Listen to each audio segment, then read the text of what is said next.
First International, International Workingmen's Association. When the International was formed in September 1864, Marx was a relatively obscure refugee journalist. Saul Padover notes in the introduction to a volume of select works written by Marx for the International. Exiled from his native Germany, thrown out of Belgium, and expelled from France, Marx found refuge in the British capital in 1849.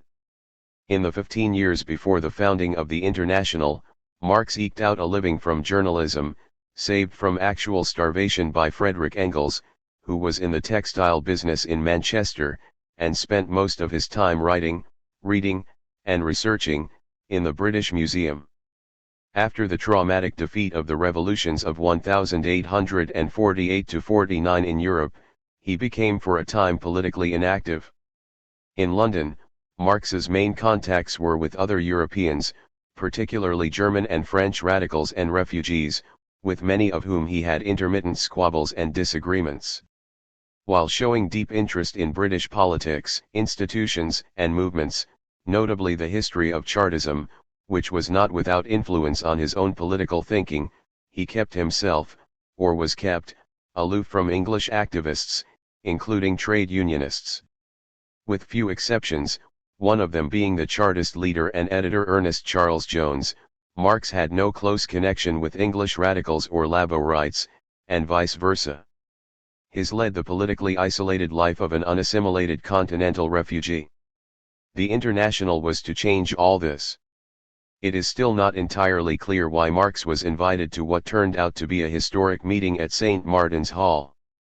Until about a week before the meeting, on September 28, he apparently knew nothing about any preparations for it. Then he was told about it by Victor Elie Loubez, a 30-year-old French radical Republican living in London, who invited him to come as a representative of German workers. Marx accepted and proposed that he be joined by Johann Georg Ecarius, a tailor living in London, as another German representative. As it turned out, Marx and Ecarius were to become the two mainstays of the International from its inception to its end. The meeting was jammed with a large number of assorted radicals. There were English Owentis and Chartists, French Proudhonists and Blanquists, Irish nationalists, Polish patriots, Italian Mazzinists, and German socialists. It was an assortment united not by a commonly shared ideology or even by genuine internationalism, but by an accumulated burden of variated grievances crying for an outlet. The English were against special privilege, the French against Bonapartism, the Irish against the British, the Poles against Russia. Poland was occupied by Russia in 1795, the Italians against Austria, and the Germans against capitalism. There was no necessary or integral interconnection among them, except what Marx later tried to provide in the Organisation that followed the meeting. Under the chairmanship of Edward Spencer Beasley, an English positivist historian and professor at London University, radical oratory was given free rein. Marx himself did not speak. He was, as he wrote later, a silent figure on the platform. The meeting voted unanimously to appoint a provisional committee to work out a program and membership rules for the proposed international Organisation. Marx was appointed a member of the committee, which met a week later and, being large and unwieldy, agreed on a small subcommittee to do the actual work. Marx became a member of this crucial subcommittee. The only other German on it was my old friend, the tailor Ecarius, as Marx wrote to a communist friend in Zolingen. The subcommittee met in Marx's house, and so powerful was his intellectual ascendancy and certainty of purpose, the inaugural address, and the rules, provisional statutes, of the new organization. Henceforth Marx was to remain its predominant spirit and the indomitable personality that held the disparate international association together for 8 difficult and often stormy years, until it was shattered by bitter internal dissensions. In the International, Marx saw a great historic opportunity, and seized it. Indeed, it is questionable whether the organization would have survived, or would have had any meaning, without him.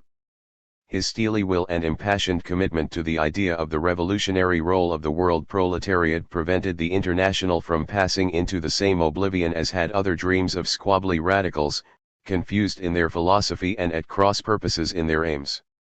See History of the First International, for documents and eyewitness histories.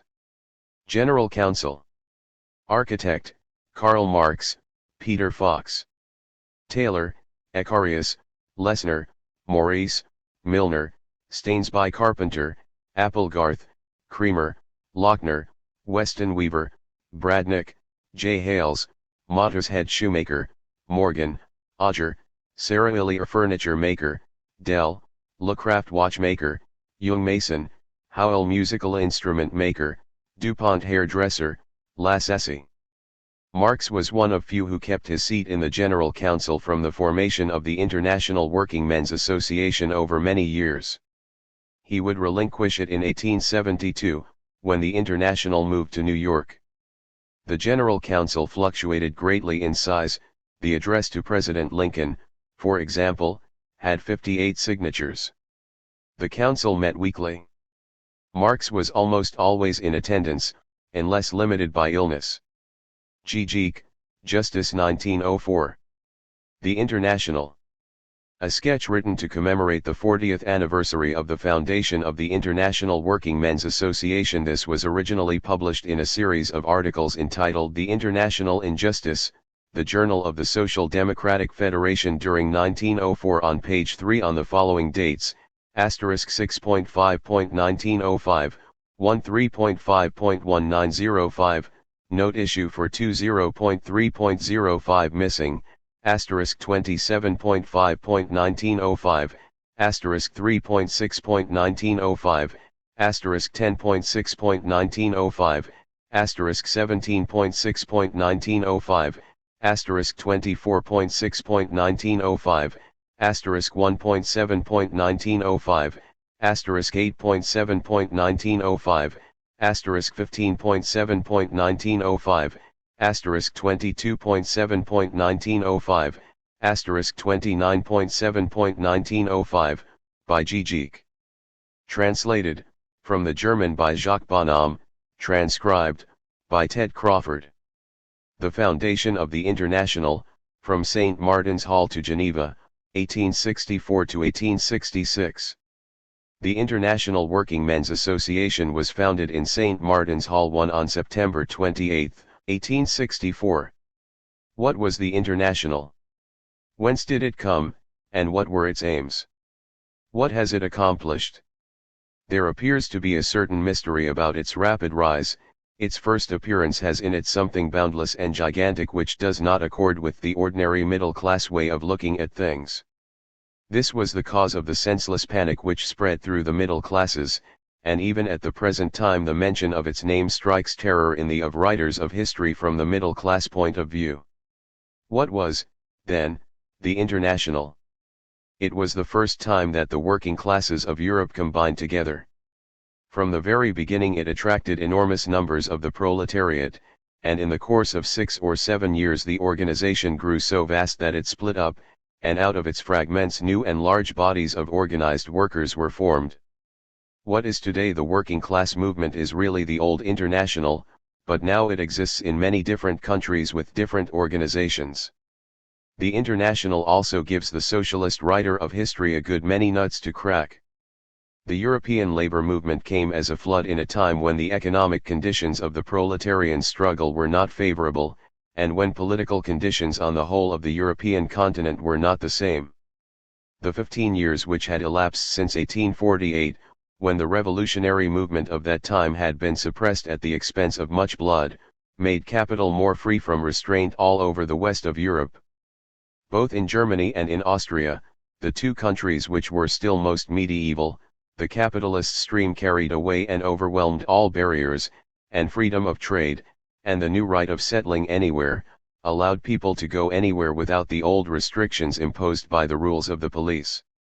It was evident to a foreign observer that these new forces, once released from their fetters, would accomplish great things, and that in a short time not only would there be great changes in the middle classes, but that when Germany awoke from her 15th century slumber there would be also a proletarian revolution.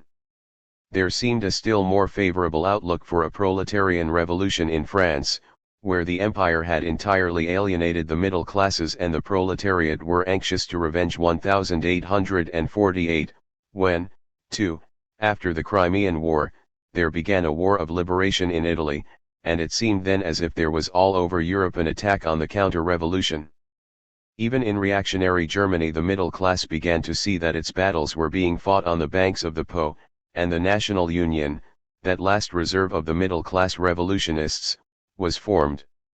Even in England, though at this time she was not as poor as Germany, Marx and Engels hoped that they could discern in the period which extends from 1859 to 1871 signs of a social and an international revolution, and they determined to seize the first and best opportunity available to organize this international uprising. But we now know that what took place in Europe from 1859 to 1871, though it was an European movement, yet was not so much the first step in a proletarian, but rather the last phase of a middle-class revolution. This, during those 12 years, gave the power in Europe to the middle class, and this continued for 10 more years. And this middle class itself had become quite different to that one which, half a generation before, Marx and Engels had known on the continent. It had long lost all the revolutionary energy which it had shown in the Revolution of February and March in 1848, it had become conservative, and it no longer expected its future from its own power, nor from the blind social forces which it did not understand, but from some casual event in history, from the personal influence of statesmen, or of princely heroes, or from warlike expeditions abroad. This was the last phase of the middle-class revolution in Europe, and as the fetters of the middle class were first loosened on the continent at Austerlitz II and Jena III, so it triumphed not on the barricades and in street fighting, but on the fields of battle of Magenta IV and Solferino V, of Königgrätz VI and Sedan. 7. Where the middle class became powerful through the sword, it accomplished the ruin of the old system by war, and, after the Peace of Frankfurt 8, the middle class both of the conquerors and the conquered, triumphed at Berlin and at Paris, at Vienna and at Rome. The European movement which began in 1859 also led up to the proletarian revolution of the Paris Commune, but it did not lead to victory. After the fall of the Commune was founded the French middle-class republic, due to the reactionaries, the small proprietors and lower middle class of France. This strengthened the middle class of Europe, and made it stronger and more vigorous. This class then understood that it could direct the operations of the military classes, and that it no longer needed a Bonaparte to put down the workers. The massacres in May, 1871, rendered legitimate the rule of Thiers, of Jules Favre, and of Gambetta. That is why the victorious middle class of Germany introduced some Bonapartism in their new German Empire. And if Marx and Engels overestimated the revolutionary character of the middle class and the proletarian characteristic of the last European revolution, it was impossible for them to estimate correctly the course which it would take. It was quite possible that this revolution might in the main have been a middle-class one, but the proletarian revolution set out also at the same time, caught up the rearguard of the first, and was only driven back because the former retired into the citadel of political power. And the same happened in the closing of the middle-class revolutionary era in old Europe, with the formation of middle-class national states, which was intended to form a barrier against the encroachments of the workers, who were to be put off by the struggle for political rights in national states. This movement was assisted by the internecine dispute and dissensions in the International itself, which broke into pieces a very strong organization, but it was also aided by the consolidation of the strength of the middle classes in different states. The difference of language between nations tended to make each state more homogeneous, but at the same time this did not increase the power of those states, for there also arose a German, a Swiss, a French, an Italian, a Spanish proletariat, with quite definite political rights, instead of the proletariat which had had no rights in German and Romance-speaking countries. The economic struggle followed the political struggle, and this fight took place within narrow limits. An international direction, as was that of the General Council of the International, was unable to give proper tactical directions as to the course to be pursued. Legendary history gives as the date of the formation of the International either the London Exhibition of 1862 or the fall, of Poland. It is possible that both these events may have had something to do with the matter, but they were not the direct causes of this movement. The primary cause of the foundation of the International goes much further back. It goes back to the Declaration of the Rights of Man of the 18th century, and also to the Communistic Union, and the first pronunciamento was not the inaugural address but the Communist Manifesto of 1847. For it was in 1847 that the cry, "Workers of all countries unite," was first heard, and it was as necessary then as in 1864. Then, as later, a revolution was at hand, which must be made an international one. In both cases Marx and Engels wished to help the weak. In previous times they were hindered by intrigues of others, and much of what they wished to do could not be accomplished. The intriguers, however, failed to prevent the work being done, though it is true that they hindered its progress for a time. The solution of the problem depends on the following of higher laws, and these in the main, though perhaps not always in detail, have been stated by Marx and Engels. The first results. At first the connection between the association and the English labor unions was very close. At a meeting of the association it was resolved that anyone living in England could become a member, but that no person could become a member of the General Committee unless he attended the meetings. In this way it necessarily followed that only Englishmen could become members of the General Council, and that foreigners were excluded unless they lived in or near London. Afterwards it was resolved that there should be a minimum yearly subscription of £1. At another meeting invitations were extended to trade unions to join the International, and at a general meeting all working class organizations were invited to join, and the amount of subscription was left to each society, each organization being invited to contribute according to its means. Finally it was decided that if London unions joined the International they should have the right of electing a member to the council, but this body was to decide whether it would accept or reject the delegate thus chosen. The organizations in the provinces should have a corresponding member. London was at the same time declared to be the town where the central offices of the International were to be, and where the General Council was to sit. In spite of these advantages, at first the progress of the International was only slow. In February, 1865, it was announced to the General Council that the Masons' Union had accepted the principles of the International and had applied to join the body. In March, 1865, the General Council sent a deputation to the English Shoemakers' Union, where, on the motion of delegates from Birmingham and Hull, it was resolved that the meeting accepts the principles of the International, declares its adhesion to that body, and calls on all its members to carry on a vigorous propaganda in favor of the cause.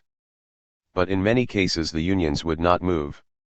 Circumstances seemed more favorable when there was a question of the extension of the suffrage, which would give a vote to many of the working classes. This became still more so after the Trades Union Conference of 1866, when a resolution was passed calling on workers in every country to give their support to the International, and to the need of workers combining for the defense of their interests.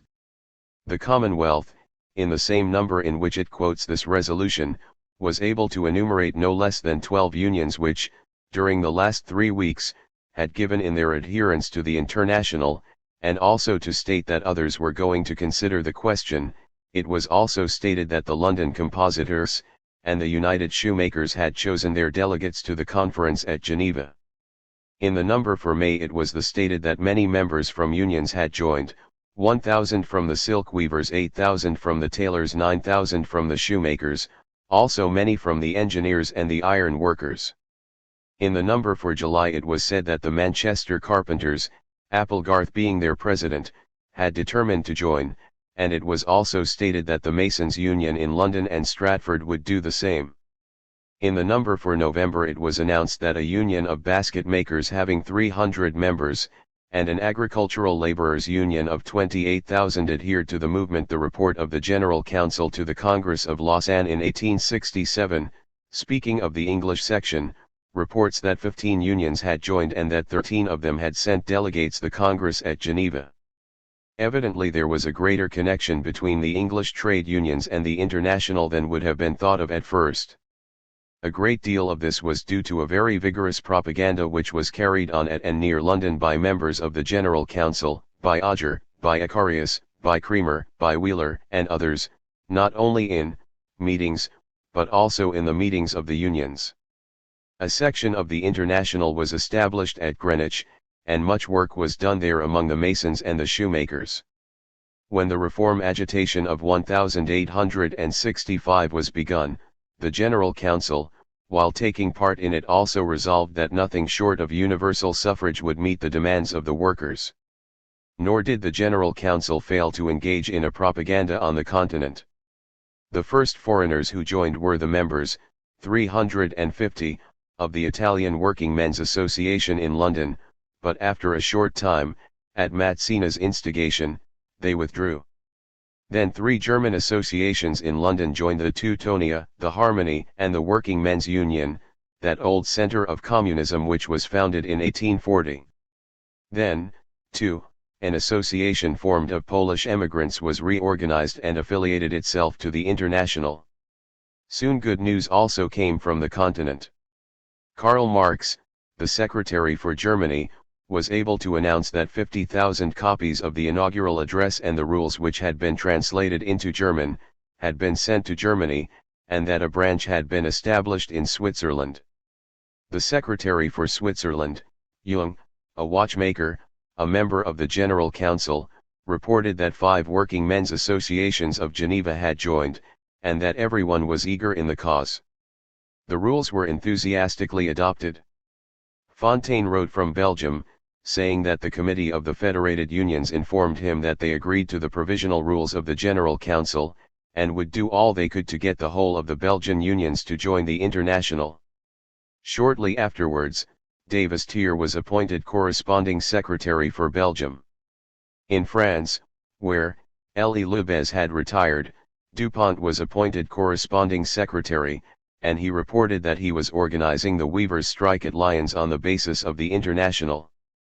The strikers came to the General Council for help, and reported that their employers wished to reduce their wages on the ground that otherwise it was difficult to compete with English manufacturers. The General Council sent them information as to the rate of wages at Nottingham, and also sent, at their request, 500 cards of membership to Lyons. The German compositors, too, who in the spring of 1865, in Leipzig, had made their first great stand against oppression, also approached the General Council asking them to interest themselves and especially the Bookbinders' Union of London in the struggle which they were waging against being exploited. Finally, representatives from Spain and from the United States were elected to the General Council. While thus actively organizing labor, the General Council did not forget its duty of getting up demonstrations on questions of foreign policy, so as to make use of them as a means of propaganda in favor of the International. When President Lincoln was chosen president for the second time, 1865, a warm address of congratulation was sent to the American people, expressing the joy that was felt that the sworn enemy of slavery had been placed in a position of power, and, after Lincoln's murder, 1865, an address of condolence was sent to Johnson, his successor. The General Council also took part in the meetings in favor of Poland, and also commemorated the victims who had fallen in the streets of Paris in June, 1848. At all these gatherings care was taken to draw attention to the principles of the International. In addition to all this feverish activity, it was determined to hold an annual conference, and it was wished to hold the first meeting at Brussels. But it was found impossible to have this meeting there, as the Belgian government practically prohibited the meeting, making use of a law by means of which any foreigner could be expelled from Belgium and giving notice that they would put it in force if the Congress were held. Therefore it was decided to hold a conference in London on September 25, 1865, and to discuss the following: 1. The program of the Congress. 2. Questions relating to the organization of the International. 3. A combination of the power of the workers for the struggle between capital and labor. 4. Trade unions, their history, their present attitude, and their future. 5. Combinations among workers. 6. Direct and indirect taxation. 7. Women and child labor. 8. The Muscovite danger to Europe and the re-establishment of a free and united Poland. 9. Standing armies and their influence on the interests of the working classes.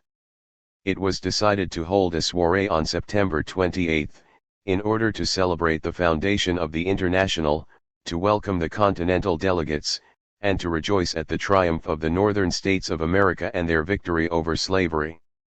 Lessner is quite right. The footnote should have been as follows: Marx did not speak at the inaugural meeting of the International as stated in the History of Trade Unions by B. and S. Webb, p. 217. The London Conference. The first Congress of the International was held in London, from September 25 to 29, 1865, and was very important. There were the English delegates representing the various trade unions, men like Odger, Cremer, Howell, Wheeler, Shaw, Dell, Weston, etc. With these cold-blooded, business-like men, who hardly became excited in discussion, were the active, lively French delegates, Tolaine, Limousin, Varlin, Fribourg, Clarion, who seemed to enjoy listening to their own speeches, and yet seemed to be quite helpless in all matters relating to questions of organization, but were quite willing and ready to make speeches on that very question. From Switzerland came Dupleix, who represented the French-speaking population, and John Philip Becker, a native of the Palatinate, who had shown a remarkable military talent in the Baden insurrection of 1849, and now was no less distinguished as an industrious organizer and an indefatigable agitator on peaceful lines, who was a delegate from the German-speaking portion of Switzerland. From Belgium came de Pipe, a doctor, who was also an able writer, very intelligent, energetic and good in all things. Other nationalities were not directly represented by delegates sent from their respective countries, but by some of their countrymen already living in London. Thus Lessner and Schapper, two members of the Communist League, represented the Germans, Bobratinsky the Poles, Major Wolff and their corresponding members on the General Council, the Italians, Germany by Marx, Switzerland by Jung, France by Dupont, and Ecarius also represented the Germans. This was the general staff of the great international army which had organized the Great Array, and the London Conference was the first result. No less remarkable than the nationalities were the proceedings at the conference. Odger, President of the General Council, directed the proceedings on each of the 3 days with conspicuous skill. Cremer, the Secretary of the Council, first read a report on the general situation of the movement, and expounded it the international program. He also drew attention to the fact that the leading unions had taken a very active part in politics, and he attributed this new attitude to the influence which had been a consequence of the new movement. He hoped that these ardent spirits would be able to induce the great mass of their comrades to follow a similar policy. Fribourg and Tolaine spoke about the struggle going on all over France, and Dupont especially for Lyons. There were complaints that the French workmen had not the right of holding meetings, and that they could not form societies of more than 20 members, and that these laws crippled all attempts at organization. The complaints were only partly correct. Already in the beginning of the year Napoleon had permitted unions to be formed, and though political associations could not be formed, yet this was got over in accordance with the history of French traditions, by forming clubs, and, indeed, this prohibition really gave an impetus to the formation of secret societies. At Lyons the freeing of the working classes was going on. The speaker mentioned as means employed towards this end moral power, justice, and truth. The report from Switzerland was the most favorable. Dupleix, the delegate from the French-speaking section, represented in the Congress 5 large working-class associations from Geneva, Neufchâtel, Montreux, Vevey, and Lausanne, and the aged Becker, the delegate from the German-speaking portion of Switzerland, also reported favorably of the movement. The latter was very anxious to advocate the establishment of institutions for the care of the sick, and Cremer answered him somewhat tartly that it was not their business to found hospitals and burial clubs. De Pepy had only been working in Belgium for 6 weeks, but he was able to report good results. The Belgian workers, he said, were no longer expecting their salvation from cooperation, though they were quite convinced that it might be useful to them in their struggle. The Poles were all in favor of the International. Many continental delegates were anxious to have an international organ, and this gave Karl Marx the opportunity to say something bitter against the hirelings of the press. Meanwhile, on the motion of Becker, it was resolved to recognize the Workmen's Advocate as the official organ of the International. On the second day it was resolved to hold the Second Congress at Geneva, in May of the following year.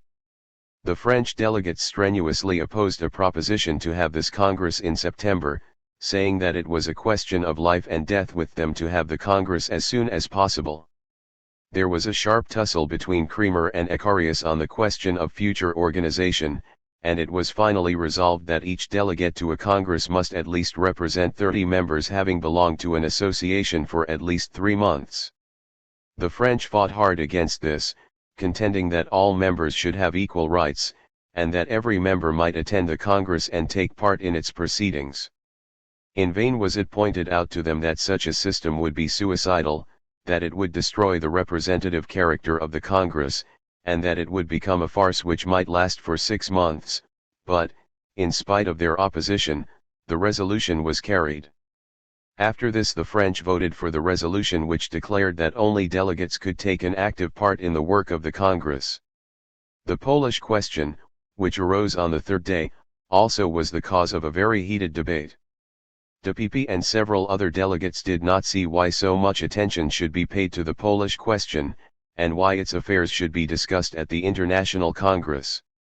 According to them, other nations, as, for instance, the Irish, were equally oppressed, and French imperialism was as great a danger as Muscovite Tsarism.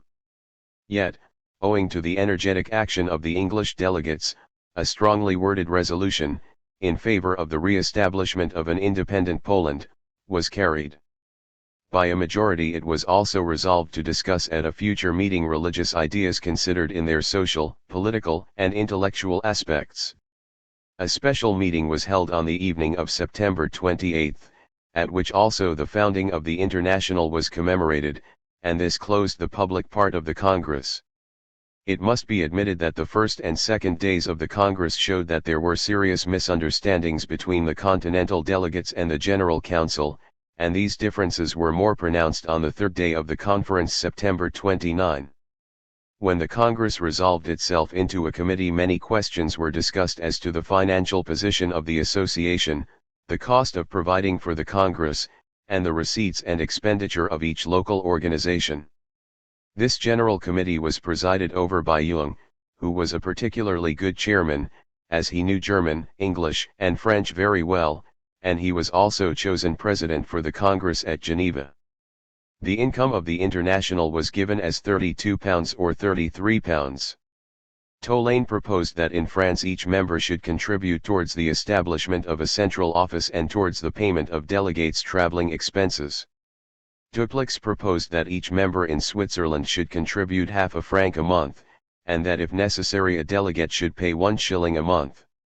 It was universally recognized that it was the duty of members to support their local organizations, and also to contribute towards the central funds.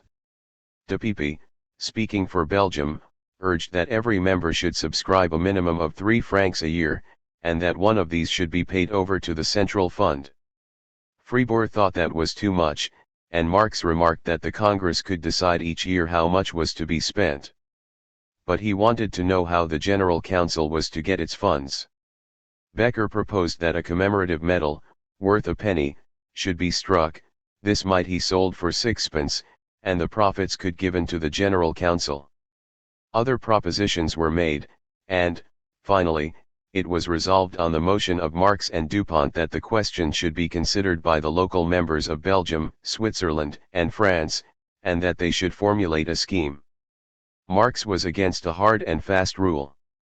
It was also resolved that a fund of £150 for propaganda and the cost of the conference should be raised, and the General Council was to decide what each nation was to contribute.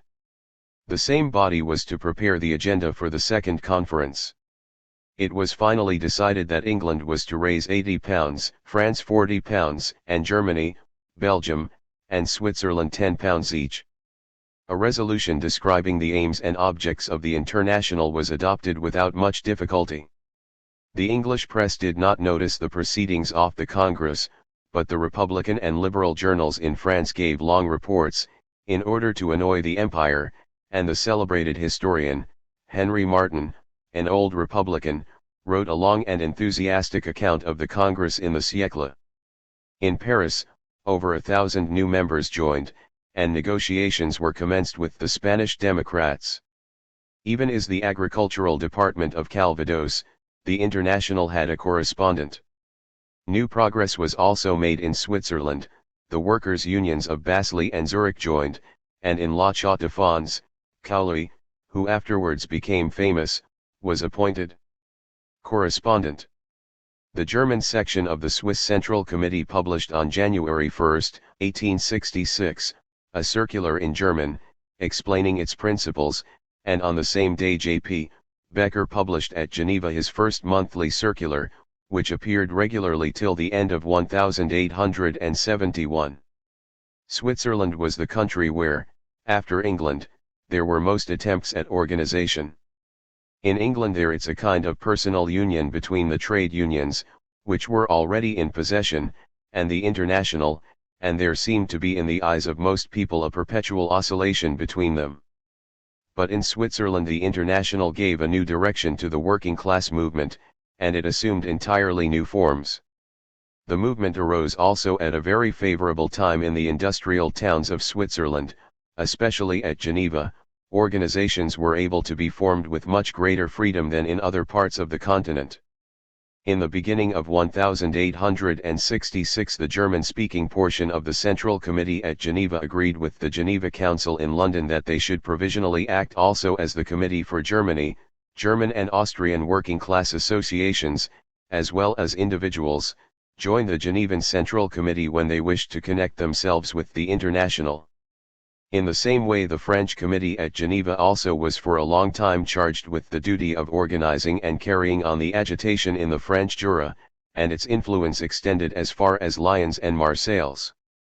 The two organizers at Geneva, old J.P. Becker and Dupleix, showed great skill and were eminently successful, and many joined from Switzerland, Germany, and Austria. In Geneva, too, the local association had among its members German-speaking Hungarians, Danes, Swedes, Alsatians, Germans, as well as German-speaking Swiss. The methods which Becker and Dupleix employed in carrying on their organization and their propaganda were quite original. The Genevan Central Committee would get into communication with some local union, and invite its members to call a general meeting of workers. As the local organization was often in a moribund condition, they gladly agreed to do this, and were quite willing that the International should form a new union. The meeting was held, a committee was elected, which was generally the old committee, and they elected a delegate to the Central Committee. In this way there was direct interest taken in the matter by the local body, and local committees were founded in many places. Becker, in his monthly circular, was able to report the formation of new branches, and he took care to stimulate their interest as much as possible, so that the movement should not simply be active for a short time and then collapse. He founded also insurances against sickness which women and children, after the age of 10, could join. Men paid a subscription of 1 franc a month, women 75 centimes, and children 25 centimes.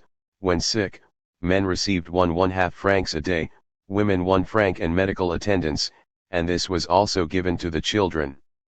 Certainly, similar institutions had existed before, but they were strictly local, while as the International existed all over Switzerland, workmen could enjoy these benefits wherever they lived. It will be remembered that the London Conference had passed a resolution on this question. The German and French sections at Geneva also established savings banks, cooperative stores, and tried to centralize all these movements. The working men at Lausanne established a local bank, formed by means of a company of 4,000 shareholders, each subscribing 5 francs, and they determined to build working-class dwellings, and they also built themselves a hall for social and business purposes. The local association at La Chaux-de-Fonds was still more ambitious. They formed a company, and were going to build a magnificent working-class palace at a cost of 400,000 francs. It was to have 300 dwelling rooms, common dining and sitting rooms, large kitchens, reading rooms, etc. There were to be halls for gymnastics, concerts, plays, etc. The money was to be raised by shares. At Wetzikon a sick club and a cooperative store were founded. Some associations were not directly represented on the Central Committee, but only corresponded with it. Nor were political reforms neglected, and efforts were made to obtain more power for the working class.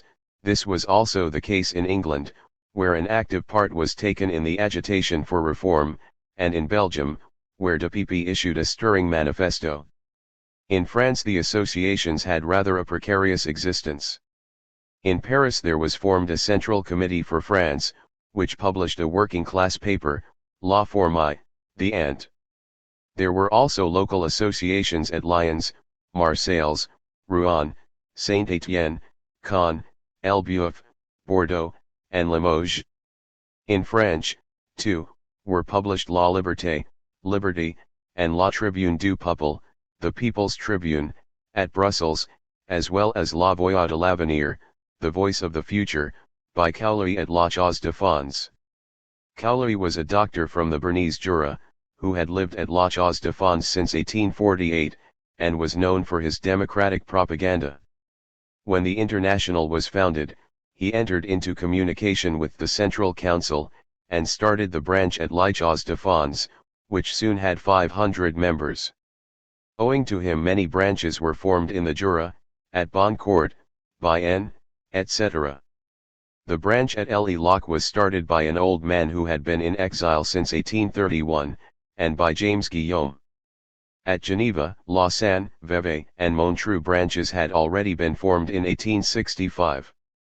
In Spain, in the center of the industrial district at Barcelona, El Obrero, the Worker, was published. Here the movement tried to form working-class associations for production and for mutual help.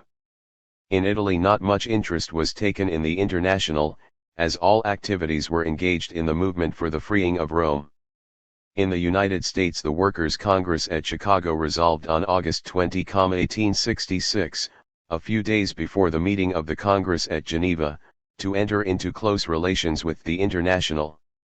Such were the steps that had been taken towards organization.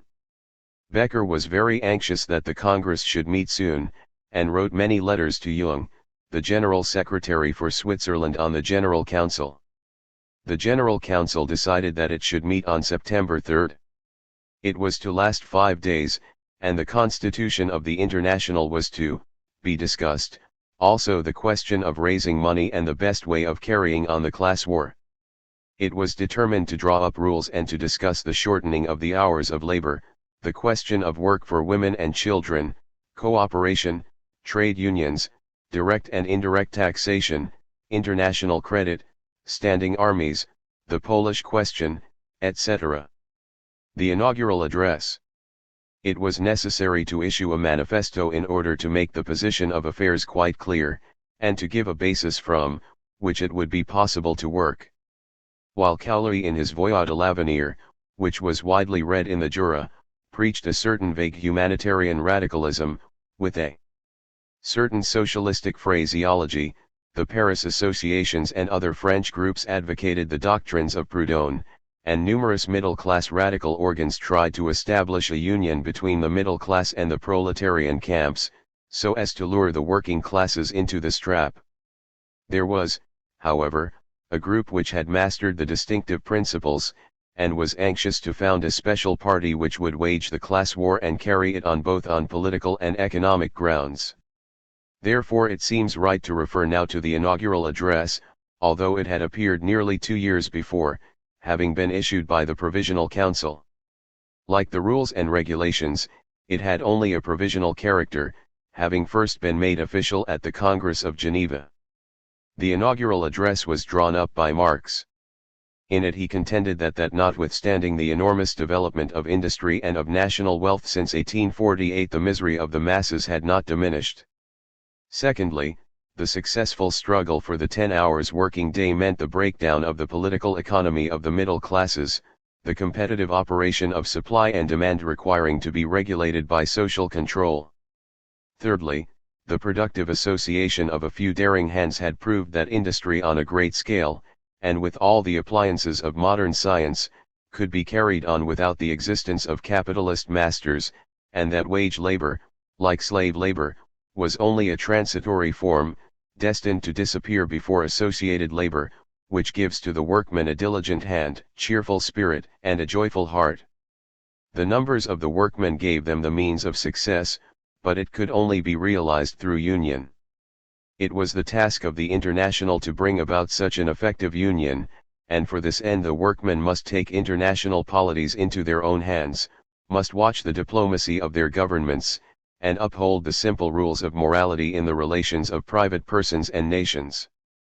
The experiment of the Rochdale pioneers was full of interest, and only wanted to be developed in order to be entirely successful. But while economics were to be sedulously cultivated, politics must not be lost sight of, and it should be the great aim of the working classes to secure political power. They must unite and be of one mind and have one aim, and that would be aided by the international association. The Polish question was alluded to towards the close of the address, as was also the struggle between the slavers of the South and the freemen of the North in the United States, and the enslavement of the Caucasus by Russia. The address concluded by saying, "The struggle for such a foreign policy forms part of the struggle for the emancipation of the working class. Workers of all lands, unite." This address put with admirable clearness the essential points in which action was required. It showed the need for union, referred to the victories gained by a shorter day in England, pointed out how cooperation, first distributive, and then productive, was a way out of the difficulties of the modern world. It also drew attention to questions of foreign policy, and showed how the proletariat could take part in them. The Congress at Geneva. The Congress at Geneva was held from September 3 to 8. 25 sections of the International were represented by 45 delegates, and there were also 11 cooperative societies represented by 15 delegates. Among them were Dupleix and Becker representing the French and German sections of Geneva, Cowley, president of the section of La Chaux-de-Fonds, Cromer, Dupont, Ecarius, and Auger, of the General Council of London, Berkeley, a delegate from Zurich and Wetzikon, Murat, Varlin, Tolaine, Malin, Purrichon, Bourdon, Chimel and Fribourg of Paris, Aubry of Rouen, Richard of Lyons, etc. The English sent 7, the Parisians 12, the Lyonnese 5 representatives, and there were also delegates from Vienne, Rouen, Caen, Bordeaux, etc. The English delegates had received full instructions to call the attention of the Congress to the condition of the working classes in accordance with a resolution of the General Council. They were also to call the attention of the Congress to the fact that all the questions on the agenda had already been discussed at the General Council, and that they not only had instructions on these points but that they also were able to afford important information on these points. Important trade unions, as well as cooperative societies, were represented. Karl Marx was not present. 9. The delegates were cordially greeted by the sections of Geneva, accompanied by 11 unions with banners, and proceeded to the Congress Hall, where Dupleix, Becker, and Cowley made speeches. Then the credentials of the delegates were examined. In spite of the resolution of the London Conference that only delegates with credentials should have the right of speaking and sitting in the Congress, many individual members of the International from France, especially from Paris, had come, and they claimed as members the right of sitting and voting in the Congress. At the energetic request of the English delegates, these disturbers were ejected, and the Congress resolved this question in strict agreement with the previous decision of the London Congress. Then the officers were appointed. Jung, the General Secretary for Switzerland at the Central Committee, was appointed President. Dupleix and Becker were made Vice Presidents, Cowley, Card, Moll and Bourdon, Secretaries. The conduct of business was not very easy, because the French would not readily agree to the conduct of business, but owing to the tact of the president and his skill in speaking the three languages, business eventually was well conducted. 9. He was busy working at his book Capital, which appeared a few months later. J.B. The Congress at Geneva continued. One of the difficulties was that the English, the French, and the Germans had prepared long dissertations on the various questions which had already been discussed and decided by the London Congress, and they were anxious to read these. But, however excellent these essays were, it fact remained that these points had already been decided, and if the discussion were to be reopened there would be no end to the matter. The question of organization in the future was a very important subject, and one that ought to be decided, for the very future of the International depended on that question. There must be a certain unity of purpose, and this demanded a certain amount of centralization, which must allow plenty of scope for the energy and the initiative of General Council. But at the same time the organization must have a certain amount of elasticity so as to allow the development of the movement, and also to allow a certain amount of freedom to each national group. The general rules were bound to have an absolute binding character. These must refer to the theoretic grounds of the class struggle which the proletariat must accomplish by its own powers, in the primary, economic, and secondary political conditions of the workers, also the conditions of the political struggle as a means in the class struggle under the universal economic fight which is no local, no national, but an international and social problem, and therefore must be waged on international grounds. The rights and duties of the General Council must also be settled, and also the relations of the Central Committee to the national groups and to the local sections. As to minor questions, such as strikes, etc., there must be a large measure of decentralization. These were questions to be decided locally, but in all cases the supreme direction of affairs must be in the hands of the General Council. The question of the general regulations was quickly settled. The basis of organization was found in the provisional rules, which had been in force since 1864. A committee of 14, 5 Frenchmen, 3 Englishmen, 2 Swiss, and 4 Germans, was chosen, and they, after sitting for 2 hours, framed certain regulations which were drawn up in German, French, and English. These were submitted article by article to a full meeting of the Congress, and they were unanimously adopted.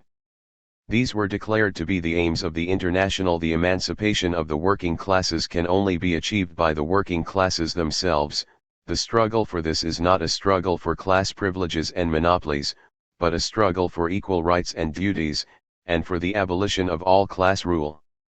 The economic dependence of the worker under monopolies was a source of evil. The object of life was to put a stop to slavery in all its forms, to all social misery, to all priestly rule, and to political injustice.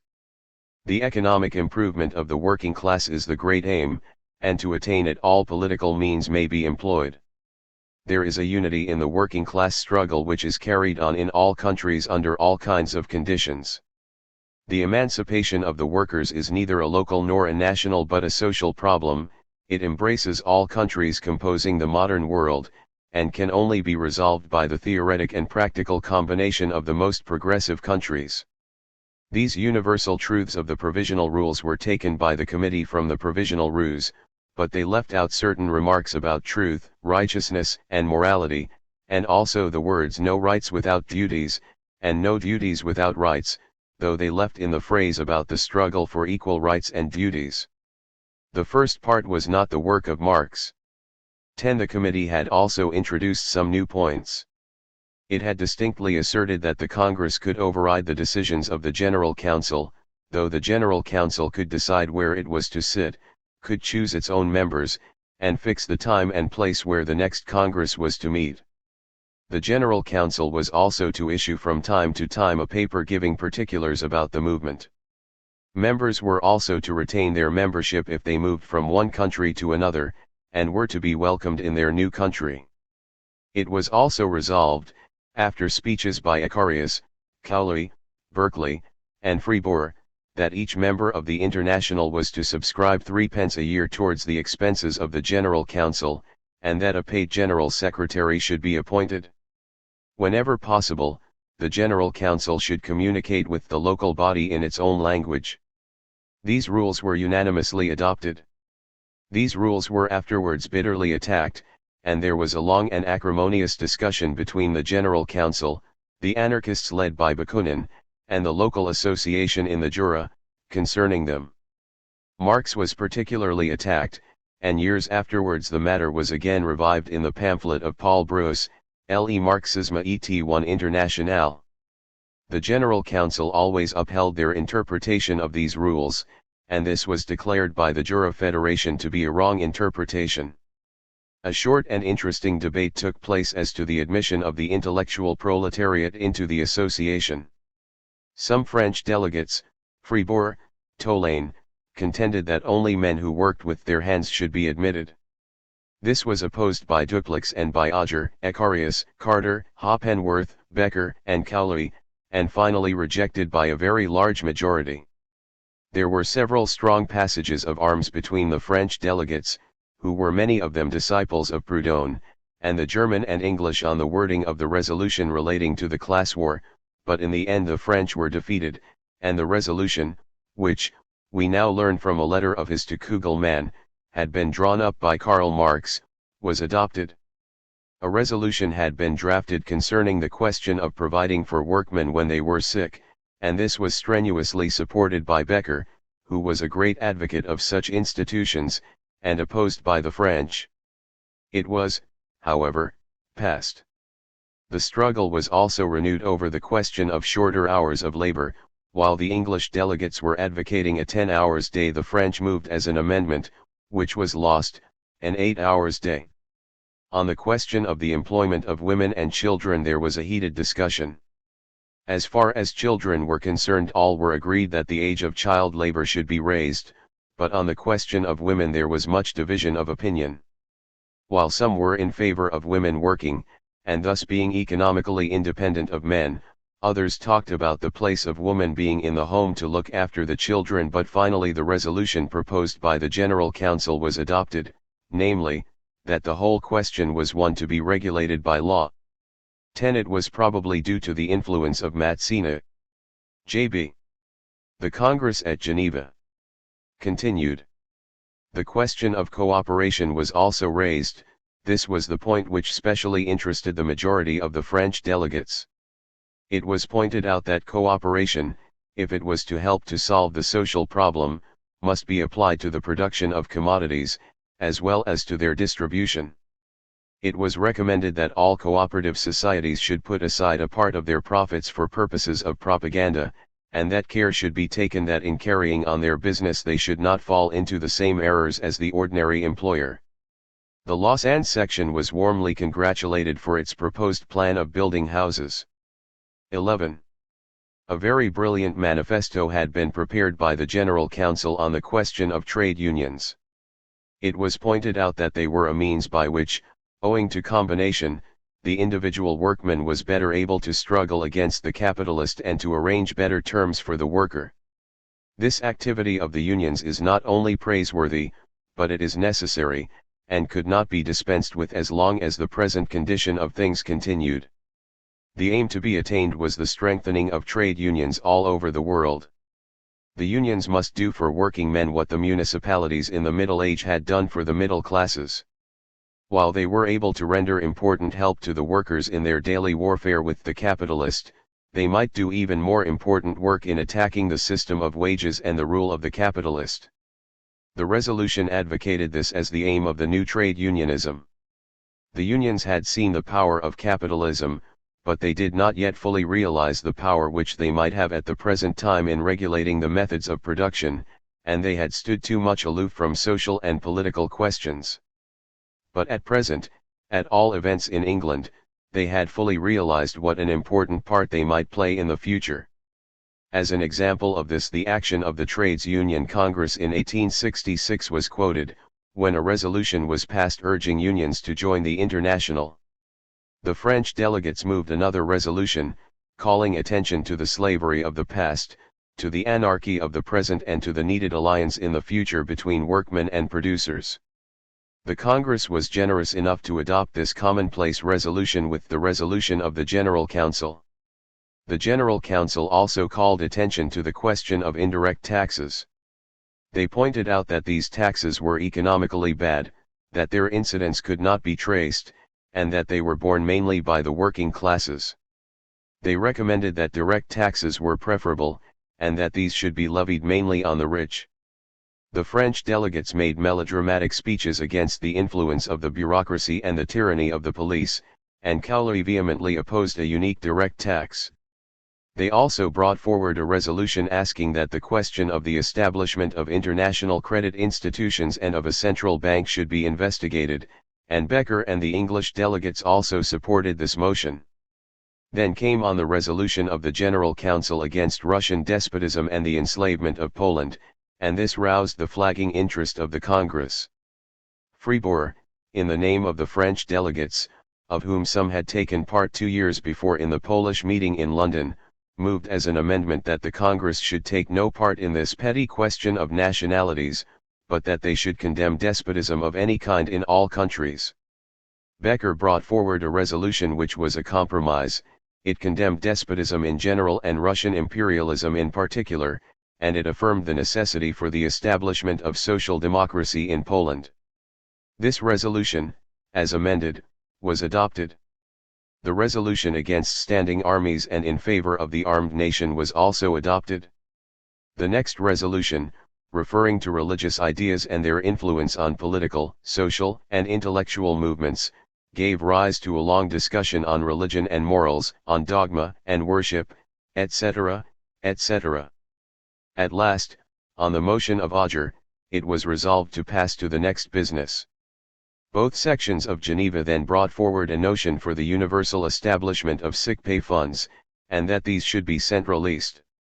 After a long and sterile debate it was resolved on the motion of Auger to refer the matter to the different sections, in order that it might be thoroughly discussed.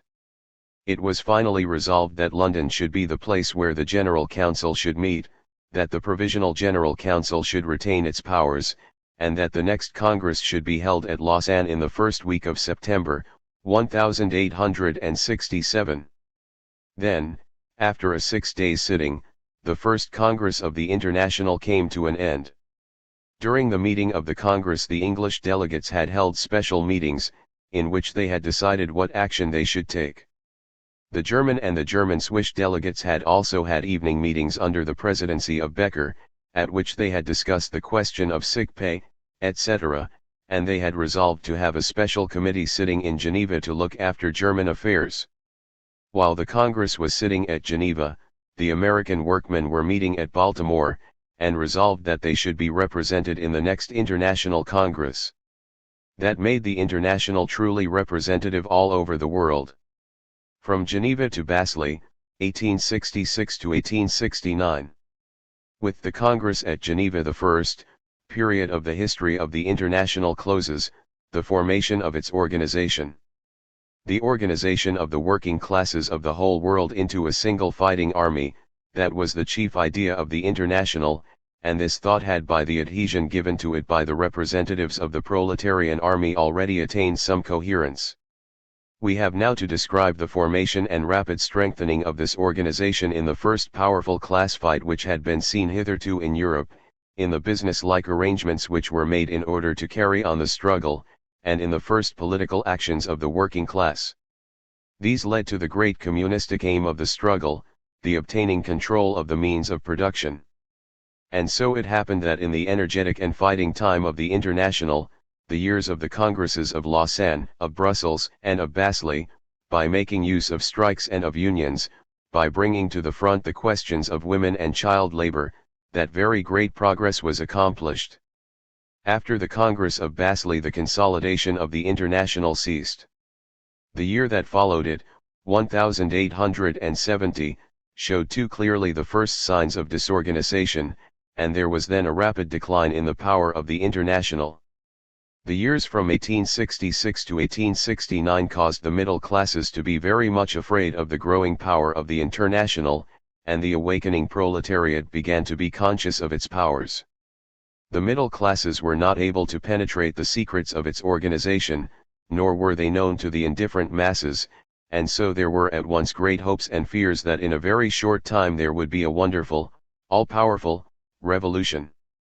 This, however, was all dissipated by the burning flames of the Commune, for which the International was made responsible, though it had very little to do with it, and after that the disintegrating forces had full play and worked havoc. So after the Peace of Frankfurt, 1871, the middle-class nations in old Europe again became hopeful, and the International got more and more feeble. The old organization fell to pieces, a new international had to be formed, and after the attempts of the anarchists, a new body came into existence which is still carrying on the class struggle. 11. This affair was badly managed and had a bad effect on the progress of the International at Lausanne. The International and the war in Germany. The Geneva Congress produced a great impression in the world. Though the middle-class press had disregarded the London Conference by a conspiracy of silence, they were not able to adopt these tactics with the Geneva Congress, which had sat for 6 days in public, and in the name of a new class had declared war against middle-class society, and had proclaimed the plan of campaign of the workers to the whole world. The English delegates at Geneva were astonished that aristocratic organs like the Times and middle-class organs like the Daily News should now devote long articles to the discussion of the social question. The German and French middle-class press also took notice of the Congress, yet for weeks and months little attention was paid to the doings of the body on the continent, owing to the War 12 and the disturbed political outlook. The Congress, which had given its constitution to the International, was being held just at the time when the German middle class was going through the first act of its own revolution, and everywhere its press was celebrating not street fights and barricades but the battles of Königgrätz and Langen's Alza. In the North German Union, Bismarck, 1867, founded a kind of barrack state, with freedom of meeting, freedom of association, and universal suffrage. This new state of things greatly occupied the German mind, and prepared it for the next move. 13. It was remarkable how the German middle classes completely misunderstood that as the German workers now had universal suffrage great and unexpected events would occur, and they failed to realize what had happened at Geneva. The second act occurred when the struggle took place with Napoleon. In France the liberal and radical press, who were expecting the French Second Empire to break up, watched the proceedings at Geneva with more than a theoretical interest. They hoped that they might make use of this new organization to help them in their struggle against the Napoleonic system. The General Council resolved that they would maintain a strict neutrality in the forthcoming conflict between the two despotisms, but that they would gladly take advantage of any favorable opportunity to bring about the downfall of the economic injustice under which the proletariat was suffering. There was a manifesto addressed by the Friends of Peace in Paris, and by the students of that town, to the workers of Germany before the war, but it is difficult now to say what part the International took in this.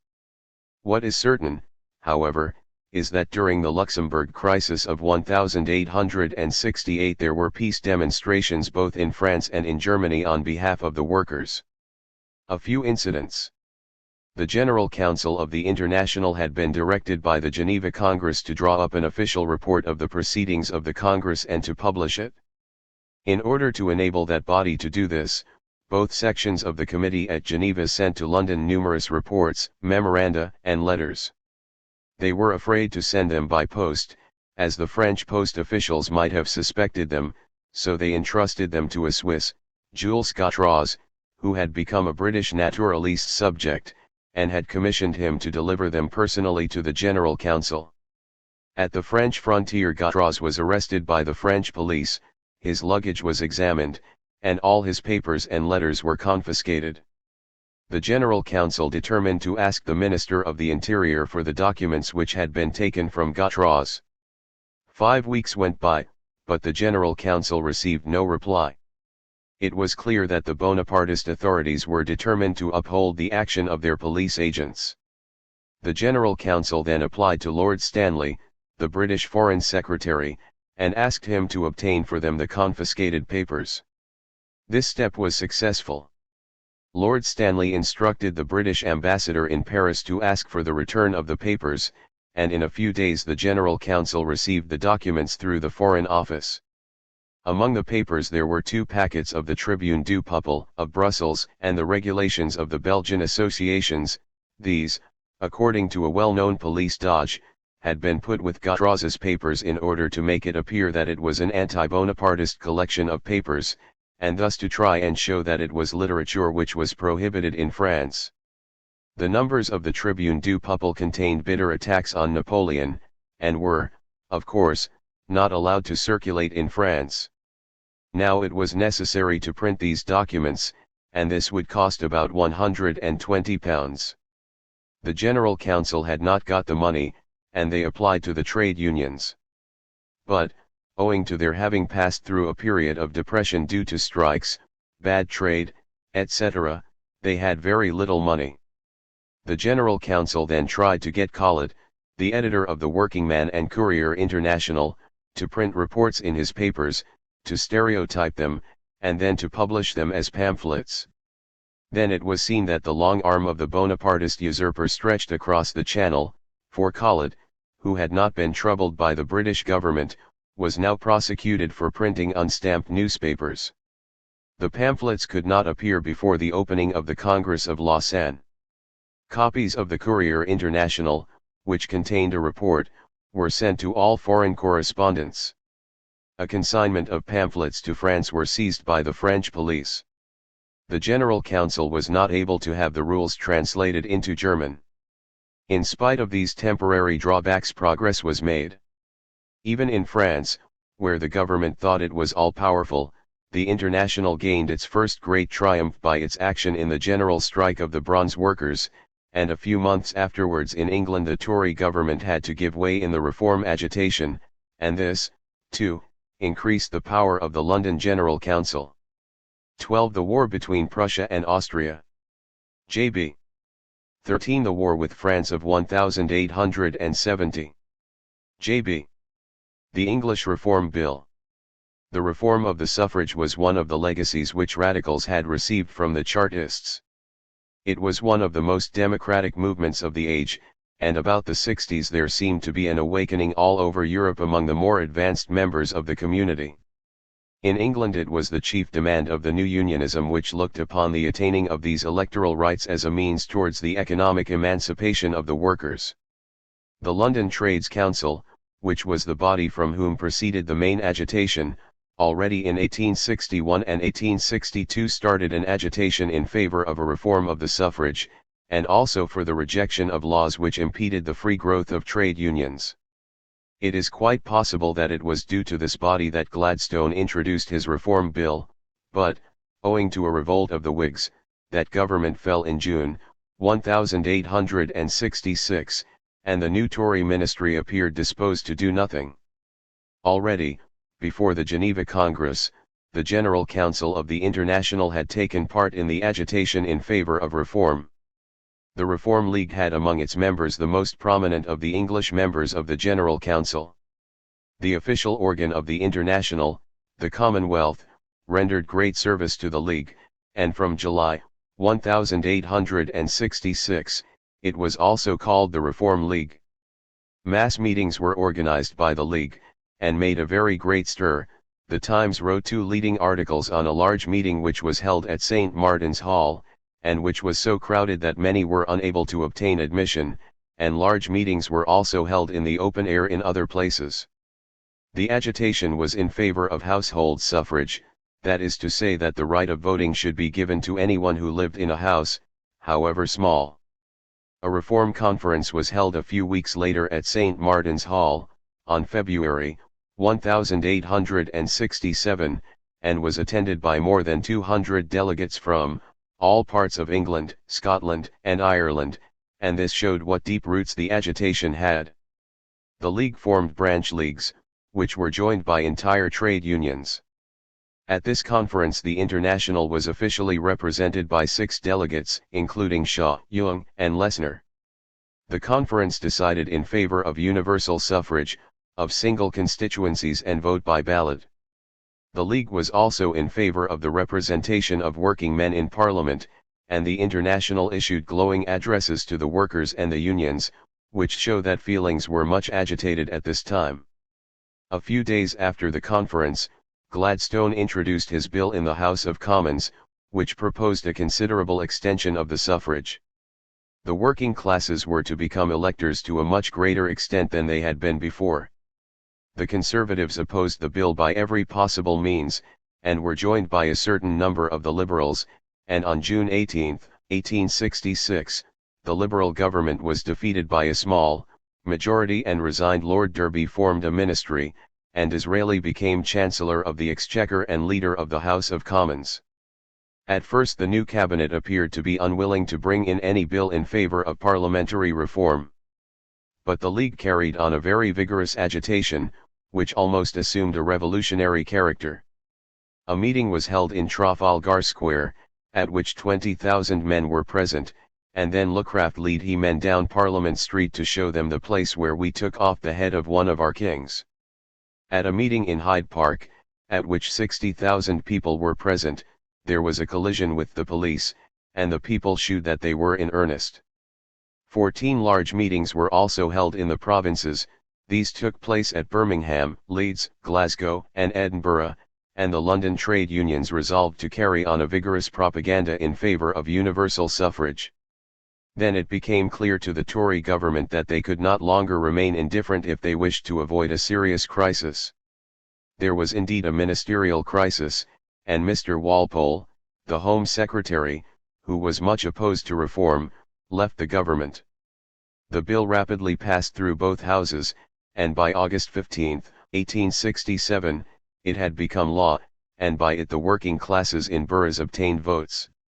This did not apply to the counties till 1883.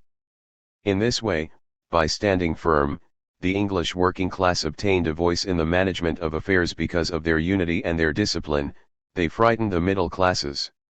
A commission was also appointed to inquire into the grievances of trade unionists. The Conservative government reckoned that this new bill would eventually strengthen their party. Karl Marx was also somewhat of this opinion, but he looked upon the matter from the point of view of a philosophical historian. In the remarks which he wrote he made it quite clear that the victory of the League was not due to any revolutionary influence, and he appeared to have a certain amount of distrust of the leaders, Odger, Lookcraft, and Howell. The latter shortly retired from the International, after he was no longer editor of the Commonwealth, and gave himself entirely to the service of the Liberal Party. In 1875 he was secretary of the Parliamentary Committee of the Trades Congress. The reform agitation was not at all revolutionary, and soon shrank into a mere economic movement in favor of trade unions. The unions wanted their legal position to be defined and improved 15, and that was why Odger, Applegarth, Lookcraft, and others agitated in order that working men should have votes. The rights of English trade unions were in those days as vague and as uncertain as those of German unions at the present time. It is true that the merely penal laws had been abrogated since 1825, but there were many other laws which hampered the unions. For instance, it was impossible to prosecute any trade union official who had misappropriated funds of the union. This caused great agitation among unions, as a case arose in 1867, and Mr. Frederick Harrison, who advised unionists in legal matters, wrote in the Beehive for January, 1867, "Nothing will compel the ruling classes to recognize the rights of the working classes and to pay attention to their just demands until the workers have obtained political power, and are determined to use it." Unionists who have up to now been averse to political action may now see into what straits this lack of interest has brought them. 16. The unions took the hint, and at the next general election sent out a circular to their members, advising them not to vote for any candidate who would not vote for an act which would give unionists their rights. At the general election of 1868 the Tory government was defeated and Mr. Gladstone was called upon to form a Liberal government. 14. This was when the park rails were pulled down. J.B. 15. They got this by the Act of 1871, but recent legal decisions have made that Act nugatory. J.B. 16. The story The struggle is well told in History of Trade Unions, by B. and S. Webb. J.B. The first struggle. At the Geneva Congress, J.P. Becker and the French-speaking delegates had condemned the method of strikes as a crude means of fighting, and had strongly urged the formation of productive associations, because in that way men, according to the theory of Proudhon, might become free from wage slavery. Not only had they advocated these theories at the Congress, but also at a large mass meeting where they had advocated their theories as preferable to the practical theories of the English members. Strangely enough, it happened that the first great struggle arose in France, and at Paris, the spiritual capital of Proudhon's theories. The strike which occurred there was a test of the strength of the International. Europe in 1866 was experiencing the effects of a commercial struggle. Already in the spring there had been in London a strike by the wire workers, in which a victory had been won owing to a good international organization. In many places, however, wages were reduced, and factories, if they did not shut, yet worked shorter hours. The harvest, of 1866 having been bad, the price of the necessaries of life rose. Where the workers found themselves strong enough, and this was especially the case in London and in Paris, they made applications for an increase of wages.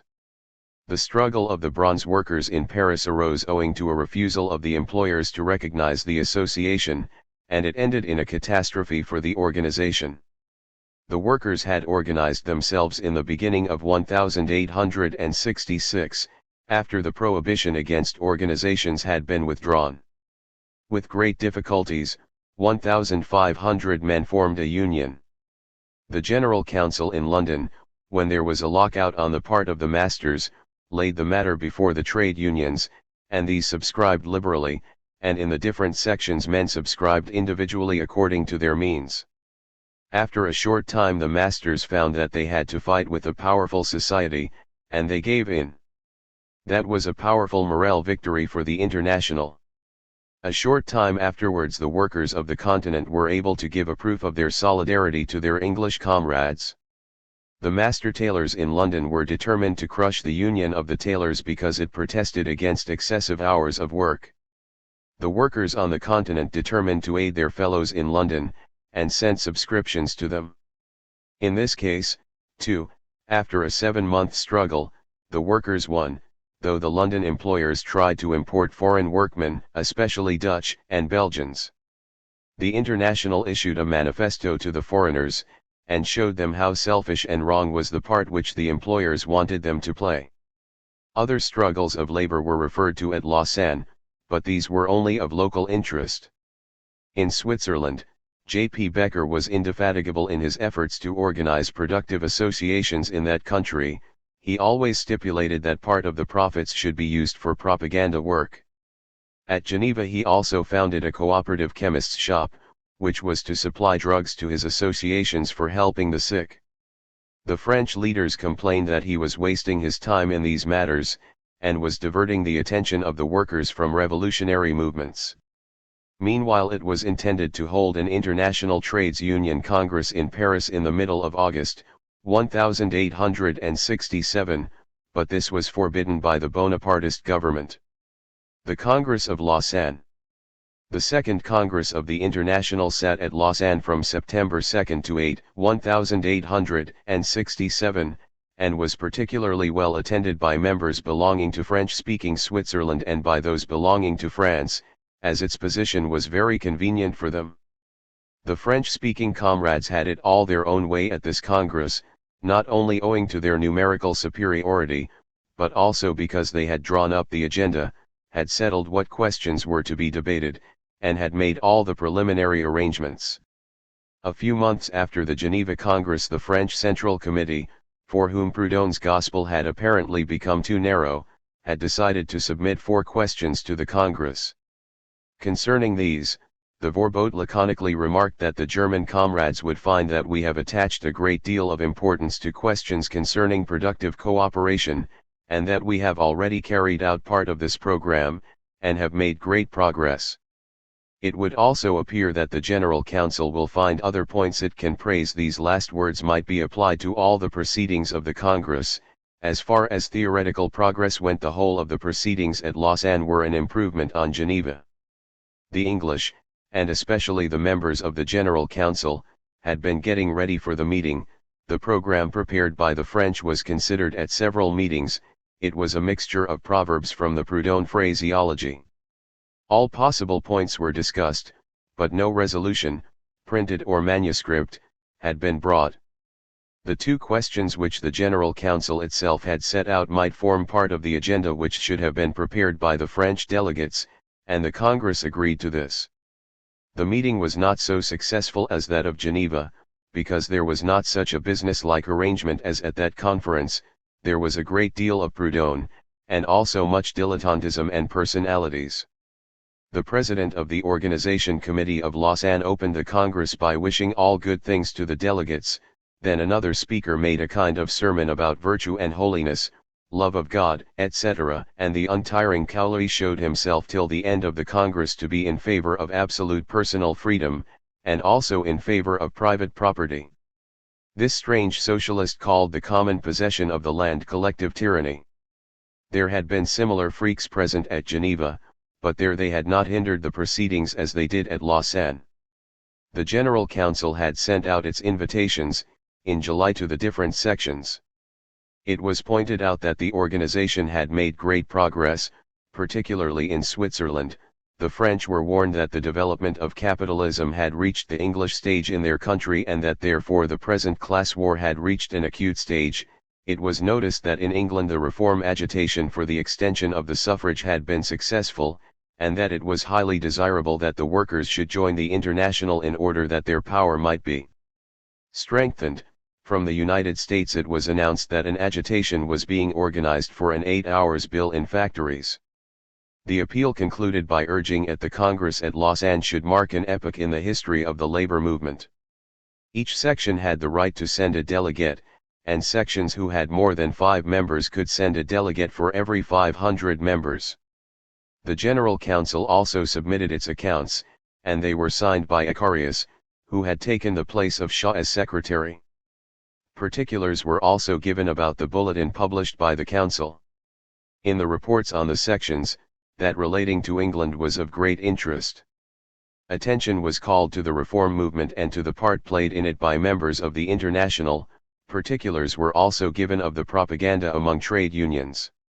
More than 20 unions had received favorably deputations from the International, and had taken part in its work. Others had heard courteously what could he urged in its favor, and only one had declined to have anything to do with the International because the latter was a political body. The unions were also thanked for the liberal pecuniary assistance which they had rendered to the cause, and which had enabled the General Council to pay the expenses of the delegates to the Geneva Conference. It had been decided at that conference that each member should pay a subscription of 3 pence a year towards the expense of the general body, but the General Council did not think this was sufficient, and asked that it might be increased by a halfpenny. Many unions only sent small sums to the General Council, as, example, the shoemakers, with a membership of 5,000, subscribed £5 a year, the masons, with a membership of 3,000 to 4,000, £1, carpenters and joiners, with a membership of 9,000, £2. 19 unions, which had joined the International before the Geneva Conference, had subscribed in 1866 £45 and in 1867 £10. The unions which had joined since then had subscribed £2 10s as entrance fees, and £5 as subscriptions. It is true that some unions had paid the expenses of their delegates. The reasons for the fall in the subscription was due to work being slack, to many strikes, and to the reform agitation. The report from the French sections was not more favorable. On paper the situation appeared to be fairly prosperous, for there were 17 sections at first and afterwards 9 joined, one being in Algeria. But very little money was sent. Paris had sent 100 francs, £4, towards the foundation of the International, while Lyons had sent 500 francs, £20, but nothing had been received for the thousands of membership cards which had been sent from London. And though no money had been sent, some sections had complained that so little had been done. Complaints had been received that the program had been late in appearing. The French were suffering from a bad attack of Proudhonism, and were constantly bringing his theories forward. They condemned strikes, and the members of the sections were always talking about cooperation, etc. DPP reported concerning Belgium that, owing to the massacre at Marchienne and to the many strikes, many workmen's societies had joined.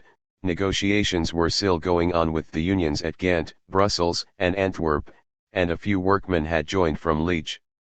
The news from Switzerland was favorable. The General Council reported that about £9 had been sent to London. Becker reported that the Central German Committee had enrolled 30,000 members. In Italy, the General Council was in correspondence with unions in Naples, Milan, and Genoa. The Italian delegate, Stampa, indeed spoke about 38 societies of working men, having 30,000 members and a capital of 120,000 francs, £4,800. But news of these had not reached London from Italy. There were 4 delegates from the General Council: Ecarius, Dupont, Lessner, and Carter. 2 Englishmen attended as delegates from their unions. One of these was Walton, who represented the Reform League. There were 9 delegates from Paris, and 9 others from France. Amongst these were Longuet from Caen, Aubry from Rouen, Vasseur, the agitator, from Fuveau and Marseilles. DPP came from Belgium. From Italy came Stampa and Tannery. From Germany there were 6 delegates including Kugelmann, the friend of Karl Marx, from Hanover, Leydendorf from Magdeburg, Buchner, the writer of Force and Matter, from Darmstadt, and F. A. Lang from Densberg. Most numerous were the delegates from Switzerland, and especially from the French-speaking part of the country. There were 8 delegates from Geneva, 8 from the section at Lausanne, and 6 more from the Cooperative Society there, 5 from the Jura, and 11 from the German-speaking part of Switzerland. Dupont was chosen president, with Ecarius and Becker for vice-presidents, and Buchner, Berkeley, Guillaume and Vasseur as secretaries. Although certain questions had been tabulated for discussion, it was considered desirable to appoint a committee of 7 to go through them all, to draw up the agenda, and to settle the order of discussion. 8 committees were also appointed which were to consider the various questions and to prepare resolutions. They were also to consider the reports of the General Council and those of the various sections and societies. The first question which was considered was that of the Peace Conference at Geneva. The Central Committee of the German section at Geneva had already considered this question for many weeks and brought up a resolution which clearly stated the essential grounds of difference between the middle-class twaddle about peace and the proletarian hatred of war. The resolution was adopted, and the conclusion was particularly emphatic. It declared the complete and entire sympathy of the International with the objects of the Peace Society, provided that this body adopted the program of the International. Then came on for discussion the question how the International was to act in order to enable the working class to take an active part in the freeing of themselves from the capitalist yoke. Tolaine read the report. The debate was rather wild, because no resolution had been prepared, and the question was rather obscure. Although much had already been said on that point at Geneva, the question was discussed on Friday afternoon. It appeared that the question of organization, and especially of the authority of the General Council, was really involved. Indeed, Tolaine was rather a self-conscious person. He represented the minority on the committee, and strongly expressed their opinions. Yet he gave them away afterwards, although this did not make him more friendly to the Congress. Cowley proposed that no change should be made in the rules in order to save the expense of printing, and that the wishes of the Congress should be expressed in the form of resolutions. The Congress resolved that the General Council should send quarterly reports to the Central Committee, that a yearly report of the proceedings should be sold at a cost of 1 penny, and that the money received should be used to send delegates to the Congress. The report of the General Council was received. History of the First International. Part 1, 1864 to 1872. Chapter 1. Since the days of the formation of the great empires of antiquity, the idea of the unity and solidarity of the whole human race has never been completely in abeyance. The international Roman Empire, comprising within its frontiers the old world known at that day, gave a fresh impetus to the idea, which underwent further development when embodied in the medieval Catholic Church. Although subsequently the idea of the universal solidarity of mankind was obscured by the formation of national states, shaping themselves through a process of perpetual warfare, the notion of internationalism continued to live in the teachings of philosophers and of various sects. Indeed, the governing classes, in spite of their mutual struggles, continued to practice a form of international solidarity directed against the revolutionary movements of the oppressed masses of the people. Let us recall the medieval risings of the peasants and craftsmen, against which all the ruling castes of that epoch took up arms. Promptly forgetting their national and sectional disputes in the face of this revolt of the masses, the governing classes made common cause against the rebels. A united front against the poorer sections of the community was formed by emperors, kings, princes, noblemen, and the wealthier burghers.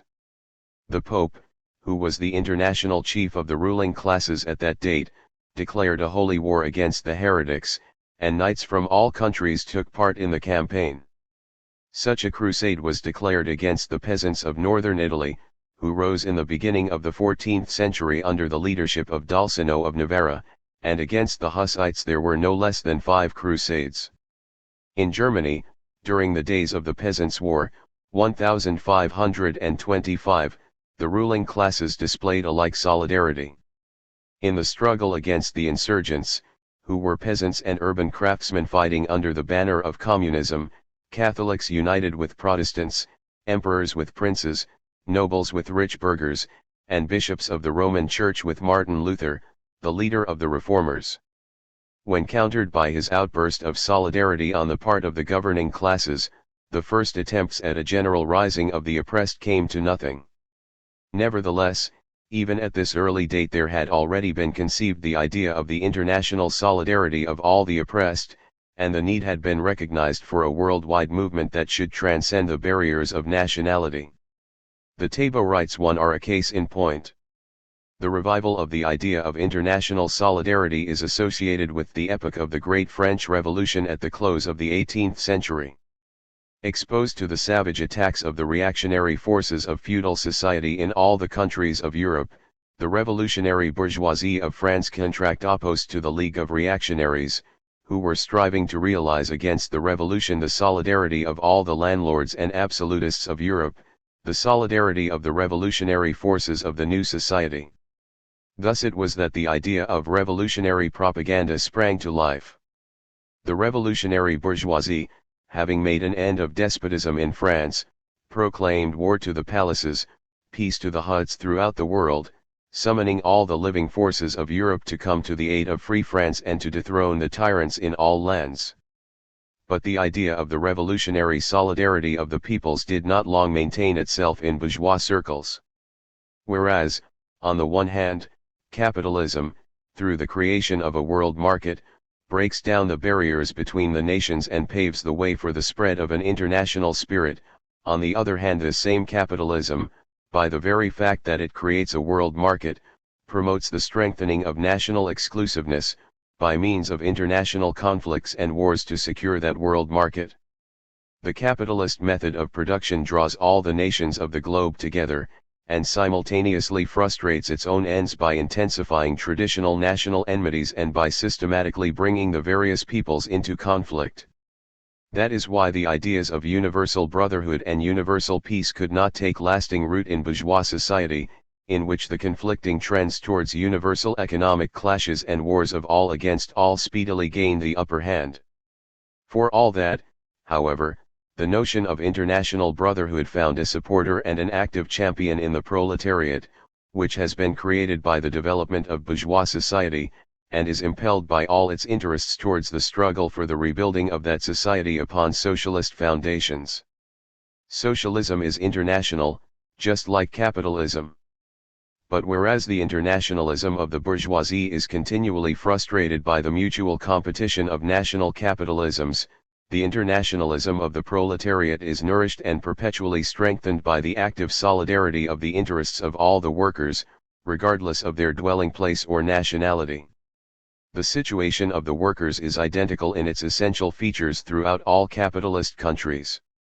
Whilst the interests of the bourgeoisies of different lands unceasingly conflict one with another, the interests of proletarians coincide. The proletariat comes to realize this in the course of its daily struggles. For example, in their attempts to secure higher wages, a reduction of hours, and other measures for the protection of labor, the workers continually encounter obstacles, which are brought into existence by the competition between the capitalists of various nations. An increase in wages or a reduction of the working day in any particular country is rendered difficult or almost impossible by the competition of other countries in which these reforms have not yet been achieved. Furthermore, during strikes entered into by the workers for the improvement of their condition, the capitalists of the more advanced countries have recourse to the importation of workers from lands where the standard of life is lower.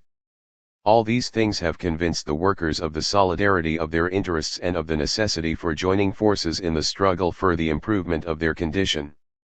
Next, the proletariat, standing as a class upon the lowest rung of the social ladder, has a lively sense of all the abuse and wrong inflicted by the ruling class upon the oppressed stratum of the population, and for this reason it reacts against this abuse and wrong in lively fashion. To a considerable extent, capitalist society finds it impossible to get along without the international organization of its forces and without the oppression of the weak nations by the strong. As soon as the proletariat becomes class conscious, it begins to protest vigorously, and to struggle against national oppression and the inequality of national rights. Here is the second source from which the stream of proletarian internationalism is fed. Thirdly, the clashes of war, periodically recurrent in capitalist society, impinge with especial violence upon the working class. The crushing burden of war costs, forcible removal from the family to a life in barracks and in camps, the immense material sacrifices, the unemployment, hunger, and poverty, resulting from war, all these things arouse among proletarians a protest which is barely conscious at first but which grows increasingly conscious, a protest against war, a struggle against militarism, in the name of the international solidarity of the workers. Finally, the internationalism of the proletariat is intimately connected with its socialist aspirations. In view of the indissoluble economic and political ties uniting the various capitalist countries, the social revolution cannot count upon success unless at the outset it involves, if not all, then at least the leading capitalist lands. For this reason, from the moment when the workers begin to become aware that their complete emancipation is unthinkable without the socialist reconstruction of contemporary bourgeois society, they take as their watchword the union of the workers of the whole world in a common struggle for emancipation. From that moment the instinctive internationalism of the proletariat is transformed into a conscious internationalism. In the manifesto of the Communist Party, Marx and Engels describe the internationalization of contemporary life under the influence of the bourgeois method of production. I quote a vigorous and picturesque passage. By the exploitation of the world market, the bourgeoisie has given a cosmopolitan character to production and consumption in every land. To the despair of the reactionaries, it has deprived industry of its national foundation. Of the old established national industries, some have already been destroyed, and others are day by day undergoing destruction. They are dislodged by new industries, whose introduction is becoming a matter of life and death for all civilized nations, by industries which no longer depend upon the homeland for their raw materials, but draw these from the remotest spots, and by industries whose products are consumed, not only in the country of manufacture, but in every quarter of the globe. Instead of the old wants, satisfied by the products of native industry, new wants appear, wants which can only be satisfied by the products of distant and unfamiliar climes. The old local and national self-sufficiency and isolation are replaced by a system of universal intercourse, of all-round interdependence of the nations. We see this in intellectual production no less than in material. The intellectual products of each nation are now the common property of all. National exclusiveness and particularism are fast becoming impossible. Out of the manifold national and local literatures, a world literature arises. By rapidly improving the means of production and by enormously facilitating communication, the bourgeoisie drags all the nations, even the most barbarian, into the orbit of civilization. Cheap wares form the heavy artillery with which it batters down Chinese walls, and constrains the most obstinate of foreign-hating barbarians to capitulate. It forces all the nations, under pain of extinction, to adopt the capitalist method of production. It compels them to accept what is called civilization, to become bourgeois themselves. In short, it creates a world after its own image. 2. However, as the manifesto itself points out, the proletariat develops concurrently with the bourgeoisie. In its struggle with the bourgeoisie, it traverses various phases of development. At first this struggle is purely individual, then it becomes local, then national, and, finally, it assumes an international character. The proletariat passes through various stages of evolution. Its struggle against the bourgeoisie dates from its birth.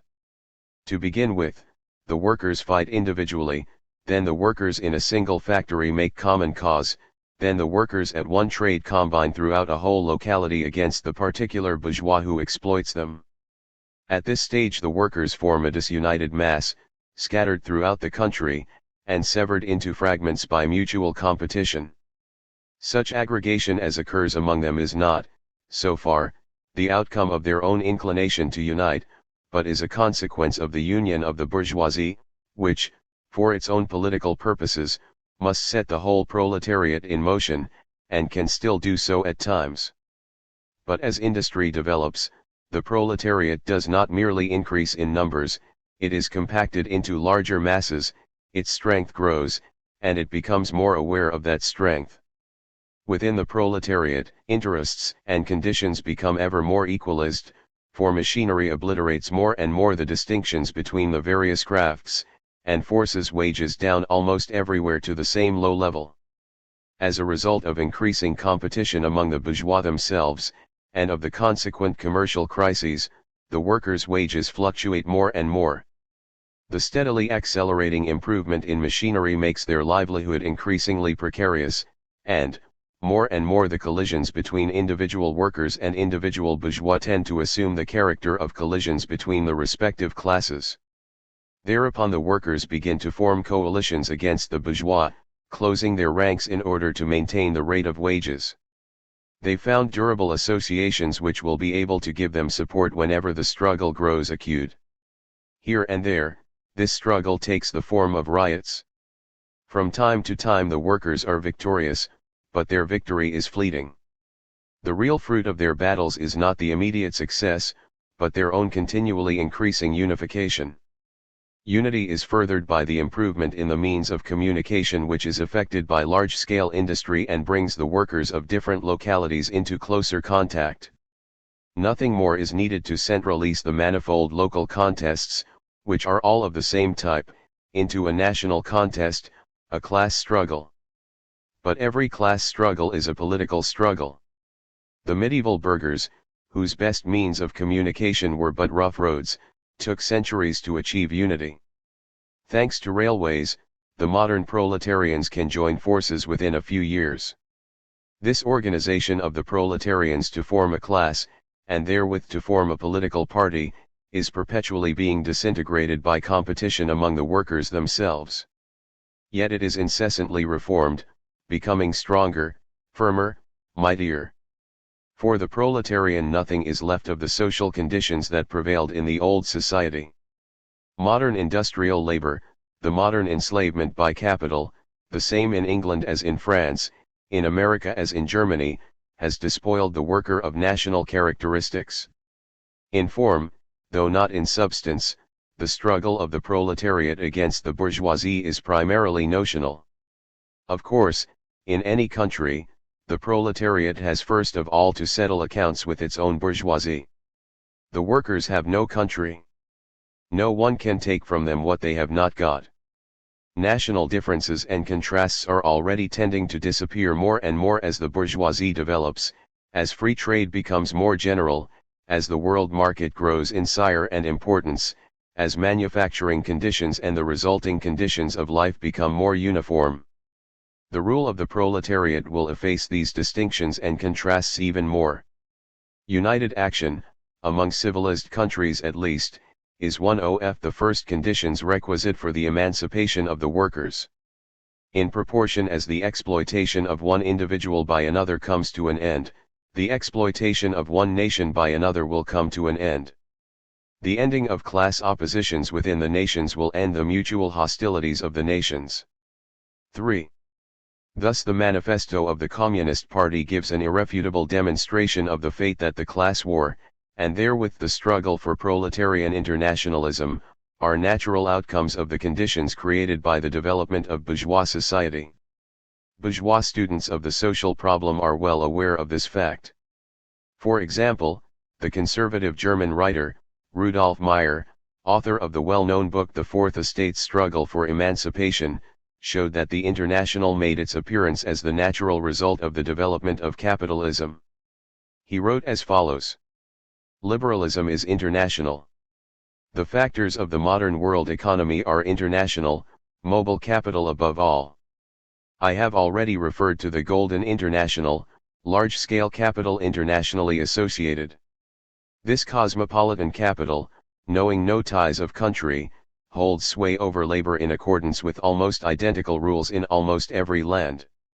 How could we expect any other result than that labor should exhibit everywhere an identical reaction? The international is the expression of the interests and demands common to the wage-earning class throughout the civilized lands which practice a system of free trade. It is the organization of the social democracy extending all over these lands. Inasmuch as everywhere the same preconditions of the international existed, inasmuch as everywhere the same discontent and the same aspiration towards better things manifested themselves in the Fourth Estate, a man of genius was needed to give this movement its direction. This man appeared in due time. His name is Karl Marx." 4. Next let us turn to the Belgian liberal economist, Émile de Lavaleve. In The Socialism of Today, he writes: "Internationalism is the natural consequence of the great process of assimilation which is taking place throughout the world. Nations are becoming more and more like each other, and their mutual relations more and more close. The same economic and religious problems, the same commercial and industrial crises, the same class antagonisms, the same struggles between capitalists and laborers, arise in all civilized countries, whether their form of government be republican or monarchical. The solidarity of nations is no longer an empty phrase. So real is it, especially in economic matters, that a purely local occurrence may have a far-reaching result in both hemispheres. As different nations tend to become one single family, all forms of social activity must consequently take an international character." 5. Again, Werner Sombart, the radical sociologist, the best of the other bourgeois writers that have understood the essence of the modern working class movement, shows that the socialist movement has a decided tendency towards unity to the fullest extent, and he recognizes that the centralist trend of the socialist movement issues from the uniformity of capitalist development, and consequently from a single complex of causes, so that socialism aspires towards homogeneity of form. This uniformity of the contemporary working class movement finds expression in internationalism. What is this spirit of internationalism? Inquires Sombart, and answers. In the first place it is the expression of common interests.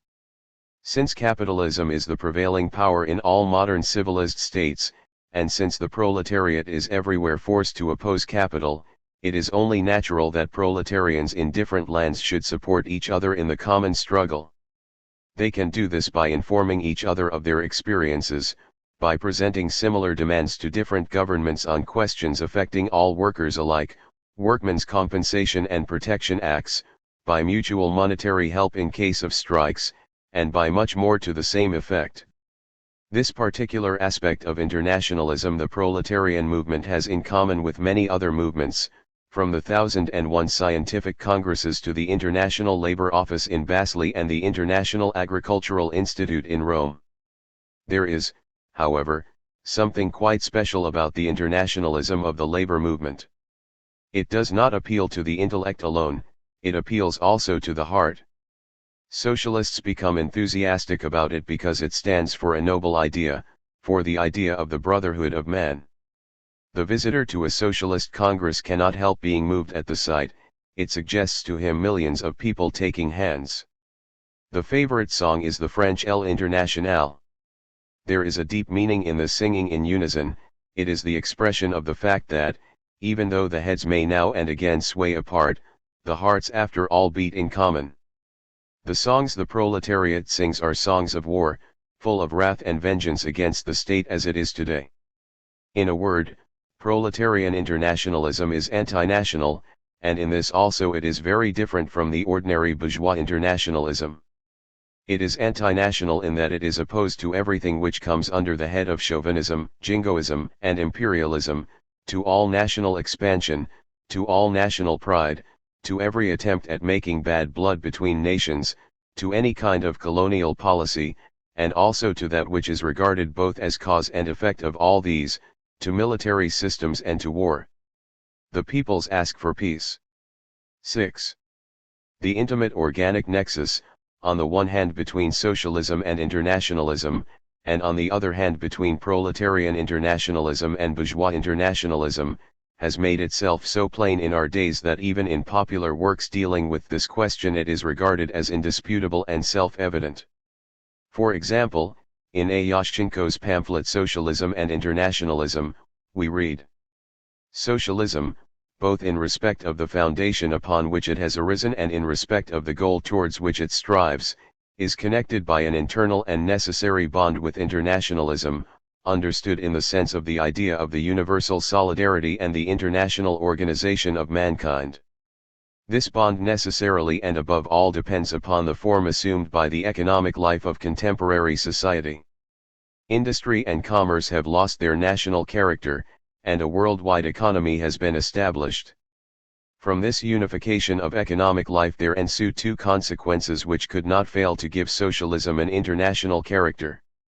In the first place, we have the community of interests of the proletarians of all lands, whence arises the idea of the need for joint activities and for the international unification of the proletariat. Secondly, we have a unity of economic relationships, and this presupposes a unity of organization. From the economic point of view, the characteristic feature of socialist organization is unity in economic relationships. In place of the extant system of production, devoid of order, plan, and method, entirely subordinated to chance, competition, and the struggle of interests, socialism will create order and stability. The work of production will then be in the hands of the whole community, as a unified economy, and it will be directed by the central authority. The nearest thing to such a collectivity can only be the state, although even the establishment of an isolated socialist state does not of itself imply the introduction of complete order and harmony into economic life. In that case competition and the economic struggle between the various states will continue, and this competition will perpetually disturb the internal harmony of their relationships, for under the present conditions of the life of mankind it is impossible to conceive of a state as economically isolated and independent. In fact, it is impossible to imagine the existence of a national socialist state amid states organized upon the individualist system. There is an insuperable contradiction between the socialist ideal and the fact of the existence of distinct sovereign states. Socialism is in conflict with the state as it exists today, with the state that is founded upon the dominion of one class over others in virtue of the organization of military force. For this dominion, socialism desires to substitute a classless society, one in which there will be no need to maintain by force the rule of the one over the many. But, apart from this incompatibility of the socialist ideal with the actual existence of national states, it is necessary to point out that at the present time the interests of the working class conflict with the division of mankind into a number of sovereign states. Conquests bring advantage, and even this is in many cases fictitious, as a rule only to privileged persons, to army contractors, to those who receive munificent gifts after a successful war, and to those who enrich themselves by the direct seizure of land in the conquered country. The people of the conquering nation expend thousands of millions in order to win a few millions, not for themselves, but for a small number of the elect. For the reasons enumerated above, socialist thought was, from the very first, confronted with the international problem. 7. History of the First International. Part 1. 1864 to 1872.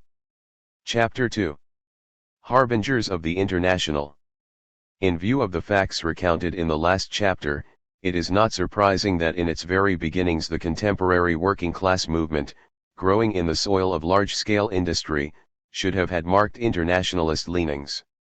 In especial, the radical movement in Britain during the end of the 18th and the beginning of the 19th century had such a character.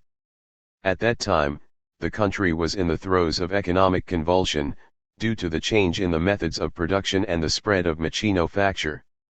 The Industrial Revolution, leading to the proletarianization of the small independent artisans, and subjecting the mass of the workers to the capitalists, aroused the first political movement of the workers and gave it a revolutionary trend.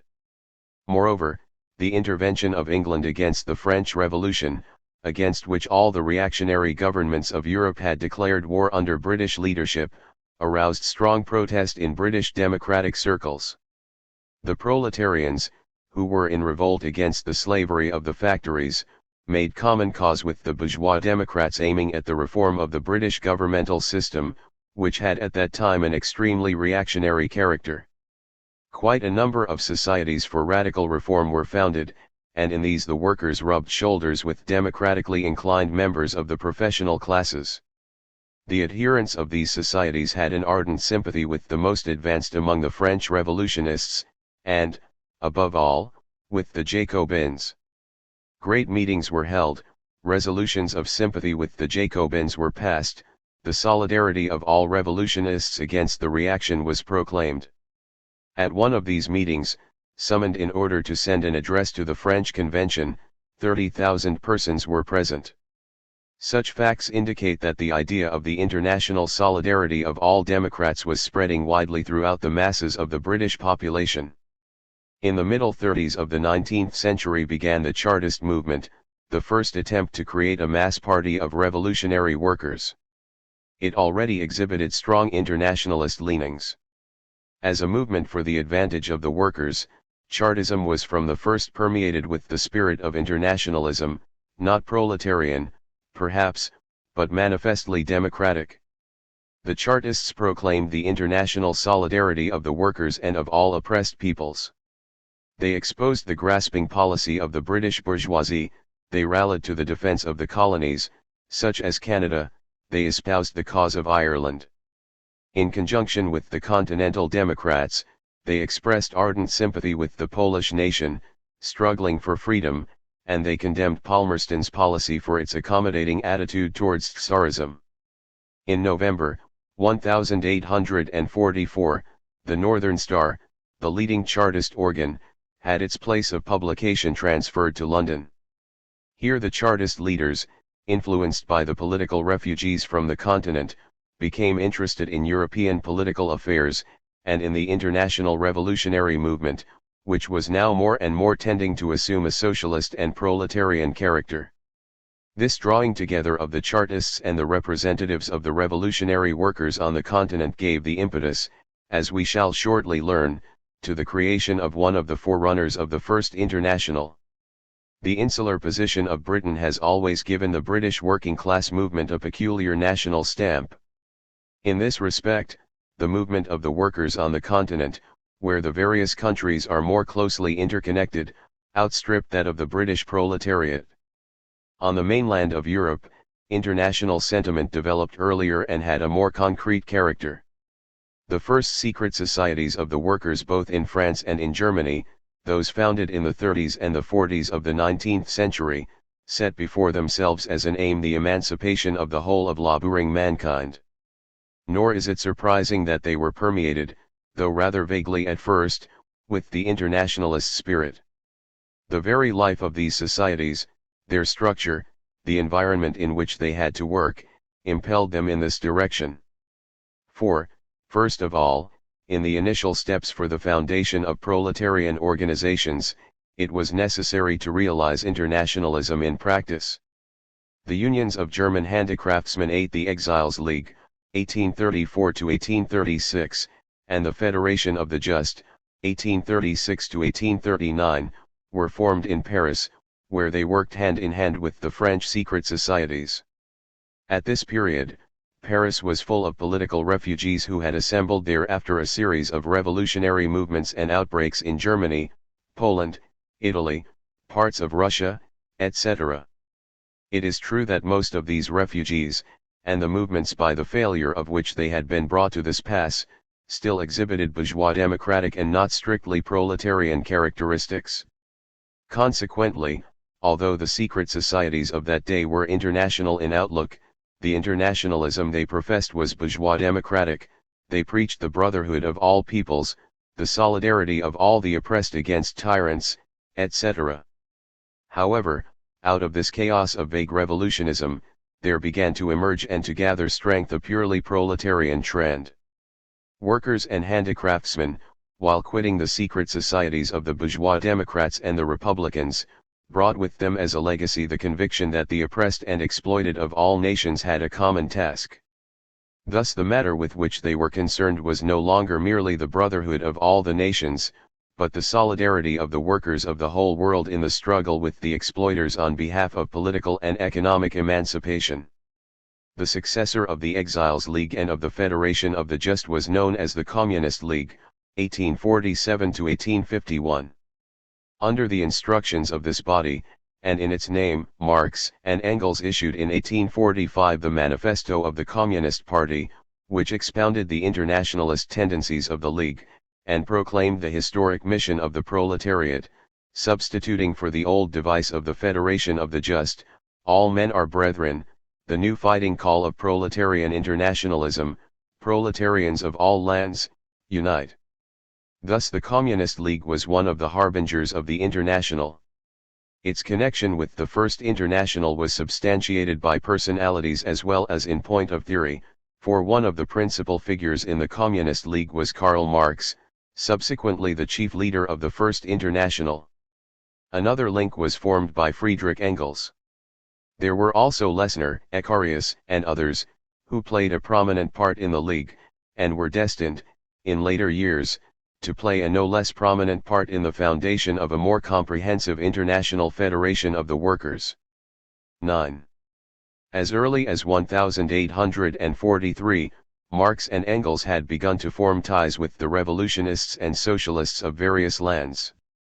To say nothing of the French, they entered into relationships with the Chartists in England, with Polish refugees, with Russian refugees, among whom Bakunin was the most notable, with Italians, Belgian Democrats, Hungarians, etc. Even in the end of the year 1847, when the attention of the two had become definitely concentrated upon proletarian communism, Marx took part in the foundation of the Democratic League in Brussels, November, 1847. This body had an international character, and united the Belgian Democrats with the political refugees of other nationalities residing in Belgium. Marx was the vice president of the German section of the League, and Lelavel was vice president of the Polish section. Necessarily, however, Marx regarded as more important his activities in the German Workers' Society of Brussels, founded in August, 1847, and subsequently merged in the Communist League.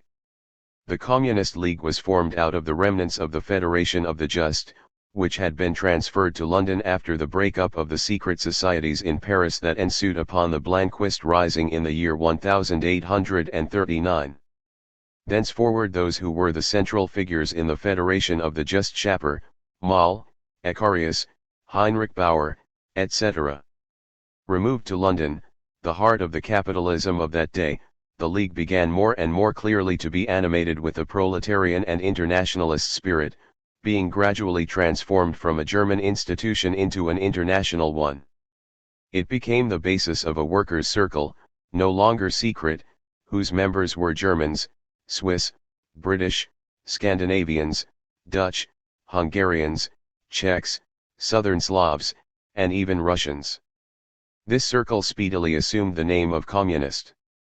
Its device, the brotherhood of all the peoples, was inscribed on the membership cards in about 20 languages, and the phrasing, we learn from Engels 10, was not always free from grammatical errors.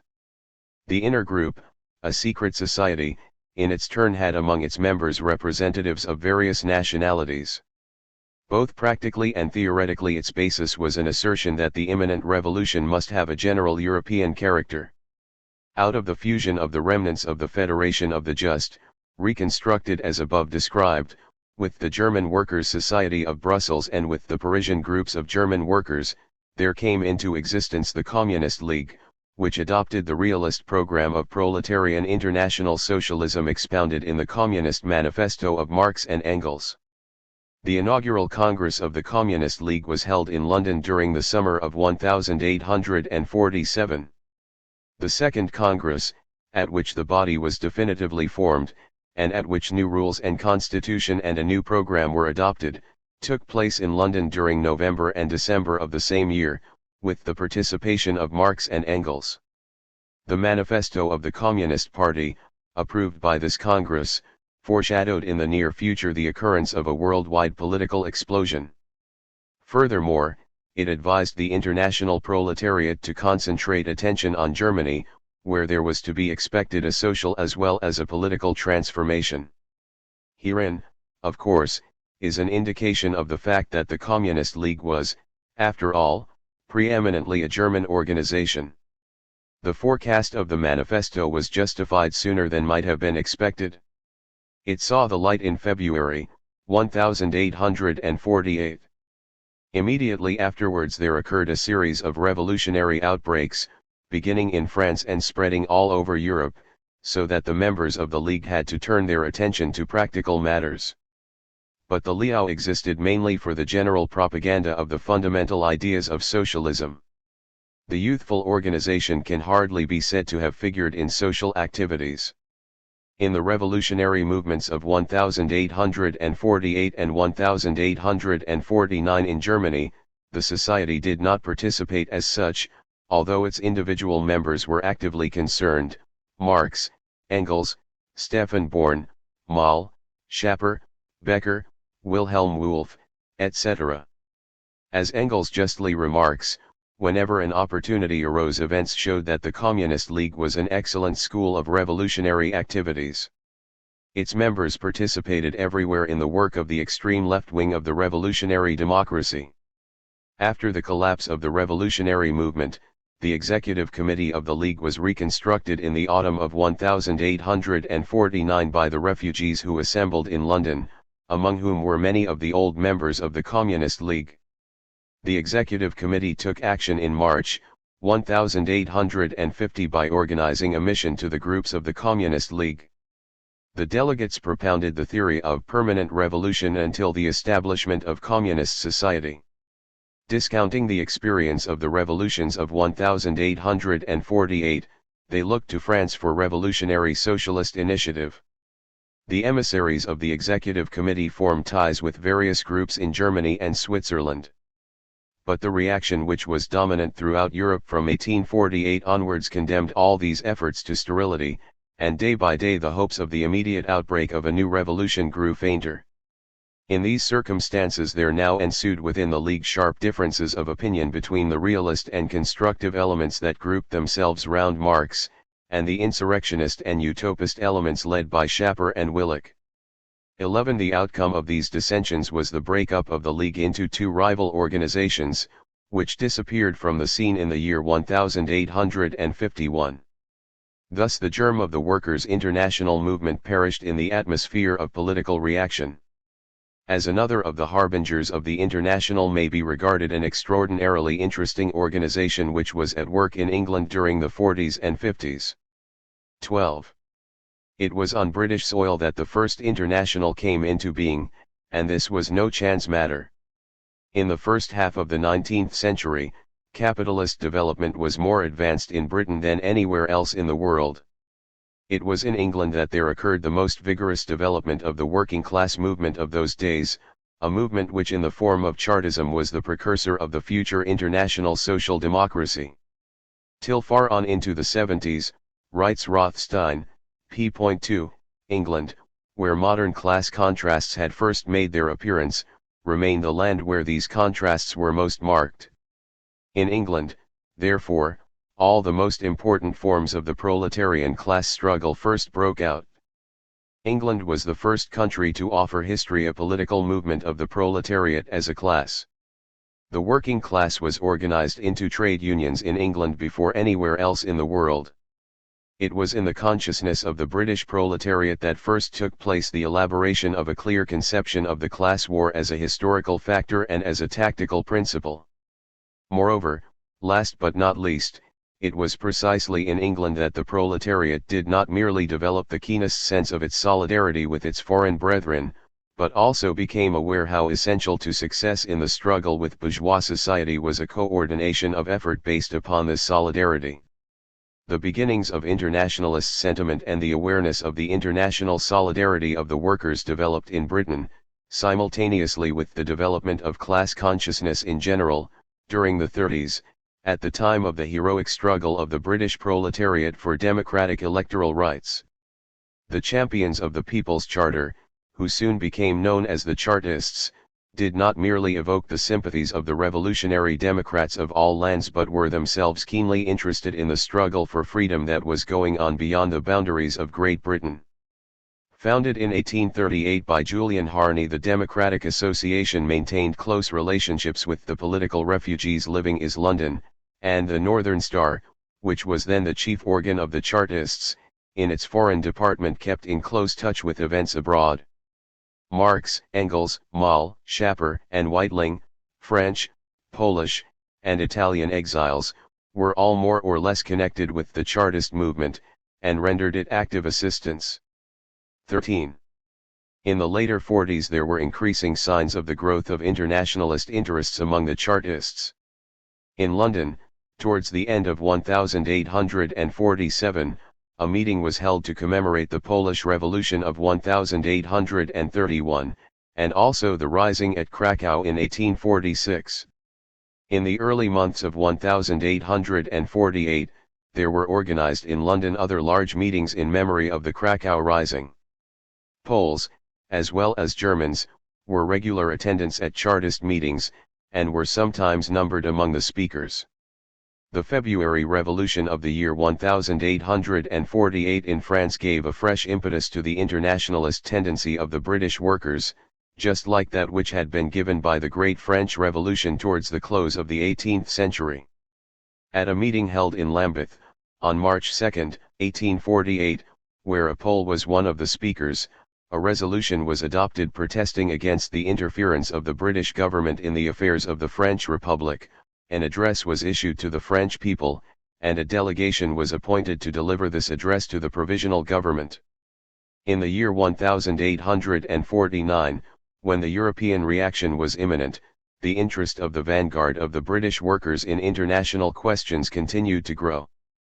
The occupation of Rome by French troops and the ruthless suppression of the Hungarian Revolution by the Austrian soldiery were followed in England by an outburst of sympathy with the victims.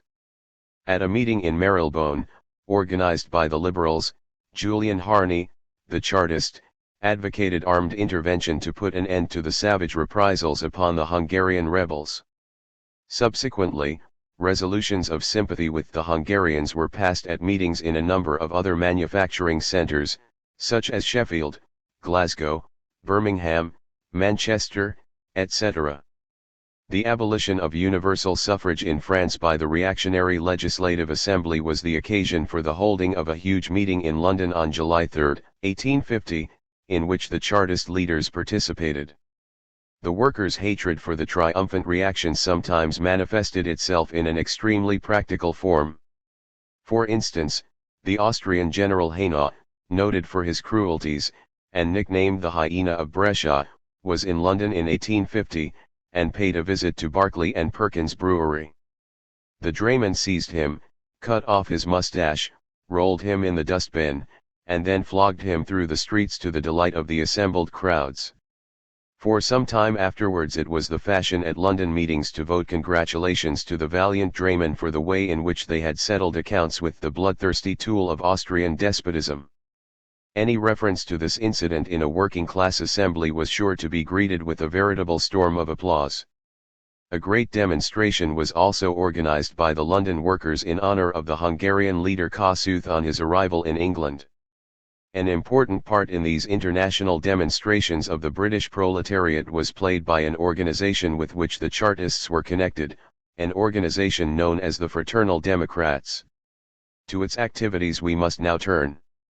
In September 1844, the Fraternal Democrats was founded in London by German, Polish, and Italian refugees. As far as its animating ideas were concerned, it was the first international organization of the working class, and in this sense may be regarded as a harbinger of the international. Upon the initiative of Schaper and the Polish refugee Oberski, in the year 1845 William Lovett issued an appeal to the Chartists, urging them to join the Fraternal Democrats. Ernest Jones, Cooper, Harney, etc., became members, and Harney was especially active in its councils. 14 Not desiring to have any fixed form of organization, the society had no executive, but for the signing of documents intended for publication 6 secretaries were appointed: English, German, French, Slav, Scandinavian, and Swiss. In December 1847, the Society of Fraternal Democrats, henceforward often spoken of as the Association, adopted fixed rules, in accordance with which each nationality joining it had to elect a general secretary and, as far as means would permit, to appoint one or more corresponding secretaries. The general secretaries, together with the other national representatives, one for each nation, formed the executive. Schaper was general secretary for Germany, Harney for England, Oberski for Poland, and so on. Among the members of the executive was the famous Ernest Jones. There can be no doubt whatever, writes Rothstein, that this form of organization, which was repeated in all subsequent similar organizations, served as the prototype of the International. Only 17 years elapsed before the foundation of the latter, and throughout this period the traditions of the Fraternal Democrats remained in force. In the program of the Society, its aims were stated in the following terms: the mutual enlightenment of its members, and the propaganda of the great principle embodied in the Society's motto, all men are brethren. In the political part of the program we read, we renounce, repudiate, and condemn all political hereditary inequalities and distinctions of caste. In the social part we read, we declare that the earth with all its natural productions is the common property of all. We therefore denounce all infractions of this evidently just and natural law, as robbery and usurpation.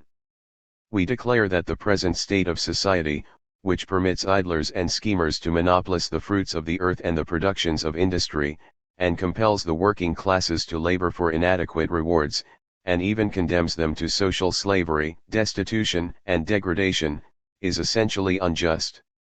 Next comes a declaration of internationalism, convinced that national prejudices have been, in all ages, taken advantage of by the people's oppressors to set them tearing the throats of each other, when they should have been working together for their common good.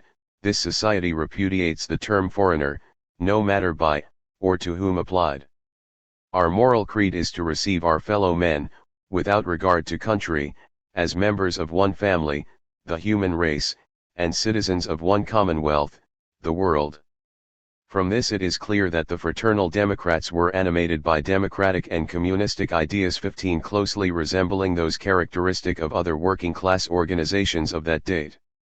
Like the Communist League, it was not a party of action, such as was at the same period the Chartist organization, of which the Fraternal Democrats must be reckoned an offshoot, but a society of propaganda and agitation. It organized meetings and demonstrations to commemorate revolutionary events, both of earlier days, a festival in honor of the French Revolution, and of recent date. Particular attention was paid to the Polish question, in which European Democrats were greatly interested at this time. Among other things, in September 1847, the association issued a call to the European democracy, in which the idea was moot of summoning an international Congress of the Revolutionary Democracy as a counterblast to the International Congress of Free Traders in Brussels. This idea was hailed with acclamation in Brussels, and Marx came to London in person to attend the festival organized by the Fraternal Democrats in honor of the Polish Rebellion of 1830, came to deliver the address and to support the notion of an International Democratic Congress of the Workers. 16. This Congress was actually summoned. It was to have been held in Brussels on October 25, 1848, the anniversary of the Belgian Revolution. The stormy events of the Annus Mirabilis, wonderful year, frustrated the execution of this bold plan. The leaders of the Fraternal Democrats were free from bourgeois ideology. They taught that nationality was necessary for the more effective guidance of the class war, but that internationalism would result from the triumph of the proletarian movement in all lands. Furthermore, they proclaimed the international solidarity of the workers as an essential preliminary to the victory of the proletariat over the bourgeoisie. For example, at the meeting held by the Fraternal Democrats in the summer of 1847 on the occasion of the Portuguese Rising, Harney said, "The people are beginning to understand that foreign as well as domestic questions do affect them, that a blow struck at liberty on the Tagus is an injury to the friends of freedom on the Thames, that the success of republicanism in France would be the doom of tyranny in every other land, and the triumph of England's democratic charter would be the salvation of the millions throughout Europe." The Northern Star, June 19, 1847. And in a speech delivered early in 1848 at the festival in honor of the second anniversary of the Krakow Rising, Harney exclaimed, "But let the working men of Europe advance together and strike for their rights at one and the same time, and it will be seen, that every tyrannical government and usurping class will have enough to do at home without attempting to assist other oppressors. The age of democratic ascendancy has commenced. The rule of the bourgeoisie is doomed." The Northern Star, February 26, 1848. Such was the democratic and internationalist standpoint from which the Fraternal Democrats regarded war. In this connection, Rothstein observes, "Of course their views are not always expressed with the precision which is possible to us after the discipline of 70 years, but they are permeated by a genuinely proletarian and internationalist spirit." Harney and Jones were unquestionably internationalist social democrats in the modern sense of the term. Schapper, M. Grath, and a number of other refugees and Chartists, seconded them, ably in this respect. 17. At the time of the Revolution of 1848, the Fraternal Democrats were at the climax of their development. 18. On the very day when the revolution began in Paris, the Fraternal Democrats were holding a meeting to commemorate the Krakow Rising, and at this Harney spoke of the need for the conquest of political power by the proletariat, in order to effect the expropriation of the bourgeoisie. The events in France aroused a febrile excitement among the British workers. At all the Chartist meetings the revolution was preached. But the defection of the middle-class adherents, satisfied by the repeal of the Corn Laws, in conjunction with the repressive measures adopted by the authorities, weakened the forces of the British proletariat. Attempts to initiate a revolution on April 10 were abortive, and ended in the collapse of the Chartist movement. The defeat of the June Rising of the Parisian workers was the final blow to the hopes of the socialists. Everywhere the working class became apathetic. The collapse could not fail to read upon the Fraternal Democrats, whose organization, although it continued in existence for another 4 years, no longer received widespread support, so that it gradually flickered out. In October 1849, the reorganization of the society was undertaken, and a new program was drawn up, containing, among others, the following points: the brotherhood of the nations, and especially the fraternal community of the proletariats of all lands, the freedom of the press, the granting of the political rights that had been demanded in the Charter, universal suffrage, etc., the preparation of the working class for its emancipation from the oppression of capital and from the usurpations of feudalism. In a manifesto issued shortly afterwards, the Fraternal Democrats expressed themselves as follows: "Means will be taken to render your society a veritable link of union between the democratic and social reformers of this country and those of continental Europe and America." The Northern Star, November 3, 1849. but all attempts to resuscitate the Fraternal Democrats were foredoomed to failure in consequence of the arrest of the mass movement of the British workers. 19. The collapse of the revolutionary movement alike in England and on the continent, writes Rothstein, made it impossible for the association to become the center of an international proletarian democratic organization. Even its modest role in England was circumscribed more and more on account of the growing political inertia of the British working class throughout the ensuing decades. Of course, for an international such as was founded 12 years after the collapse of the Fraternal Democrats, something more was requisite than a mere international proletarian organization. It may, however, be confidently asserted that the Fraternal Democrats, and not an entirely new body, would have undertaken the historic mission of the International, had not the former society come to an untimely end in consequence of the reaction that followed 1848. This is proved by the lively interest which Marx and Engels took in the Fraternal Democrats in the early days of that society. Besides, the International itself, at the time of its first formation, was not what it subsequently became. 20. The idea of the international solidarity of the proletariat did not perish when the Fraternal Democrats ceased to exist. A fresh attempt was made to construct an international organization, on lines which even more closely resembled were to be those of the future International. The Crimean War revived interest in the question of an international policy for the working masses of Europe. This revival was especially conspicuous in England. In 1853, Ernest Jones attempted to resuscitate the Chartist movement. In March, 1854, a Chartist Labour Parliament met in Manchester, and elaborated a new programme. 21. In this connection, the idea naturally came to the front that the time was once more ripe for contractopposing a proletarian conception of internationalism to the bourgeois conception. In the autumn of 1854 there was founded upon Jones' initiative a committee for the reception of Barbs in England. Barbs had just been liberated from the dungeons of Napoleon. Incidentally, the formation of the committee was a protest against the expected visit of Napoleon III to London. The People's Paper, October 21, 1854. Delegates of various foreign societies joined the committee. It now assumed the name of the Welcome and Protest Committee, and declared that its principal aims were, the demonstration of welcome to the exiles of France and fraternization with the democracy of the continent, in opposition to the League of Kings. The People's Paper, December 16, 1854. This committee was soon transformed into a kind of international which, although it never acquired an influence equal to that of the Fraternal Democrats, nevertheless championed the idea of the international solidarity of the proletariat down to the eve of the foundation of the First International. Yet more interesting is the fact that it anticipated the forms of organization adopted by that body.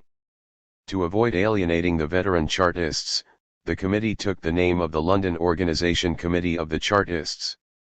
The People's Paper, January 27, 1855. Its international affairs were, however, entrusted to a subcommittee of 7 members, which kept in touch with the French exiles, and in conjunction with them and with other refugee circles, each of which sent 5 delegates, constituted what was known as the committee. The organization committee soon ceased to exist, and the International Committee became an independent body. Ernest Jones was president, James Finlan, who soon resigned, was treasurer, and each nation elected its own secretary. The secretaries were, for the English, Chapman; for the French, Tollandier; for the Germans, Blay; for the Poles, Dembinski; for the Italians, Pezzi; and for the Spaniards, Salvatello. This was the form of organization which had been adopted by the Fraternal Democrats, and we shall find it again in the First International. The International Committee made its debut by organizing a meeting held in St. Martin's Hall on February 27, 1855, to commemorate the French Revolution of 1848. Apropos of this demonstration, Ernest Jones wrote as follows in the People's Paper of February 17. Is there a poor and oppressed man in England? Is there a robbed and ruined artisan in France? Well, then, they appertain to one race, one country, one creed, one past, one present, and one future. The same with every nation, every color, every section of the toiling world. Let them unite. The oppressors of humanity are united, even when they make war. They are united on one point, that of keeping the peoples in misery and subjection. Each democracy, singly, may not be strong enough to break its own yoke, but together they give a moral weight, an added strength, that nothing can resist. The alliance of peoples is the more vital now, because their disunion, the rekindling of national antipathies, can alone save tottering royalty from its doom. Kings and oligarchs are playing their last card, we can prevent their game. No movement of modern times has therefore been of such importance, as that international alliance about to be proclaimed at a great gathering in St. Martin's Hall. It is true that this international alliance took the form chiefly of a league of democrats against monarchs, but nonetheless there was talk of the unity of the workers. At this very meeting, Ernest Jones, explaining its significance, frankly declared, "Let none misunderstand the tenor of our meeting, we begin tonight no mere crusade against an aristocracy. We are not here to pull one tyranny down, only that another may live the stronger. We are against the tyranny of capital as well. The human race is divided between slaves and masters. Until labor commands capital, instead of capital commanding labor, I care not what political laws you make, what republic or monarchy you own, man is a slave." The People's Paper, March 3, 1855. 22. During the end of the year 1855, the International Committee organized meetings of protest against the persecution of foreign political refugees by the British authorities. One of these took place in the month of November at St. Martin's Hall. As a part of this movement, an international soiree was held just before the New Year in honor of the exiles, and among the speakers on this occasion was the German refugee Ruge, a friend of Marx's youth. A manifesto upon the question of nationalities was adopted. Substantially, though not precisely in the terms a similar manifesto would employ today, this document emphasized the right of all peoples to self-determination, and also affirmed the principle of the nationalization of land, money, and the means of exchange. It closed with the adjuration, in French, "Vive la République démocratique et sociale." The People's Paper, January 5, 1856. As a result of this agitation, the persecution of the foreign refugees was discontinued. In April, 1856, there arrived from Paris a deputation of Proudhonist workers whose aim it was to bring about the foundation of a universal League of Workers. The object of the League was the social emancipation of the working class, which, it was held, could only be achieved by a union of the workers of all lands against international capital. Since the deputation was one of Proudhonists, of course this emancipation was to be secured, not by political methods, but purely by economic means, through the foundation of productive and distributive cooperatives. There were about 20 millions of workmen in the 5 leading European states. If each of these workmen was to make a small contribution, a large amount of capital would be secured, and with this a number of bakeries, slaughterhouses, and similar enterprises could be established. Thus by degrees capitalism would be painlessly superseded. A great meeting was summoned, and by this, with the active participation of Piat 23 and Tallandier, the plan was approved. An executive committee was elected, and the meeting resolved to issue an appeal to the trade unions. It was the Owenist utopia, resuscitated by the Proudhonists. Of course, the project was stillborn. Nevertheless, the affair had a stimulating influence on the International Committee. In May, 1856, the committee issued a remarkable manifesto, addressed to all nations. It ran as follows. The device of all in democracy is not only universal republic, it is universal democratic and social republic, and it is around this device in its entirety, in its strength, in its unity and its indivisibility, that the International Committee has met. The alliance of the peoples in peace, liberty, and justice, depends as much on the internal constitution of the people as on their mode of external activity. It is even right to say that the internal constitution determines the external policy.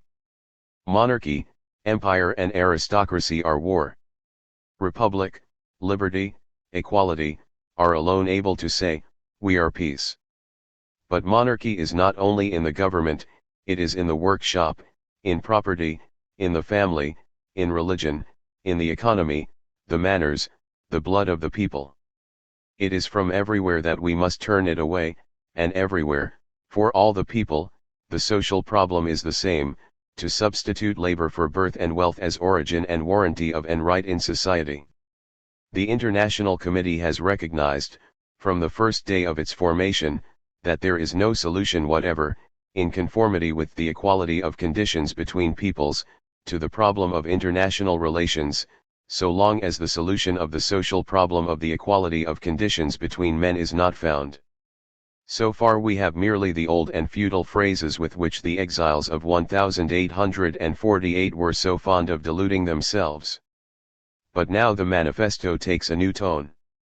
We shall not finish without submitting to you a plan the realization of which we look to as essential to the continuance of the work of alliance we have begun. This plan consists in enlarging the International Committee, nearly fatally condemned to impotency by the small number and the poverty of its members, into an international association, open to men of all countries, and which ought not to count one international committee only in one of the towns of Europe, but international committees in as many of the towns of the world as possible. We cannot for the present speak at length on the means of constituting in the greatest number of countries the international association, of centralizing its resources and its works. We shall merely say that if you approve of the plan, we think of issuing cards of membership, the possession of which, bought by a payment of 6d per quarter, will constitute you a member of the International Association and grant you the right of ballot in the assemblies of the nation you belong to and in the international assemblies. Thus we shall be able to organize a numerous, rich, and powerful body. 24. In August, 1856, steps were taken to carry the plan into effect. The International Committee, in conjunction with the Revolutionary Commune 25, held a meeting in honor of the Revolution of 1792. A resolution was adopted recommending the International Committee, the Revolutionary Commune, the Society of the German Communists, the Society of the English Chartists, the Society of the Polish Socialists, and all those who, without belonging to any one of these societies, were eligible members of the International Association to enter into an alliance in order to help each other in all the works that should aim at the triumph of the universal democratic and social republic. The further wording of the resolution was as follows. The said societies engage themselves, in fine, to use all their power to induce the citizens of all countries to organize socialist and revolutionary national societies, to bind them together by means of the General Association, in order to make the international propaganda profit by the strength of the association of all the individuals, and the various national propaganda profit by the strength of the association of all the people, and so prepare the success of the future revolution. Success which the past revolutions could not achieve, for not having known and practiced the law of solidarity, without which there is no salvation either for the individuals or for the peoples. Reynolds Newspaper, August 17, 1856. This idea recurs in the Provisional Rules and Constitution of the International. This was the end of the activities of the International Committee. Manifestly the soil was not yet prepared for the foundation of the International Workingmen's Association. It is true that early in 1857 the International Committee was still in existence, and that, in conjunction with the Revolutionary Commune, it organized a demonstration in commemoration of the French Revolution of February, 1848.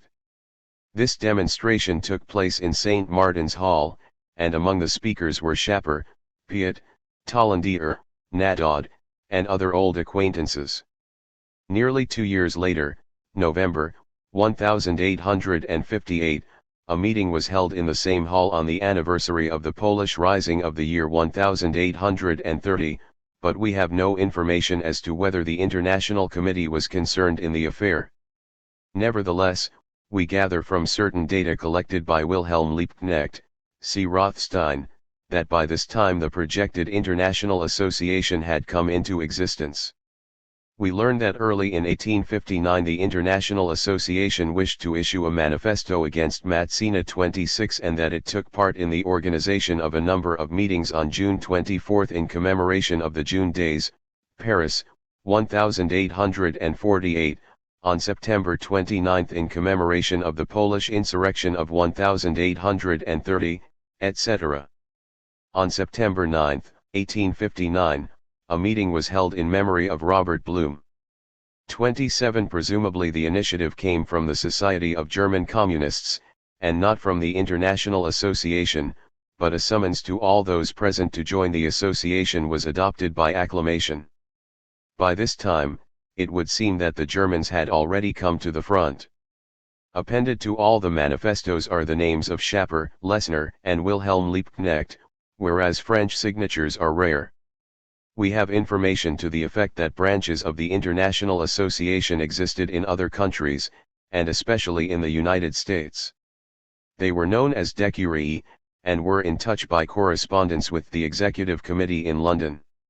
Here our information ceases.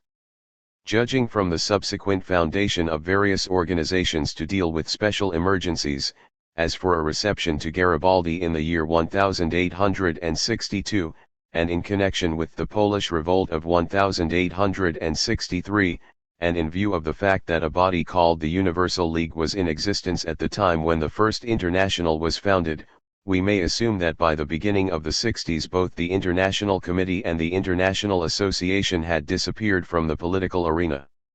On September 28, 1864, writes Rothstein at the close of his interesting pamphlet, OPCIT pages 43-4, another great meeting was held in St. Martin's Hall at the conclusion of a demonstration to commemorate the Polish Revolt. The French workers came forward once more with a plan for the promotion of a mutual understanding between the nations, and once again was a resolution to found an international association adopted with enthusiasm.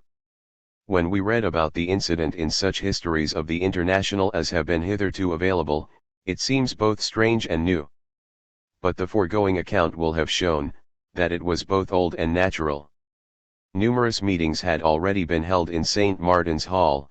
Again and again had the British workers and the British democracy espoused the cause of the Poles, and had made their support the occasion for demanding the establishment of an international association. Even the visit of a deputation of French workers voicing an eager demand for fraternity did not now occur for the first time in history.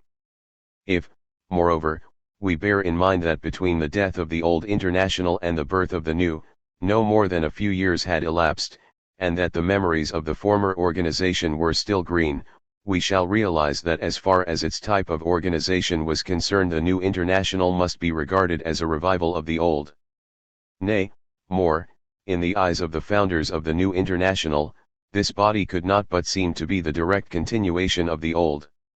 Since, furthermore, through the intermediation of the International Committee, the old International was a reincarnation of the Association of Fraternal Democrats, and inasmuch as the Fraternal Democrats had dreamed of founding an international party embracing all lands in its scope, we see that from 1847 to 1864 there existed an unbroken chain of thoughts and efforts which tended ever in the same direction, and which culminated in the foundation of the International Workingmen's Association or First International. But historical science, if it is to remain a science, must realize in this connection, as in others, that even the greatest of human beings do not create out of the void. Their activities as the demiurges of history are conditioned by the way in which the extant must be taken by them as the foundation laid by previous history upon which they can erect their new buildings. As in all their activities, whether in the field of thought or in the field of action, so here in the development and leadership of the International, Marx and Engels 28 were, upon a higher level, continuers of the work of others. Those others did not possess the creative faculties of Marx and Engels, but they must nevertheless be regarded as forerunners of the great masters in this field of activity. Above all, as such harbingers, we must honor George Julian Harney with his Association of Fraternal Democrats, and Ernest Jones with his International Committee. 29. History of the First International. Part 1.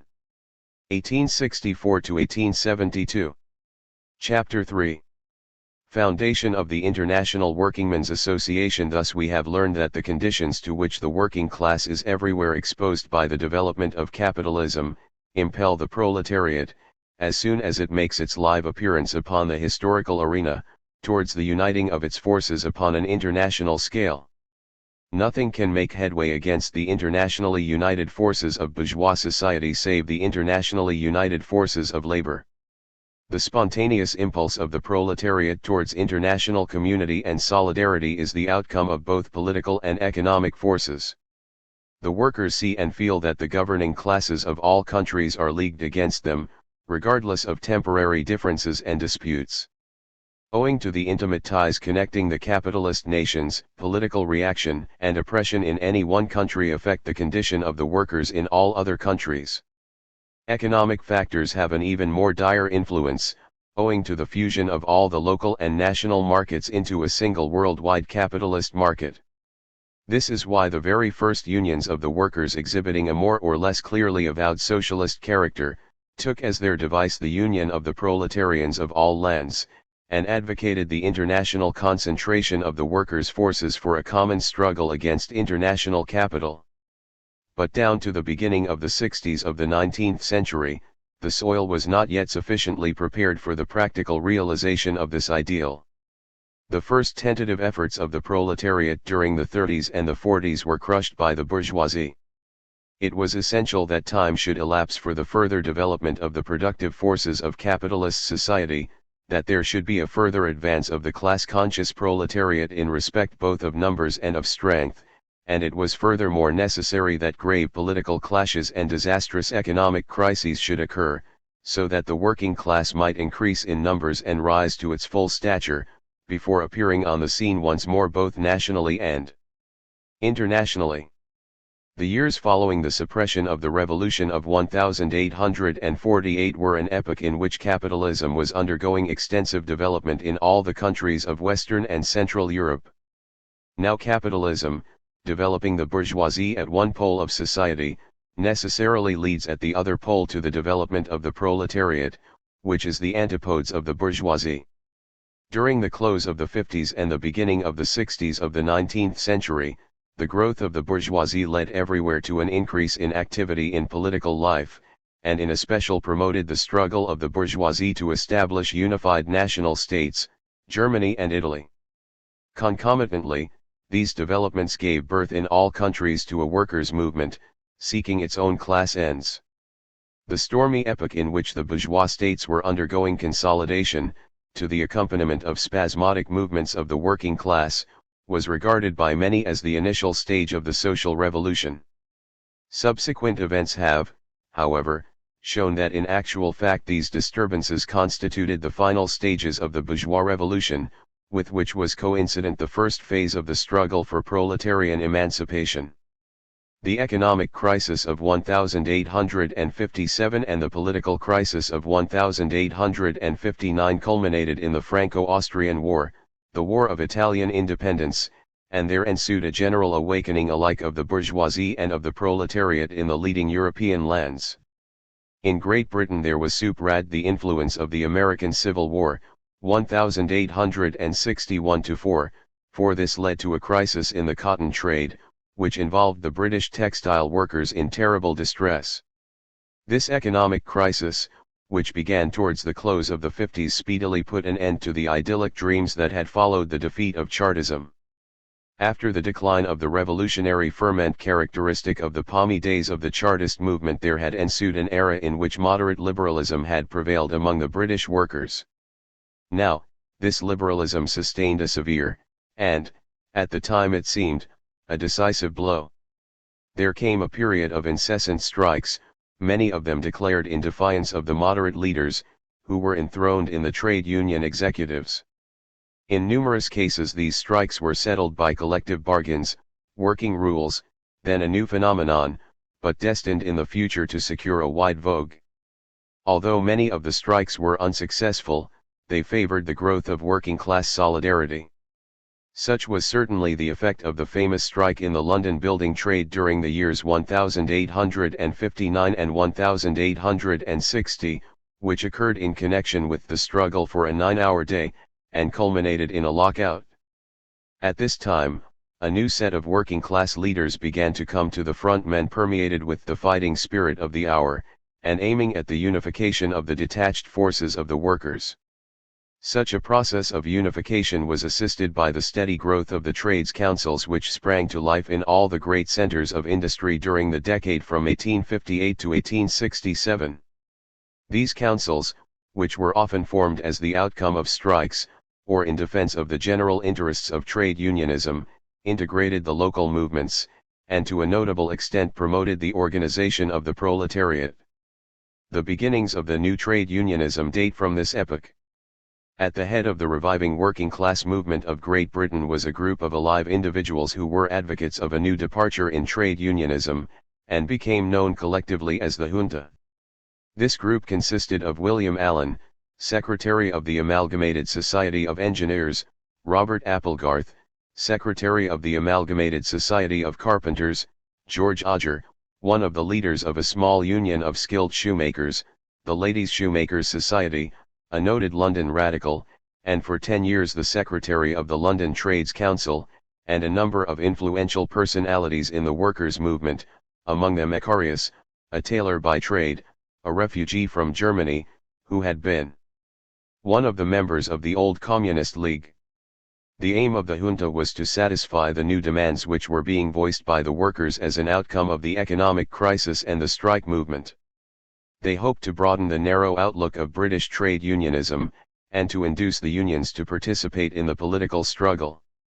Influenced by the junta, the trade unions, at first in London and subsequently in the provinces, began to interest themselves in political reforms, such as the extension of the franchise, the reform of the obsolete trade union legislation, the amendment of the law relating to master and servant, national education, etc.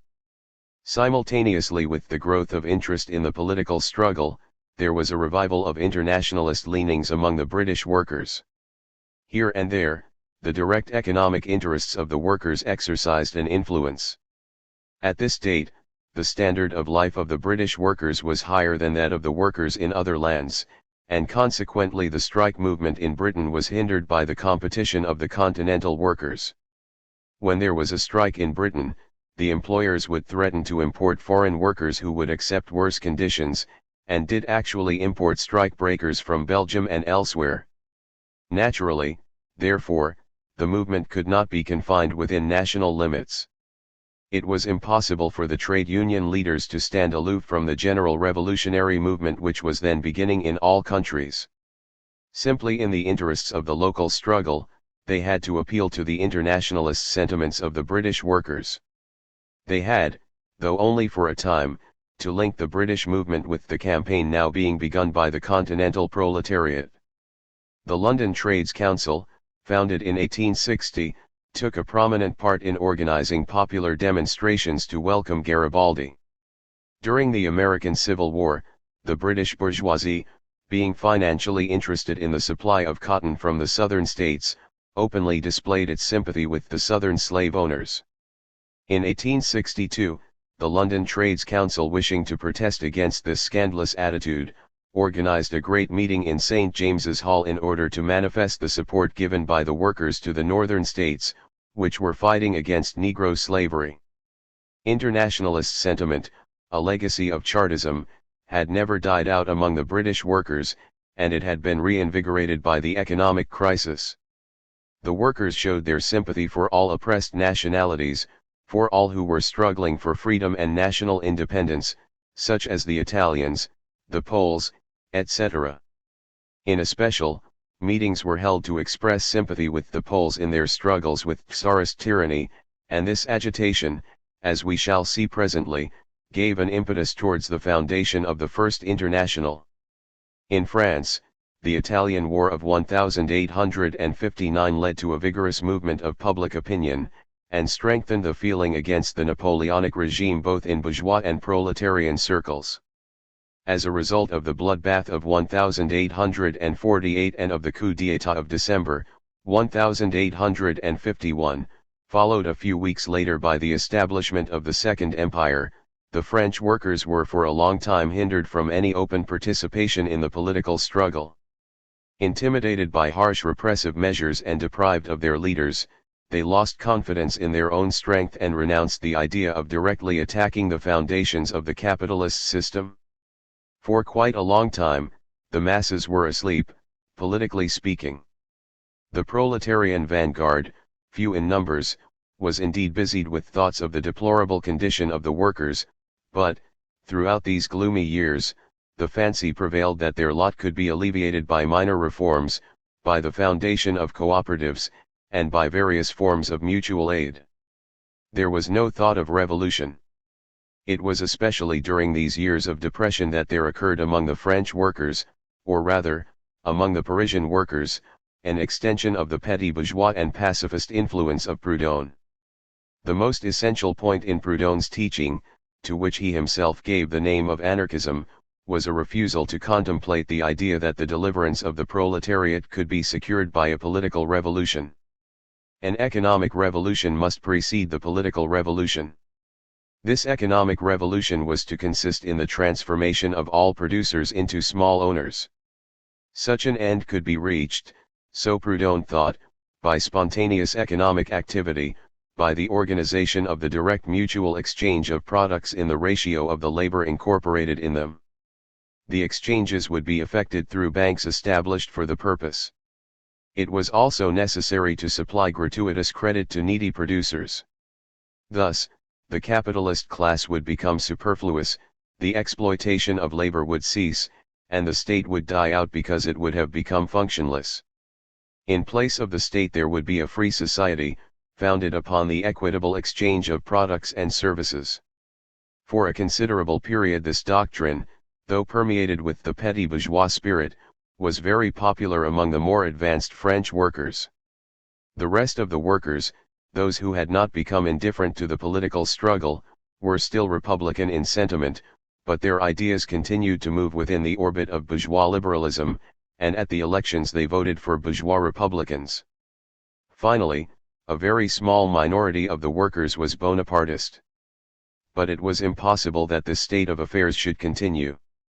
The development of capitalism in France advanced with rapid strides after the failure of the Revolution of 1848, and as soon as the economic crisis which had been one of the main causes of that revolution had passed away. Economically speaking, France was an extremely prosperous country during the Second Empire. Manufactures and trade were more flourishing than during any other period of the 19th century. Only now was France being transformed into a modern capitalist country. Indubitably, however, this economic prosperity was one of the chief causes of the political indifference of the French workers. But such an effect cannot last forever. In a certain phase, this process of rapid economic advance will arouse a vigorous temper in the working masses, and will incite them to fresh struggles. An impetus to this revival of the revolutionary movement among the French workers was given by the economic crisis of 1857, and by the political excitement aroused by the Italian War of 1859.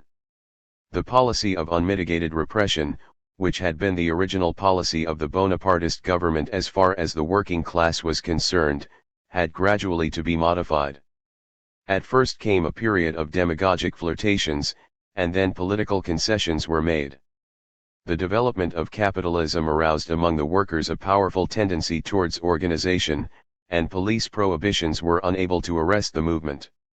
In 1854 began the revival of the old societies for mutual aid, and these had become numerous by 1863.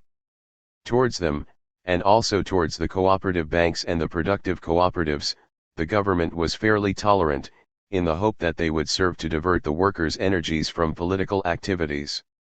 The revolutionists, however, were able to take advantage of such constitutional possibilities for the organization of their propaganda. As we shall see, the internationalists were especially adroit in turning them to account. Side by side with these peaceful types of working class organization, there began to spring up unions endowed with a fighting spirit, although their aims were not as yet political. Even to them the government, though it looked at them askance, was compelled to show a peaceful front, seeing that they confined their activities to the economic field, and took no part in the political struggle. They were centers round which the proletarian forces could gather, and they took the initiative in or led many of the strikes which occurred in the early 60s and became frequent in the course of the next few years. But the French workers looked beyond the everyday economic struggle. During the 10 years which followed the fierce repressions of June 1848, they recovered their morale to a considerable extent, and re-entered the political arena.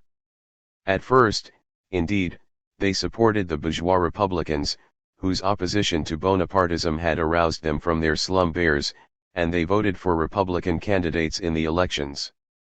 Napoleon III had thought it prudent to restore universal suffrage, which had been abolished by the Legislative Assembly in 1850.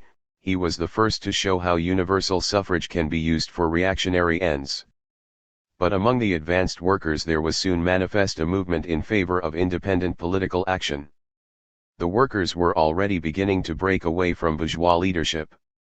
It was in the 1863 elections that for the first time workers' candidates were run in opposition to bourgeois republicans, but they secured very few votes. Most of the workers voted for bourgeois opposition candidates, partly because class consciousness was still lacking, and partly because a suspicion was abroad that the workers' candidates had been put up by the police in order to split the Republican vote. But in the by-elections of the year 1864, the movement in favor of independent working-class candidatures assumed a more definite and concrete form. A group of working-class Proudhonists, among whom were Murat and Tolaine 30, who were subsequently to participate in the founding of the International, issued the famous Manifesto of the 60-31 which, though extremely moderate in tone, marked a turning point in the history of the French movement. For years and years the bourgeois liberals had been insisting that the revolution of 1789 had abolished class distinctions.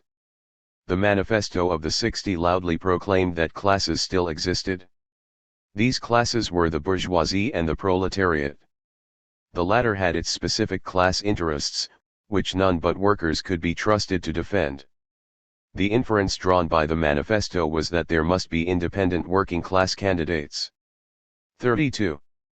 All this indicated that, as far as the French proletariat was concerned, the period of depression had been surpassed, and that, after long and painful experience, class consciousness was beginning to arise in the masses. In Germany, too, the proletariat was beginning to recover from the reaction of the late 40s and the 50s, and was founding new industrial and political organizations. In the 60s, this awakening of the German proletariat was a part of the general revival of the European working class movement as a sequel of the economic crisis of 1857, and the War of 1859. At that time, most of the German workers still accepted the views and the political leadership of the liberal bourgeoisie which, denominating itself the Progressive Party, Fortschrittspartei, was then carrying on a struggle with the Prussian government to secure the franchise. At the same time the government, of which Bismarck, the reactionary Junker 33 was the chief, was endeavoring to win the support of the workers and to use them as tools in its contest with the bourgeois liberals. The very few circles then extant for the promotion of the political education of the workers were dragged along in the wake of bourgeois liberalism. In the economic field, bourgeois propagandists urged proletarians to practice self-help and thrift, declaring that this was the only way of improving the workers' lot. The chief exponent of this sort of humbug was Schulz Delitzsch, a Prussian official, founder of cooperative associations and a People's Bank, a Prussian counterpart of the French bourgeois economist, Bastiat. In their attempts to secure independence of thought, the German workers had to free themselves from the influence both of conservative demagogy and of liberal sophistry.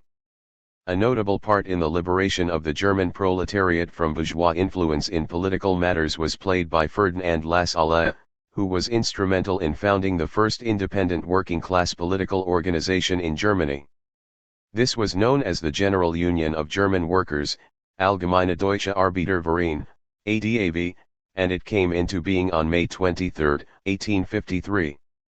The aim of the association was to conduct a peaceful and legal agitation on behalf of manhood suffrage.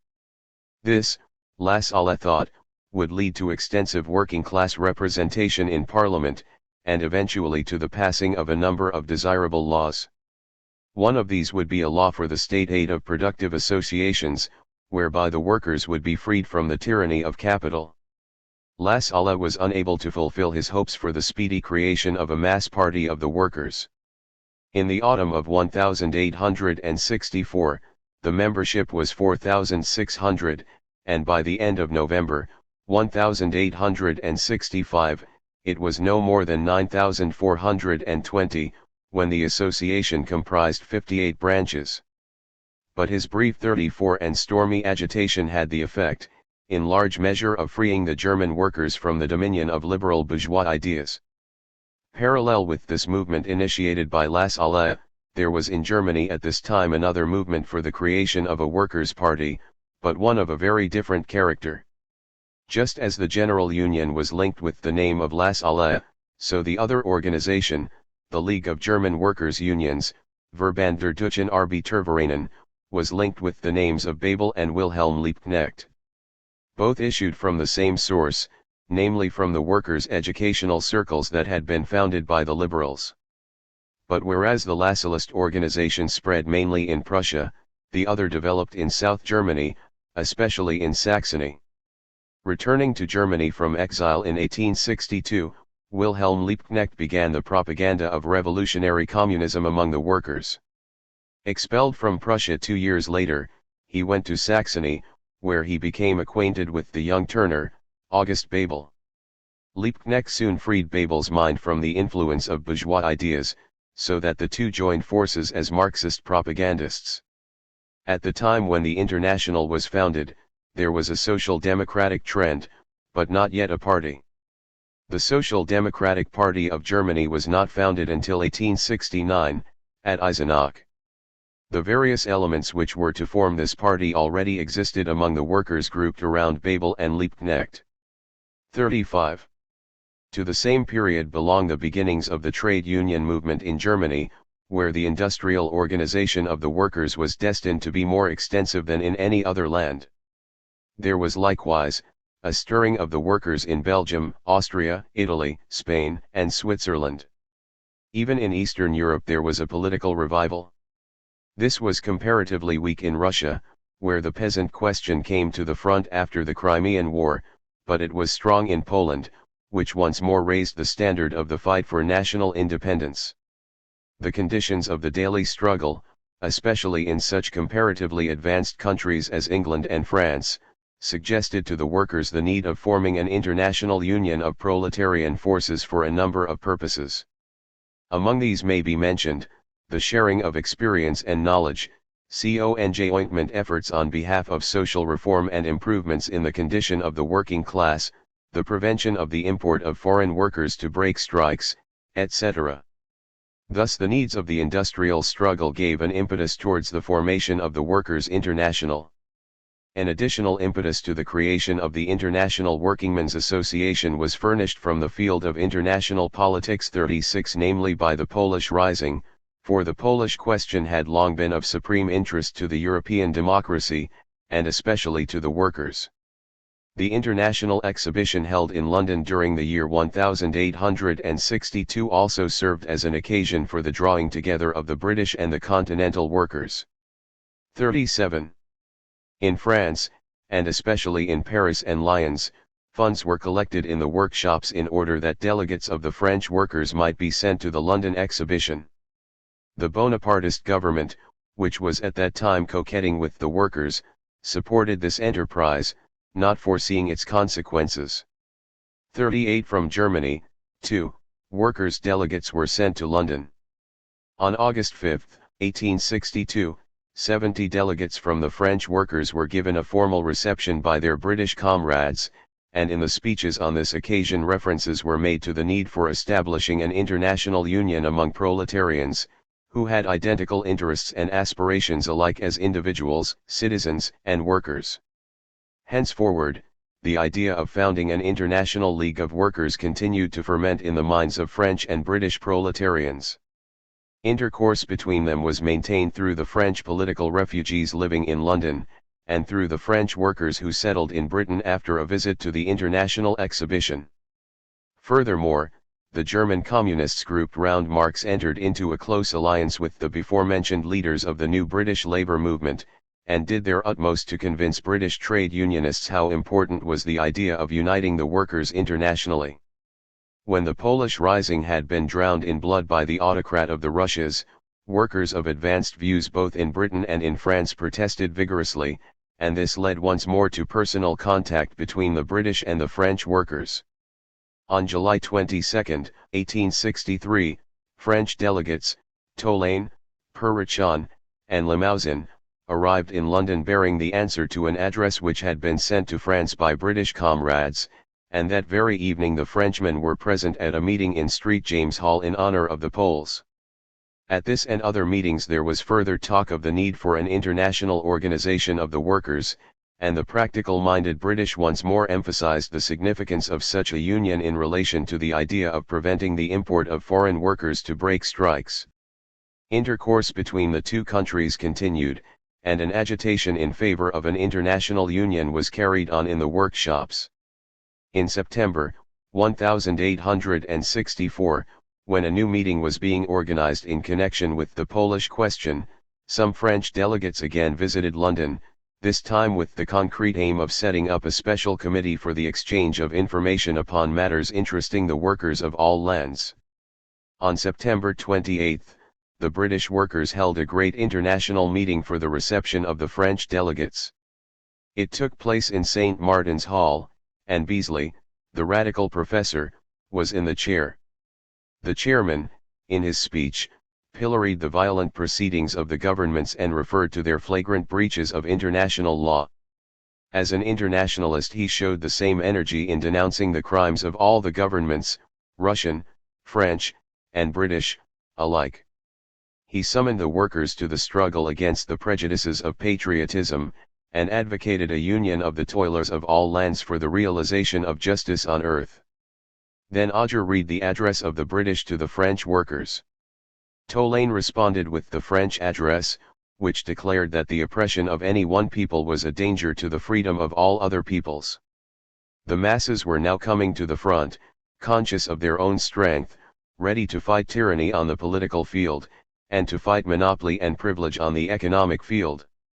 Industrial progress was threatening to involve mankind in a new slavery unless the workers reacted against capitalism. It was necessary that the toilers of all lands should unite for the struggle against the disastrous consequences of the capitalist regime. After the speeches, the meeting unanimously adopted a resolution to found an international organization of the workers. The centre was to be in London. A committee of 21 members was elected, and was instructed to draft rules and constitution. Most of the British members of the committee were noted trade union leaders like Auger, Howell, Osborne, and Lucraft, and among them were sometime Owenites and Chartists.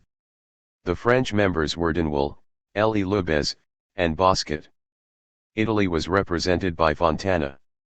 Other members were, L. Wolfe, Mazzina's secretary, Ecarius, and occupying a modest position at the foot of the list, Dr. Marx, the sole and the future chief of the International. 39. The committee met on October 5, co-opted additional members representing various nationalities, thus creating a temporary executive which became known as the General Council 40, and collected £3 for preliminary expenses. Such were the slender financial resources with which these bold innovators initiated their attempt to subvert the old world and to set mankind free. The initial step was to outline the program and to draft the rules and constitution of the International Workingmen's Association. One scheme was presented by Major L. Wolfe, Mazzina's secretary, who had translated it from the rules and constitution of the Italian Workingmen's Association, a Mazzonist organization. A second was drafted by Weston, the veteran Chartist, a third by Elie Loubès. Marx rejected them all, as unsuitable to the needs of the contemporary working class movement. A fourth scheme presented by Marx himself, was adopted after long and animated discussion. This was the basis of the General Council's activities. The Address and Provisional Rules of the International Workingmen's Association, London, 1861, were drafted by Marx. The address summarized the results of the historical experience of the working class, and, examining the daily life of the workers, inferred from this study the methods the proletariat must adopt in the struggle on behalf of its interests as a class. In its opening paragraph, the address, basing its deductions upon British experience, showed that there had been no improvement in the condition of the working class during the period from 1848 to 1864, although the wealth of the capitalists had enormously increased during this very period. 41 Two bright lights shone through the darkness of the period. First of all, there was the legal restriction of the working hours to 10 per day in certain British industries. The significance of the legal limitation of working hours was as follows. It involved state interference in the great contest between the blind rule of the supply and demand laws which form the political economy of the middle class, and social production controlled by social foresight which forms the political economy of the working class. Hence the 10 Hours Bill was not only a great practical success, it was the victory of a principle. It was the first time that in broad daylight the political economy of the middle class succumbed to the political economy of the working class. The other bright feature of the situation was the triumph of the cooperative principle, and this was of even greater importance to the proletariat than the winning of the 10-hour day. The success of the enterprise, founded by the Rochdale pioneers 42 and of similar undertakings, had given a practical demonstration of the fact that, without the participation of capitalist exploiters, the workers were themselves competent to organize and carry on large-scale production, and that in this way wage labor, like slavery and serfdom, would prove to be merely a transient historical form, and would be replaced by freely associated labor. But cooperative labor could not emancipate the mass of the industrial workers, unless it were to be organized on a national scale, and unless it were to enjoy the support of the state. These conditions could never be fulfilled while the state authority remained in the hands of landlords and capitalists. To conquer political power has therefore become the great duty of the working class. 43. One element of success they possess, numbers, but numbers weigh only in the balance if united by combination and led by knowledge. Past experience has shown how disregard of that bond of brotherhood which ought to exist between the workmen of different countries and incite them to stand firmly by each other in all their struggles for emancipation, will be chastised by the common discomfiture of their incoherent efforts. That was why the International Workingmen's Association had been founded. If the emancipation of the working classes requires their fraternal concurrence, how are they to fulfill that mission with a foreign policy in pursuit of criminal designs, playing upon national prejudices, and squandering in piratical wars the people's blood and treasure? The address then enumerates various recent manifestations of the conflicting predatory policies of the capitalist governments.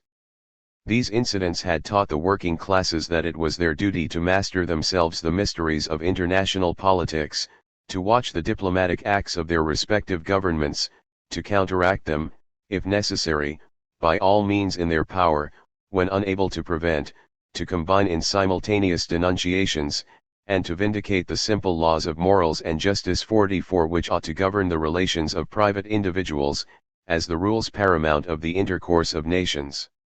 The fight for such a foreign policy forms part of the general struggle for the emancipation of the working classes. The address concludes with the same words as the Communist Manifesto: "Proletarians of all countries, unite." The address drafted by Karl Marx was followed by the Provisional Rules of the International Workingmen's Association. To the rules, however, was prefixed a preamble, which ran as follows. Considering that the emancipation of the working classes must be conquered by the working classes themselves, that the struggle for the emancipation of the working classes means not a struggle for class privileges and monopolies, but for equal rights and duties and the abolition of all class rule. That the economical subjection of the man of labor to the monopoliser of the means of labor, that is the sources of life, lies at the bottom of servitude in all its forms, of all social misery, mental degradation, and political dependence. That the economical emancipation of the working classes is, therefore, the great end to which every political movement ought to be subordinate as a means. That all efforts aiming at that great end have hitherto failed from the want of solidarity between the manifold divisions of labor in each country, and from the absence of a fraternal bond of union between the working classes of different countries. That the emancipation of labor is neither a local, nor a national, but a social problem, embracing all countries in which modern society exists, and depending for its solution on the concurrence, practical and theoretical, of the most advanced countries. That the present revival of the working classes in the most industrious countries of Europe, while it raises a new hope, gives solemn warning against a relapse into the old errors, and calls for the immediate combination of the still disconnected movements. For these reasons, these undersigned members of the committee, holding its power by resolution of the public meeting held on September 28, 1864, at St. Martin's Hall, London, have taken the steps necessary for founding the International Workingmen's Association. They declare that this international association, and all societies and individuals adhering to it, will acknowledge truth, justice, and morality 45 as the basis of their conduct towards each other, and towards all men, without regard to color, creed, or nationality. They hold it the duty of a man to claim the rights of a man and a citizen, not only for himself, but for every man who does his duty. No rights without duties, no duties without rights. And in this spirit they have drawn up the following provisional rules of the International Association. 46. The International Workingmen's Association was founded to afford a central medium of communication and cooperation between workingmen's societies existing in different countries and aiming at the same end, namely, the protection, advancement, and complete emancipation of the working classes. The General Council was to sit in London, and was to consist of workers belonging to the different countries represented in the International Association. A General Congress was to be held once a year, and the first of such congresses was to take place in Belgium during the year 1865. The members of the International Association were to use their utmost efforts to combine the disconnected workingmen's societies of their respective countries into national bodies represented by central national organs, but no independent local society was to be precluded from directly corresponding with the General Council in London. While united in a perpetual bond of fraternal cooperation, the workingmen's societies joining the International Association would preserve their existent organizations intact. History of the First International. Part 1. 1864 to 1872. Chapter 4. First steps of the International, the London Conference of 1865. At the outset, the historical significance of the International was not fully appreciated either by its bourgeois enemies or by many of its adherents. The liberal bourgeoisie did not at first regard the International as a danger, or as an organization to be dreaded. Moreover, the liberals hoped to do again what they had done in the past, namely to turn the awakening of the toiling masses to account on behalf of their own struggle for bourgeois political freedoms. Even when, in the address, reference was made to the need that the proletariat should depend upon its own forces in the struggle for complete emancipation, the liberal bourgeoisie regarded this as only a voicing of its own universal paean of self-help, a doctrine which involved the handing over of the working class to the dominion of capital. Characteristic in this respect are the remarks of the liberal economist Lavely. The manifesto contained nothing alarming. Michel Chevalier or John Stuart Mill, who had both spoken of the principle of association in similar terms, might have signed it. The International also affirmed that the emancipation of the workers must be achieved by the workers themselves. This idea seemed an application of the principle of self-help. It enlisted for the new association, even in France, the sympathies of many distinguished men who little suspected how it was to be interpreted later on. 47. In his well-known book on the International, Fribourg, one of the Parisian working-class leaders of that date, and one of the founders of the organization, speaks of the sympathy with which the first steps of the new body were greeted by members of the French bourgeoisie. He writes, "Quite a number of individual members joined the International. Nearly all the survivors of the Republican societies that had been suppressed by the imperial authorities came to put down their names at the Rue de Gravilliers, the headquarters of the French section of the International. Doctors, journalists, manufacturers, and army officers gave their support. Not a few persons of note in the political world formally appended their names to the rules and constitution of the International. Among these pioneers may be mentioned Jules Simon, author of L'Ouvrier, L'École, Le Travail, etc., Henry Martin, the widely read historian, Gustave Schette, active fellow worker of P.J. Proudhon, killed by Raoul Rigaud, Corbin, sometime vice president of the Constituent Assembly of 1848, Charles Bisley, and a number of others whose membership lapsed after a while. At the same time, through the instrumentality of Fribourg, the International was brought into contact with the Freemasons of Paris, and many of these latter were strongly sympathetic towards the new movement. 48. In Switzerland, certain essentially bourgeois leaders adhered to the International from the outset. For instance, there was Cauloy, a physician of humanitarian views, who ultimately tried to induce the Internationalists to enter into an electoral alliance with the Swiss conservatives against the radicals. These last, in their turn, were not slow to make advances. In Geneva they wanted to use the working-class internationalists as tools in the struggle with the conservatives for the suites of office. This was after a strike in the building trade in Geneva had shown the strength of the new organization. Thereupon, the radical bourgeoisie of Geneva began to coquette with the International, which was regarded as a force competent to give aid in the parliamentary struggle against the conservatives. The radical organization known as the Society for the Emancipation of Thought and the Individual resolved at its general meeting to show sympathy towards the International and to send delegates to the International Congress of the Workers. In actual fact, Catalan, a journalist, attended the Brussels Congress as delegate of this society. 49. The existence of such relationships with the bourgeoisie in the early days will not surprise us when we recall that, even in working-class circles, an understanding of the immediate tasks and the historical significance of the International was not secured all in a moment.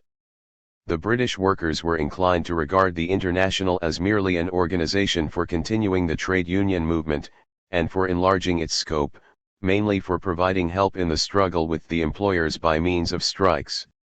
This was a narrow outlook, but at any rate it assigned a fighting role to the International, and was therefore preferable by far to the views of the Proudhonists, who were at that date the leaders of the French section of the International. They looked upon the International Workingmen's Association as a sort of academy or synagogue, where Talmudists or similar experts could investigate the workers' problem, where in the spirit of Proudhon they could excogitate means for an accurate solution of the problem, without being disturbed by the stresses of a political campaign. Thus Fribourg, voicing the opinions of the Parisian group of the Proudhonists, Tolaine and Co., assured his readers that the International was the greatest attempt ever made in modern times to aid the proletariat towards the conquest, by peaceful, constitutional, and moral methods, of the place which rightly belongs to the workers in the sunshine of civilization. 50. Such persons as Fribourg completely misunderstood the guiding ideas of the movement in which they were participating, the movement of which, in a purely formal sense, they had been co-founders. The activities of the first workers' group of Parisian internationalist Proudhonists, and their general outlook, persistently exhibited, as we shall see later, a reactionary character, proving in this respect retrograde in comparison with the bourgeois thought of that epoch. If, nonetheless, the International in France promptly threw off the fetters of reactionary ideology, and if the French section took a leading place in the history of the association, This was because from the very outset these had been adopted the safe and salutary principle of the independence of the workers. The masses, learning by experience, speedily outgrew their leaders. Though they remained with the flag, these leaders soon came to declare that all the subsequent activities of the International amounted to a mere perversion of its primary aims, and that the cause of the perversion was the influence of bourgeois politicians in its councils. This spirit permeates the record of Fribourg, who parrots all the foolish insinuations of the police departments throughout Europe and repeats the police-inspired tales of such bourgeois historians of the International as Testut and Villidard. As a matter of fact, the founders and inspirers of the International Workingmen's Association knew perfectly well what they were about when they appealed to the proletariat, to its class consciousness and to its class instinct. The further development of the International could not but disappoint those bourgeois liberals who had sympathetically greeted the first steps of the new organization. Necessarily, too, it disappointed such short-sighted leaders of the working class movement as the Parisian Proudhonists, who had helped in the foundation. The General Council invited all workers' organizations to affiliate to the International, leaving it to these organizations to decide for themselves the scale of their contributions. At first the enrollment of members went slowly even in England, though in that country more general support was given than elsewhere. The nature and extent of this support will be fully considered in the next chapter. In addition, the International was joined by a number of societies of foreign workers, chiefly Germans, resident in London. After a time, the influence of the International began to spread on the continent as well. In the German-speaking lands, Germany, Austria, and Switzerland, about 50,000 copies of the address and provisional rules of the International Workingmen's Association were circulated. In Switzerland a branch of the International was formed. Thanks to the unwearied activities of the veteran revolutionist, J.P. Becker, the influence of this branch rapidly extended, so that quite a number of local groups were formed, and many pre-existent working-class societies were affiliated to the International. In France, Germany, and Belgium, the notion that it was essential for the workers to be affiliated to the International rapidly gained ground. Furthermore, a decisive role was played by strikes, in conjunction with appeals to the General Council for information and help. The General Council had among its members representatives of Belgium, Spain, and the United States of America. It endeavored to utilize the notable political events of the day in order to attract the attention of the broad masses of the people to the International and its aims. Meetings were held in connection with the Polish nationalist movement. There was a demonstration in memory of the victims of the June days in Paris during the Revolution of 1848. When Abraham Lincoln was re-elected president, a congratulatory address was sent to the American people, and after Lincoln's assassination, a message of condolence was dispatched in the name of the International. As we know, this was in line with what had been the policy of the Fraternal Democrats and the International Committee. It must be admitted that the progress of the movement was less rapid than had at first been expected. In view of this fact, the General Council held that it would be inexpedient to hold a Congress in the year 1865. 51 There were various reasons for this decision. First of all, the Belgian government was so reactionary, that the very possibility of holding a Congress in Brussels was open to question. Moreover, at the outset there would have been a clash with the backward section of the working class leaders concerning the fundamental principles underlying the tasks of the organization. In view of all these considerations, instead of the statutory Congress, there was summoned the first conference of the International, which sat in London from the 25th to the 29th of September, 1865.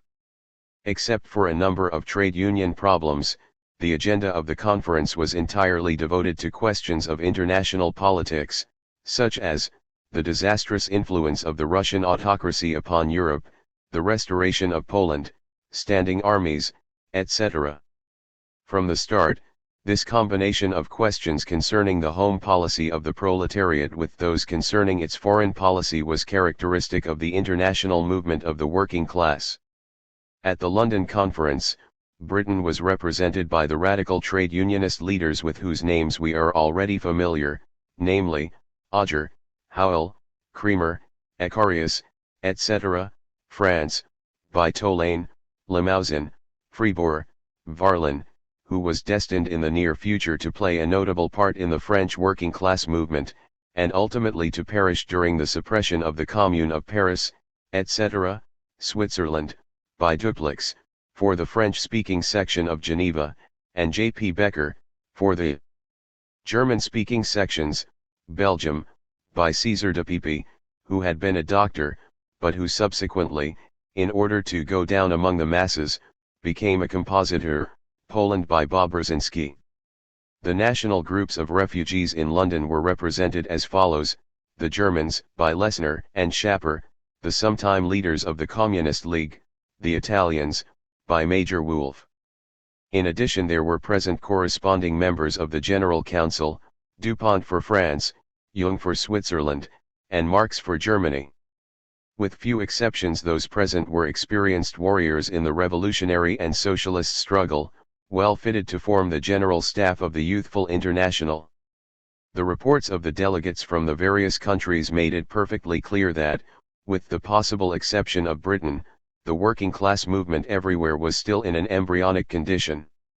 Not only were there lacking strong and well-knit organizations, not only was there a grievous shortage of funds, not only was there a complete absence of a labor press. 52 In addition, there did not as yet exist a sufficiently clear conception of the problems confronting the working class movement in general or the International in particular. Only in Britain could there be noted the transference of the movement from the pure industrial struggle of the trade unionists into the political field, the political struggle here taking the form mainly of a demand for an extension of the franchise.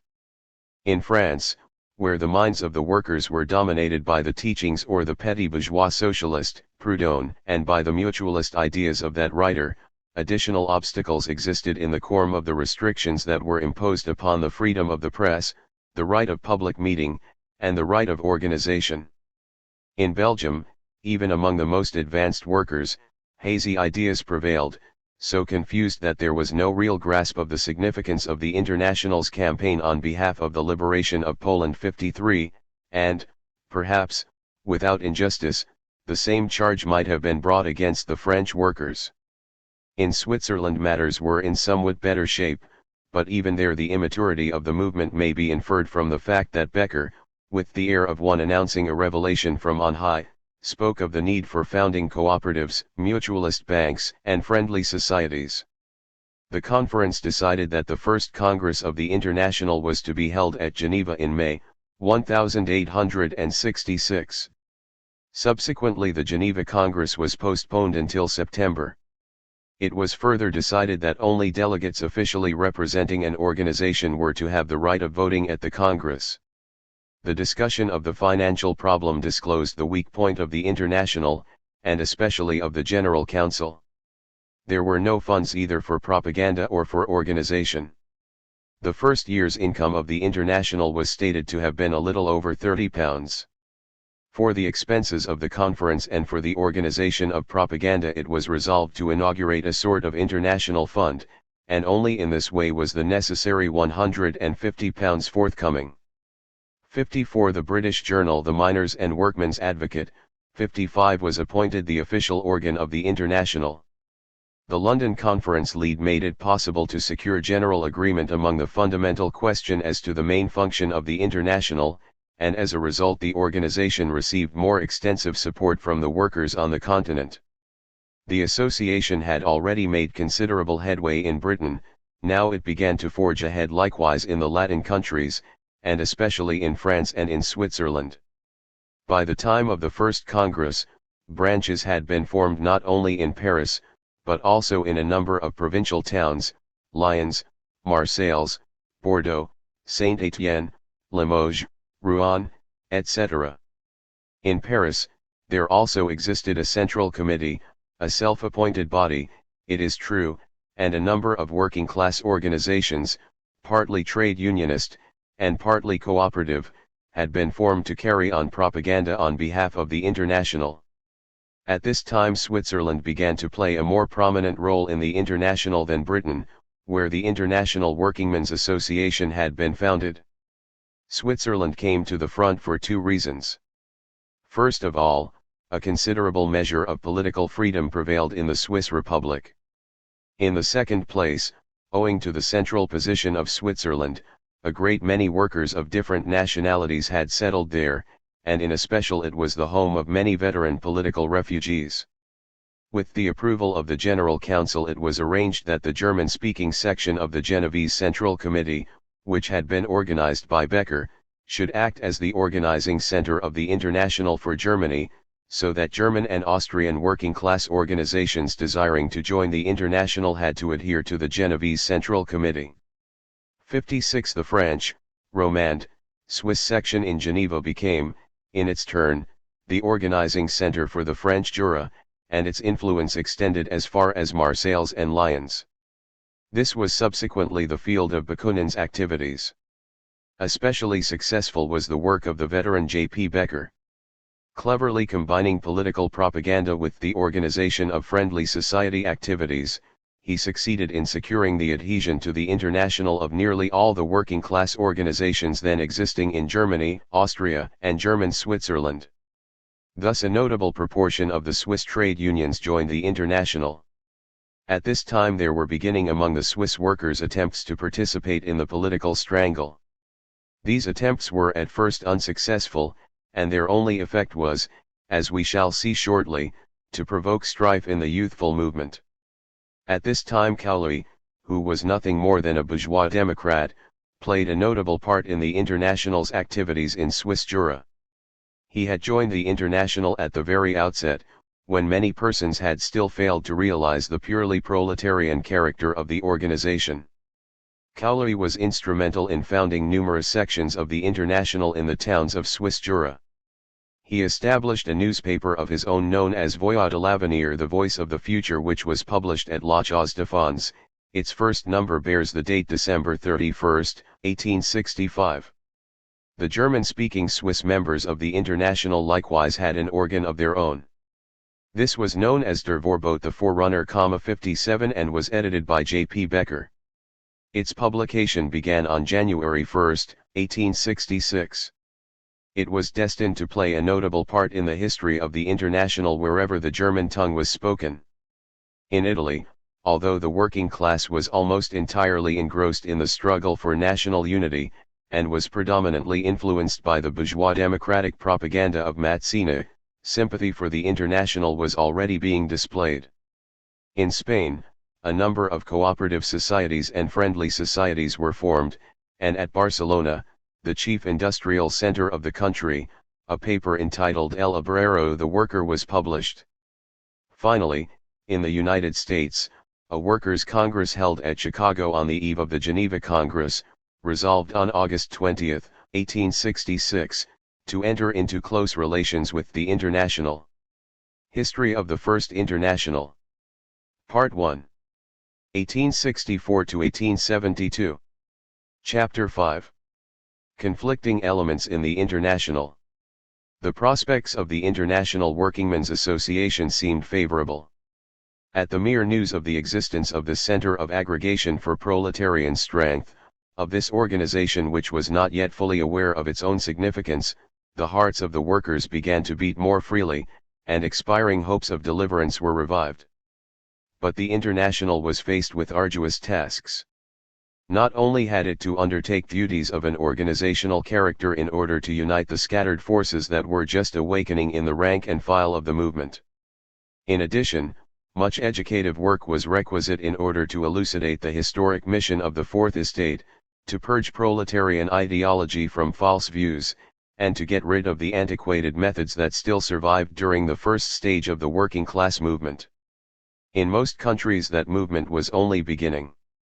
So far, it had hardly emerged from chaos.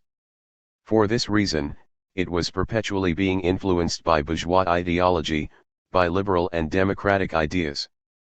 To say nothing of Italy, Spain, and Switzerland, in Germany itself the working class movement had not yet broken away from the bourgeois parties. Bebel and Wilhelm Liebknecht, who were soon to lead the Social Democratic Party, were still working within the framework of bourgeois democracy. 58 A Workers' Party independent of other political parties was now being organized throughout Germany by the followers of the recently deceased Ferdinand Lassalle, see above. This went to the opposite extreme. So intense was its hatred of the liberals, that it was willing to coquette with the conservatives. In Britain, the working class movement continued in the main to display a purely trade union character. The chief reason why the British workers were interested in the International was that they hoped this organization would be able to prevent the import of cheap labor from the continent during strikes. 59 As far as the political struggle was concerned, the British working class was once more becoming involved in it. But the leaders did not look upon it as a struggle for the conquest of political power in order that society might be reconstructed upon socialist foundations. They merely regarded the political struggle as one for the extension of the franchise in order that the workers might be enabled to free their trade unions from interference by the bourgeoisie, parliament, and the law courts. Even during this period, one characterized by a general political revival, the attention of the British workers was, as it had been in the 60s, almost exclusively centered upon the industrial struggle. They were interested in political matters only insofar as this was necessary to strengthen their legal position for the industrial struggle. Especially were they concerned about the definitive legalization of labor organizations. In the struggle with the growing strike movement of the 60s, the capitalists had had recourse to lockouts, and had declared war on the trade unions. The bourgeois law courts held that these organizations had no claim to legal protection, and on this ground treasurers who had embezzled trade union funds were actually acquitted. The workers decided to struggle for the freedom of their organizations. Bourgeois sympathizers with the trade union movement were summoned in aid, and in 1871 the Liberal government was compelled to pass an act legalizing the trade unions. But at the same time it passed another measure, the Criminal Law Amendment Act, establishing severe penalties for the use of violence, or threats, against either masters or workers who refused to abide by trade union decisions. Whilst strikes were technically legalized, all the acts on the part of the workers which could make a strike effective were still penalized. But the workers continued to agitate, and in 1875 the Criminal Law Amendment Act of 1871 was formally and unconditionally repealed. At the same time, other measures were passed which involved a complete recognition of the legal status of the trade unions and their methods. The right of combination had been finally secured. Simultaneously with this struggle for the right of combination, there had occurred a revival of interest in political matters. The British workers began to agitate for an extension of the franchise, and to demand that independent working class candidates should be run for parliament. This movement in Britain coincided in point of time with similar movements in France, and in Germany, but on the continent different motives were at work.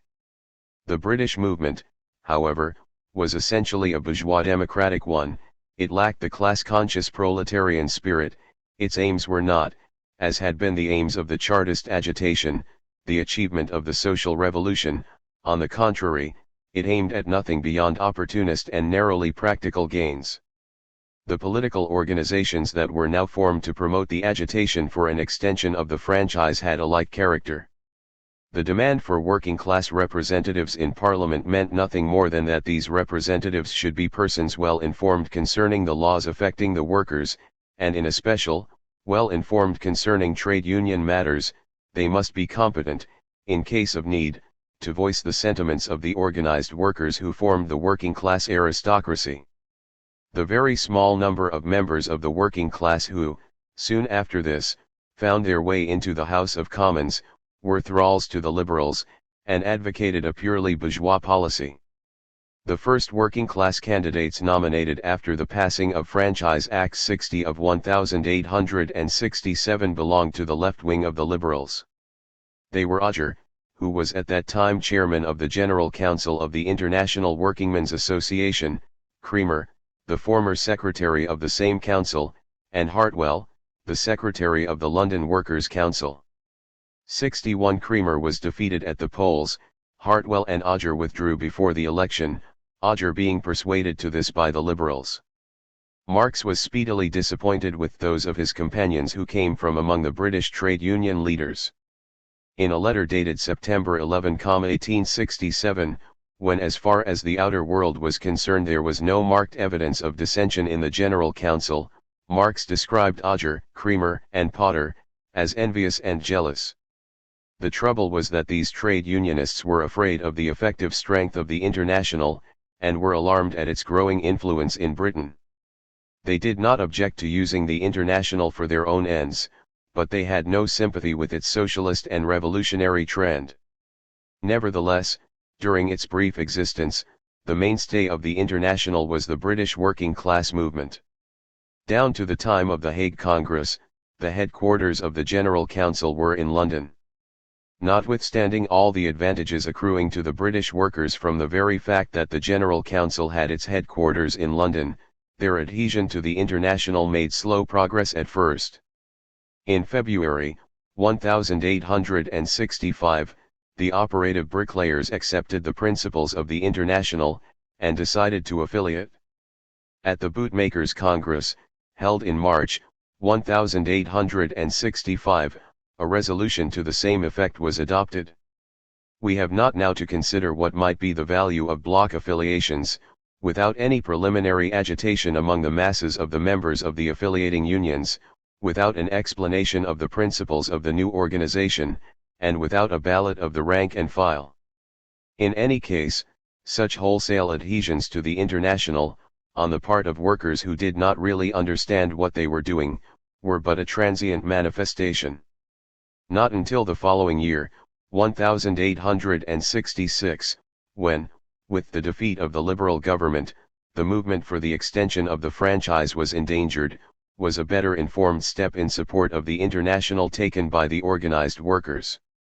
The Trade Union Conference at Sheffield adopted a resolution thanking the International Workingmen's Association for its attempts to unite the workers of all lands in a fraternal league, and recommending the unions represented at the conference join the International. After the Sheffield Conference, extensive trade union adhesions to the International began. According to the statement of the General Council, 15 unions had joined before the Geneva Congress, and another 13 before the Lausanne Congress. Some of these trade unions numbered their membership by tens of thousands. For instance, the Amalgamated Society of Engineers had 33,000, and the United Excavators, 28,000 members. But the block adhesion of such unions, consisting as they did of moderates for the most part, was a danger to the edifice built upon such foundations. It has been recognized that even a moderate and semi-bourgeois organization such as the contemporary British Labour Party may be imperiled by the mass affiliation of trade unions whose members hold the most conflicting political views. All the more, then, to the International, which according to Marx was to function as an international communist party, such mass affiliations must have been a grave danger.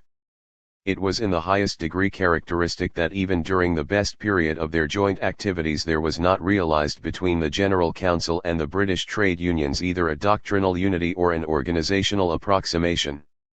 The General Council proposed that the London Trades Council should join the International, or, if this suggestion were unacceptable, that a representative of the International should be allowed to attend the sittings of the London Trades Council, in order to keep the latter body informed regarding the occurrence of strikes on the continent, but the Trades Council rejected both these proposals.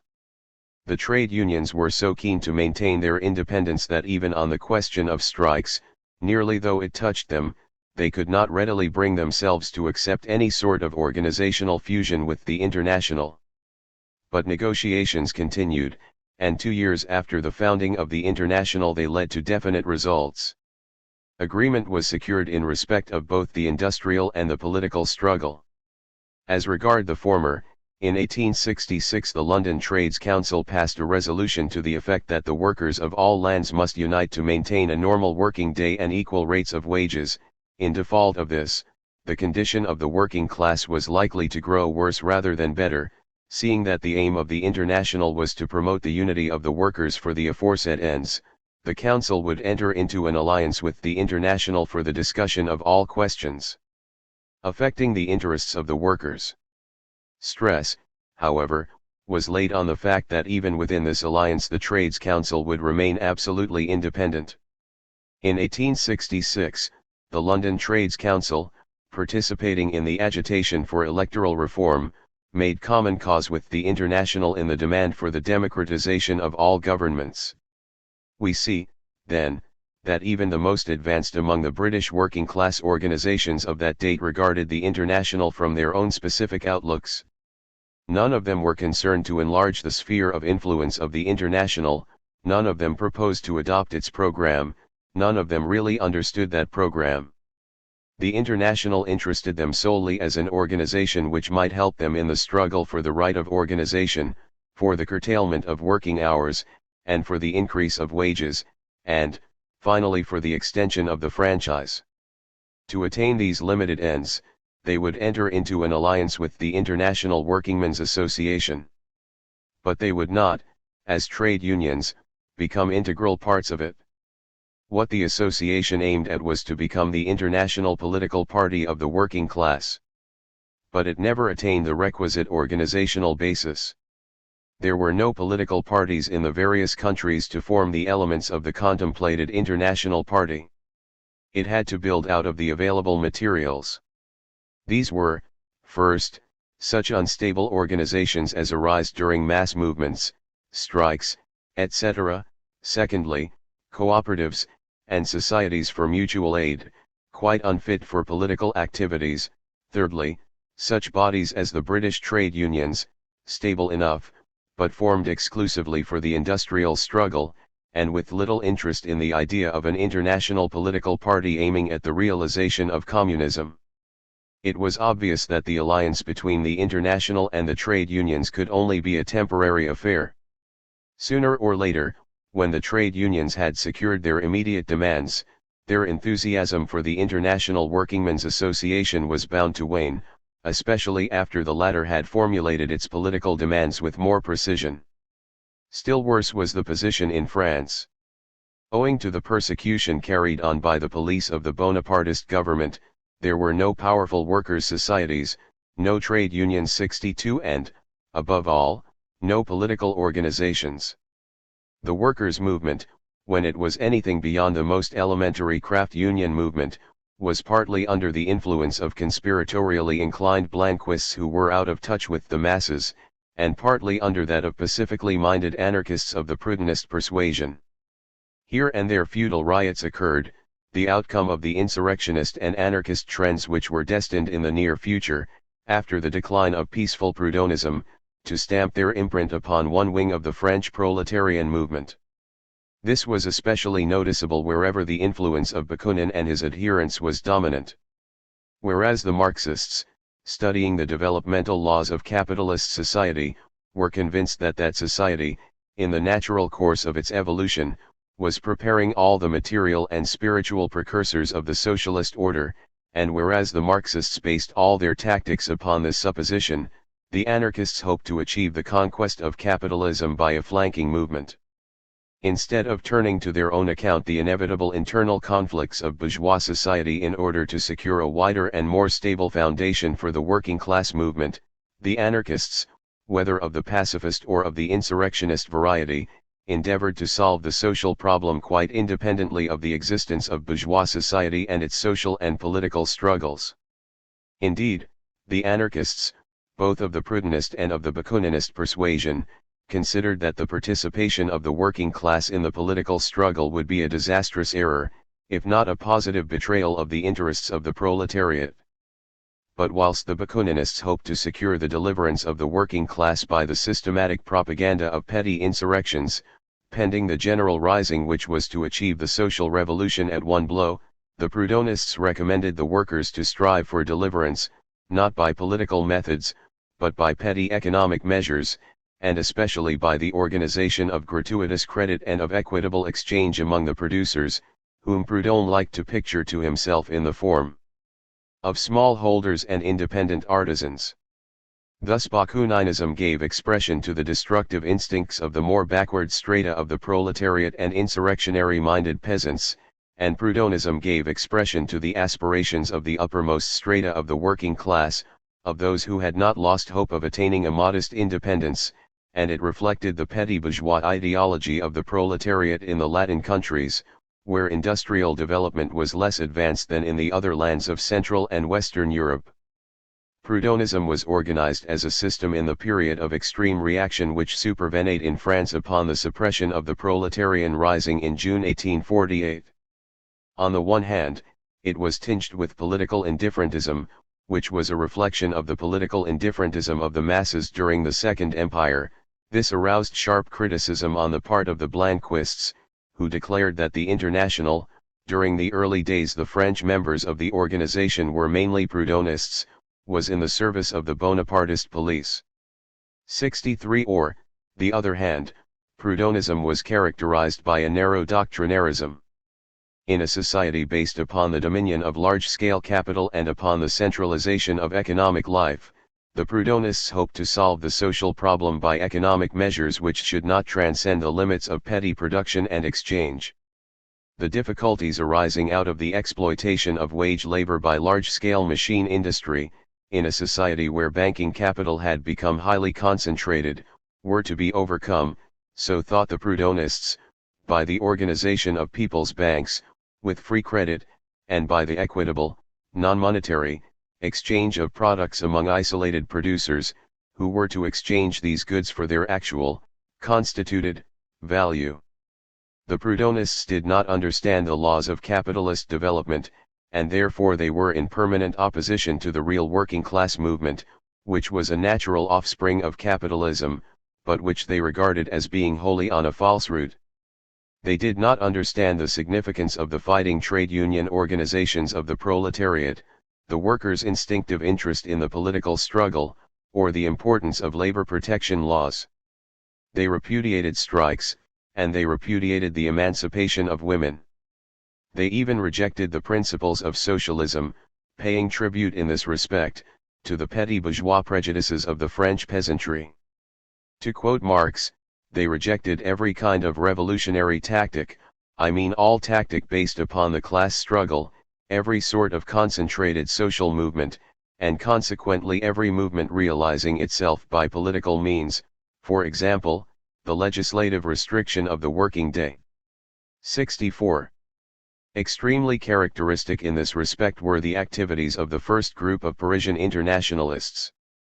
Fribourg's well-known book is an astonishing memorial of the doctrinaire narrowness of the Proudhonists and of their complete misunderstanding of the new tasks that awaited the proletariat of that day. A broken stove of cast iron, writes Fribourg pathetically, was brought by Tolaine to the Rue de Gravilliers. There was a deal table, used in the daytime by Fribourg in his work as a decorator, and converted in the evening into a desk for letter writing, a couple of second-hand stools, supplemented later by a job lot of 4 chairs. Such for more than a year was the equipment of the tiny ground floor room, looking northward onto a yard from which a foul smell was continually given off. In this little room, 12 feet by 10, were discussed, I venture to say, the most important social problems of our time. 65.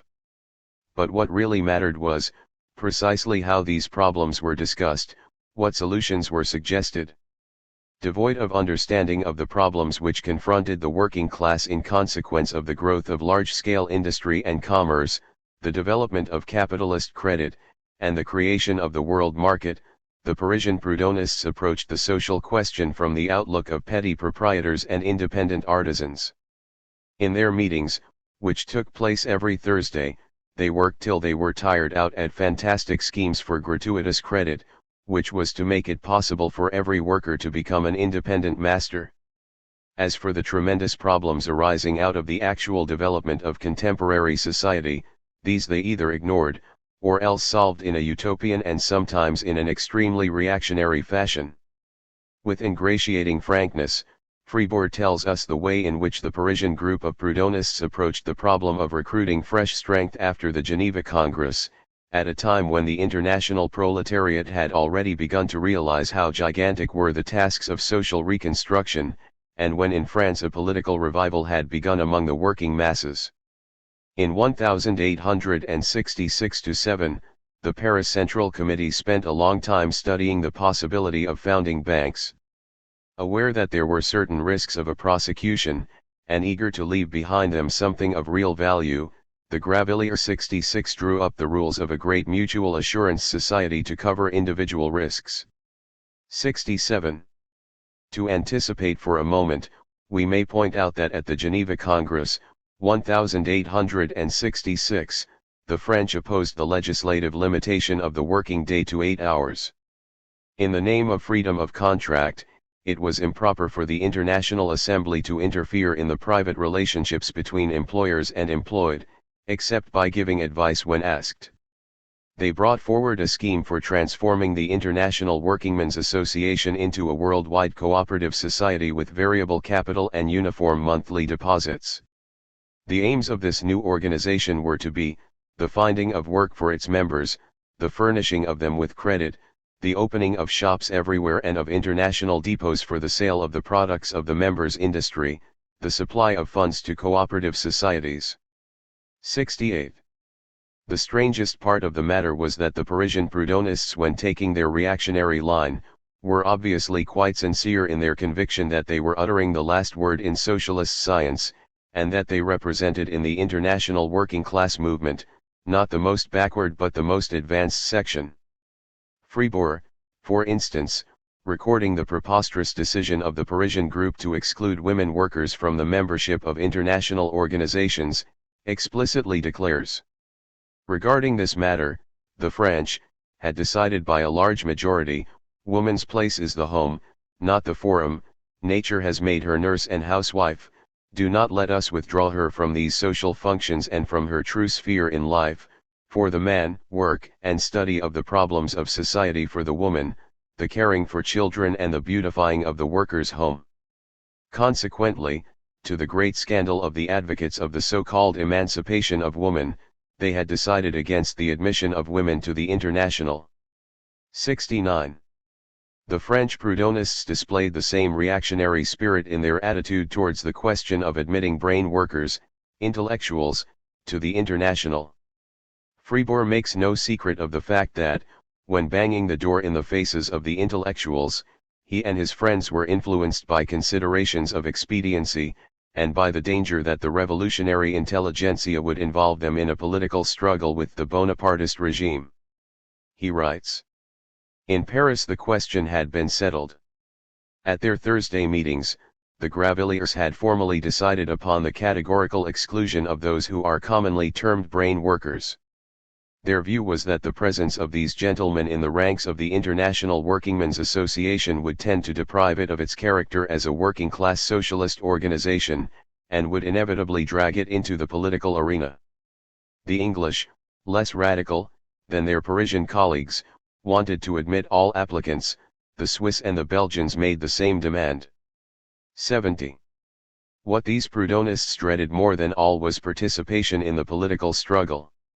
They had not yet got beyond the outlook of those who contrast socialism with politics. If they had merely protested against the admission of persons who were nothing but bourgeois politicians, and who were endeavoring to make of the working class a tool to be used by the bourgeoisie in its struggle with pre-capitalist conditions, this would have had some sense. But in fact they were unable to understand that in the endeavors of the proletariat to achieve full enfranchisement from the rule of the possessing classes, the economic and the political struggle are inseparably connected. This failure of understanding was itself an outcome of their general views concerning the social problem, which they hoped to solve by means of reformist palliatives achieved altogether independently of the national and political struggle. On the other hand, as we saw above, their abstention from politics was dictated by purely opportunist considerations, by their reluctance to do anything which would invite attack on the part of the imperial police. In this respect they were extremely inconsistent. Prior to the foundation of the International, the Proudhonist workers' circle of which Tolaine was the center had participated in the political struggle and had shown an active interest in political questions. Thus, the members of this group had agitated on behalf of Poland, though it is true that they had addressed themselves to Napoleon III. 71. In the same year, the group took the initiative in the matter of the so-called working-class candidatures, and played an active part in the electoral campaign. 72. Nevertheless they continued to hate politics worse than poison, and for that reason the Republicans among the working masses regarded them with grave suspicion. This was not likely to contribute to the success of the International in France. They endeavored to interpret the rules and constitution of the International in the same bourgeois and anti-political spirit as did the representatives of the liberal bourgeoisie to whom we have previously referred. In especial, they attempted to find a justification for their political indifferentism in that part of the rules and constitution where the political struggle is explained as a means to an end, and as subordinate to the general economic task of the working class. In the text given by Fribourg, OPCIT, p.74, of the first French translation of the preamble to the Provisional Rules, there is no equivalent for the English words as a means. We are simply told that every political movement ought to be subordinate to the great end of the economic emancipation of the workers. When he read this passage, Tolaine could not contain his delight, and said to his colleagues, "At last it has become impossible for them to say that we are the only ones who insist that the political question must not take the first place." 73. When the International was founded, there ensued a revival of the old suspicions that Tolaine and co. were leagued with the Palais Royal, the center from which Bonapartist agitation among the workers emanated. The conduct of the first French members of the International, their endeavor to keep veteran Republicans out of the organization, added fuel to the flames. It cannot be denied that the veterans of 1848, Republicans of the old school, did not really understand the new working class movement, and that they were ill-adapted to play the part of its leaders, though this part was obviously the one they expected to play. But the working class Proudhonists of the Tolaine complexion did not understand the spirit of the new movement any better, and they were no better fitted to lead it. In this connection, a characteristic clash occurred between the Parisian Proudhonists and Henry Leffert, one of the Republican Old Guard. It was during the initial stages of the activities of the International in France. The Republicans wanted to join the French section of the International. Leffert, in his interview with Fribourg, declared that were he allowed to join the International, this would give the organization an indisputable stamp of radical republicanism, that it would conciliate all the Trueblood 74 in Paris, and that 10,000 members of the cooperative societies which had been formed under the aegis of the Labor Credit would rally to the newborn International. 75.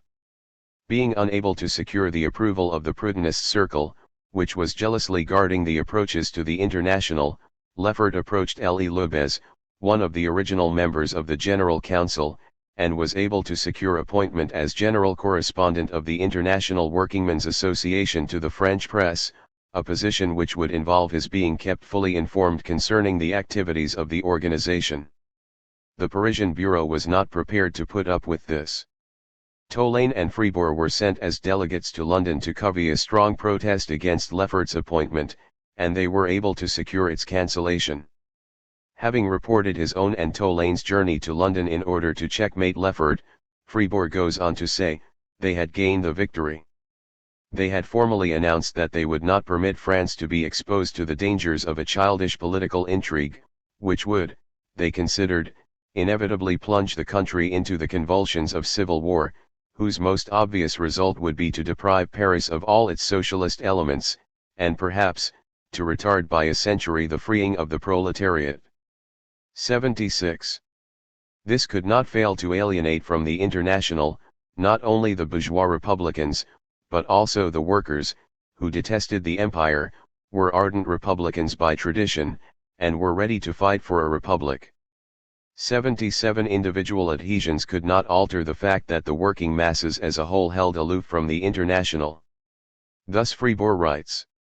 Nevertheless, notwithstanding their apparent success, the Parisian correspondents felt that they were isolated in Paris, and then the working masses were out of touch with them. A great effort was needed. A list of the most influential Parisian workers was made, private letters were sent to these, and every one of them, believing himself to have received a personal invitation only, turned up to take part in the secret meeting organized by Tolaine and Fribourg. The lure had proved effective, and had drawn about 150 citizens to the spot. One of those present at the meeting, Heligon, a wallpaper maker, and a veteran trade unionist, asked point-blank those who had called the meeting what were the political tendencies of the founders of the International, and whether they were in a position to rebut the charges of Bonapartist Caesarism which had often been brought against them. Tolaine and Fribourg endeavored to allay these suspicions. Among other things, Fribourg said, as far as concerns the enrolling of new members, the International would naturally prefer Republican recruits, but, qua organization, the International will abstain from any kind of interference in French politics. It is a society for study, not a new secret society. 78. Such explanations, of course, did not suffice to clear up the misunderstandings, or to arouse among the working masses much enthusiasm for the new organization.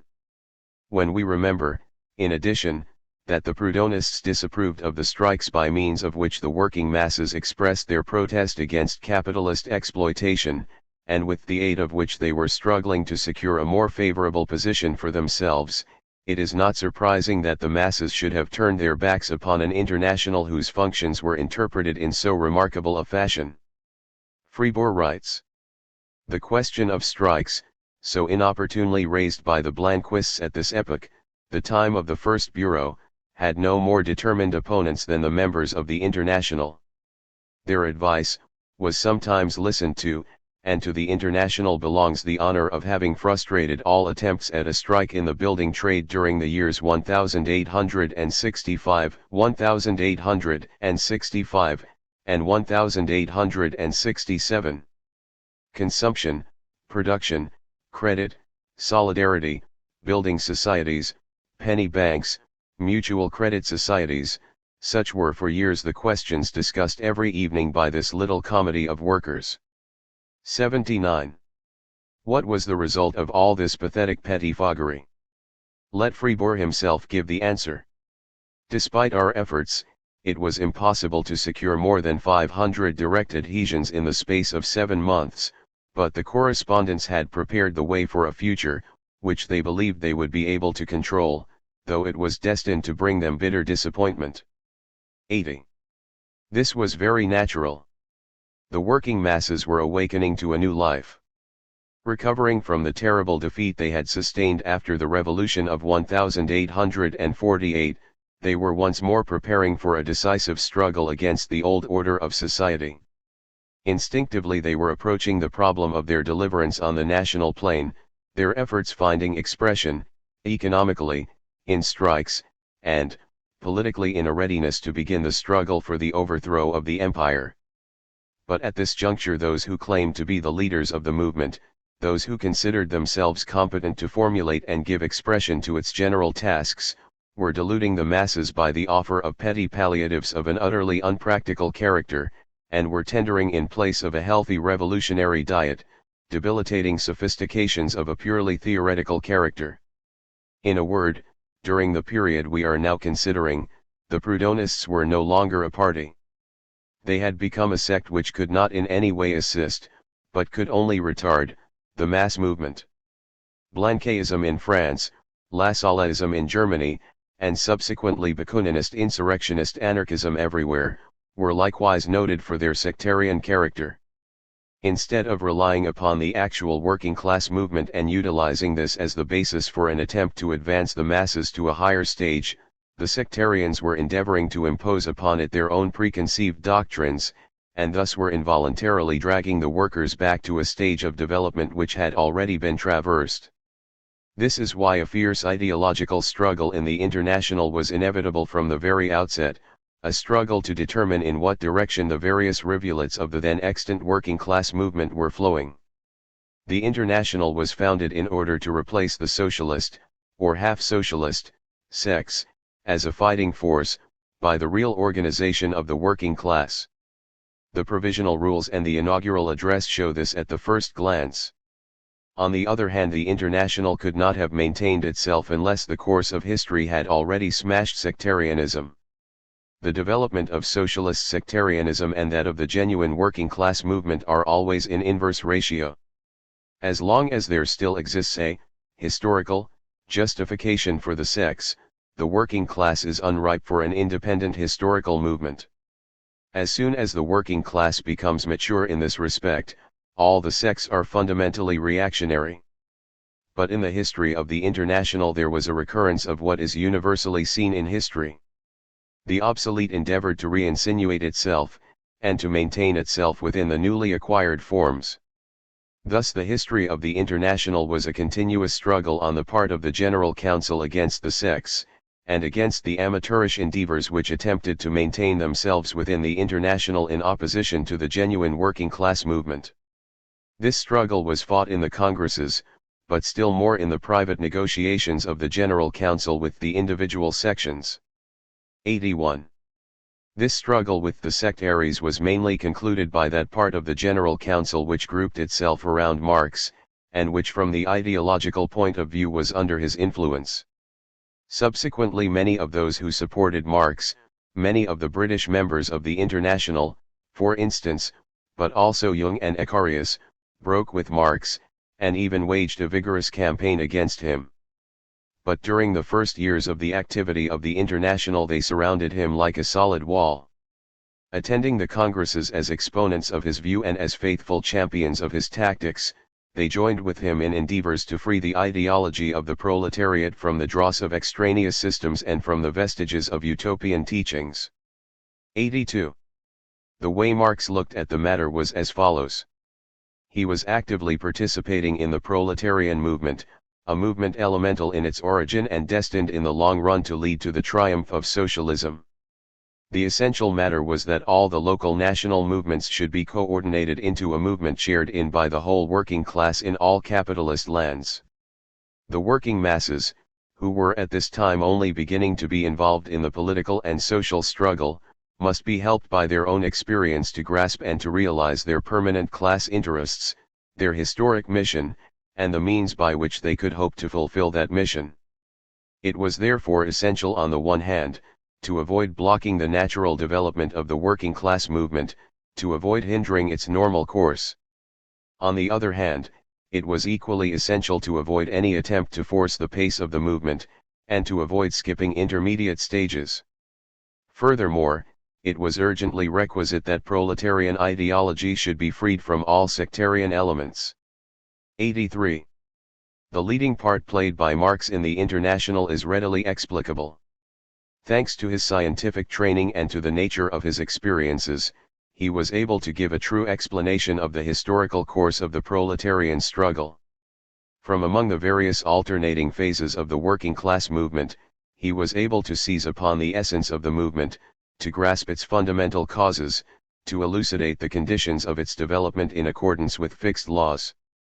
Moreover, his native skill as political leader furnished him with a sound tactical method, the only one suitable for this massed international movement, arising out of the confluence of a number of streams corresponding to the varying degrees of social development in different countries. In his treatment of the problems which naturally agitated the growing movement, Marx deliberately endeavored to concentrate his colleagues' attention upon such points as would secure general acceptance among the workers, would lead them to combine for joint action, and would direly stimulate the class struggle and promote the class organization of the workers. 84. Marx's aim to be always a step in advance of the masses, but no more than one step. Taking due account of the level of development of the different strata of the working class in various countries, but not for that reason forgetting the general tasks incumbent upon the proletariat as a whole, the tasks imposed upon it by the development of bourgeois society, Marx, relying upon the lessons of the actual struggle, cautiously and by degrees approached the fundamental problems by which the International was confronted. This, however, brought him into sharp conflict with persons who claimed to be leaders of the masses, but whose equipment with theoretical insight was inadequate for the task. Ruthlessly did he contend with the retarding influence such persons exercised upon the development of the International. The history of the International Workingmen's Association and of its congresses is tinged throughout by the struggle between these two trends, on the one hand that of the sectarian and utopist systems which at the outset were dominant in the working class movement, and, on the other, that of scientific socialism, whose best representative was Karl Marx. Chapter 6. The Geneva Congress of the International. The first General Congress of the International Workingmen's Association was held in Geneva from September 3 to 8, 1866. 85 At this Congress, 22 sections of the International were represented by 46 delegates, of whom 6 were members of the General Council, namely, Auger, Carter, Young, Ecarius, Cremer, and Dupont. The last named was also delegated by the French group in London. Affiliated societies, chiefly Swiss trade unions and educational bodies, 11 in number, were represented by 14 delegates. In all, therefore, 60 persons took part in the Congress. Of these, 17 represented 4 sections in France, 3 represented 4 sections in Germany, and 20 represented 13 sections in Switzerland. Among the French delegates were Tolaine, Camelinat 86 per Richon, Murat, Chimal Malin, Varlin, Fribourg, and Brie, Richard. 87 Among the Germans was Moll. Among the Swiss were Dupleix, Becker, Cowley, James Guillaume, and Adhemar Schwitzgebel, the 2 last named being the future companions in arms of Bakunin.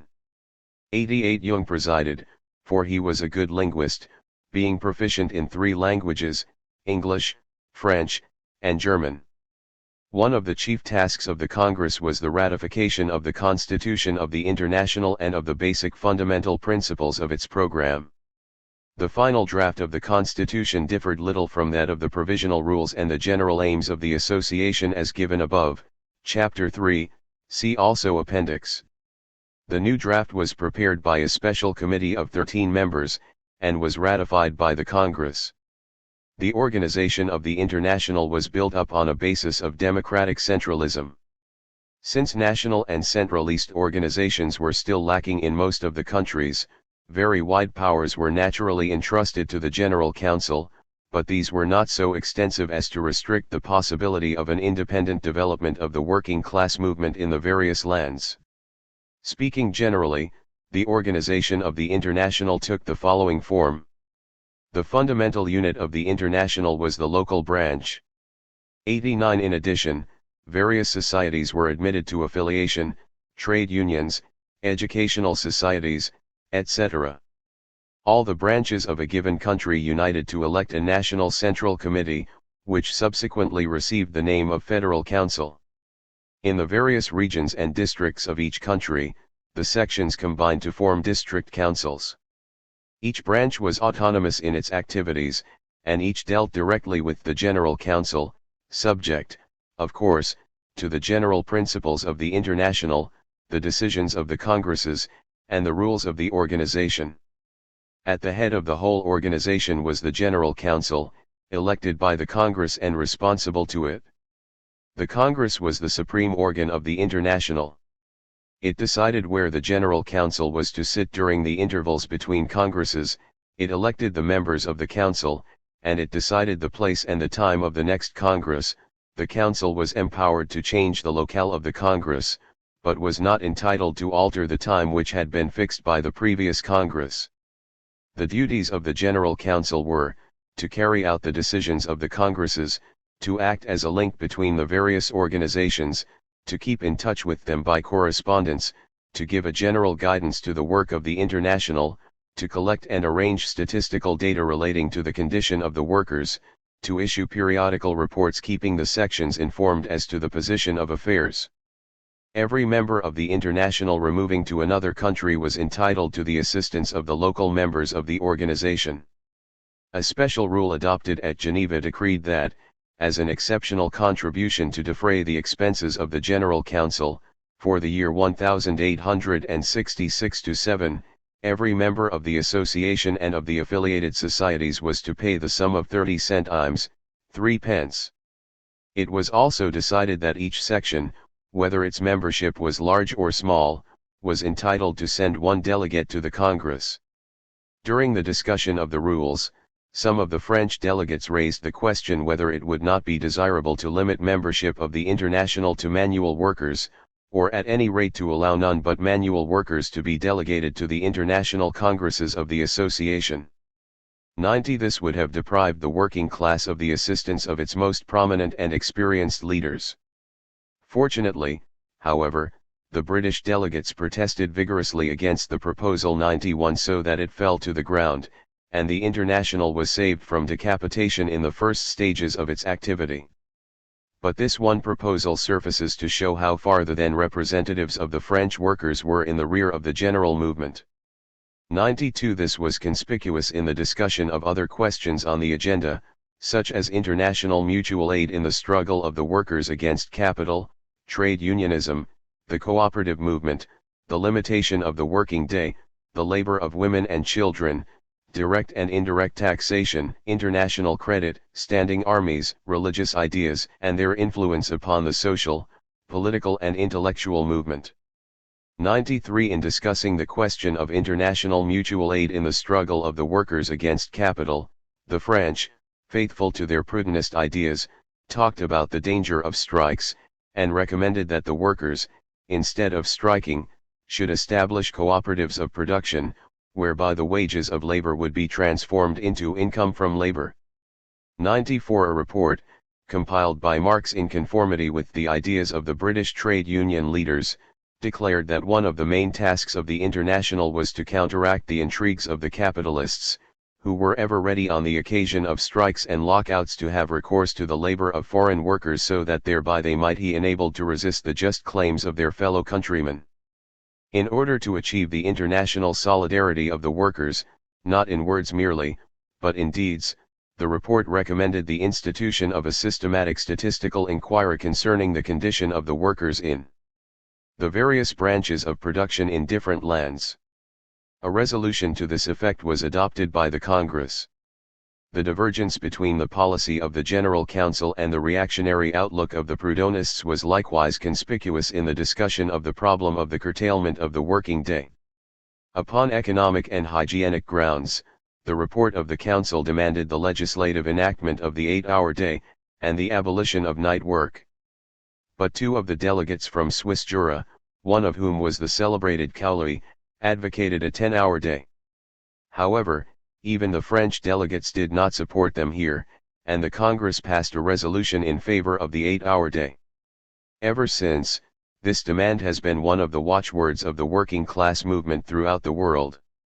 95. The report of the General Council concerning the labor of women and children took cognizance of the tendency of contemporary industry to attract children and young persons of both sexes into the great process of social production, but sharply condemned the method whereby that tendency was realized under the dominion of capital. The report sketched, in addition, a many-sided program for the intellectual, bodily, and technical education of children and young persons, grouping them for this purpose in 3 age classes, from 9 to 12, from 12 to 15, and from 15 to 18, respectively. Productive labor was to be conjoined with physical training and mental cultivation, and for the realization of this plan legislative measures must be inaugurated by the state authority. 96. By securing the passing of such laws, the working class would not strengthen the administrative authority, on the contrary, the workers would transform the forces now arrayed against them into tools of their own, subservient to their own interests. By joining their forces, proletarians would be enabled to achieve results which they would vainly strive to secure so long as their powers remained dispersed. Although there were some dissensions, the Congress adopted the foregoing report, and turned to consider the question of cooperative labor. The report of the General Council begins by pointing out that one of the tasks of the International is to extend and unify the spontaneous movement of the working class, without imposing on it any doctrinaire system. This was doubtless an allusion to Proudhonism. The Congress, therefore, must not commit itself to any special system of cooperation, and must be content with the elucidation of a few general principles. Reiterating the statements of the inaugural address, the report recognizes that the cooperative movement is one of the forces transforming contemporary society, which is based on class antagonism. The great merit of cooperation lies in the practical proof it furnishes of the possibility of replacing the extant system, in which labor is subordinated to capital, by a republican system of association on the part of free and equal producers. but the cooperative movement is incompetent, by its own unaided powers, to achieve a transformation of the capitalist order of society. This transformation can only be effected by a general change in the whole social structure, which can be brought about in no other way than by the organized forces of society. That is why the workers must seize the administrative power, wresting it from the hands of the capitalists and the landlords. Moreover, diverging from the then prevalent opinion, the report esteems productive cooperatives more highly than distributive, in view of the fact that the latter merely skim over the surface of contemporary society, whereas the former strike at its very foundation. The cooperatives are advised to assign part of their earnings to the propagation of their principles and to the foundation of new societies. Finally, the report recommends that all the workers employed by a cooperative should be paid the same standard working wage, regardless whether they are or are not members of the society, for this will tend to hinder the degeneration of the cooperatives into ordinary capitalist companies. By way of a temporary compromise, the issue of minimal profits to cooperators is permissible. The report of the General Council on Trade Unions, their past, present, and future, penned by Marx, is specially distinguished for the brilliancy and strength of its exposition. The trade unions, uniting the workers and putting an end to the mutual competition which weakens them, make it possible for them to escape from the unfavorable situation in which the units of labor power are placed in face of the concentrated forces of capital. The immediate task of the trade unions is restricted to the needs of the daily struggle between labor and capital, in a word, to questions of wages and working hours. So long as the contemporary order of society continues to exist, the activity of the unions must perforce take the line of promoting coordination and of uniting the workers. On the other hand, the trade unions involuntarily became organizing centers for the working class, just as in the Middle Ages the communes and municipalities served as centers of organization for the bourgeoisie. While, however, the trade unions are absolutely indispensable in the daily struggle between labor and capital, still more important is their other aspect as instruments for transforming the system of wage labor and for overthrowing the dictatorship of capital. At the present time, the trade unions are too much concerned with the problems of the immediate struggle, and do not sufficiently recognize the necessity for grappling with the very foundations of the capitalist system. In this respect, however, there had already been a change for the better. In confirmation, the report refers to the decision of the Sheffield Conference quoted in the beginning of Chapter 2. Henceforward the trade unions, in addition to carrying on the daily struggle against capitalist oppression, must consciously function as organizing centers for the working class in its desire to achieve the sublime purpose of complete emancipation. The unions must support every social and political movement tending in this direction.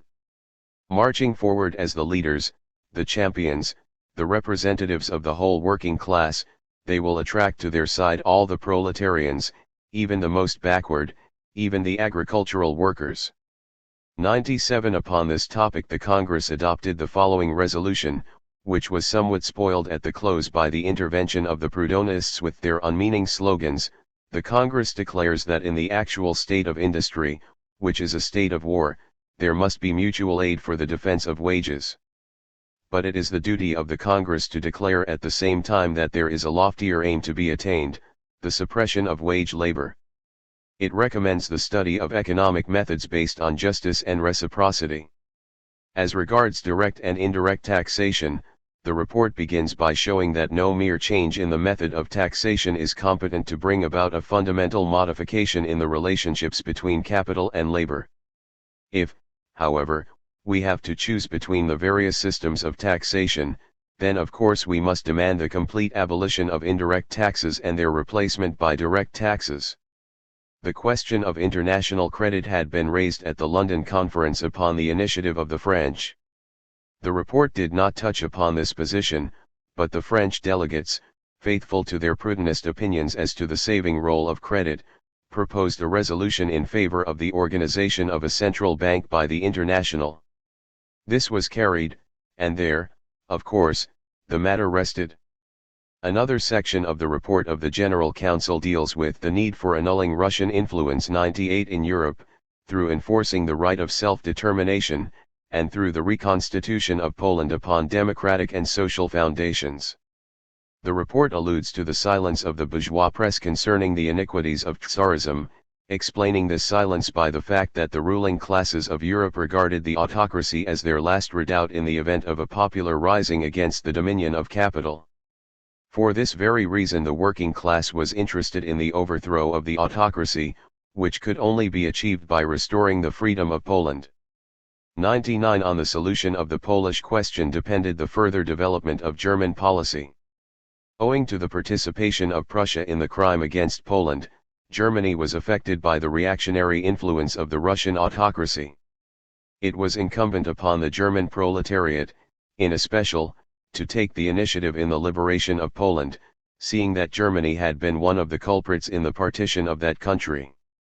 The French delegates objected to such a formulation of the problem and demanded that all despotisms alike should be condemned. 100 In the end, a compromise resolution was adopted. In this the general position of the French was supplemented by a special reference to the need for resisting the imperialist policy of Tsarism and for restoring the freedom of a socialist Poland. The next resolution demanded the abolition of standing armies. Instead there was to be a general arming of the people. As a temporary measure during the period of transition, small standing armies were permissible for the training of the officers of the militia. The religious question had been entered on the agenda by the French delegates, but had been contemptuously ignored in the report of the General Council. After a futile discussion, the further consideration of this topic was shelved. The next Congress was fixed for Lausanne in 1867. The Geneva Congress received letters of greeting, among others, from the Italian working-class societies, and also from bourgeois Democrats of the caliber of Ludwig Buchner 101 the physiologist, and F. A. Lang 102 the author of The Workers' Question. It seemed at first sight as if there had been born into the world a new force, one destined to transform the whole course of human history. 103 Almost simultaneously with the Geneva Congress there was held at Baltimore the inaugural convention of the National Labor Union of the United States. This put forward demands almost identical with those voiced at the Geneva Congress of the Workers' International, and at the Second Convention, held in Chicago the following year, the National Labor Union decided to cooperate with the International. 104 The awakening of the working class was everywhere beginning.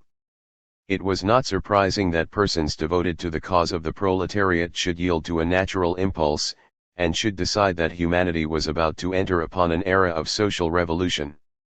With all the more energy, therefore, they resumed the propaganda of socialism, and the organization of the proletarian forces. After the Geneva Congress, there was considerable discussion of the International in the bourgeois press, and especially in the French press. As Fribourg reports, some of the capitalist newspapers, La Presse among others, called the attention of the authorities to the new organization, and demanded repressive measures. Other journals were sympathetic towards these attempts at working-class emancipation. La Liberté published a signed article by Hector Pessard, forecasting an important future for the International, and concluding with a reference to the need for reckoning with this new force. He wrote, "Here is a solemn warning issued to the world by men assembled from all lands, by citizens who are weary the sterile strife that is the inevitable consequence of a decaying organization." Upon one point, Fribourg continues, all these newspaper critics were agreed. In every case they mistook the bloc affiliations of the British trade unions for effective adhesion to the Workers' International, they all supposed the organization to have millions of members, whereas in reality it could count upon barely a few thousands. 105 This tolerant attitude of many of the bourgeois papers showed that a gloss had been given to the Congress by the Proudhonists, in whom the bourgeoisie recognized its own kindred. The socialist and revolutionary principles upon which the International was based were not manifested with sufficient clearness at the first Congress, and the bourgeoisie easily gave itself up to illusions, mistaking wishes for facts. 106 It was far from foreseeing the future development of the International. Chapter 7 Development of the International. The International and strikes events were soon to show how right Marx was in his understanding of the working class movement, and how wrong-headed were the Proudhonists in their antagonism to the actual form of that movement and in their attempts to impose upon it their doctrinaire systems of mutuality, gratuitous credit, equitable exchange, etc. If anything made it possible for the International to diffuse its influence quickly, to affect the opinions and to arouse the sympathies of the wide masses of the people, it was the active participation of the organization in all the manifestations of the working class movement, all the manifestations of the workers' political and economic struggle, and especially its participation in the strike movement, which at this time began to involve wider and ever wider masses of the workers, above all on the continent. The economic crisis of 1866 was a main factor in the development of these strikes. Eichhoff writes, during the years 1866 to 1868, strikes and lockouts were especially common both in Britain and on the continent. The crisis of 1866 and its consequences were the chief causes of this phenomenon. The crisis paralyzed speculative enterprise. Large undertakings were at a standstill. Some of the entrepreneurs went bankrupt, for, owing to the fluctuating conditions of the money market, they were not in a position to fulfill their financial obligations, which had been entered into at a time when the tide of speculation was at its height. There ensued a complete arrest of trade, together with an unprecedented influx of gold into the British and French banks.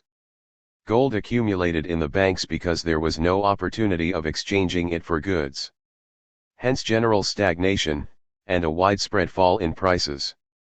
The only rise in prices was that which affected food products, and, above all, the food product most essential to the workers, namely, bread, the dearness of bread being due to the bad harvests of 1866 and 1867. Simultaneously with the rise in food prices came the general commercial crisis, which for the workers signified a reduction of working time and a corresponding curtailment of wages. The result was that strikes and the closing down of factories were of frequent occurrence. To this was superadded the circumstances that in France and the continental countries the laws against combinations among the workers had only been abolished within the last few years. There can be no doubt whatever that the resolutions adopted at the Geneva and Lausanne Workers' Congresses exercised a certain moral influence, reinforcing the recognition that the workers of various localities had a strong support in the International Workingmen's Association. But there were no grounds for the charge brought by part of the European capitalist press that the International was the instigator of such conflicts. Nowhere did it take the initiative in bringing about strikes. Its activities in this direction were limited to intervention where intervention was demanded by the character of the local conflicts. 107. Villitard, one of the bourgeois historians of the International, wrote in 1872. In so far as it is possible to divine the secret thoughts of the founders of the International, their main, we might almost say their only, object was in the first instance to bring about an understanding between the workers of all lands. This understanding was to prevent the competition which had long existed between the workers of various countries. Henceforward, through the power of combination, or to use the jargon of the International, through solidarity, all the workers would be able to impose their laws upon the employers who were not in a combine or were not solidarist. 108. As if the International has made any secret of its aims. As if the address and provisional rules, first published in 1864 and since then frequently reprinted in pamphlet form and in newspapers, had failed to make it perfectly clear that the International Workingmen's Association was endeavoring to put an end to mutual competition among the workers, not merely within the confines of individual countries, but internationally as well. Bourgeois informers had no need to practice this art of divining, or to talk about the secret thoughts of the founders of the International. All they required was to read the address and provisional rules carefully. In its intervention in strikes, the International had two aims: first of all, to prevent the import of foreign strike breakers, as, for example, during the strikes of the sieve makers, tailors, and basket makers in London, and, secondly, to give direct aid to all the strikers by inaugurating collections and sending money. All this made the new organization immensely popular in working-class circles, where the idea was now gaining ground that the International was a faithful champion of the proletariat, and was fighting valiantly on behalf of the workers' interests. In this respect, the Bronze Workers' Strike in Paris, February, 1867, was of great importance. When the employers, deciding to crush the recently formed organization of the bronze workers, suddenly discharged several hundred of those who had joined the Union, the latter turned for help to London. The General Council, convinced that the whole question of the right of the workers to organize was at stake, conferred with the British trade unions, which hastened to give the Parisians unlimited credit. The sections of the International in other countries likewise came to the aid of the Paris comrades, and the employers were soon compelled to make concessions. 109 In return, when there was a tailors' strike in London lasting 7 months, the continental workers were not content with preventing the shipment of strike breakers to England, but also gave material aid, and thus contributed to the victory of the strikers. Here was an obvious testimony to the direct value of international solidarity, and to that of the powerful association, which had in so brief a time been able to diffuse among the working masses the spirit and practice of the Brotherhood of Labor. The Proudhonists were horrified by the development of the strike movement, which jarred with their utopian ideas and frustrated all their fantastic schemes. Strikes, more strikes, and yet again strikes, no longer any study, or anything like study, exclaims the disgusted Fribourg, referring to the events of 1870, writing only a few months before the Commune. In the workshops, members were recruited for the International and adhesions were accepted in the spirit in which a friendly glass is offered and accepted. 110. Such leaders of the workers' movement as Fribourg were hopeless. He was perfectly honest, but simply did not understand the mass struggle of the contemporary proletariat. He belonged to the past movement, not to the future. His point of view was not proletarian but petty bourgeois. Even such representatives of the Parisian revolutionary workers as Varlin continued for a considerable time to be swayed by Proudhonist prejudices. Defending himself in court on May 22, 1868, Varlin said, "The International is opposed to strikes on principle. It considers them anti-economical. It declared this at Geneva and has declared it everywhere." 111. He sincerely believed he was speaking in the name of the International, which in actual fact regarded strikes as the natural and necessary form of the workers' struggle with capital, and considered them of immense importance for the awakening and unifying of the proletariat, when he was really voicing the opinions of the small mutual admiration society of Proudhonists. However, Varlin was soon to break away from the Proudhonists, and to march forward boldly in the path of the social revolution. The British, on the other hand, speedily learned to value the International on practical no less than on theoretical grounds. In especial they esteemed it for the part it played in supporting strikes and in preventing the introduction of foreign strike breakers into Britain.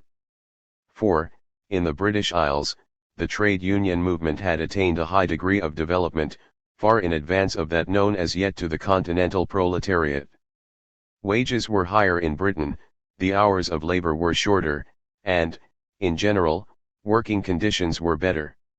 112 Despite the illusions and self-sophistications of the Proudhonists, who imagined themselves to be playing a decisive part in the congresses of the International, we learn from the report of the General Council read to the Lausanne Congress that in actual fact the British point of view dominated the sessions. Capital looks upon the worker as a mere instrument of production. The last lockout of the London basket makers affords a striking example of this. Here are the facts.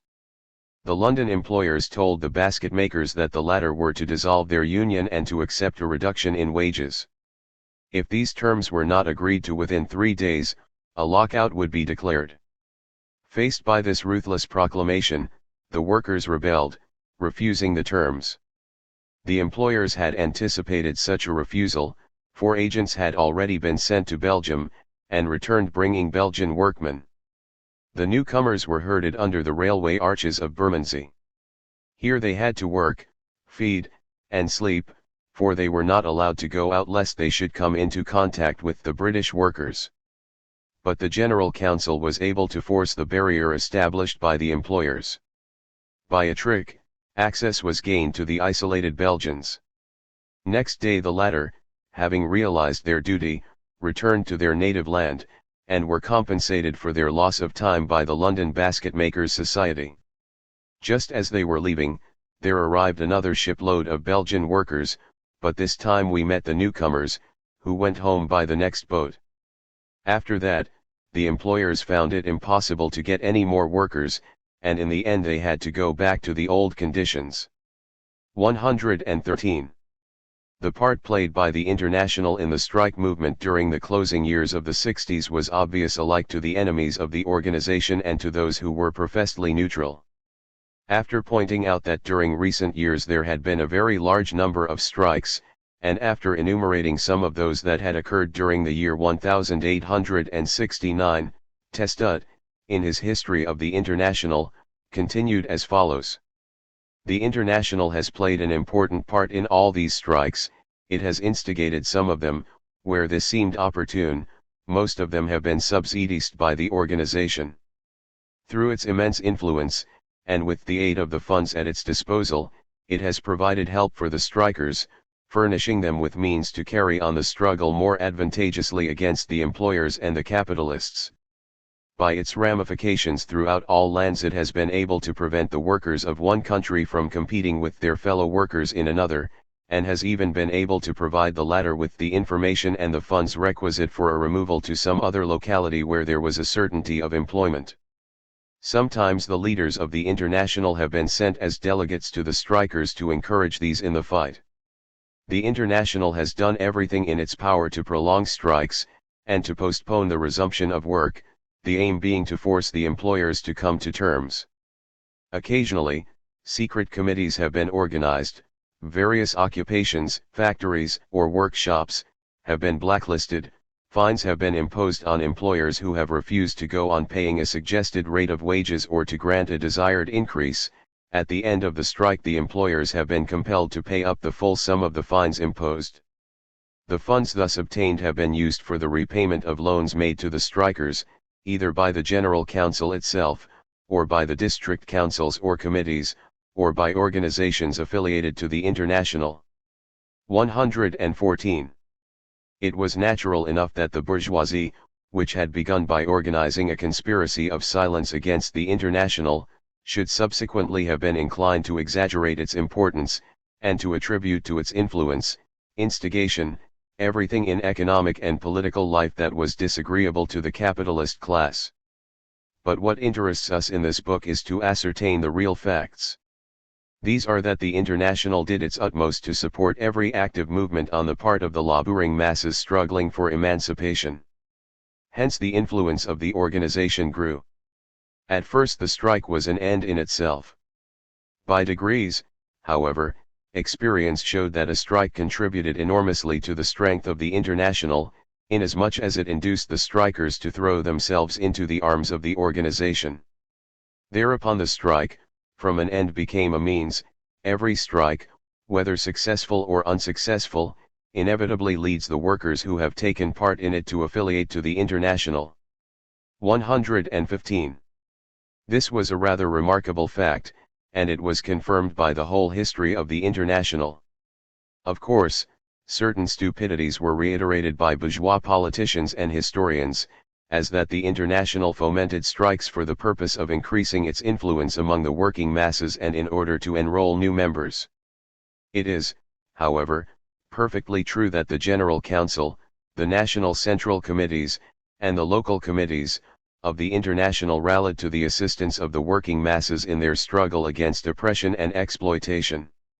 To this purpose, the organization devoted all its experience and all its resources, though the latter were exceedingly slender, notwithstanding the fanciful tales circulated by the bourgeois press. The result was that the workers became accustomed to regard the International as their truest friend and champion, they began to look upon it as the actual expression of their interests, and to join the organization. The history of the working class attests this in all the countries in which strikes were widespread owing to the economic crisis of the year 1866. Thus, referring to France, the report of the General Council to the Basel International Congress states: shortly after the massacre at La Ricamarie, the silk spinners of Lyons, women for the most part, went on strike. They applied to the International, which assisted them in the struggle, mainly through the instrumentality of its French and Swiss members. Despite the intimidation of the police, the workers publicly announced their adhesion to the International, and formally joined that body by sending subscriptions to the General Council. At Lyons, just as previously at Rouen, the women workers played a vigorous and splendid part in the movement.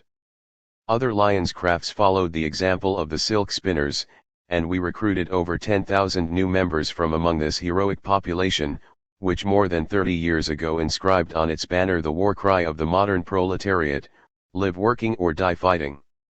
116. We have already referred to the support given by the International to other strikes in France, notably, the famous strike of the bronze workers, and Britain. An especially decisive role in popularizing the name of the International among the broad masses of the proletariat, which was only just awakening to political life, was played by its intervention in the case of the Belgian workers. In Belgium, a mass movement, consequent upon an incredible degree of exploitation, had begun to manifest itself in the middle of the 60s. The demands of the workers, driven to despair by capitalist oppression, were met by the government by the organization of a systematic bloodletting. In the manifesto of the General Council entitled, "The Massacres in Belgium," dated London, May 4, 1869, we read: "There is only one country in the civilized world where the authorities greedily and joyfully seize the pretext of strikes that they may slaughter the workers. The country unique in this respect is Belgium, the model land of continental constitutionalism, the miniature paradise of landlords, capitalists, and priests. A massacre by the Belgian government recurs year after year with the inevitability of the revolutions of the earth round the sun. This year's massacre only differs from those of previous years in that the victims have been more numerous, the license of the soldiery has been more atrocious, the jubilation of the clericalist and capitalist press has been noisier, and the groundlessness of the pretexts put forward by the official butchers has been more shameless." 117. Varizé Sulich writes: already in the previous year there had been outbreaks of disorder at the coal mines near Charleroi, and sanguinary measures of repression had ensued. In March, 1868, disturbances broke out for the following reasons.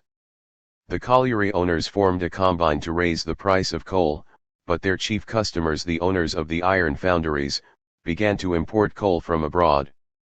The colliery owners, rendered desperate by their failure, turned upon the workers. They opened the mines only 4 days a week, and reduced the piece rate by 10% or so that the miners could now earn barely half their previous wage. Is it surprising that the miners, receiving such a pittance, and dying of hunger, should have risen in revolt? Work ceased throughout the Charleroi district. Hungry crowds, led by women, ravaged the neighborhood. Troops appeared on the scene, and in a first conflict some of the workers were killed and many wounded. Other fatalities followed. The police came on the heels of the soldiers and arrested many of the strikers. Such was the deplorable situation of the Charleroi miners, reduced to the last extremity of poverty and despair, when they suddenly heard encouraging and justificatory voices, and perceived a means of help and defense in the International. The Brussels branch began an agitation in the press against the horrors of Charleroi. Meetings were held, denouncing the cruelty of the colliery owners, and of their henchmen, the soldiers and police. All the workers were urged to show solidarity with the unhappy miners. Their cause, declared the Brussels branch, was the cause of the whole International. The branch also briefed lawyers for the defense of those who had been arrested, and, thanks to this agitation, the accused miners were all acquitted. In addition, the International gave financial aid, though this was inconsiderable in view of the number of the hungry. All this made the International Workingmen's Association enormously popular among the Belgian workers. By the summer there had been formed in Belgium nearly 200 branches, many of these having a membership of several hundred. 118.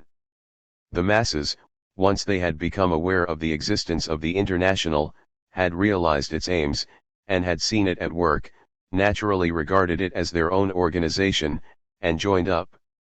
The new adhesions were at first individual, but little by little they assumed a collective character. Of course, these collective adhesions did not amount to an actual joining up of the masses at large with the International, but active individuals and groups, becoming segregated from the mass, constituted the effectives of local branches, and these formed a moral link between the organization and the toiling masses. In this way, the political and moral influence of the International steadily increased. Lavallée writes. When Basten was examined, in the trial of May, 1870, the prisoner's answers showed clearly how the members of the International were recruited. "I am accused," he said, to the presiding judge, "of having joined a secret society. I absolutely deny the charge. It is true that I am a member of the International, but that body is not a secret society. I joined it in the following circumstances. At a meeting held during the Iron Founders' strike, one of our friends said, 'We have formed a fighting organization of our own, but something else remains to be done. We must join the International.' He read the rules to us. We saw that they were good, and that there would be no harm in joining. The matter was put to the vote, and, to the number of 1,200, we joined the International." Another of the accused, Duval, subsequently a general under the Commune, reported a similar instance. 36 of our employers, out of 47, refused. Several of them made answer, "We shall wait until you are starving." In face of this contemptuous treatment, at the next meeting we resolved to fight to the last ditch, all giving our word of honor not to resume work until our demands had been granted. Someone proposed that we should join the International.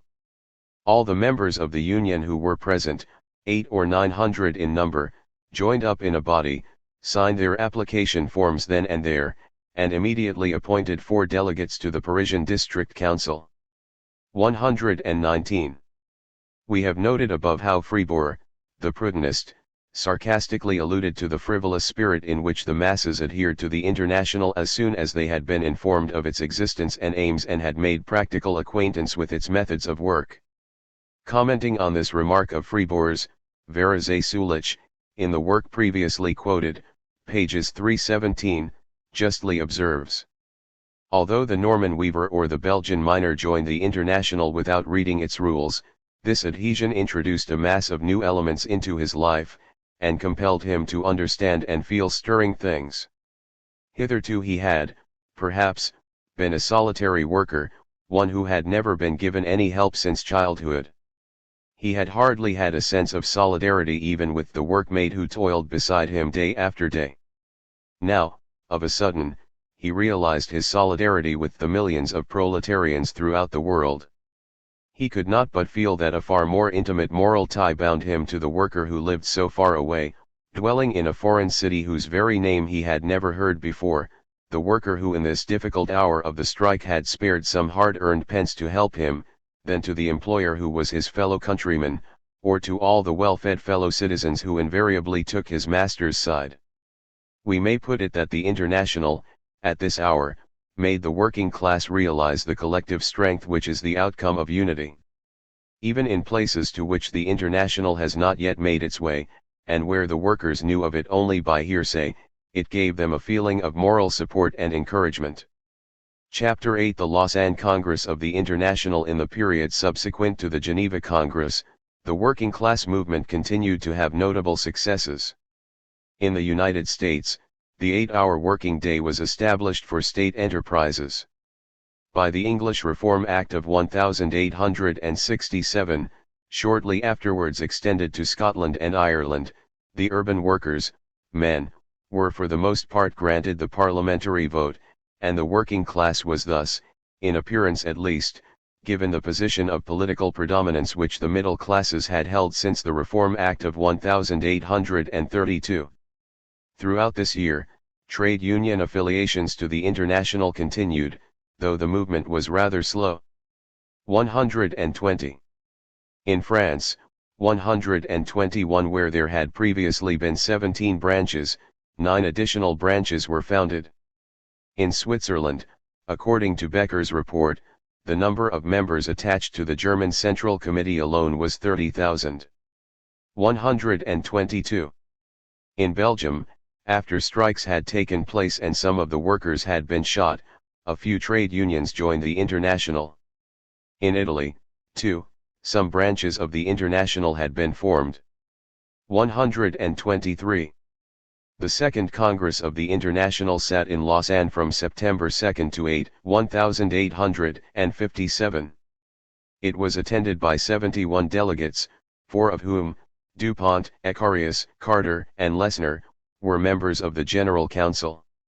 There were 2 British delegates, Walton, architect, chairman of the National Reform League at Brecon, S. Wales, and Daniel Swan, ribbon weaver, Coventry, 2 Italian, 1 Belgian, De Pipe, 6 German, among whom were Kugelmann, Ludwig Buchner, the author of Force and Matter, and F. A. Lang. See reference notes, 18 French, among them Tolaine, Chimail, Charles Longuet, and Aubry, and 38 Swiss. As regards the development of socialist theory, the Lausanne Congress cannot rank with that of Geneva. Proudhonism, though its death was imminent, seemed to have taken on a new lease of life.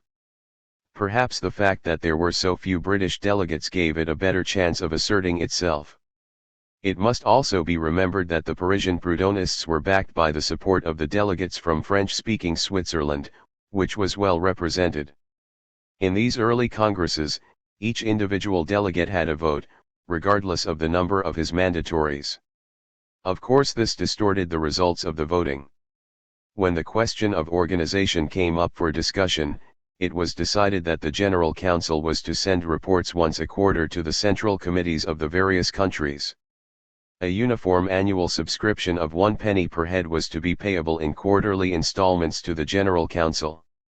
124. Another question discussed, introduced by the Proudhonist, Charles Longuet 125 concerned credits and people's banks.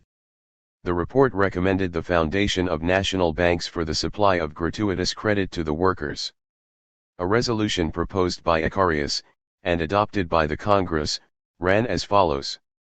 The Congress urges the members of the International in various lands to use their influence in order to induce the trade unions to devote their funds to cooperative production, this being the best way in which, having in view the emancipation of the working classes, they can employ the credit which they now give to the middle class and to the governments.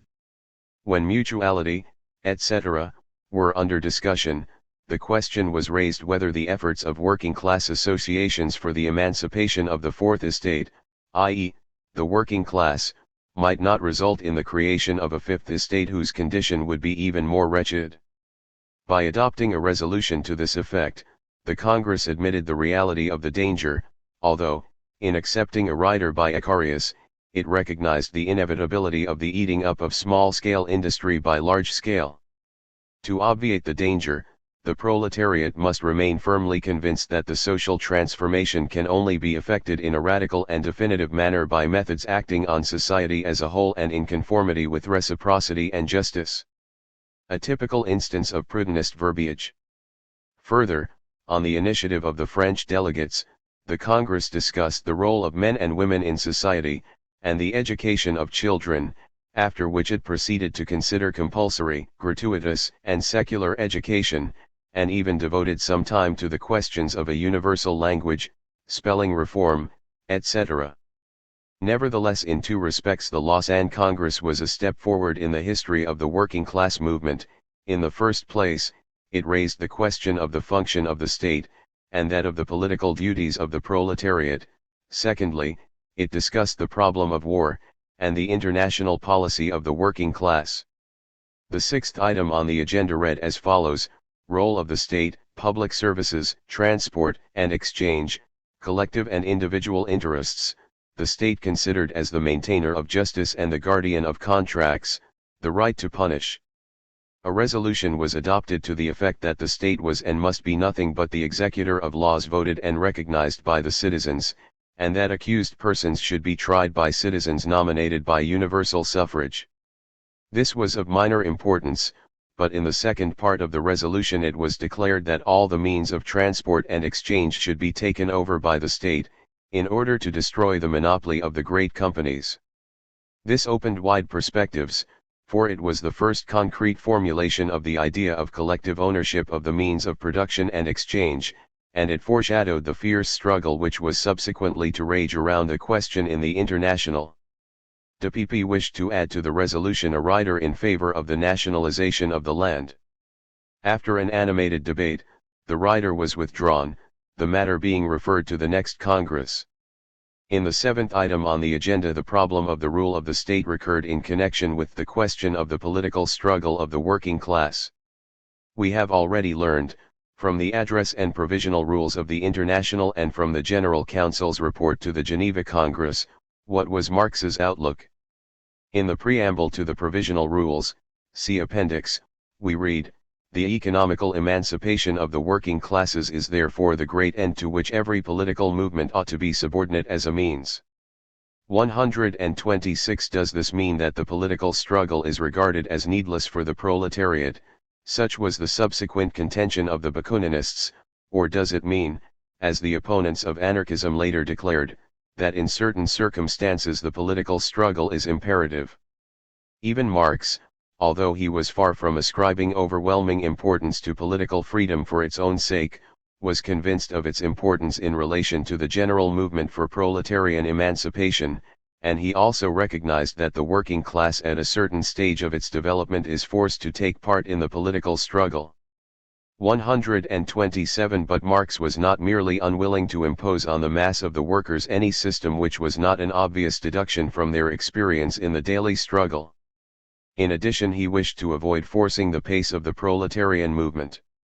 In this matter there was all the more reason for caution at the date with which we are now concerned, in view of the general indifference of the workers to political questions, in France, for example, and in view of the need for maintaining the solidarity of the proletariat, at a time when the proletarian movement was in its infancy and was still subject to political persecution. Marx was convinced that the natural extension of the economic or industrial struggle would bring the workers face to face with the problem of the political struggle on a national scale, this signifying at first the struggle for the democratization of the political system, and then the struggle for power. They would also, in due course, be confronted with the struggle on the international scale, this signifying the struggle to bring about the international socialist revolution. The socialists of the older schools, especially the Blanquists, under whose influence Marx's views were to some extent formed in youth, regarded the political struggle as merely the culminating act, this meaning that it was to take the form of an armed rising of the proletariat and the seizure of political power in order to achieve the social transformation.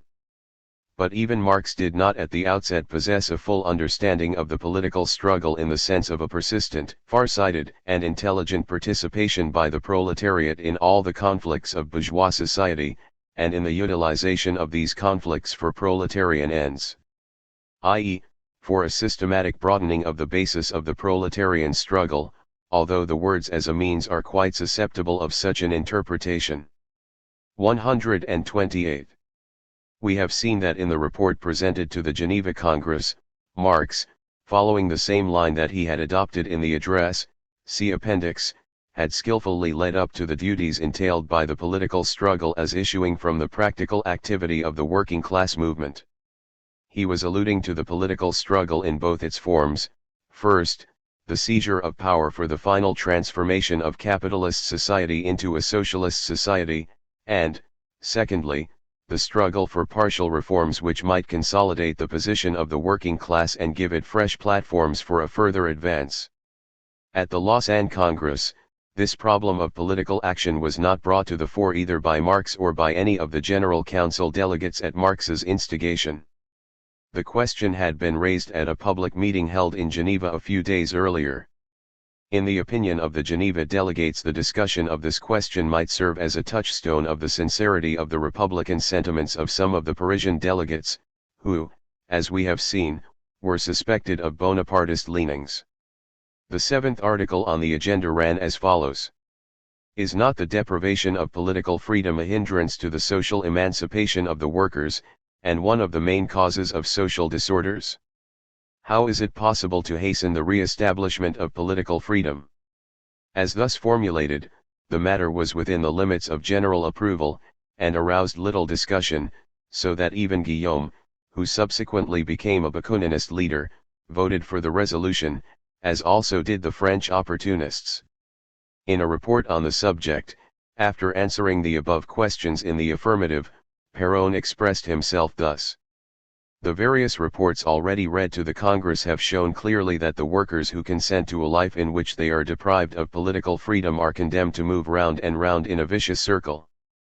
This is disastrous to their true interests, and it is essential that they should find a way out. The same reports have proved that among peoples deprived of their rights as free citizens, and in all the countries where the inalienable rights of public meeting, free speech, and freedom of the press are restricted, the action of the International is greatly enfeebled, and the results achieved are slender. Conversely, the progress of the International is most marked in those countries where the widest liberty prevails. It follows that, unless political liberty is ensured to the workers, the International will find it almost impossible to fulfill its glorious destiny, to expand, to extend all over Europe, and to become what it ought to be, a vigorous and powerful working-class confederation destined to bring about the social regeneration of the world. To put an end, therefore, to this deadlock, which would otherwise continue indefinitely, we must immediately put forward a claim for political emancipation, and must push this claim with no less energy than the claim for social emancipation. 129. The following resolution was then adopted. With regard to the first part of question 7, the Congress, considering that deprivation of political freedom is a hindrance to the social instruction of the people and to the emancipation of the proletariat, declares, 1. That the social emancipation of the workers cannot be effected without their political emancipation, 2. That the establishment of political liberty is absolutely essential as a preliminary step. With regard to the second part of the question, the Congress decides, 1. To reiterate the foregoing declaration solemnly year by year, 2. To send an official announcement of this declaration to all the members of the International Workingmen's Association, and also to the Peace Congress, requesting its energetic participation in the cause of at length securing for all the peoples the inalienable rights of 1789. 130. At that moment no one foresaw that round this question was soon to rage a fierce struggle, which was destined to deal the International its death blow. The eighth item on the agenda concerned the attitude of the proletariat towards war. The introduction of this topic into the discussions of the International influenced the future development of the organization, for it is one of the burning questions of contemporary society, and since the Congress of Lausanne it has rarely been absent from the International Socialist Congresses. It came to the front in the following manner. The bourgeois democrats of Europe, being likewise aware of the need for international union, had organized a League of Peace and Freedom. This was, one might say, a pale copy of the International, but the aims of the organization were narrowly political. The first Congress of the League was to be opened in Geneva on September 9, 1867, this being immediately after the closing of the Lausanne Congress of the International Workingmen's Association, and the organizers of the Peace Congress had invited the International to send delegates to Geneva. At the Geneva Congress of the International the question of war had been incidentally considered in connection with the resolution against standing armies. The outlook of the International upon war, with a more concrete formulation of the principles by which it was guided in this question, had been expressed in a resolution passed by the General Council apropos of the war between Prussia and Austria in the year 1866. In this resolution, the Prusso-Austrian War was declared to be a quarrel between two despots, with neither of whom the proletariat could have any sympathy whatever. The working class must be permeated with one idea and with one will, To concentrate its forces so as to overthrow all the tyrants at a single blow, arid to achieve its own complete emancipation. 131 The invitation of the League of Peace and Freedom gave the International an opportunity to enunciate the principles that guided its outlook on war. The Congress of the International Workingmen's Association, meeting at Lausanne. Considering that the burden of war is borne mainly by the working class, inasmuch as war does not only deprive the workers of the means of subsistence but compels them to shed one another's blood. That armed peace paralyzes the forces of production, asks of the workers nothing but useless labor, and scares production by the perpetual threat of war. That peace, since it is the first requisite of general well-being, must be consolidated by a new order of things which shall no longer recognize in society the existence of two classes, one of which is exploited by the other. Decides to give its full and energetic support to the Peace Congress which is to open in Geneva on September 9. And to share in any activities in which the League of Peace and Freedom may engage in order to achieve the abolition of standing armies and the maintenance of peace, the aim of the association being to bring about with the utmost dispatch the emancipation of the working class and its liberation from the power and influence of capital, and also to effect the formation of a confederation of free states throughout Europe. Manifestly, this resolution embodies a blend of two contradictory outlooks. Whereas the first part declares plainly enough that the cessation of warfare presupposes the destruction of the capitalist system and its replacement by a socialist order of society free from class divisions, the second part is based upon the ideas of bourgeois pacifism and a coalition with the bourgeois democrats. The decision to give full and energetic support to the Peace Congress, a congress promoted by a purely bourgeois organization such as was the League of Peace and Freedom, implied the belief that the League was effectively working for the establishment of peace, and that the methods it advocated could free the workers from the dominion of capital. How could such an outlook, permeated by democratic and pacifist illusions, be explained? Only by the fact that the working class movement was still in its infancy, and by the fact that the Proudhonists, who stood upon the bourgeois platform, were still dominant at the Lausanne Congress. 132. This affords additional proof of the fact that there was as yet very little idea of revolutionary communism even among the advanced workers and their leaders. Marx had formed his own estimate of the Democrats and pacifists in the League of Peace and Freedom, and would have nothing to do with their schemes. Writing to Engels under date September 1, 1867, on the eve of the Lausanne Congress of the International, he referred to the League of Peace and Freedom in the following disrespectful terms. You know that in the General Council I opposed our having anything to do with these peace windbags. I spoke on the subject for about half an hour. Ecarius, who was minute secretary, prepared a report for the Beehive, but he reproduced only one or two sentences of my speech. The reprint in the Courrier Français, the organ of the League of Peace and Freedom, actually omitted what I had said about the need for armies, in view of the Russian menace 133 and about the cowardice of these gentlemen. Nevertheless, what I said at the General Council meeting attracted a good deal of attention. The jackasses of the Peace Congress have completely modified their original program, smuggling into the new one, which is far more democratic, the words "the harmonizing of economic interests with liberty," a vague phrase which may mean nothing more than free trade. They bombarded me with correspondence, and had the impudence to send me the enclosed specimen of eyewash. You see, they have the cheek to address me on the envelope as a member of the Geneva, etc., Congress. 134. Thus, the mere allusion of the bourgeois pacifists to Marx as a member of their contemplated Congress, seriously annoyed him. We can readily understand, therefore, how profoundly disturbed he must have been by the above-quoted resolution of the Lausanne Congress of the International, which not merely accepted at its face value the bourgeois mouthings of the League of Peace and Freedom, but actually promised full and energetic support to the League, thus giving it an endorsement in the name of the international proletariat. Unfortunately, Marx was not able to convince his colleagues on the General Council, and some time, not, indeed, a very long time, was to elapse before they would appraise the Democratic Pacifist League at its true worth. but we are anticipating the events of the subsequent year, and must return to what actually happened at Lausanne. The Congress elected 3 delegates, Guillaume, Dupuy, and Tolaine, who were instructed to convey the decision of the International to the Peace Congress. At the latter, Guillaume read the resolution in French, and Buchner in German. The differences between the bourgeois Democrats and the proletariat had not, as yet, come to a head, so that the International's resolution, far from arousing any hostility, was received with tumultuous applause by the bourgeois congressists. Several other members of the International were present at the Peace Congress, and it was also attended by some noted bourgeois Democrats.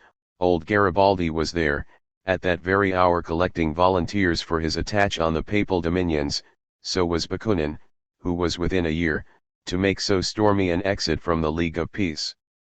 Finally the Lausanne Congress re-elected the sitting members of the General Council, or rather, all those who had been regular in their attendance, adding as a new member Walton of South Wales, who was connected with the Reform League. The General Council was given the right to co-opt new members. Brussels was chosen for the next International Congress. 135. The Lausanne Congress of the International aroused more attention in bourgeois circles than the Geneva Congress had done. A contributory cause of this doubtless was the fact that the International was at that juncture beginning to show itself to be a new and powerful political force. The appearance in the political arena of an organization that aimed at bringing about a union of the working class, and that too on an international scale, could not but awaken widespread interest among the bourgeoisie, above all during the late 60s, when the political atmosphere was surcharged with electricity.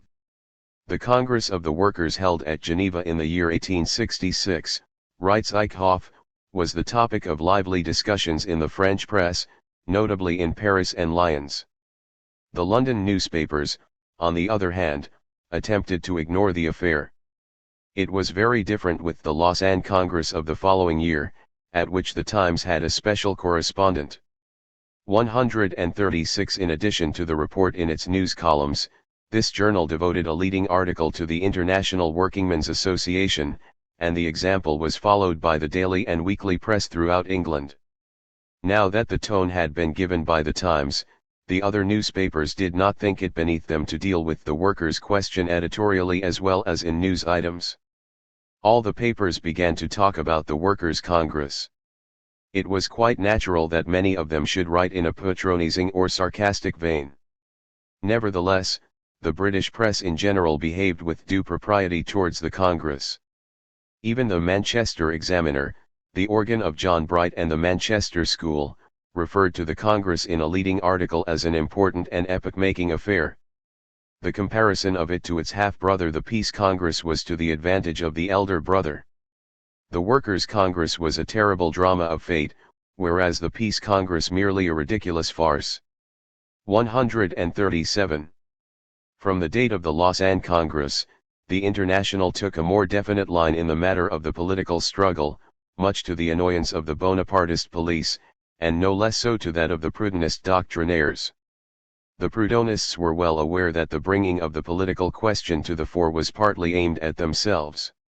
As long as the matter had not gone beyond the bounds of Platonic resolutions, they had been comparatively easy in their minds, doubtless feeling that the resolutions did not get beyond the walls of the assembly room, and therefore would not have any practical results.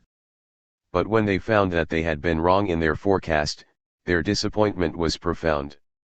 It is noteworthy that the decision to send representatives to the Bourgeois Peace Congress, which might have been regarded as a manifestation of moderateness and a compromising spirit in political matters, was looked upon by them as a revolutionary and dangerous innovation, which threatened to ruin the political independence of the International, and to lead it from the right path. Apropos of the sending of the delegates to the Geneva Congress of the League of Peace and Freedom, Fribourg writes in a melancholy strain as follows. How was it possible, we may well ask, that the International should so far forget its essential nature as not merely to make common cause with a political society, but even to enter publicly into relations with it? The reason was that, in view of the incessant attacks upon the organization, the delegates thought it expedient to give pledges to the Republican Party. This was an initial mistake, it was to be fertile in consequences. 138. At one of the sittings of the Geneva Congress of the League of Peace and Freedom, Gustave Schette, relying on the declaration of the Lausanne Congress of the International concerning political liberty, proposed from the platform a compact which was approved by the Assembly. The workers were to aid the bourgeoisie in the reconquest of political liberty, and in return the bourgeoisie would assist in securing the economic emancipation of the proletariat. 139. The idea that the bourgeoisie should undertake to assist the proletariat in its struggle for economic emancipation was, of course, absurd. But the Proudhonists, who looked at everything from the bourgeois standpoint, were quite unable to realize its fundamental absurdity and essential contradictoriness. What interested and annoyed them in this agreement was another aspect, the intrusion of political issues, though in so innocent a form, into their utopia, which ignored the political struggle. They judged the matter precisely as the French, Austrian, and Prussian police judged it. They took the same view as the conservative historian of the International, Rudolf Meyer, who wrote, "The workers fell into the trap set for them by the liberals." 140. Fribourg acrimoniously declares that from the date of the Lausanne Congress the workers began to be entangled in the political struggle. In reality, the Lausanne Congress had nothing to do with the case, for the appearance of the Parisian proletariat in the political arena was determined by the internal situation of France and by the imminence of a revolutionary explosion. The direct result of the Geneva Congress, writes Fribourg, was that the International participated in the demonstration of November 2, 1867, at the tomb of Menin in Montmartre Cemetery, and 2 days later in the demonstration of protest against the reoccupation of Rome by the French imperial troops. The internationalists and various politicians turned up at the meeting place specified by the Fighting Democracy, but there was never a sign of the Parisian members of parliament, who were all otherwise engaged. Fribourg goes on to describe how the internationalists sent a deputation to M. Jules Favre, to ask, if the proletariat could count on being led in the struggle by the liberal bourgeoisie on the day when the workers should take on arms for the Republic. M. Jules Favre, notwithstanding the decision of the Geneva Congress of the League of Peace and Freedom, answered, "Gentlemen workers, you made the empire unaided, it is for you to unmake it at your will." From this time dates the antagonism between the international and the parliamentary left. 141. The connection of the International with the League of Peace and Freedom, and the demonstrations of November 2 and 4, directed the attention of the Bonapartist police to the activities of the Parisian Bureau. In the end of December, police raids were made on the headquarters of the International in the Rue de Gravelliers and on the homes of Chimail, Tolaine, Halagon, and others. At the first trial of the International, the imperial public prosecutor was forced to admit, "The accused are hard-working, honest, and intelligent men. No convictions are recorded against them, there is not a stain on their character, and in support of the charges made against them I have not a word to say which will convey any dishonorable imputation." 142. These fine phrases did not prevent the Bonapartist police from starting a campaign of oppression against the honest and intelligent working men. As Villard puts it in his History of the International, what the Empire hoped was that the association founded at St. Martin's Hall could either be used as a prop against the bourgeoisie, or else could be made a bogey to check the liberal aspirations which were already beginning to arise everywhere among the middle classes. The leader of the International 143 probably guessed that this was the imperial policy. In any case, recognizing that, for one reason or another, the authorities were friendly, they were not slow to profit by this disposition, for they were glad, at a time when they were still weak and isolated, to avoid a struggle which might have proved fatal to their organization. But in spite of the caution displayed on both sides, war had become inevitable. When the old Republican Party heard the International declare that it would have nothing to do with politics properly so called, the Republicans raised yet louder cries of treason. These cries could not fail to alarm many of the members of the International, who were torn two ways by their revolutionary instincts and their socialist instincts. Thus the organizers of the International were led, perhaps against their will, to declare war on the empire. 144. In the next chapter we shall describe the persecution of the French internationalists by the imperial authorities. At this point, however, it is necessary for the presentation of a complete picture to look forward a little, and to refer to the evolution which the International underwent in France under the influence of the political struggle when that struggle became intensified through the widening of the scope of the working class movement. After the police had broken up the first Parisian group of the Proudhonists, with the character of which the reader has been made sufficiently acquainted in the foregoing pages, a second bureau was speedily formed, and this new group, containing among others, Comte, Malin, and Varlin, lead far more definite views alike on social and on political questions. In the following passage Fribourg describes the new trend, with which, of course, he had no sympathy. The new group of leaders, which had been compelled to accept into its composition a considerable number of liberal communists, thought it necessary to intensify the political trend of the Parisian workers. Fresh prosecutions were not slow to follow, and the result of the new leadership was that, whereas the defense in the first prosecution had consisted solely of mutualist socialist declarations, the defense in the second prosecution was made the occasion for professions of republican and communist faith.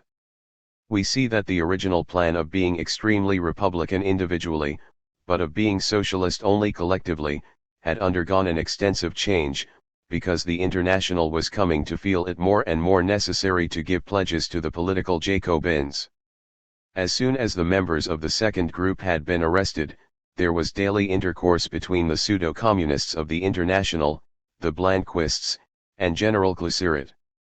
145. The result is easy to understand.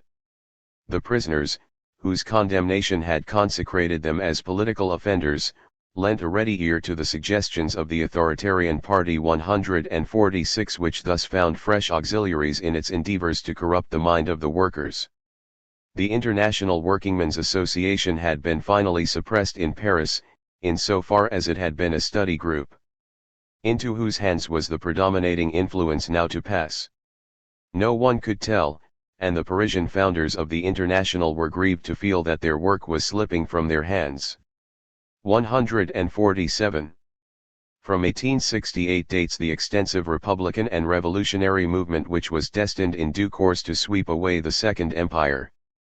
148. The enemies of the empire were able to turn to useful account two laws passed in 1868, when the emperor was in a liberal mood, that of May 11 on the freedom of the press, and that of June 6 on public meetings.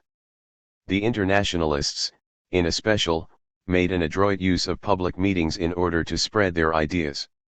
It then became apparent that the reactionary views of the Proudhonists were not in conformity with the standpoint of the masses any more than with that of their sometime colleagues, who had now taken a step forward.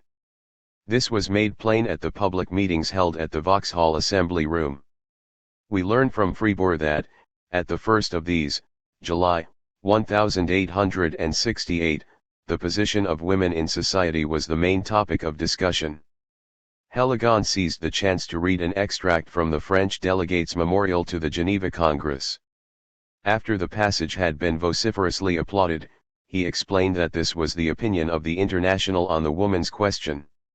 The declaration having naturally had a great effect on the public, the prisoners in Saint-Pelagie, after the first trial of the International, were annoyed.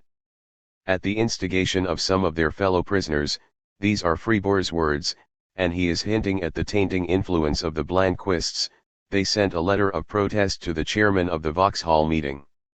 The letter stated that the International was not a body of doctrines, but merely a study society, and that, especially on the woman's question, it contained differing groups which must on no account be confounded.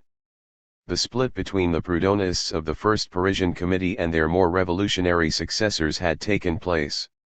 In order to make it wider, and to draw a line of distinction where a clear line was essential, Fribourg took the opportunity of demonstrating that those who wanted to push women into industry were bad communists. 149. The gulf between the reactionary ideologues of petty bourgeois utopism whom historic forces had temporarily pushed to the front as leaders of the French working class movement, and the true representatives of the endeavors and hopes of the working masses, widened day by day. Ere long the mortified Proudhonists were thrust into the background, and were cleared out of the way by the scene shifter, so that they had nothing left to do beyond voicing futile slanders against the communist movement, in order to oblige their bourgeois friends. Such was the fate of Fribourg and Company. The revolutionary section of Proudhon's disciples, on the other hand, having suitably reconstructed the master's theories, entered the anarchist camp and joined forces with Bakunin, of whom anon. Varazé Sulich describes the matter in the following terms. With these two trials, the first phase of the International in Paris came to a close. During this period of more than 2 years, its membership had been limited to a few hundred persons who met on Thursdays for the tranquil discussion of Proudhon's theories and for the formulation of harmless but utterly impracticable plans. By the two trials the government had achieved the destruction of this little organization with its punctiliously elected committee and its punctilious methods of enrolling adherents. For a considerable time in Paris there was no official center, and those who wished to join the association received their membership cards individually, direct from the General Council. But at this very period, partly as the immediate result of the prosecutions, the movement began to assume a mass character far more accordant with the aims of the International. The trades councils, the cooperatives, and the other labor organizations in Paris, which had hitherto shown no interest in the International, now took the affair into their own hands. Without formally affiliating to the organization, they began to make common cause with it, and in September they sent delegates to the Brussels Congress. 150. A contributory cause of the downfall of the Proudhonists was the failure of the great Labor Credit Bank, which had promiscuously granted loans to various insolvent societies. But, apart from this, the mutualists could no longer act as representatives of the advancing workers, behind whom the former were now lagging in every respect, owing to their deficiency in revolutionary impetus and their abstention from political activity. Among the French internationalists, communist trends were now becoming manifest, and there was an increasing desire to bring about the forcible overthrow of the imperial regime in the interest of the social revolution. The young members of the working class, and the leaders of the old revolutionary schools, between whom the Proudhonists had done their utmost to sow dissension, were beginning to understand one another. In the prison of Saint-Pelagier, Varlin and his comrades encountered the Blanquists who were detained there for conspiracy. As the outcome of daily talks, the mutual hostility between the young workmen and their fellows prisoners soon abated. A like drawing together was manifest ere long outside the prison, in public meetings, where the extremists among the members of the International found themselves to be on many questions of the same way of thinking as, and able to work in alliance with, those bourgeois revolutionists who were interested in the social problem as well as in the downfall of Napoleon. Being given a forward impetus by the extremists, the International in France, as its membership underwent a rapid increase, began to assume a more revolutionary complexion. 151. The hopes of the Second Empire in the way of exploiting the International and the working class movement for its own reactionary ends came to naught, as do all such political utopias of reactionaries great and small. The workers continued their forward march, kicking out of the way the Proudhonists who were clinging to their legs and impeding their progress. The Bonapartist government was compelled to make open acknowledgement of its disappointment. Characteristic in this respect is the following extract from the sentence passed by the Paris Criminal Court on July 8, 1870 in the third trial of the International. This society was in fact organized in the first instance for a purely economic purpose, namely, the improvement of the lot of the working classes. Speedily, however, it diverged from this aim. We cannot doubt today that, although it might have been useful if it had confined its activities within the limits imposed by its original rules, it has become a social danger. The danger is, indeed, a formidable one when we take into account the extent of its membership. In France alone, as we have learned from the accused, there are several 100,000 members, and the ardor with which it has thrown itself into the most burning questions of contemporary politics.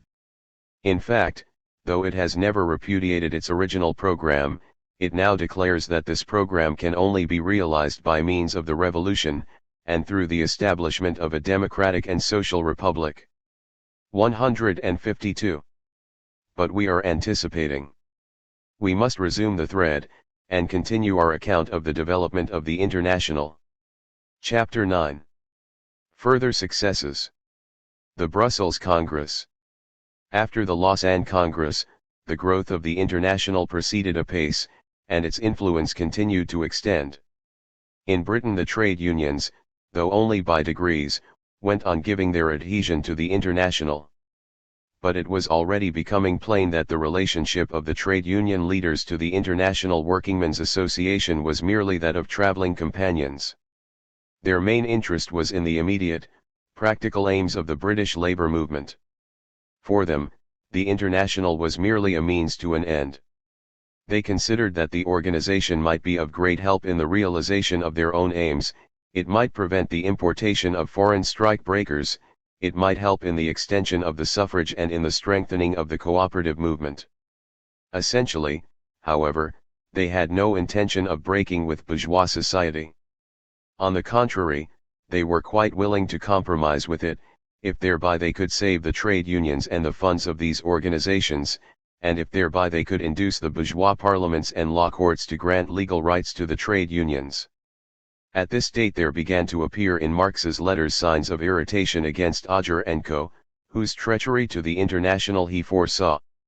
In France, a persecution of the International had begun, on account of the resolution concerning the struggle for political freedom that had been passed at the Lausanne Congress 153 and on account of the activities detailed in the foregoing chapter. The prosecution of the members of the Executive Committee of the Paris branch, Tolaine, Freyhourg, Limousin, Varlin, Murat, Chimail, Malin, etc., began in December, 1867. On March 20, 1868, the 15 members of the committee were condemned to pay a fine of Frs 100 each for belonging to an illegal organization, and the Paris branch was declared to be dissolved. On May 22, 1868, the court sentenced the 9 members of the second committee, the one to which Varlin, Malin, Landrin, and others had been elected on March 9, to fines of the same amount in addition to 3 months' imprisonment, and once more the Paris branch was declared to be dissolved. Henceforward, in France, the International was an illegal organization. But these trials, thanks to the brilliant defense put forward by the accused and thanks to their exposition of the fundamental principles of the International, aroused among the workers much sympathy for the organization and led to a notable increase in membership. 154. The mass strike movement continued to spread on the continent, providing a favorable soil for the propaganda of the idea of the International, which attempted to intervene actively in all the strikes by assisting the workers with money and advice. At this time, when a mass movement of the workers was an entirely new phenomenon, every strike, an incident which now passes practically unnoticed, aroused alarm throughout society and assumed the aspect of a commencing but formidable social revolution. The strike in the building trade at Geneva during the spring of 1868 was especially effective in drawing public attention to the International. The workers demanded a 20% rise and a reduction of hours from 12 to 10 per diem. The employers refused to discuss the matter. Thereupon the workers handed over the conduct of the strike to the Genevese Central Committee of the International, which reported the state of affairs to London, Paris, Brussels, etc. The employers absolutely refused to negotiate with the Genevese Committee, on the ground that they would not tolerate the interference of an outside organization in a dispute with their own hands. The fight thus became one of principle. What had at first been a simple dispute between the Genevese building trade workers and their employers, had now developed into open warfare between the bourgeoisie and the proletariat, so that the attention of all the European press was concentrated on the affair. 155 After the refusal of the masters to negotiate, the Committee of the International notified the inhabitants of Geneva that a great meeting was about to be held at which the participants would beat the war drum. In a panic, the bourgeois hastened to barricade their houses and shops, to hide their valuables, and to arm themselves. Monetary aid for the strikers began to pour in from all directions. London promised help, partly as a gift and partly by way of loan, to the extent of Frs 40,000 a month. Further sums, considerable for that date, accrued from Paris, Brussels, and the Swiss branches of the International. The skilled factory workers of Geneva, i.e., the watchmakers, who had hitherto held aloof, now made common cause with the building workers. In the end the employers, in view of the general enthusiasm on behalf of the strikers, were compelled to give way, to concede an advance of 10% in wages and to agree to a reduction of the working day to 10 hours. This strike greatly increased the prestige of the International, and led to a notable expansion in its membership. In Geneva alone, the number of members of the International grew by thousands. In addition, several fresh trade unions affiliated. The growth of the International's influence in Belgium, likewise was connected with the elemental movement of the working masses in that small but busy land. From the early 60s onward, strikes and popular upheavals were unceasing, but the only answer made by the government to the demands of the workers was made with bullets and bayonets. After the shooting down of the hungry crowd at Marchiennes, the General Council issued an appeal on behalf of the victims, and the British workers responded liberally. This action secured for the International many adherents in Belgium, and the number of these was further augmented after there had been renewed fighting in March 1868 and at the Iron Works Centre of Charleroi. The Brussels branch of the International initiated a widespread agitation, and this greatly increased the popularity of the organization among the Belgian workers. Branches of the International were founded in the big towns, such as Antwerp, Ghent, Verviers, Charleroi, etc. There were more than 20 in all, and some of them had several hundred members. Besides this, many already existing work organizations affiliated to the International. At the same time, the influence of the International was extending in Austria and Germany. In the former, individual organizations joined the International. In the latter, the German Workers' Union, which was greatly influenced by Marx's old friend, Wilhelm Liebknecht, and had recently made considerable progress in South Germany, discussed at its Nuremberg Congress the question of affiliating to the International, and agreed to do so by a vote of 68 to 46. The executive was made the German National Committee. This occurred too late for the Union to be represented at the Brussels Congress. The German Workers' Union was the internationalist wing of the German movement. In contradistinction with the internationalists, the Lassallists refused to join the International. 156 in Switzerland, a resolution to join the International was adopted at the Neuchâtel Conference of the Swiss-German Educational Societies. 50 working-class organizations were represented at this conference, which was held a few weeks before the Brussels Congress.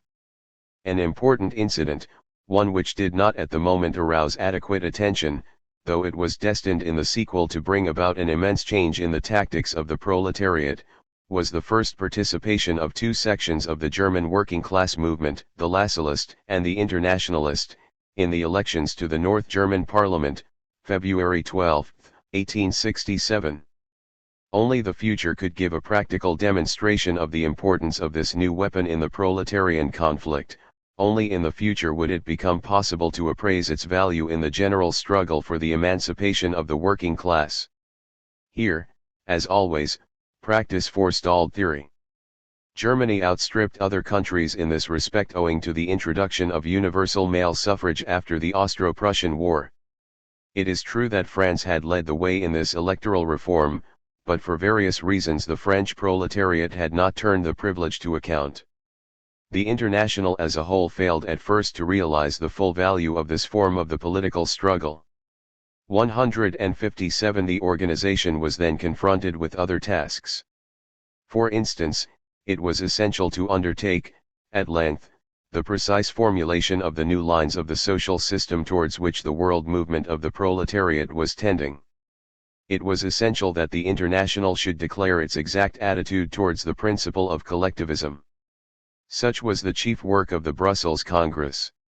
The Third Congress of the International sat in Brussels from September 6 to 15, 1868. 158 There were 99 delegates, 18 from France, among them, Tolaine, Murat, Pindy, Aubry, and Charles Longuet, 5 from Germany, among whom was Moritz Hess, one of the veterans of the Communist League, 2 from Italy, 1 from Spain, 7 from Switzerland, among whom were Perron and J. P. Becker 159, 5 from Britain, 6 from the General Council, Ecarius, Shaw, Lecraft, Jung, Lessner, and Cowell Stepney. The remaining 55 were Belgians, among whom were de Pipi and Professor Hinz. Jung was elected to the chair. 160. The first subject to be discussed was the question of war, raised by the Germans, in view of the possibility of war between Germany and France, a possibility that was realized within 2 years. The question was formulated as follows: what attitude ought the workers to take in the event of war between the European powers? In this matter the Congress adopted a resolution declaring that, although the essential cause of war was the existing economic system, and therefore wars could only be done away with by doing away with that system, nevertheless the peoples could even now resist war by means of a general strike. 161. The Brussels resolution against war ran as follows. Considering that justice ought to regulate the relationships between natural groups, peoples, and nations, just as much as between individual citizens. That, although the chief and persistent cause of war is a lack of economic equilibrium, and that therefore nothing can put an end to war except social reorganization, nevertheless an auxiliary cause of war is the arbitrary use of force which results from centralization and from despotism. That therefore the peoples can henceforward lessen the frequency of war by opposing those who make war or declare war.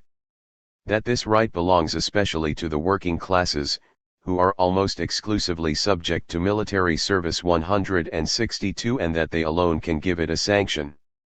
That they have, to this end, a practical, legitimate, and immediately realizable method. That, in fact, social life cannot be carried on if production be suspended for a certain time. That it will therefore suffice that the producers should cease producing for them to put a stop to the enterprises of the personal and despotic governments. The Congress of the International Workingmen's Association, assembled at Brussels, records its most emphatic protest against war. It invites all the sections of the association, in their respective countries, and also all working-class societies, and all workers' groups or whatever kind, to take the most vigorous action to prevent a war between the peoples, which today could not be considered anything else than a civil war, seeing that, since it would be waged between the producers, it would only be a struggle between brothers and citizens. The Congress urges the workers to cease work should war break out in their respective countries. The Congress has sufficient confidence in the spirit of solidarity animating the workers of all lands, to hope that their support will not be wanting to this war of the peoples against war 163.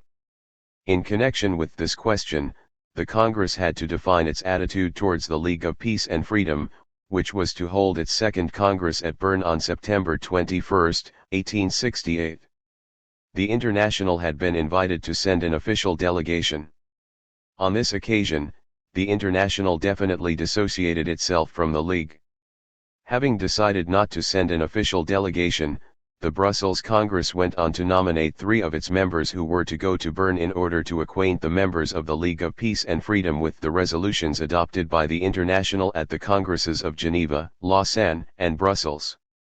They were to state the opinion of the International that in view of the foundation of that body and its endeavors to put an end to war, there was no reason for the separate existence of the League of Peace and Freedom. The latter was invited to join the International Workingmen's Association, and the members of the League were asked to become members of the sections of the International. 164. Some of the questions discussed at the first and second Congresses were reconsidered by the Brussels Congress. With regard to the subject of integral instruction, i.e., Education in the widest sense, the Congress decided that it was impossible at the moment to organize a national system of instruction. It therefore requested the various sections to inaugurate public courses of study in accordance with a scientific, technical, and productive educational program, in order to make good, as far as possible, the defects of the education actually received by the workers. As a matter of course, a reduction in the working day must be considered an indispensable preliminary. 165. With regard to the question of the reduction of the hours of labor, which the Congress regarded as an indispensable preliminary to any improvement in the condition of the workers, it was unanimously agreed that the time had arrived to begin, in all countries where the International was established, an agitation for the legislative realization of this measure which was long overdue. Mutual credit among the workers. On this matters the Proudhonists secured their last victory in the International. The British and German delegates were adverse to the proposal. They declared that the petty bourgeois utopist scheme of Proudhon for saving the workers by a system of free credit was preposterous. 20 years before it had been refuted by Marx in his book The Poverty of Philosophy. 1847. The French and Belgian Proudhonists, however, secured a majority for their resolution in favor of the foundation of exchange banks which were to supply credit democratically on equal terms to all, and to simplify the relationships between producer and consumer, namely, to free labor from the dominion of capital, and to make capital resume its natural and legitimate function, that of being the agent of labor. Recommending all the sections to discuss this question, the International reserved its final decision until the next Congress. 166. When the question of cooperation came up for discussion, the Committee of the Congress expressed indignation at the commercial spirit 167 displayed both by the distributive and by the productive cooperatives, and proposed to the Congress a resolution showing the methods which every cooperative formed in accordance with the principles of the International ought to follow, these principles having as their sole aim to remove the means of production from the hands of the capitalists into those of their real owners, the workers. The resolution ran as follows.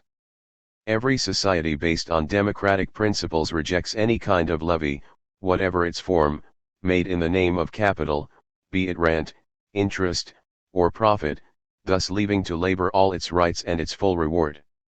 In the matter of machinery, and its influence upon the condition of the workers, there was anther compromise between the views of the collectivists and the mutualist opinions 168, which were then dominant among the Romance peoples French, Italian, Spanish, etc. The majority of the Congress was in favor of the transfer of machinery to the collective ownership of the workers, but the Proudhonists succeeded in modifying the resolution originally proposed by adding a clause relating to mutual credits. The resolution finally adopted by the Congress ran as follows. Seeing that, on the one hand, machinery has been one of the most powerful instruments of despotism and extortion in the hands of the capitalist, and that, on the other, the developments that it brings in its train are essential to the creation of the conditions necessary for the replacement of the wage-earning system by genuinely social methods of production. Seeing that machinery will not be of real service to the workers until a more equitable organization of society has put it into the workers' hands. The Congress declares, first, that only by means of cooperative societies and through the organization of mutual credit will the producer be able to gain possession of machinery. Secondly, that nevertheless, in the existing state of affairs, there is need that the workers, organized in unions for defensive purposes, should have a word to say in connection with the introduction of machinery into the workshops. In order to ensure that this introduction shall not take place is the absence of certain guarantees or compensation for the worker. The Congress also discussed the question of strikes, of a federation between the unions for defensive purposes, and of the organization of councils of arbitration to decide upon the opportuneness and the legitimacy of strikes. The problem had already assumed a concrete and practical form. By the time of the Brussels Congress, the International had extensive experience in the matter of strikes.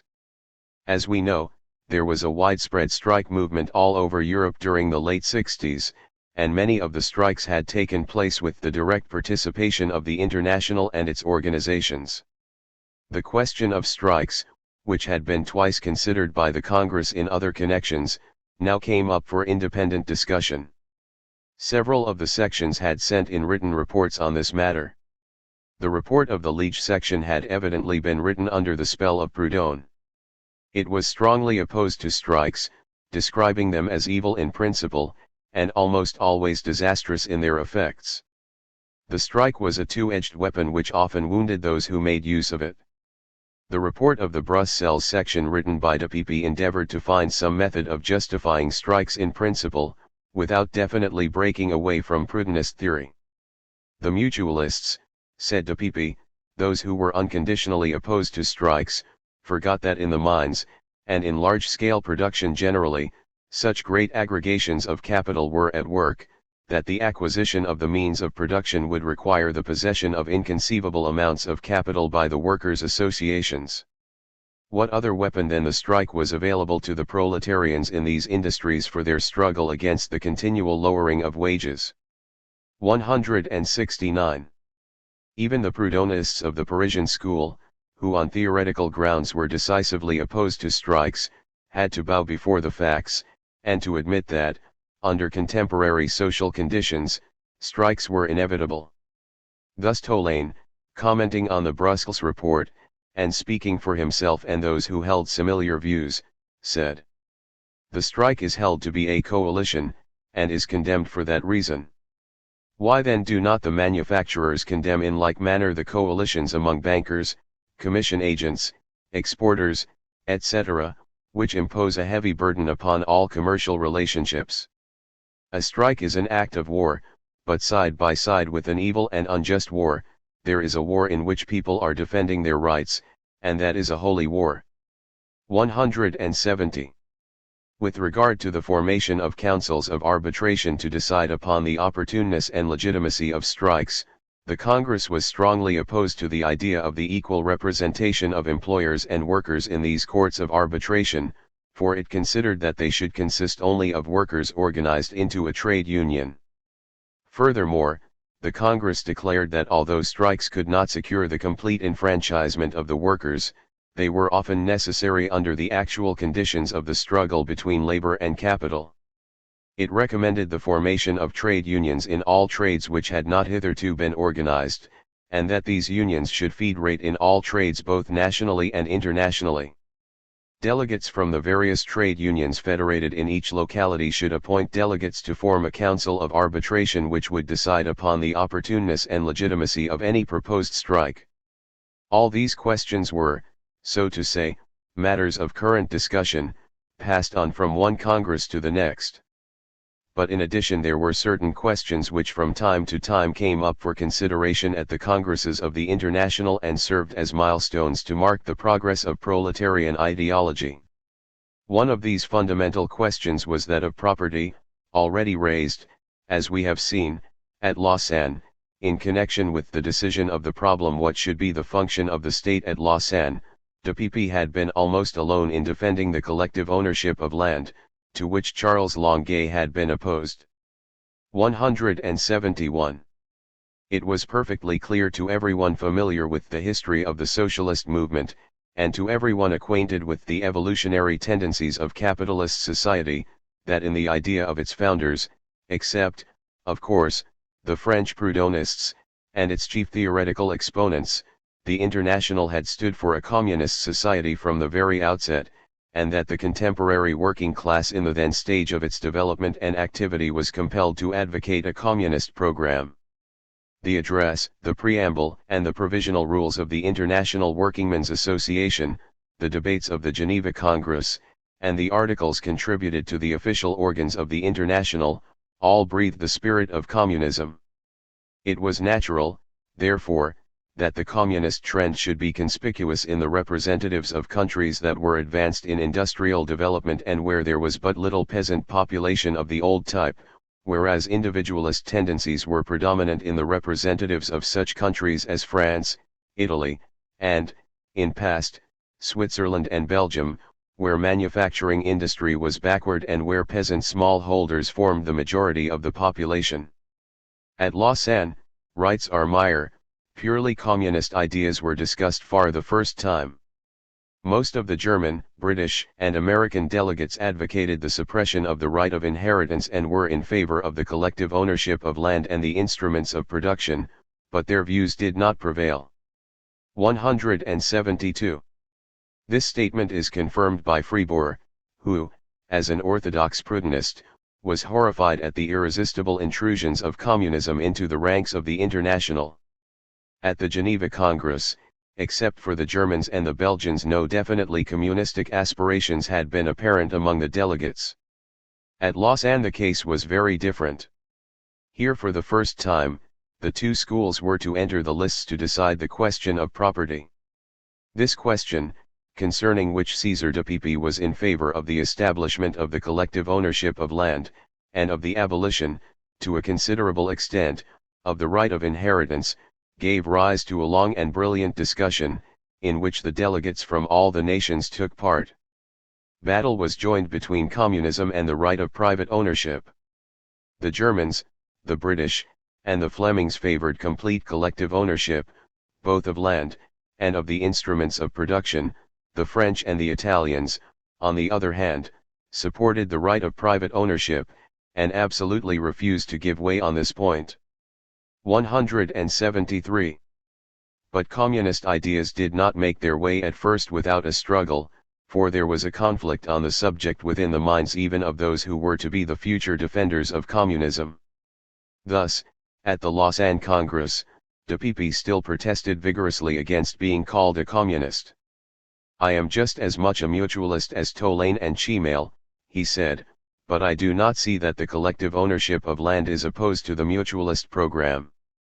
This program demands that the whole product of labor shall belong to the producer, and shall be exchangeable only for produce created by precisely the same quantity of labor. But land is not the product of any kind of labor, and reciprocity of exchange does not apply to it. To stand on the same footing with productive labor, the rights of the owner of land must be restricted to a right to own the produce of the land. To make the land itself the property of a few individuals amounts to making all the other members of society the vassals of these few. The landowners need merely come to an agreement among themselves, and they would be able to starve the others into submission." 174. Nevertheless, communist ideas were spreading among the adherents of the International, save only for Tolaine and Co., whose minds were monopolized by the petty bourgeois dogmas of Proudhonism. This was manifest a year later, at the Brussels Congress. Progress was slow but sure. Edmond Villard, who is strongly opposed to communism, puts the matter quite correctly in his History of the International Workingmen's Association. He writes, "Communism, however, had as yet ventured to declare war only against the workers' societies, cooperatives and the great companies. Hitherto it had demanded no more than a semblance of collective ownership. Private ownership had been respected at the Congresses of 1866 and 1867, or at most had merely had to repel the onslaught of the vanguard, the raid of a few communist lancers. But at Brussels in 1868, a general assault on private property was delivered by the united forces of the International, not excepting those who honestly believed themselves to be defending it." 175. At the Brussels Congress, writes Meyer, communist ideas were completely victorious. 176. The question of the ownership of land was now discussed on the lines of a resolution drafted by a special committee of 9 members. Substantially, this resolution declared that the mines and quarries, and also the railways, should belong to the community, so should arable land, forests, canals, roads, telegraphs, and other means of communication. The Proudhonists, although they were prepared to approve of the socialization of machinery and of the means of industrial production in general, were definitely opposed to agrarian communism, for they voiced the individualist prejudices of the petty peasantry in France and elsewhere. But their opposition was fruitless. Of the 50 delegates present, 30 voted for the resolution, and 5 against, while there were 15 abstentions. The majority was composed of 8 English delegates, 4 French, 4 German, 1 Italian, and 13 Belgium. The minority consisted of 1 French and 4 Belgian delegates. But in view of the extensive differences of opinion concerning the resolution, which marked an epoch in the development of the International and of socialism in general, it was decided that the question should be studied once again, and should be rediscussed at the next Congress. Now came the election of the General Council. It contained a number of new members, Applegarth, Cowell Stepney, Huonard, Cohn, and others. The place of the next Congress was fixed for Basle. At the Brussels Congress, the Communists secured a notable victory.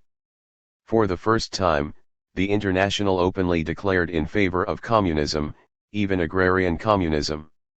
177. Nevertheless, Marx and Engels were by no means satisfied with the results of the Congress, although they recognized that a considerable advance had been made. Evidently, it was not realized at first how great a defeat had been inflicted on the Proudhonists. 178. The upholders of the capitalist system and of private property realized that the Brussels resolution was a menace to the integrity of capitalist society. The recently deceased liberal economist, Lavely, comments as follows upon the results of the Congress. The change in the International took place at the Brussels Congress. Originally, the organization had merely been intended to be a huge society for mutual defense, for keeping up or raising wages, a sort of universal trade union. Now it dreamed of completely transforming society by suppressing the wage system, this new form of slavery. How was the transformation to be achieved? By the collective ownership of all the means of production. Collectivism was the new doctrine. Society would become collectivist, not by revolution but by evolution. The change would be brought about by social needs, and not by the decisions of a convention. 179. The Proudhonists were much concerned at the triumph of communism, for they felt that the Brussels resolution gave their internationalist utopia its quietus. The results, declares Fribourg, were disastrous to the International. At the Congress, the Communists formed the overwhelming majority of the 100 delegates, nothing could resist them, neither property nor liberty. True to his custom of referring sarcastically to the intrigues of the revolutionary intelligentsia, he adds, it was easy to note that Blanqui and Tridon, who had not failed to put in an appearance as visitors at all the sessions of the Congress, were highly delighted to see the International at last led astray. 180. Though it was quite inconceivable that these two spectators could exercise any influence on the decisions of the Congress. From the time of the Brussels Congress, the importance of the reaction any group of moderate conservative Proudhonists, which had done its utmost to retard the development of the French working class movement, became infinitesimal. Henceforward, the faithful disciples of the middle-class ideology of Proudhon were reduced to the role of malevolent but impotent critics of a movement that had definitely broken away from their pernicious influence. 181. Among those Proudhonists who were not deaf to the voice of life, and who were not severed from the mass movement of the working class, there was ripening a tendency to break away from Proudhonist dogma. This tendency was already manifest at the Brussels Congress. Varazé-Sulich pertinently remarks. Although the question of private property in land was not of immediate practical importance, it was of enormous theoretical importance. Especially was it of theoretical importance for the French section of the International, in which the actualities of the struggle and modifications of views were undermining implicit faith in the authority of Proudhon and were destroying the unity of program which had hitherto characterized the mutualists of Tolane's group. 182. The actual advance of the working class movement was giving the lie to Proudhonist theory. The extensive development of working class theory and its general trend in the direction of collectivism communism, were making Proudhonism seem a futile and even ridiculous vestige of earlier days.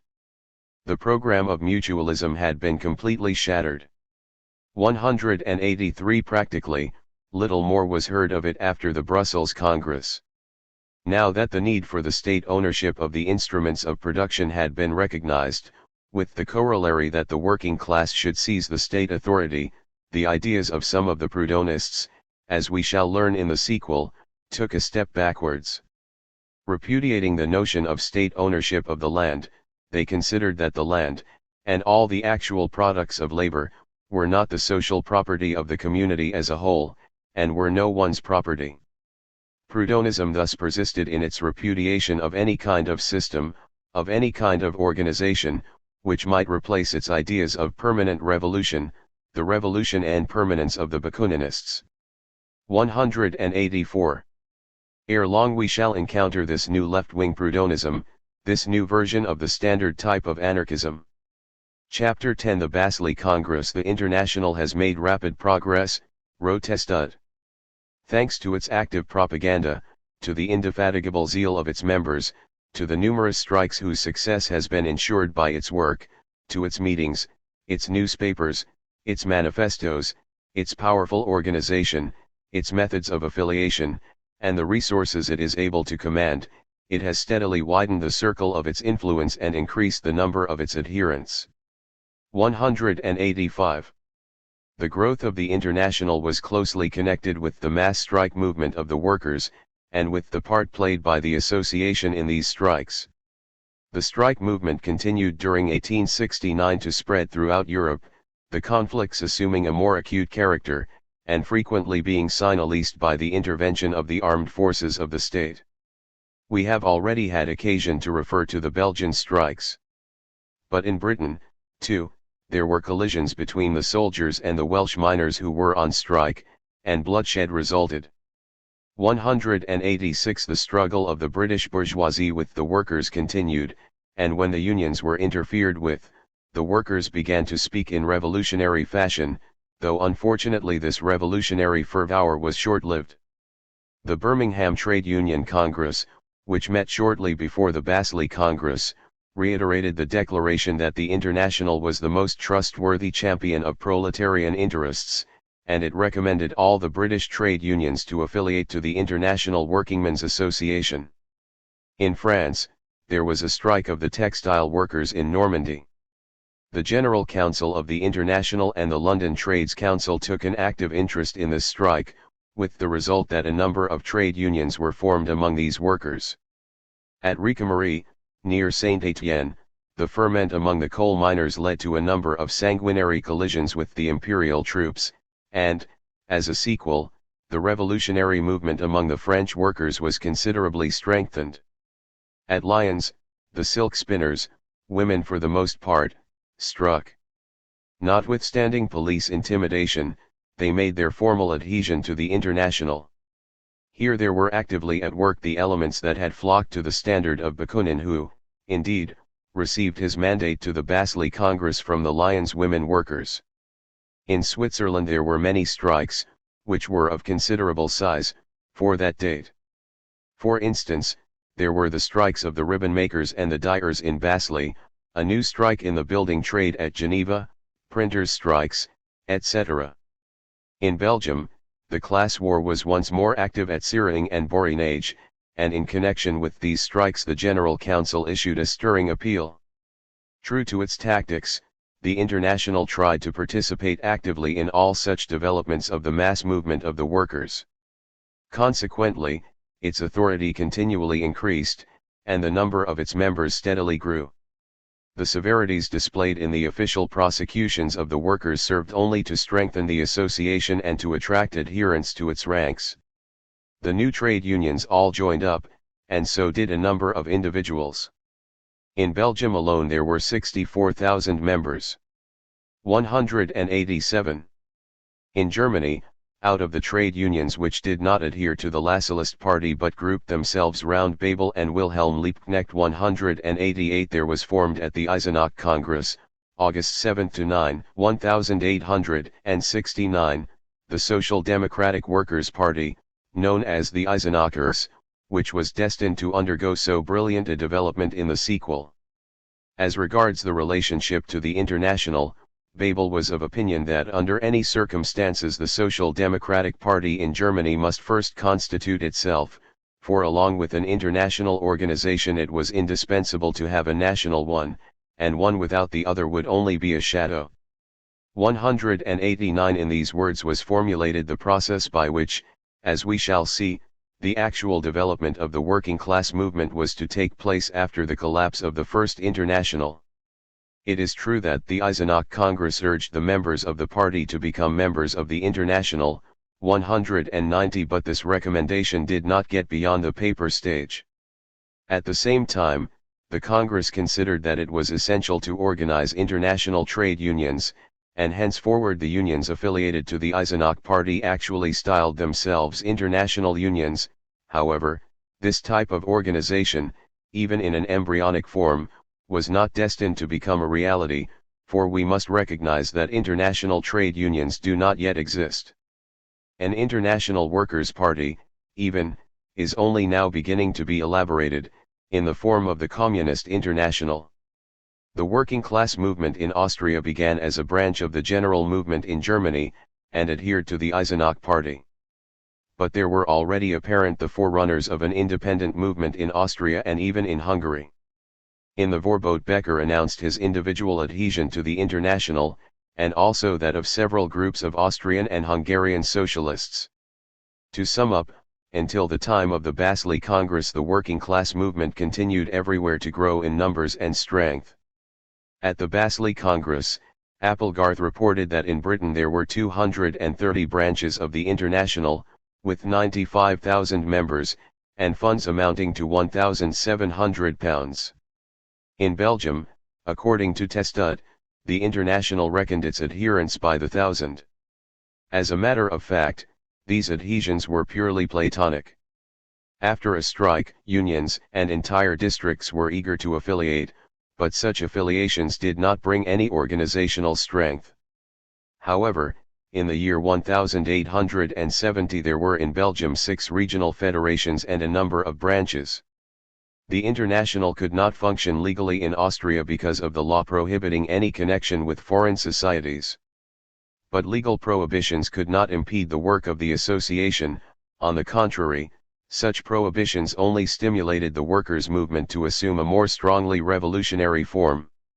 El Internacional, in its issue of March 14, 1869, informs us that the Austrian adhesions to the International Workingmen's Association amounted to 13,350 persons.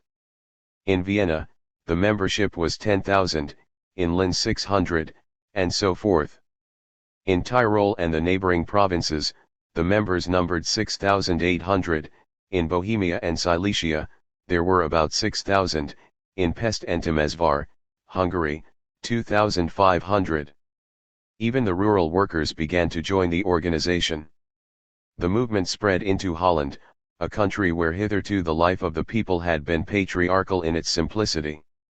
The first branch of the International was formed in Amsterdam in 1869, and this Dutch branch got into direct communication with the Antwerp branch in Belgium. In June, 1869, the shipwrights of Amsterdam came out on strike. Thanks to their splendid solidarity and to the influence of the International, the employers acceded to their demands for higher wages. At the same time there was going on in Holland a vigorous agitation in favor of universal suffrage. There now began to arise persistent and intimate ties with the New World, where capitalism had quickly become established on virgin soil, unimpeded by the vestiges of the feudalist and monarchical regime. In the congratulatory address presented to Abraham Lincoln on the occasion of his re-election as President of the United States, see above, the General Council had expressed its firm conviction that the Civil War of 1861 to 1864 would prove as important to the progress of the working class in the U.S. as the War of Independence nearly a century before had been to the progress of the bourgeoisie. To a certain extent this prediction was fulfilled. Immediately after the Civil War, the working class movement in the States took on an active form. As a direct consequence of the marked growth of capitalism, there was a notable development of the trade union movement. Local and national organizations were formed in the various branches of industry, and by degrees ties were established between these. At length, in August, 1866, there was founded in Baltimore, as already recorded in Chapter 6, the National Labor Union of the United States, the inaugural convention being attended by representatives of about 60 organizations. As we have learned, this convention put forward demands almost identical with those voiced a few weeks later at the Geneva Congress of the International. Noteworthy, in especial, is it that the Baltimore Convention passed a resolution in favor of the 8-hour day. At the second convention of the National Labor Union, held in Chicago during August 1867, the question of an official adhesion to the International Workingmen's Association came up for discussion. A proposal to that effect was brought forward by William J. Jessup, the president of the Union, and was strongly supported by William H. Silvis. The convention, however, decided against direct affiliation to the International, and was content to express its sympathy by the adoption of the following resolution. Whereas the efforts of the working classes in Europe to acquire political power to improve their social conditions, and to emancipate themselves from the bondage under which they were and still are gratifying proof of the progress of justice, enlightenment, and civilization. Resolved, that the National Labor Convention hereby declares its sympathies, and promises its cooperation to the organized working men of Europe in their struggle against political and social injustice. 191. The question of a formal adhesion to the International was not voted on at the Third Convention of the National Labor Union, New York, August 1868.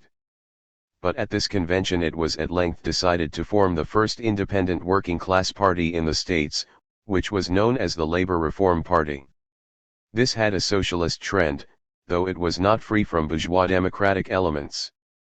The president of the new organization was Silvis, who maintained a regular correspondence with the leaders of the International.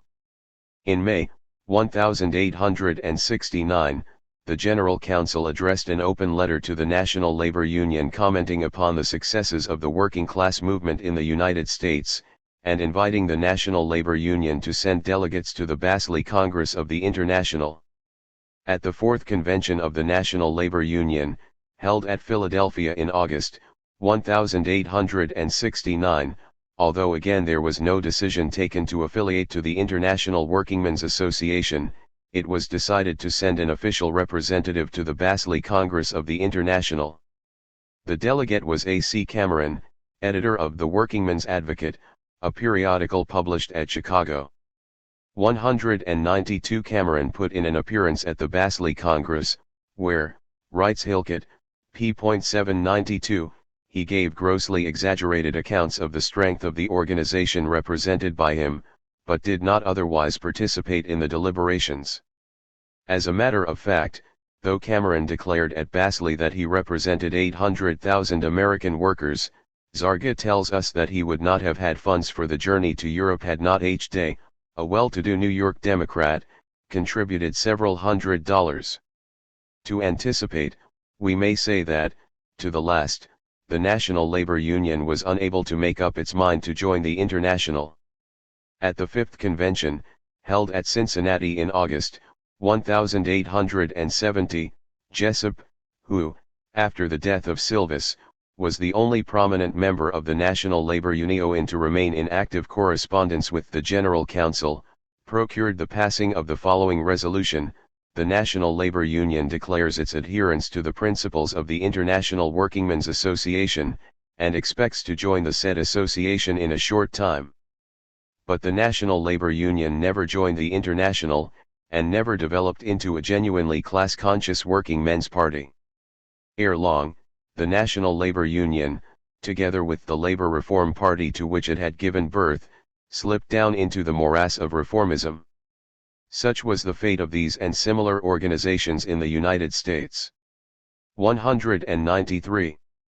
The Basel Conference sat from September 6 to 12, 1869. 194. 75 delegates assembled, from Great Britain, the 6 members of the General Council, Applegarth, Ecarius, Cowell, Stepney, Lesner, Lecraft, and Young, from France, which sent 26 delegates, among whom we may mention Deroux, Landrin, Chimail, Murat, Aubry, Tolaine, A. Richard, Palix, Varlin, and Bakunin.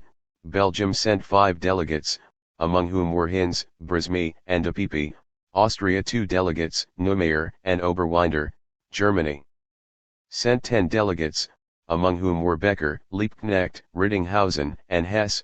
Switzerland had 22 representatives, among whom were Berkeley, Grulich, Fritz Robert, Guillaume, Schwitzgebel, and Perret. Italy sent but 1 delegate, Caporusso. From Spain there came Farga Pellicer and Centenon, and the United States of America was represented by Cameron. Jung was elected chairman of the Congress. One of the most noteworthy questions for discussion was raised by the Zurich delegates. They were supported by the German delegates Liebknecht and Rittinghausen.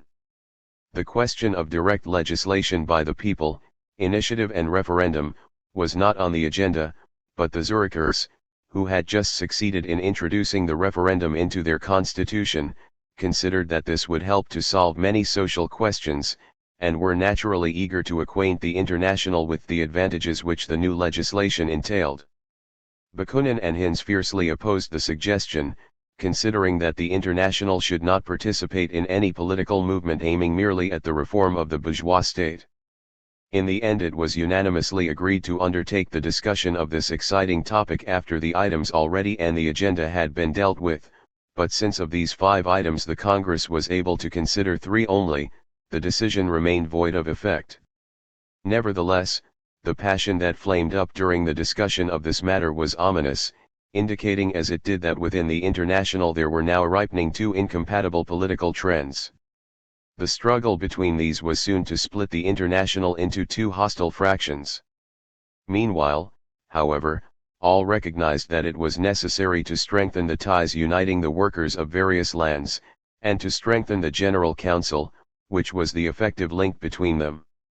So universal, in view of the weakness of the centripetal forces in the working class movement of that date, was the recognition of this need, that when Icarius proposed in the name of the General Council that that body should have the right to expel from the International any section which should act in defiance of its principles, even Bakunin stood shoulder to shoulder with Liebknecht on behalf of strengthening the authority of the General Council.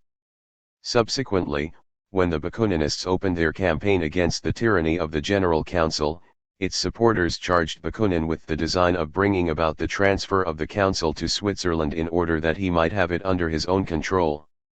In a letter written in 1872, Bakunin gave a very simple explanation of his tactics in this matter.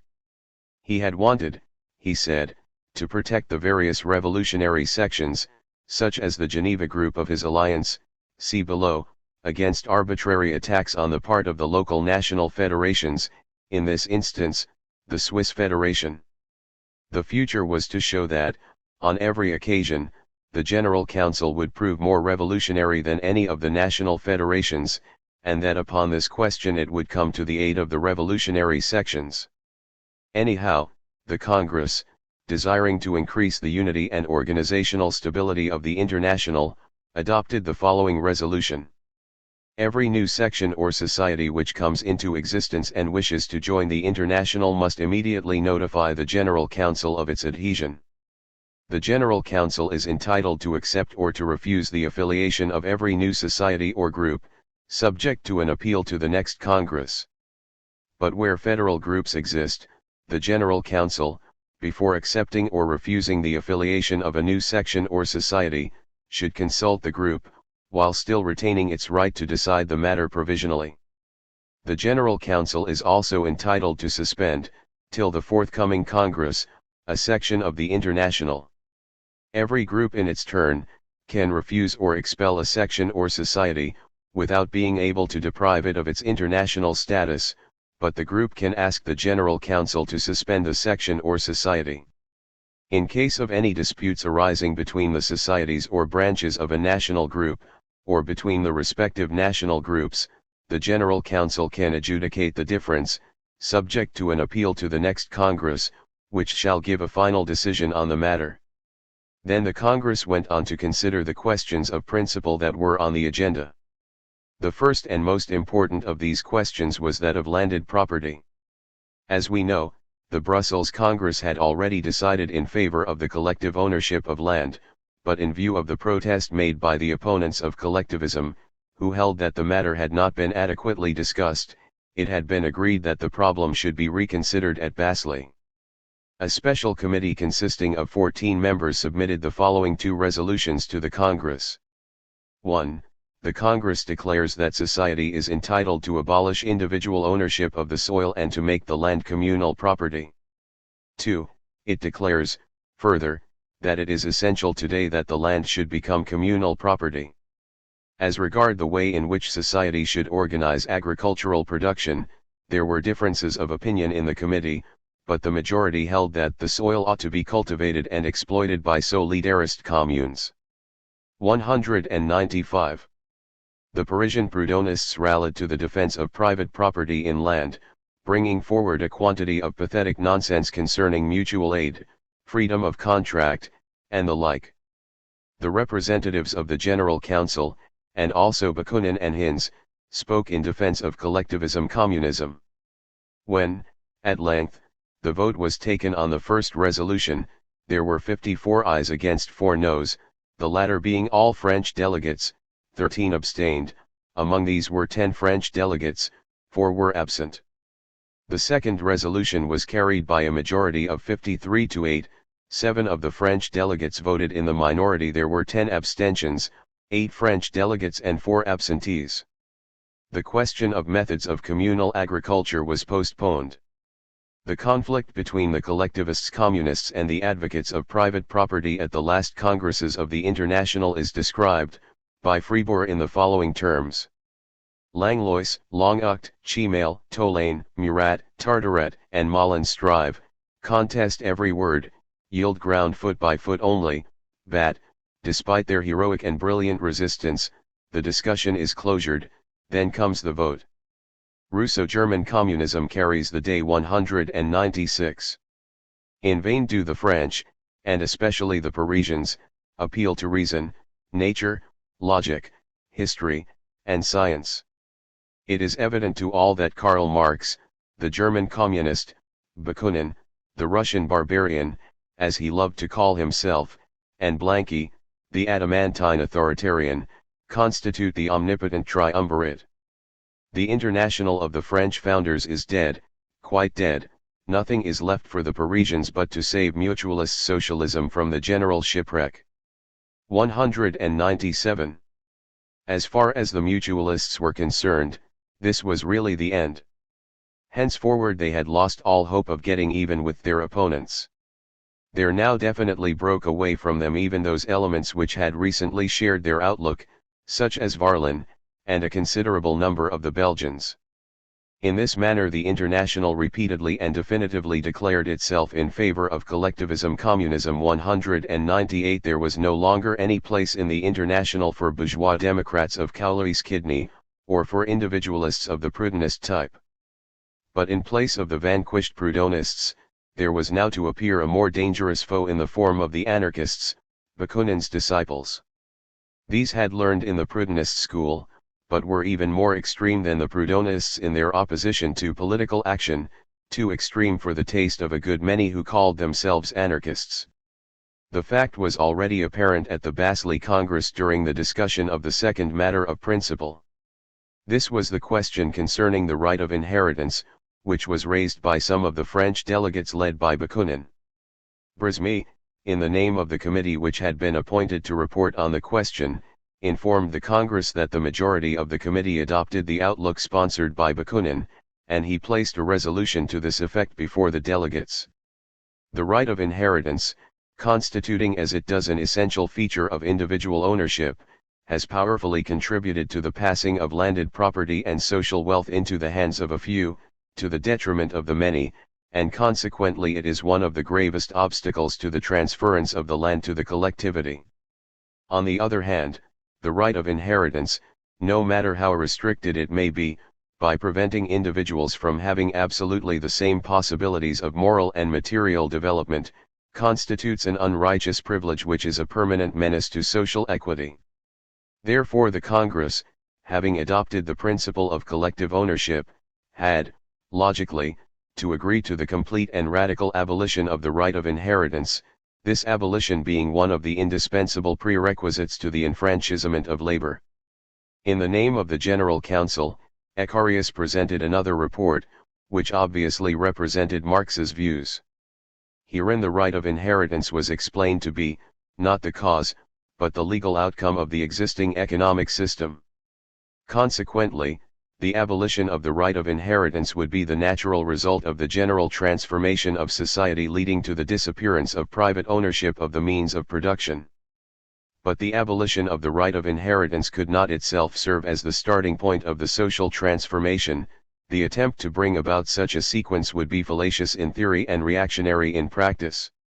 The right of inheritance could only be successfully attacked during a phase of social transition when the old economic base still persisted, but the proletariat had attained enough political power to effect radical modifications in the legal system. Among such transitional measures competent to serve the ends of social enfranchisement, were first, an increase of legacy duty, and secondly, a restriction of the right of bequest. 199. Bakunin delivered a powerful speech in defense of the committee's report. While agreeing that what were called legal or political rights had, throughout history, been nothing but the expression or the product of pre-existent facts, he went on to say that it was no less certain that law in its turn became the cause of subsequent facts. Law was thus a very real and very potent phenomenon, and law must be annulled by those who wish to inaugurate a new social system. Thus the right of inheritance, being at first the outcome of the forcible appropriation of natural and social wealth, subsequently became the foundation of the political state and the legally established family, which guaranteed and sanctioned individual ownership. That is why the right of inheritance must be abolished. He maintained that he was eminently practical in his desire that this right should be abolished. It was true that the forcible expropriation of the small agriculturists would arouse strong opposition, and would make the petty landowners side with the reaction. It was therefore necessary, for the time being, to leave them undisturbed in their holdings. But what would happen if the right of bequest were not abolished? The peasants would transmit their holdings to their children, as private property, and with the sanction of the state. But if, while the extant social system were being liquidated, the political and legal liquidation of the state were simultaneously achieved, if the right of inheritance were abolished, what would be left to the peasants? Nothing but the fact of ownership, and this ownership, devoid of legal sanction and deprived of the powerful protection of the state, could easily be modified by the pressure of events and revolutionary forces. The result of the voting on the committee's resolution concerning the right of inheritance, was as follows: ayes, 32, noes, 23, abstentions, 13, absent, 7. The voting on the resolution drawn up by the General Council was, ayes, 19, noes, 37, abstentions, 6, absent, 13. Thus even the committee's resolution failed to secure a clear majority of all the delegates, and therefore it was not formally adopted. But there was a clear majority against the General Council's proposal, 37 out of a total of 62 delegates present. 200. The first open conflict between Marx and Bakunin had ended in a victory for the latter, and thus it was that the General Council came to realize how grave a danger was germinating in the womb of the International. Such was the beginning of the ruthless struggle between rival trends, a struggle which was to rive the International in sunder. In the discussion of the importance of societies for resistance, trade unions, to the working class movement, unanimity was restored. The spokesman of the committee to which the subject had been referred, Pindy from Paris, advocated views resembling those which subsequently became known as revolutionary syndicalism. A federation of various working class organizations, grouped locally in accordance with the towns to which they belonged, would constitute the commune of the future. A federation of industrial unions would constitute the future method of workers' representation. The existing government would be replaced by councils of the different trades, and by a committee of the delegates from these bodies. The councils and the committee would regulate the labor relationships which would replace the extant political relationships. Without foreseeing what would develop out of these proposals, which seemed acceptable at the first glance, Liebknecht and Grulich contended that the federated trade unions could not be transformed into a government. but all the delegates were agreed as to the need for organizing trade unions, and for forming international ties between these unions. A resolution to this effect was unanimously adopted. The question of credits and the question of education were postponed to the next Congress. It was decided that this Congress should meet in Paris. The Basel resolutions concerning the socialization of landed property aroused extremely hostile comment in bourgeois quarters. But they were enthusiastically welcomed by the working class. On October 13, there was founded in London, with the participation of 10 members of the General Council, the Land and Labour League, whose aim was the nationalization of the land. Numerous revolutionary demands were put forward by this body. 201 on the other hand, the Eisenachers, whose leader was Wilhelm Liebknecht, could not at first make up their minds to accept the Basel resolution openly, for they were afraid of a break with the petty bourgeois Democrats of South Germany. It was not until 6 months after the Congress that Liebknecht made a public declaration in favor of the Basel resolution. 202 elsewhere, however, the decisions of the Basel Congress aroused enthusiasm, and gave fresh impetus to propaganda. Becker wrote in German a manifesto to the land workers, explaining the program of agrarian socialism, and this was translated into French, Italian, Spanish, Polish, and Russian. The propaganda of socialism was thus initiated among the rural population. In Italy and Spain, groups formed by members of the agricultural proletariat became affiliated to the International. The movement was especially alive in Spain. Out in that country the propaganda of the International was mainly conducted in the spirit of Bakuninist anarchism. The Federation of the Spanish Trade Unions joined the International. In France, where the wind was setting in favor of a republican revolution, the International made extensive conquests. In Paris, Marseilles, Rouen, and Lyons, and other large centers, there was a great influx of members, and as the outcome of this the authorities prosecuted the internationalists for the third time, a number of the accused being fined and imprisoned. In Belgium, too, the growth of the International continued. The organization also struck roots in Holland, a number of trade unions becoming affiliated. In Switzerland, when the journal Tagwacht was founded in Zurich, there simultaneously came into existence the rudiments of a Swiss Workers' Party upon the German model. In Austria, likewise, notwithstanding the repressive measures taken by the authorities, the workers' movement continued to advance. Finally, a Russian section was founded in Geneva, its object being to carry on a campaign against panslavism and to spread the ideas of the International among the Russian and other Slav workers. One of its most important aims was to counteract the anarchist propaganda of Bakunin. The members of this Russian group appointed Karl Marx as their representative on the General Council. 203 Chapter 11 Season of Blossoming, and the Beginning of the End.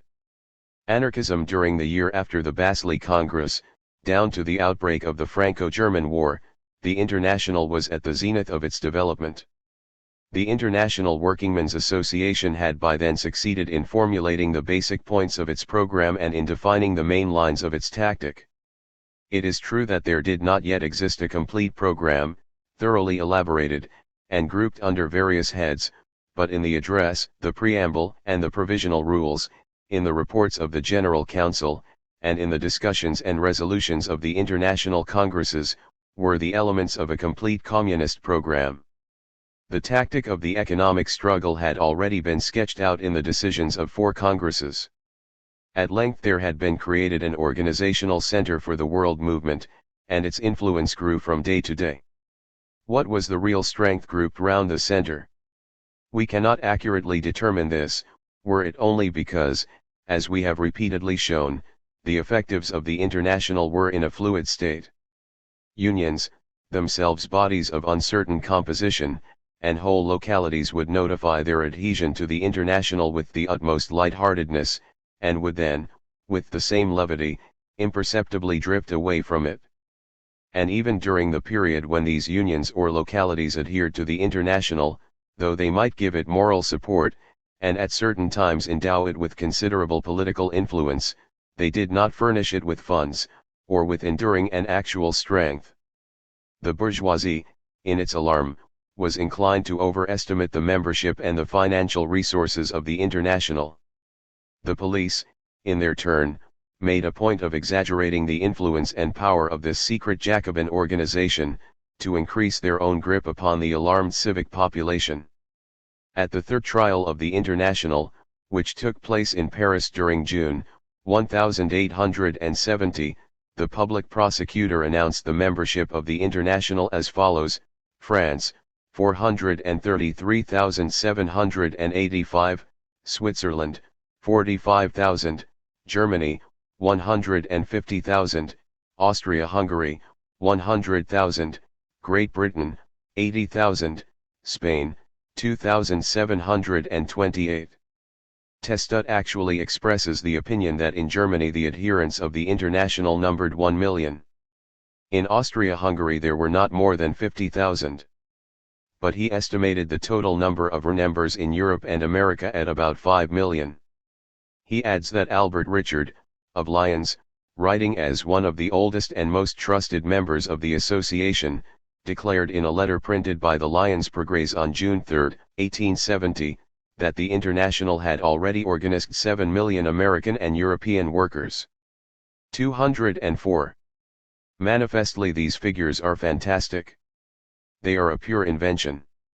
The fact is that at the beginning of the 70s the popularity of the International had grown to very fair proportions, and the number, if not of actual members, at least of sympathizers, was considerable. But there was a gloomy side to the picture, the weakness and in some places the complete lack of compact and stable national centers of the working class movement, a lack that is to say of political parties and of trade unions. 205 national organizations existed at that day only in Great Britain, the industrial groupings of the trade unions, and in Germany the political groupings of the Lassallists and the Eisenachers, i.e., the social democracy. In other countries, the working class movement had not yet assumed permanent shape. In such lands there was no socialist party, even the trade union movement existed as yet only in a rudimentary form.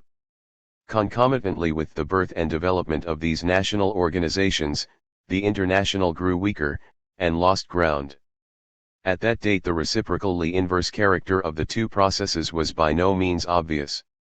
But the course of events was to prove that a firm foundation for the International could only be built upon stable national organizations, and that, during the period when the latter were coming into existence and being developed, the old International had temporarily to leave the stage. The fundamental need of the hour was the creation of political working class parties. The industrial struggle of the proletariat, arising out of the economic conditions of the day, capital, and wage labor, demanded international cooperation and solidarity on the part of the workers. But the political struggle of the proletariat was intimately linked with specifically national conditions, with the degree of political development, the amount of political freedom, the system of political relations, electoral rights, and so on. The proletariat was everywhere arriving at almost identical decisions as to tactics and organizational work on the industrial field. It was everywhere being recognized that an important feature of the fight was the raising of wages and the curtailment of the hours of labor. This was the main task of the trade unions, societies for resistance, of the cooperatives, and so forth. But in the matter of their political tasks, the workers had no common outlook. In some states, the first task was considered to be a fight for political freedom, and for the extension of the franchise. In others, the workers, having obtained electoral rights, were preparing to take part in the parliamentary fight, and were hoping to influence legislation. Elsewhere, for instance in Germany, the working class exhibited so much solidarity that it scored many successes in this field, whereas in other countries it suffered constant reverses in the new arena, and at times seemed to be a shuttlecock driven by the various bourgeois parties. 206 This is why, though united on the industrial field, it was sundered, at first, anyhow, on the political field. In the political domain there had, indeed, already begun in the International the embittered struggle which was to lead to its disruption. There had begun the struggle between the trend which history was to know by the name of Marxism or social democracy, and the trend which was to be denominated anarchism. Within the International, the most brilliant representative of the former trend was Marx, of the latter, Bakunin. 207. The dramatic interest of the struggle between Marxism and anarchism derives, not only from the imposing character of both Marx and Bakunin, who incorporated the respective trends, but also from the profound historical significance of this titanic conflict.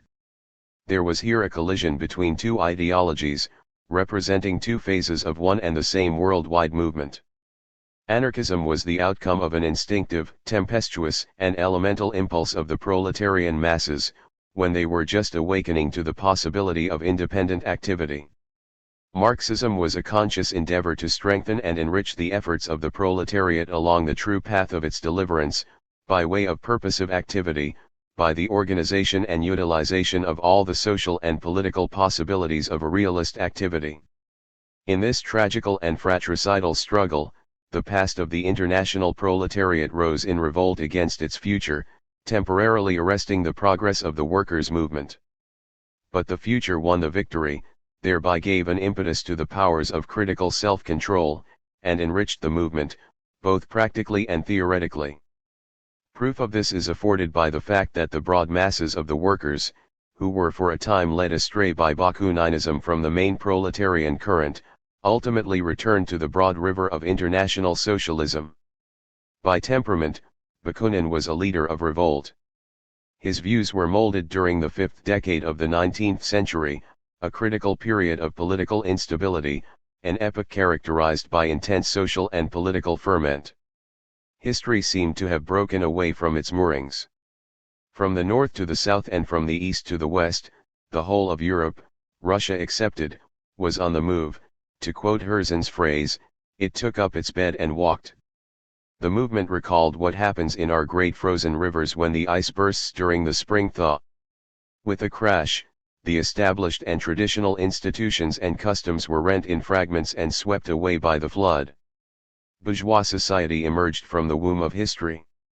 After the first birth pangs, after the first shock during the British Revolution in the 17th century, and still more the French Revolution at the close of the 18th century, and after the incubation period during the 30s and 40s of the 19th century, came the crisis of 1848, arousing widespread hope, and inducing others besides hotheads to mistake the second month of pregnancy for the ninth.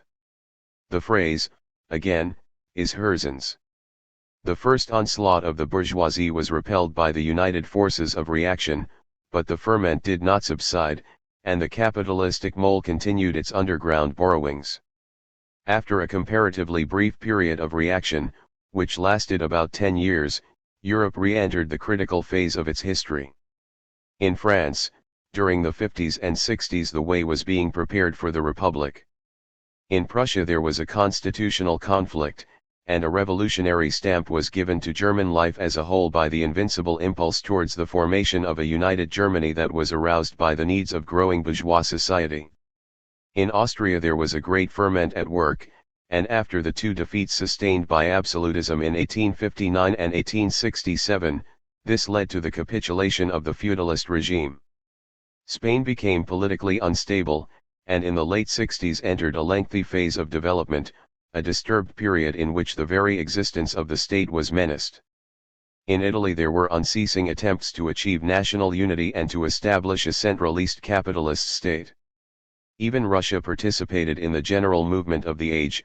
The question of the liberation the serfs was being debated. This liberation speedily followed, giving rise to radiant anticipations of a powerful popular movement, destined to overthrow the old order. All these things, in conjunction with memories of 1848, produced a general sense of instability, and were calculated to arouse enthusiastic hopes in the anarchist camp. Bakunin had not, in the open, lived through a period of reaction. In prison, and in his Siberian exile 208 he had preserved all his old revolutionary fire. To him, therefore, the universal fermentation and the widespread instability were thoroughly congenial. Admittedly, If there ever were a time when it might have seemed possible to bring about a direct change from a feudalist and reactionary regime to one in which labor would be supreme, to one in which the workers would have secured complete social and political enfranchisement, now was the time. It was a critical moment. Bourgeois society was breaking the chains imposed on it by the pre-capitalist system, and was undermining the foundations of the old order, but it was itself still unstable, and had not yet been able to organize its strength for a fight on two fronts, with the feudalists, on the one hand, and with the developing forces of the working class on the other. The titanic figure of Bakunin seems to have been a natural outgrowth of this critical period when the pre-bourgeois order was giving place to the bourgeois order. His figure was an appropriate one in such an epoch, when social ties, political institutions, and ideas, were all in a state of flux.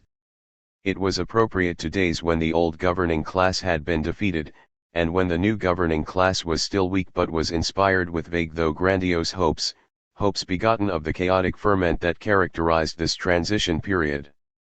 Naturally, people's heads were easily turned, especially when the people were hotheads like Bakunin. Thus, although this historic convulsion was nothing more than that caused by the efforts of bourgeois society to throw off its swaddling clothes, Bakunin fancied that the final collapse of capitalism was imminent. What had really arrived was the end of the first phase in the development of capitalist society, but he, taking the beginning for the end, believed that the prologue of the social revolution was being played. This mistake arose from the fact that, substantially, he was not the ideological expression of the industrial proletariat, now undergoing consolidation, and developing concurrently with the development of the bourgeoisie. What Bakunin represented, ideologically speaking, was the economically backward countries like Russia and Italy. In these, and especially in Russia, capitalism was still in the period of what is known as primitive accumulation, and capitalist exploitation of the workers and the semi-proletarian sections of the peasantry was only in its initial stages. In actual fact, the aspirations, instincts, and elemental protests of those among the peasants who were being ruined by capitalist developments, played a considerable part in Bakunin's philosophy. They were the cause of his hostility to communism, and of his still greater hostility to social democracy. They accounted for his antagonism to the state in all its forms, and for his anarchist activities. To a great extent, they determined both the form and the content of his insurrectionist philosophy.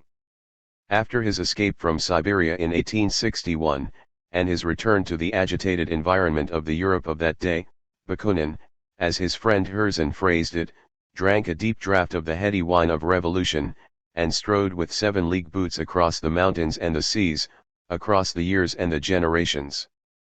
209 Preaching a sort of revolutionary panslavism, Bakunin tried to enter into relations with the young Slavs in Austria and the Balkans, and rendered active aid during the Polish Rising of 1863–64. After the failure of these efforts, he returned to London in 1864, and then met Marx, whom he had not seen since 1848. 210 Marx, who at this date cared more for the upbuilding of the International than for anything else in the world, accepted Bakunin as a member, for the latter promised to do his utmost on behalf of the association. Bakunin went to Italy, where he remained until the autumn of 1867. Accepting Bakunin's promises at their face value, Marx sent him the address and provisional rules, which were to serve him for the propaganda of the ideas of the International Workingmen's Association in Italy. 211 In reality, during these years, Bakunin's activities in Italy were concerned, not with the International, but with the organization of secret revolutionary brotherhoods having an anarchist program and an insurrectionist tactic. In the program of one of these brotherhoods, in which Bakunin had assembled a few Italians, Frenchmen, Scandinavians, and Slavs, we find the following items: atheism, the complete negation of all authority, the annulment of law, the denial of civic obligations, the substitution of free humanity for the state, collective ownership. Labor was in this program represented to be the foundation of social organization, manifesting itself in the form of a great federation from below upwards. 212. Bakunin's endeavor was to entice into these brotherhoods the deserters from bourgeois democracy, and especially the déclassé intellectuals, whom he regarded as the salt of the earth, and as the predestined leaders of the coming social revolution. It seemed to him that Marx exaggerated the importance of the proletariat, and did not realize the significance of bourgeois democracy, whereas he himself, Bakunin, hoped to enlist bourgeois democracy in the service of social liquidation. Especially, he looked for help to the veteran Democrats who had been his friends and companions at arms in 1848. Very soon, indeed, he was destined to suffer a grievous disappointment here. Bakunin left all inquiries from London unanswered, and this obstinate silence began to arouse the suspicions of Marx. The latter's uneasiness could not but be increased by the fact that Bakunin, when at length he openly entered the political arena, did not come forward as a member of the International. Instead of this, he joined a bourgeois organization, the League of Peace and Freedom, although 3 years earlier he had solemnly assured Marx that henceforward he was going to confine his activities to the socialist and working class movement. In 1867, Bakunin was present at the Congress of the League, and was elected a member of its executive. At this date, his views concerning social and political questions were still in a state of confusion, as we may realize from the fact that he conceived an alliance between the International and the League to be possible. The workers were to assist the bourgeoisie in the struggle for political freedom, and the bourgeoisie, in its turn, was to cooperate in bringing about the economic emancipation of the proletariat. The Second Congress of the League took place, as already related, at Bern, in 1868. Here Bakunin and his associates belonging to the secret societies, Elisee Reclus, Aristide Ray, Albert Richard, Giuseppe Fanelli, Nikolai Zhukovsky, Valerian Mrozkowski, and others, brought forward certain anarchist proposals. When these were voted down by the bourgeois majority, Bakunin and his comrades seceded from the League and founded the International Alliance of the Socialist Democracy, also known as the Alliance of Social Revolutionaries. The program of the alliance comprises the following items. The italicizing is Steklof's. 1. The alliance declares itself to be atheistic. It aims at the abolition of religious cults, at the replacement of faith by science, and of divine justice by human justice. 2. Above all, it aims at bringing about the political, economic, and social equality of the classes, and of individuals of both sexes, beginning with the abolition of the right of inheritance, in order that thenceforward there shall be equal rights in the enjoyment of the productions of all, and that, in conformity with the decisions adopted by the last Workers' Congress in Brussels, the land, the instruments of production, and all other capital, having become the collective property of society, shall be at the disposal of the workers alone, that is to say, of agricultural and industrial associations. 3. It desires that children of both sexes, from birth onwards, shall receive equal opportunities for development, that is to say, equal opportunities of maintenance, education, and instruction in all stages of science, industry, and the arts, for it is convinced that this equality, though to begin with it will be purely economic and social, will by degrees bring about a greater natural equality among individuals, by putting an end to all artificial inequalities, which are the historical products of a social organization as false as it is unrighteous.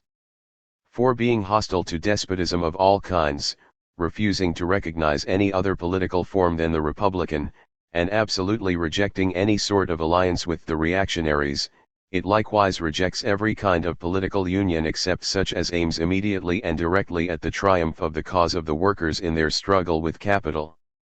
5. It recognizes that all the political and authoritarian states actually extant, restricting their activities more and more to simple administrative functions concerned with the public services in the respective countries, will tend to disappear in the universal union of free associations both agricultural and industrial. 6. Inasmuch as the social question cannot be definitively and effectively solved except upon the basis of the international solidarity of the workers of all lands, the alliance rejects every policy that is founded upon so-called patriotism and rivalry between the nations. 7. It desires a voluntary universal association of all the local associations. 213. Within this alliance there was formed a secret international brotherhood. The founders of the alliance belonged to it, but they endowed Bakunin with dictatorial powers. Thus the alliance became a hierarchical organization at the head of which were the International Brothers. Into this inner circle of the International Brothers were to be admitted none but persons accepting the whole program with all its theoretical and practical implications. Not only must they be intelligent, energetic, and trustworthy, but they must unite with these qualities a conspiratorial or revolutionary ardor, in a word, must have a spice of the devil in them. There were also the National Brothers, subordinate to the International Brothers, and not even aware of the existence of the secret international organization. Finally, there was the semi-secret, semi-public International Alliance of the Socialist Democracy, of which the non-secret Central Branch in Geneva acted as the permanent delegation of the Permanent Executive Committee. The members of the secret organization of the Alliance were to permeate the trade unions and the branches of the International the Workingmen's Association in order to indoctrinate these with the aims of the Alliance, the social revolution, and the annihilation of the state. Having organized itself, the non-secret alliance applied to the General Council in December 1868, demanding acceptance as part of the International, and expressing the wish to retain its own special program and organization. It was to have equal rights with the General Council as regards accepting branches of the International, and when the International held its congresses, the alliance was to be entitled to hold special congresses side by side with these, and so on. The General Council, scenting a dangerous enemy in this Bakuninist organization, and convinced that it would sow dissension in the ranks of the International, rejected the demand of the alliance. 214 Thereupon the alliance informed the General Council that it had decided to disband its organization, and that it was prepared to transform its branches into branches of the International, with the proviso that they were to be allowed to preserve their theoretical program. The General Council was careful to avoid passing an opinion upon the worth of this program, although the latter was amended in certain respects in accordance with suggestions made by the Council. As a matter of principle, the General Council agreed to accept branches of the sometime alliance as branches of the International. The first branch admitted to the International by the General Council was the Genevese Central Branch of the Alliance, but the French-Swiss Federal Council, upon the instigation of Nicolas Eudin, who subsequently became a renegade, and was at this date fiercely hostile to Bakunin, refused to accept the branch as part of the French-Swiss Federation. Therewith began the dissensions which were at first confined to Switzerland, but subsequently spread throughout the International Workingmen's Association. Indeed, the split was inevitable, quite apart from the petty motives previously enumerated, and for the following reasons. Persons holding the most conflicting views had joined the International, for its members ranged from moderate reformists to the Blanquists and the anarchists. The working class movement was young and inexperienced. The membership of the International had increased very rapidly, and the members entertained extravagant hopes, whose immediate realization was impossible because the necessary objective conditions were not yet forthcoming. There were two additional reasons why Switzerland should become the center of the opposition to Marxism.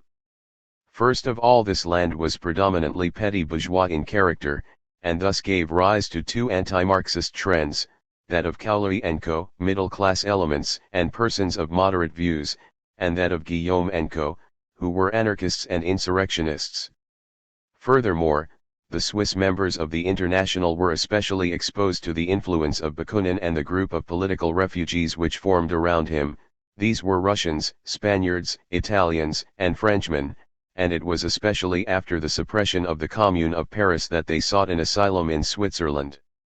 The disbanding of the alliance did not really take place. In actual fact, the organization continued to exist. Prior to 1873, indeed, it did not succeed in establishing itself as a stable international organization, but the alliance persisted as a permanent conspiracy against the International, as an unremitting endeavor to create a secret organization within the framework of the International, to change its form and structure, a secret organization that pursued private aims, and attempted to secure the adoption of these aims by the various national federations of the International Workingmen's Association.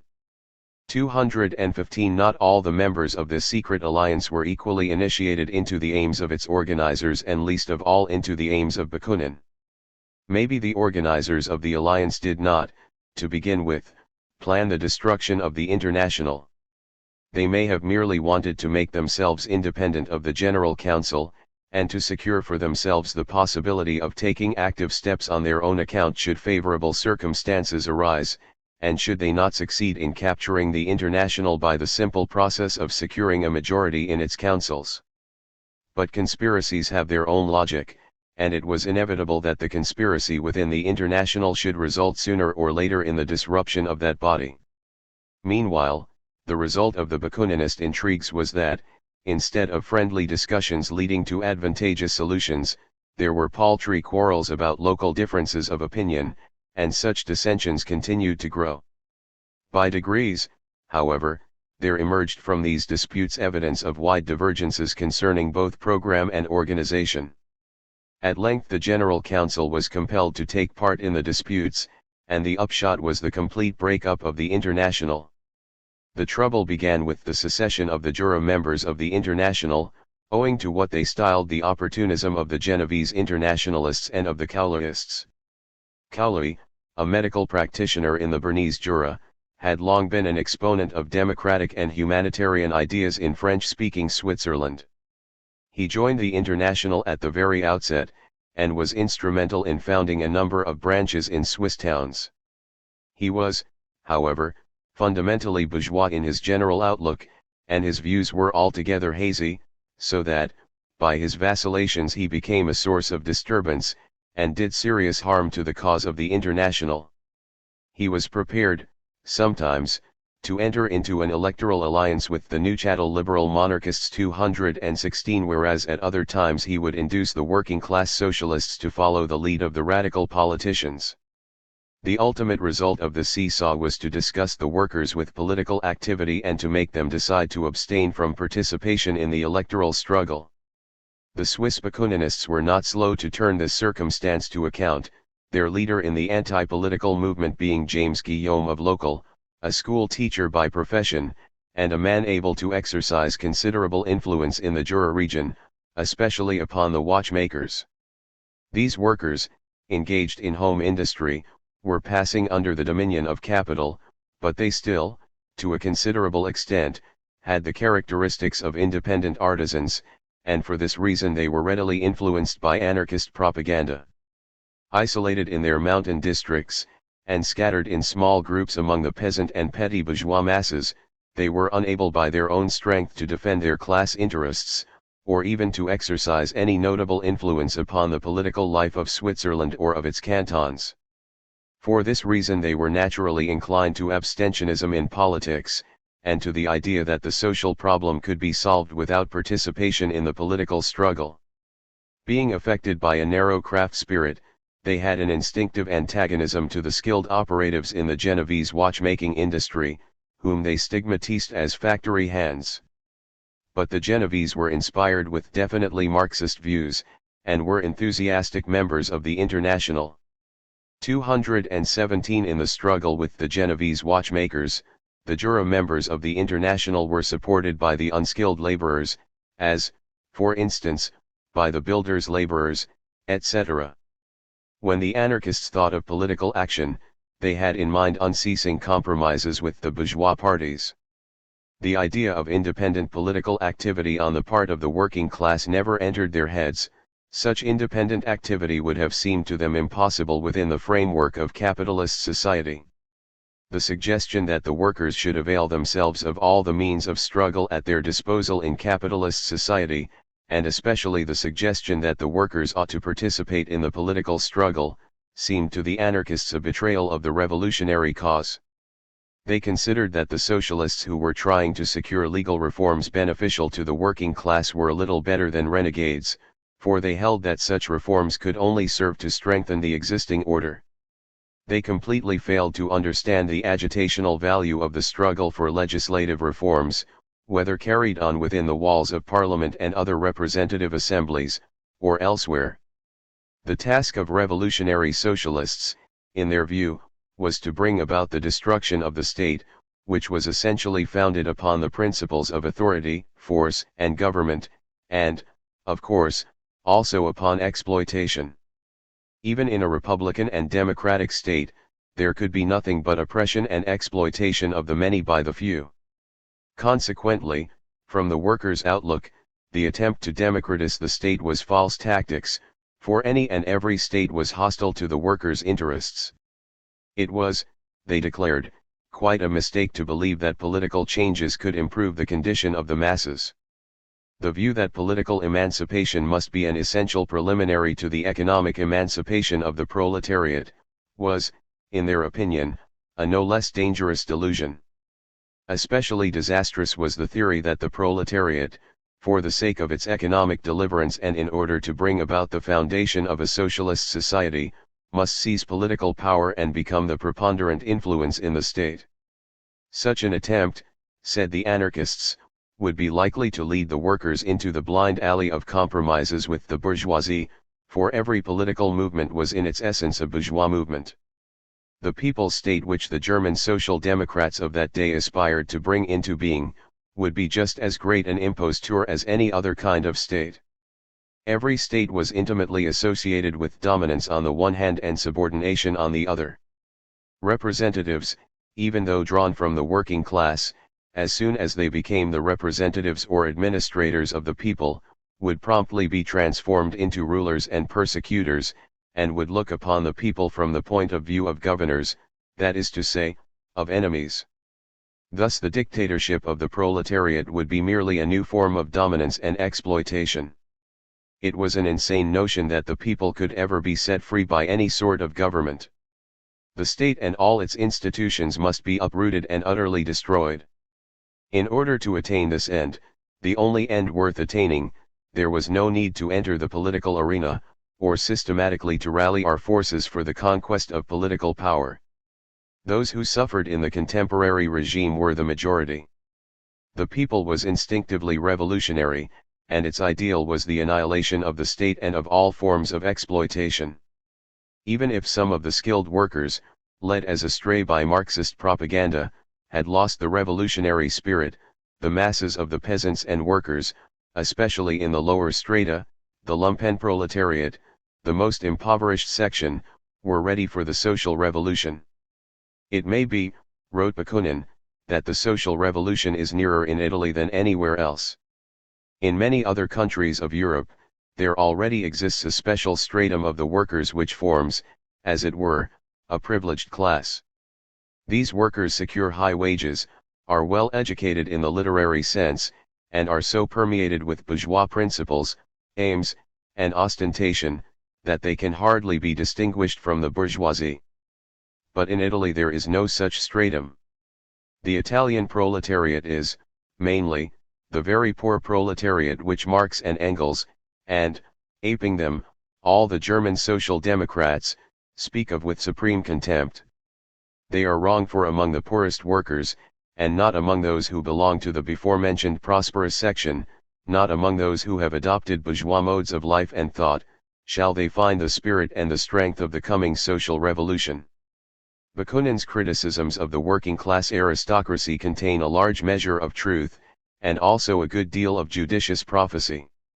We shall find much that is sound, likewise, in his criticism of bourgeois parliamentarism, democratic illusions, universal suffrage, and social democracy. But the trouble with Bakunin, and with the Bakuninists in general, was that they had no understanding of the historical process. Bakunin assembled under one head all kinds of distinct phenomena, so long as they had the common quality of being distasteful to himself. When he thus spoke of the working-class aristocracy as that part of the proletariat through whose instrumentality a bourgeois influence was exercised over the workers, Bakunin had in mind, not only the leaders of the highly skilled workers organized in the British trade unions, who did in truth form a trade union bureaucracy, and not only the similar but as yet little developed sections of the working class in other countries. He included also under the idea of aristocracy all the advanced workers who did not approve of anarchist tactics. It meant nothing to him that these forward elements of the proletariat were those in whom a working class consciousness had first become active, that they had created the first beginnings of independent industrial organizations, and that their activities were awakening the broad masses of the workers. To Bakunin, all were anathema who proclaimed the need for the political struggle, for the seizure of power by the proletariat, for intelligent organization of the revolution. A mere doubt of his anarchist panacea or of the possibility of achieving the social revolution by the insurrectionist method was enough to enrage him. All such opponents were denounced by him as persons tainted with bourgeois prejudices, as persons who despised the more downtrodden members of the proletariat, as persons who aimed at establishing their own authority over the disinherited masses, and so on. When Bakunin spoke of the working class aristocracy, he was lumping together, as his own words show, the whole working class, with the exception of the lowest strata, whom he referred to as the common people, the laboring masses, etc. From the working class aristocracy he went at one stride to the lowest stratum of the proletariat, to the lumpenproletariat of the Communist Manifesto, to the slum-dwelling proletariat. This lowest stratum he put on a pedestal, regarding it, in defiance of obvious facts, and willfully ignoring the whole history of the workers' movement, as the essential motive force of the social revolution and of the subsequent reconstruction. But in reality the mass of the workers, those intermediate between the two extremes exclusively considered by Bakunin, are far more numerous than those comprising the poles as it were, far more numerous than the slum dwellers and the members of the working class aristocracy taken together. These ordinary workers form the essential substance of the working class, and supply the only material out of which a historical working class movement can be created. When this mass moves, the poles, the aristocracy and the slum dwellers, join in the movement and keep step. The working class aristocracy is doubtless prone to come to terms with the bourgeoisie, is inclined towards political opportunism. Sometimes, even, it will deliberately betray the general interest of the workers. The lumpenproletariat, on the other hand, in so far as it is ready for action at all, will in the best event riot aimlessly and fruitlessly, and will in the worst event become a blind tool of the reaction and provide the fighting forces of fascism. The slum dwellers in general have no capacity for organization, no steadfastness, no faculty for purposive endeavor. But the real substance of the working class, the majority to whose existence Bakunin was blind, consists of these who will prepare, organize, and lead the struggle for the deliverance of labor from the yoke of capital. Marx realized the weak side of the working class aristocracy quite as much as Bakunin, but he understood something which Bakunin failed to understand. He saw that up to a certain point the development of the working class aristocracy promoted the general advance of the working class movement, that the exceptionally favored workers took the initiative in that movement, helping to wake up the sluggish and to attract them onward. In some cases, indeed, the working class aristocracy held aloof from the general movement, and showed itself backward as compared with the awakening masses, and sometimes it even acted as a brake on the movement. At other times, however, it was faithful to the general interest of the workers, and played the forward part which rightly belonged to it in virtue of its intelligence, stability, and ripe experience. Up to the present time the leading place in the labor parties and the trade unions has generally been taken by some of the skilled workers, the engineers, for instance, who, notwithstanding their comparatively privileged position, form the vanguard of the working class in its struggle for freedom. History does, indeed, record examples to the contrary, and we shall see from Marx's attitude towards the British trade union leaders that he was no less ready than Bakunin to denounce the working class aristocracy for any betrayal of the workers' movement. Furthermore, Marx was well aware that there was only one way of preventing the working class aristocracy from deserting the workers' movement, of compelling the favored labor caste to serve the general interest of the proletariat. This was by the creation of a stable mass organization embracing the majority of the working class, an organization that would enroll the bulk of the average workers, that would rally them and enlighten them, would deliver them from the influence of bourgeois ideology and from all inclination towards sectionalism. In a word, it was essential to establish an organization exercising so powerful and attractive force that the entire proletariat would become aware of the historic mission of the workers and would cluster around this central nucleus. To alienate the whole working class aristocracy, if by this term we are to understand, not merely the opportunist and treacherous leaders, but all those workers who have attained a fairly comfortable position, would result in the isolation of the mass of the workers. These latter would then be deprived of the cooperation of the working class intelligentsia, of the aid of those who are the natural leaders of the proletariat. Such a tactic would doom the working class to inevitable destruction. This would be a far worse blunder than that of the Proudhonists, whose aim had been, in the early days of the International, to slam the door in the face of the socialist intelligentsia of bourgeois origin. Marx knew that without the help of the working class intelligentsia, to which Bakunin especially referred when he spoke of the aristocracy, the proletariat would never be able to fulfill its historic mission or to free itself from the yoke of capitalism. A yet more serious mistake made by Bakunin was his idealization of the lumpenproletariat, which, as we have seen, he regarded as the very spirit and strength of the coming social revolution.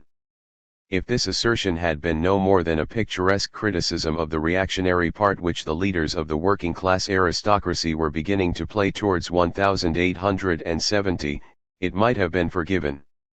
If, on the other hand, when Bakunin spoke of the lowest strata of the proletariat, he had really been thinking of the masses of the workers, apart from those who were comparatively well off, his contention would not have been entirely devoid of historical truth, although even in that case there would have been gross exaggeration, seeing that there is no warrant for excluding the working class aristocracy, in the widest sense of the term, from the general movement of the workers. But whenever Bakunin spoke of the lowest strata of the proletariat, he had really been thinking only of the lumpenproletariat. This is clearly shown, both by his mention of contemporary Italy and by his reference to the following well-known passage in the Communist Manifesto. The slum proletariat, which is formed by the putrefaction of the lowest strata of the old society, is to some extent entangled in the movement of a proletarian revolution. On the whole, however, thanks to their conditions of life, the members of the slum proletariat are far more apt to become the venal tools of the forces of reaction. 218. Now, in actual truth, the slum dwellers are not of a purely proletarian character, being recruited not only from among the manual workers, but also from among the wreckage of the lesser bourgeoisie, ruined independent artisans, peasant farmers, minor officials, and the like. Besides this, of all divisions of the proletariat, the lumpenproletariat shows least capacity for organization, least staying power, and, generally speaking, least inclination towards class-conscious activity. The whole history of this particular section of society shows how readily it can become a tool of the reaction. The fact has been proved in France, in Spain, and also in the country to which Bakunin particularly refers, Italy. 219.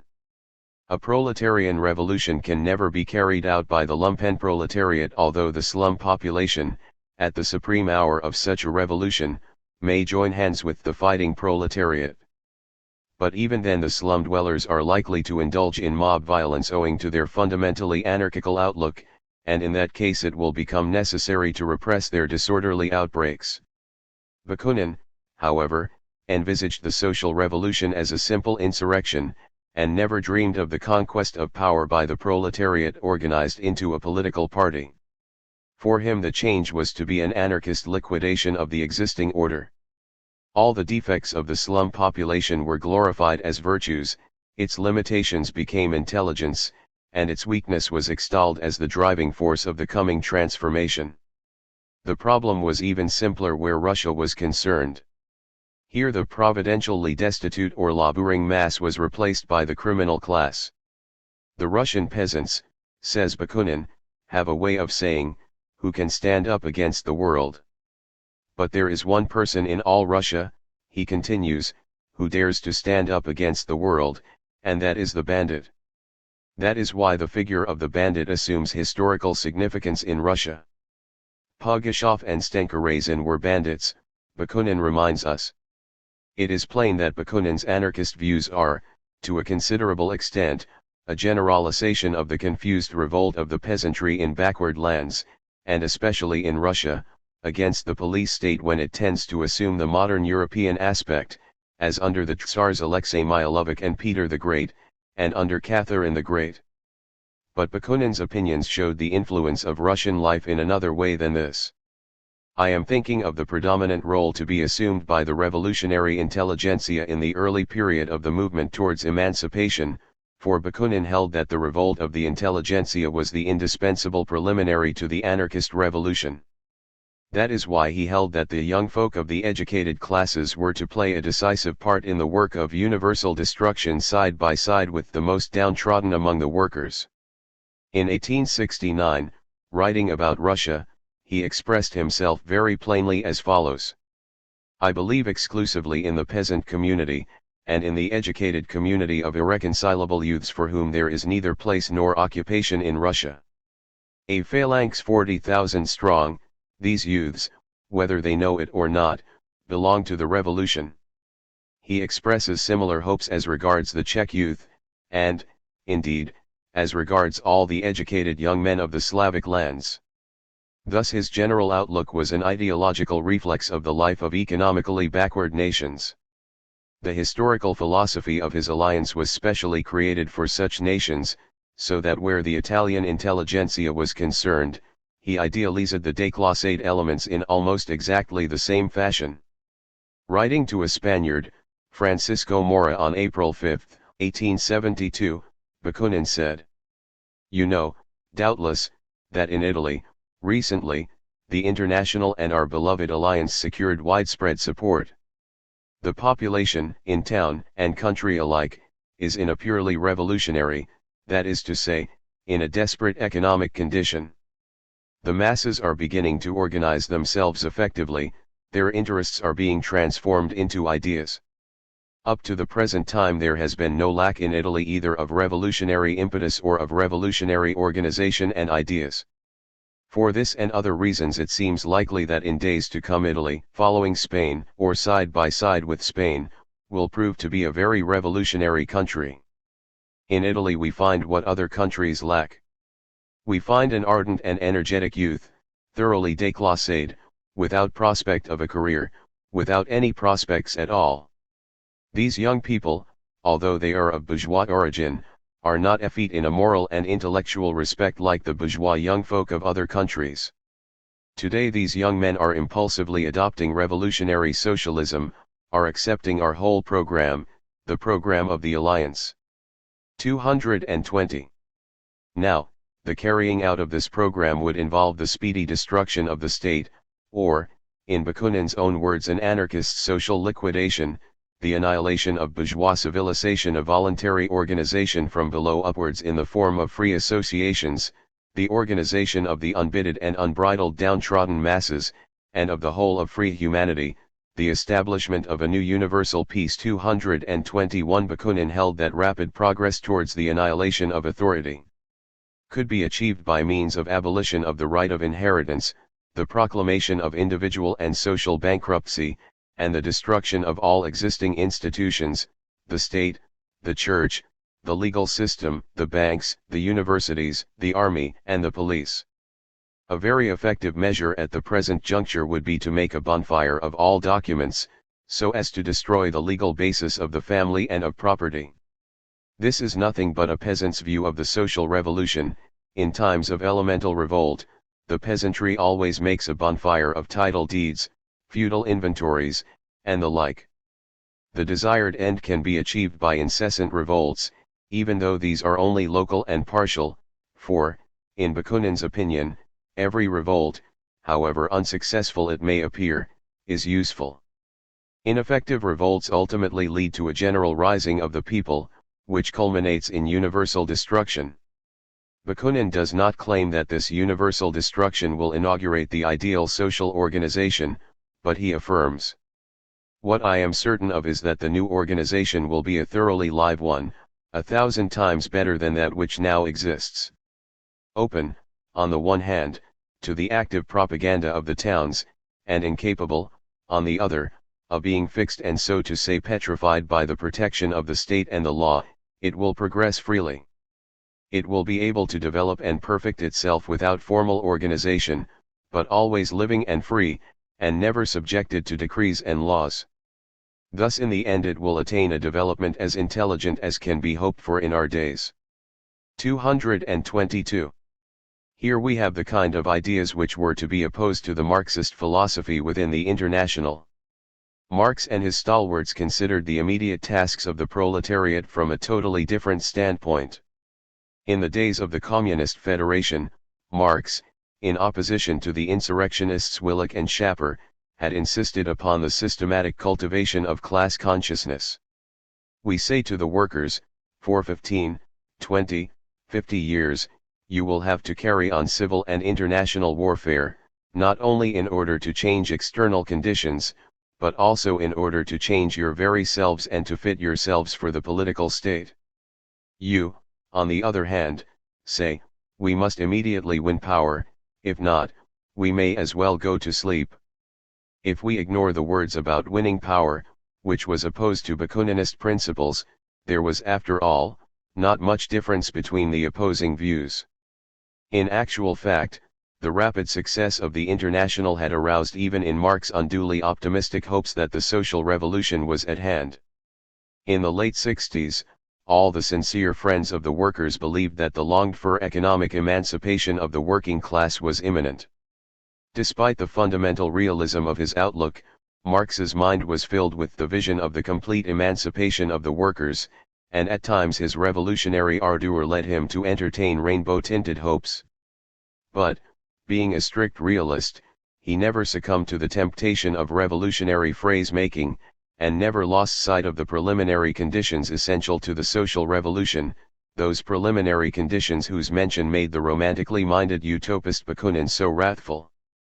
Everyone knows that Marx attached great importance to economic reforms, and especially to those that were secured by the independent activity of the working class. Let me again remind the reader of the words of the address, Supra, p.47. The 10 Hours Bill was not only a great practical success, it was the victory of a principle.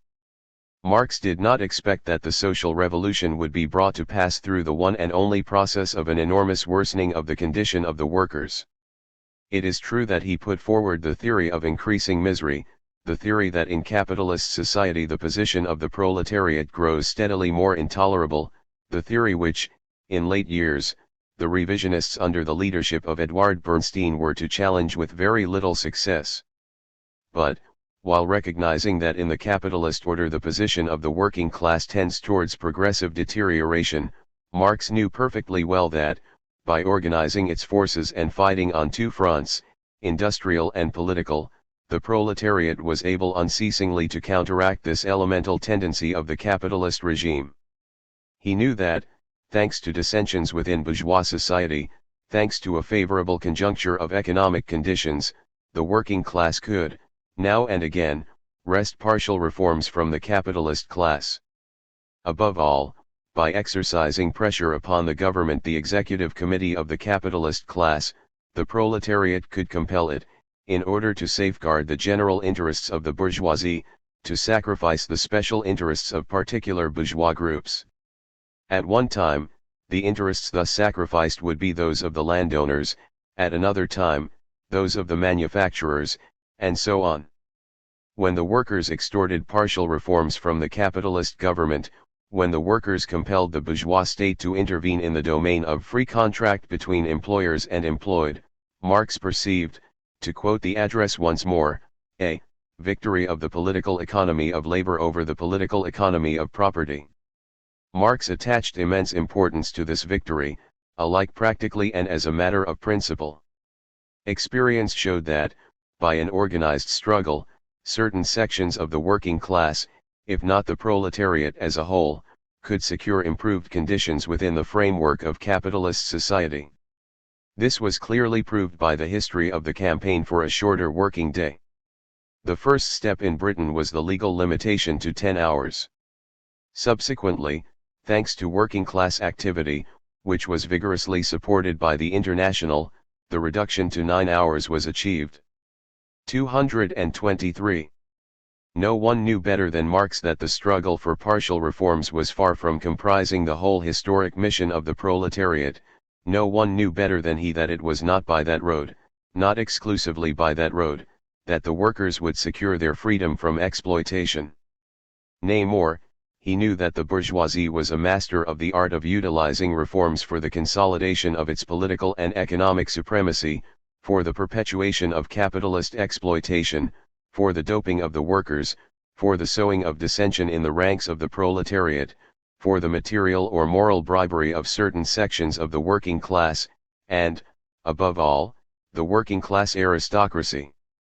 He was unsparing in his castigation of all reformist deviations from the working class movement, and he was never tired of unmasking the feudal theorists who preached the all-saving efficacy of palliatives, or the treacherous leaders who were ready to sell the revolutionary birthright of the proletariat for a mess of reformist pottage.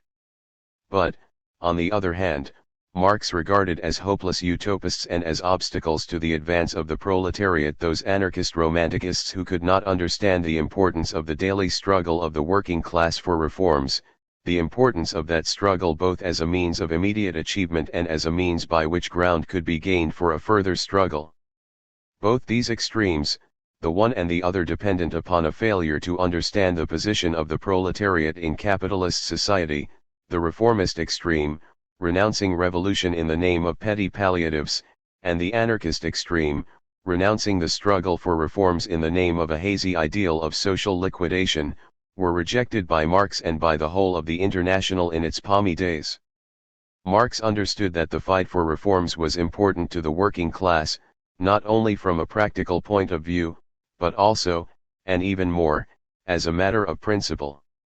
He was concerned with the agitational value of the movement, as well as with its immediate material success. It is true that the bourgeoisie, when it is compelled to make concessions, endeavors to utilize these reforms as a means of strengthening its own position. But simultaneously the workers can and must use the reforms to consolidate their class position. Reforms that are wrested by the workers from their class antagonists are blows that shape the bourgeois state, and when frequently repeated they may shake it to its foundations. Whereas to the bourgeoisie partial reforms seem buttresses that are needed to strengthen the capitalist building, in the hands of the working class these same reforms may become levers used to shake the stability of the edifice, provided always that those who are to utilize the reforms in this way have a true understanding of the general course of the historical struggle of the proletariat. The anarchists have never been able to grasp this characteristic of social evolution. Moreover, the struggle for reforms encourages the workers to feel independent, overcomes the sense of diffidence which the dominion of capital tends to produce in them. They acquire a fighting spirit, and become inspired with revolutionary energy. Reforms have a peculiar significance when they are achieved by the independent activity of the workers, and when they are wrested from the governing class. The capitalists try to convince the workers that the struggle against bourgeois authority is hopeless, but the fight for reforms puts an end to the apathy of despair. The proletarians no longer believe that the strength of the capitalists is invincible. But the workers are strong only in so far as they stand shoulder to shoulder, only in so far as they organize their forces. The struggle for reforms unites the scattered proletarians, cultivates a sense of solidarity, makes the workers realize that their interests are one. In a word, it stimulates class consciousness. What, indeed, is a strike but a fight for partial advantages, for reforms of a local and limited character? Now, the significance of strikes in the history of the working class movement is well known. Few, even, of the anarchists deny it. If, however, the fight for reforms within such narrow limits as those of a single factory or district be of great importance, all the more is the fight for reforms important when conducted upon a national scale and by the proletariat operating as a united whole. By training the workers in activity, the struggle for reforms likewise enriches their experience and widens their outlooks. This struggle, of which strikes are merely a part, transforms the separate movements of various groups and localities into a class movement of the proletariat as a whole. And the conviction that reforms can achieve very little, that the freeing of the workers cannot be effected without the social revolution, without the expropriation of the capitalists, without the seizure of power by the working class, this conviction is arrived at, not by way of abstract reasoning, but by way of the direct struggle for reforms, whether the struggle is successful or unsuccessful. It has long been known that strikes are favorable to the growth of working class organizations. Strikes have this effect whether they are won or lost. It may sometimes happen that after the failure of strikes there may be a decline in working class organizations, and even a very serious decline. But, speaking generally, we may say that the industrial struggle, conducted by means of strikes, has been the main factor of working class organization. The struggle for reforms has precisely the same significance. The statement applies, indeed, to all the collective struggles of the workers, including the revolutionary struggle in the narrower sense of that term. Of course, from time to time, an unsuccessful struggle for reform may end in the destruction of the working class organizations which that struggle has called into existence. Such was the fate of the Chartist movement. Nevertheless, the usual effect of the struggle for reforms is to promote the growth of working class organizations. We must not generalize unduly. Sometimes the realization of reforms for which a struggle has been in progress, will take the fire out of large sections of the working class, and may even lead to the temporary arrest of the whole working class movement. That is what happened in Britain, for instance, during the late 60s and the early 70s of the 19th century, see below. In other cases, the impossibility of achieving the reforms that are desired by the proletariat has the same result. But the converse may happen. A fresh stimulus to working class organization may arise equally well out of the successful and out of the unsuccessful struggle for reforms. This is why the struggle for reforms is of vital importance as a means of agitation. Such, indeed, may be considered the most essential aspect of the reform movement. It does not matter whether the struggle is successful, the thing that matters is that there should be a struggle. From this outlook, the agitation to secure reforms, even though know them to be unattainable so long as the capitalist system endures, has from the historical point of view more importance than the practical realization of reforms. That is why Marx and Engels were inclined to make fun of the revolutionary reasoning of Wilhelm Liebknecht, who at one time, in the late 60s and early 70s, was disposed upon this question of reforms to take up, if not an anarchist, at any rate a purely utopist position, denying the importance, not only of reforms, but also of the struggle to secure them. 224. Ultimately, Liebknecht broke off his flirtation with the bourgeois Democrats, and also got the better of his revolutionary scorn for the agitation to secure reforms. This was a great advantage to the German working class movement alike in the political and in the industrial fields. The agitation for reforms has a stimulating influence upon the sluggish sections of the workers, upon those who have not yet become class conscious in the revolutionary sense. It draws them into the mainstream of the working class movement. Consequently, there results a progressive narrowing of the base upon which bourgeois dominion is founded, and therewith a proportional widening of the foundation of the proletarian struggle. In the second part of this book the reader will see how the anarchist international cut the soil from beneath its own feet and severed its own vital thread by its lofty contempt for the struggle to secure reforms. The doctrinarism of the anarchists isolated them from the working masses and made them utterly deaf to the powerful call of reality. On the other hand, in all countries the labor parties, from the 70s onwards, grew to a considerable size, thanks to their correct understanding of historical reality, and thanks to their ability to keep in touch with the masses, who were endeavoring to wrest a series of concessions from the capitalist class and the bourgeois state. Coming to our own day, there can be no doubt that the Third International will ere long gain much from the tactic of the United Front, based upon a recognition of the enormous agitational value of the struggle to extort concessions from capital. Nevertheless, the behavior of the socialist parties that were combined to form the Second International showed into what a slough of despond the working class could be led by the struggle for reforms, if that struggle were conceived and concluded in a reformist instead of in a revolutionary spirit. Had Bakunin's criticisms been solely directed against reformism in this sense, there would have been much force in them. There can be no doubt that he foresaw such a misuse of the movement to secure reforms, but the unfortunate fact remains, that he could see nothing else. Marx and Engels, however, did not look upon the struggle for reforms in the light in which it was regarded, in actual subsequent practice, by the majority of the Social Democrats.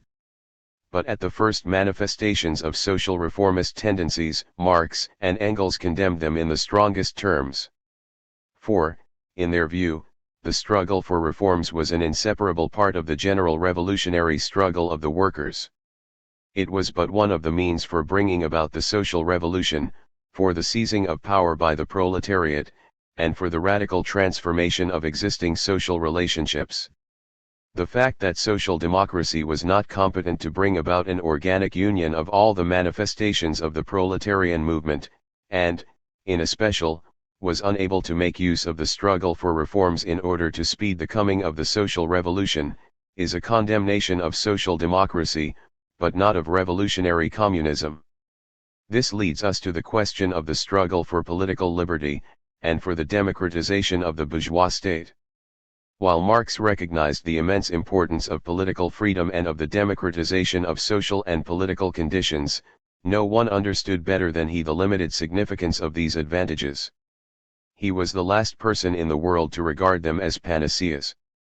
More effectively than any others, Marx and his school have shown up the spuriousness of bourgeois democracy, and the falseness of political freedom in the capitalist regime. Repeatedly, in his letters, Marx declared that freedom in capitalist society meant freedom for the worker to sell himself into slavery, and freedom for the capitalist to exploit the worker. As late as 1867-8, Bakunin and his friends were members of the executive committee of the Bourgeois Democratic League of Peace and Freedom, and at that date their minds were still full of bourgeois prejudices. Already in the 40s, Marx and Engels, above all in the Communist Manifesto, had pitilessly analyzed the fundamental ideas and illusions of bourgeois democracy. Subsequently, the Marxist school was at all times and in all places persistently engaged in this task of explaining the real character of bourgeois democracy. In France, for instance, during the late 70s and the early 80s, Guesde and Lafargue were thus busied.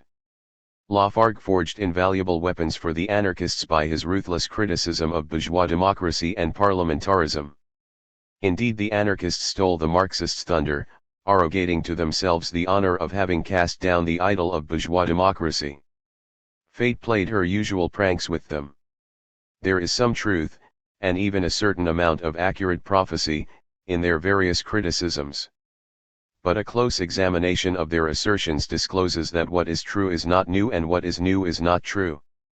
Their general views regarding the significance of political freedom in bourgeois society, regarding parliamentarism, universal suffrage, participation by the workers in elections, the struggle for electoral rights, etc., lack historical perspective, are nourished upon abstractions, are quite out of touch with the real working class movement, and, though to all appearance these views are extremely revolutionary, they are in fact most reactionary. In order to render clear Marx's position in this matter, I need merely remind the reader of what has already been said concerning the historical significance of the proletarian struggle and of the agitation on behalf of reforms within bourgeois society. The struggle for political liberty and for universal struggle 225, in a word, the struggle for the democratization of the bourgeois state, is no more than one aspect of the struggle for reforms, for the partial concessions that can be wrested from the bourgeoisie for the benefit of the working class. As far as the broad masses of the workers are concerned, nothing but personal experience will convince them of the limitations and the illusory character of political freedom under bourgeois democracy, of parliamentarism, and of universal suffrage. Herein, of course, lies the advantage of the struggle. Only through personal experience of the futilities that underlie the fair seeming of bourgeois democracy, can the masses free themselves from the illusions which are deliberately instilled into them by the governing class. Not until then can they enter the one road by which they can find deliverance. None but utopists, remote from the actualities of life, could fancy that a whole class could be freed from illusions by a sort of exorcism, or that abstract propaganda could serve as a substitute for the personal experience of the masses. The methods pursued by such utopists tend only to keep the working class at the lowest possible level of political development. 226. The anarchists' hopeless lack of interest in the struggle for democratic and political freedom is but one more proof of their utter inability to look at things from the historical standpoint. What concerns us is not that, at a definite stake in its development, the proletariat is apt to succumb to democratic illusions. The important point is that, under definite historical conditions, the workers can and must, in their own interests as a class, make use of the forms of bourgeois democracy, or turn to account the struggle for bourgeois democracy. The fighting proletariat has learned from bitter experience that, in the capitalist system, the want of political freedom hinders its development and cramps its organization. The Lausanne Congress of the International, in the well-known resolution, gave expression to this view. The still more disastrous experience of the Paris Commune proved to the proletariat that the lack of a workers' political party, mobile and disciplined, imbued with the spirit of revolutionary communism, makes it practically impossible to throw off the yoke of capitalism. Thus the workers have come to learn that political liberty, however illusory, if regarded as an end in itself, and as a final achievement, can and must be turned to account for the strengthening of working-class organizations and as a vantage ground for further struggle. The agitation on behalf of political liberty and to secure universal suffrage, is of no less importance to the working-class movement. Police tyranny and political inequality are extremely galling to the workers, and impair their sense of human dignity. The political agitation against these especially obvious forms of class rule and class oppression, wakes up even the most backward strata of the proletariat, which are thus induced to participate in the general struggle of the working class. Through participation in the political struggle, the masses are brought into the next phase of development, and attain to a higher form of class consciousness. That is the real value of electoral campaigns, which in all countries play a decisive role in attracting the majority of the workers to take part in the political struggle, and in popularizing socialist ideas. Whatever we may think of the value of political liberty and formal democracy in the abstract, our present concern is to understand what they mean for the proletariat in the capitalist regime. Anything extorted from the bourgeoisie in these domains weakens the stronghold of capitalist exploitation. The workers wrest from the governing class one position after another, every such gain becoming a vantage ground for the progressive attack upon the foundations of the capitalist system. Thereby they compel the bourgeoisie to throw off the mask, to repudiate the simulacrum of democratic forms, and openly to install the dictatorship of capital fascism. This, in its turn, forces the workers to consider the question of their own class dictatorship, the dictatorship of the proletariat. The anarchists never understood these things. In fact, the fundamental difference between them and the communists was, not so much a matter of varying views concerning the significance of economic and political reforms within the framework of capitalist society, as a divergence of outlook upon the basic question of the social revolution, the question of the dictatorship of the proletariat. In his writings against the anarchists, Marx chiefly emphasized this question. The anarchist idea of establishing by means of the social revolution a society without any government, did not in itself arouse the opposition of Marx and Engels. The idea was, indeed, expressed clearly enough in the Communist Manifesto, which document nevertheless aroused the antagonism of Bakunin and his followers. Here is the relevant passage from the manifesto. When, in the course of social evolution, class distinctions have disappeared, and when all the work of production has been concentrated into the hands of associated producers, public power will lose its political character. Strictly speaking, political power is the organized use of power by one class in order to keep another class in subjection. When the proletariat, in the course of its fight against the bourgeoisie, necessarily consolidates itself into a class, by means of a revolution makes itself ruling class, and as such forcible sweeps away the old system of production, it therewith sweeps away the system upon which class conflicts depend, makes an end of class, and abolishes its own rule as a class. The old bourgeois society, with its classes and class conflicts, will be replaced by an association in which the free development of each will lead to the free development of all. 227.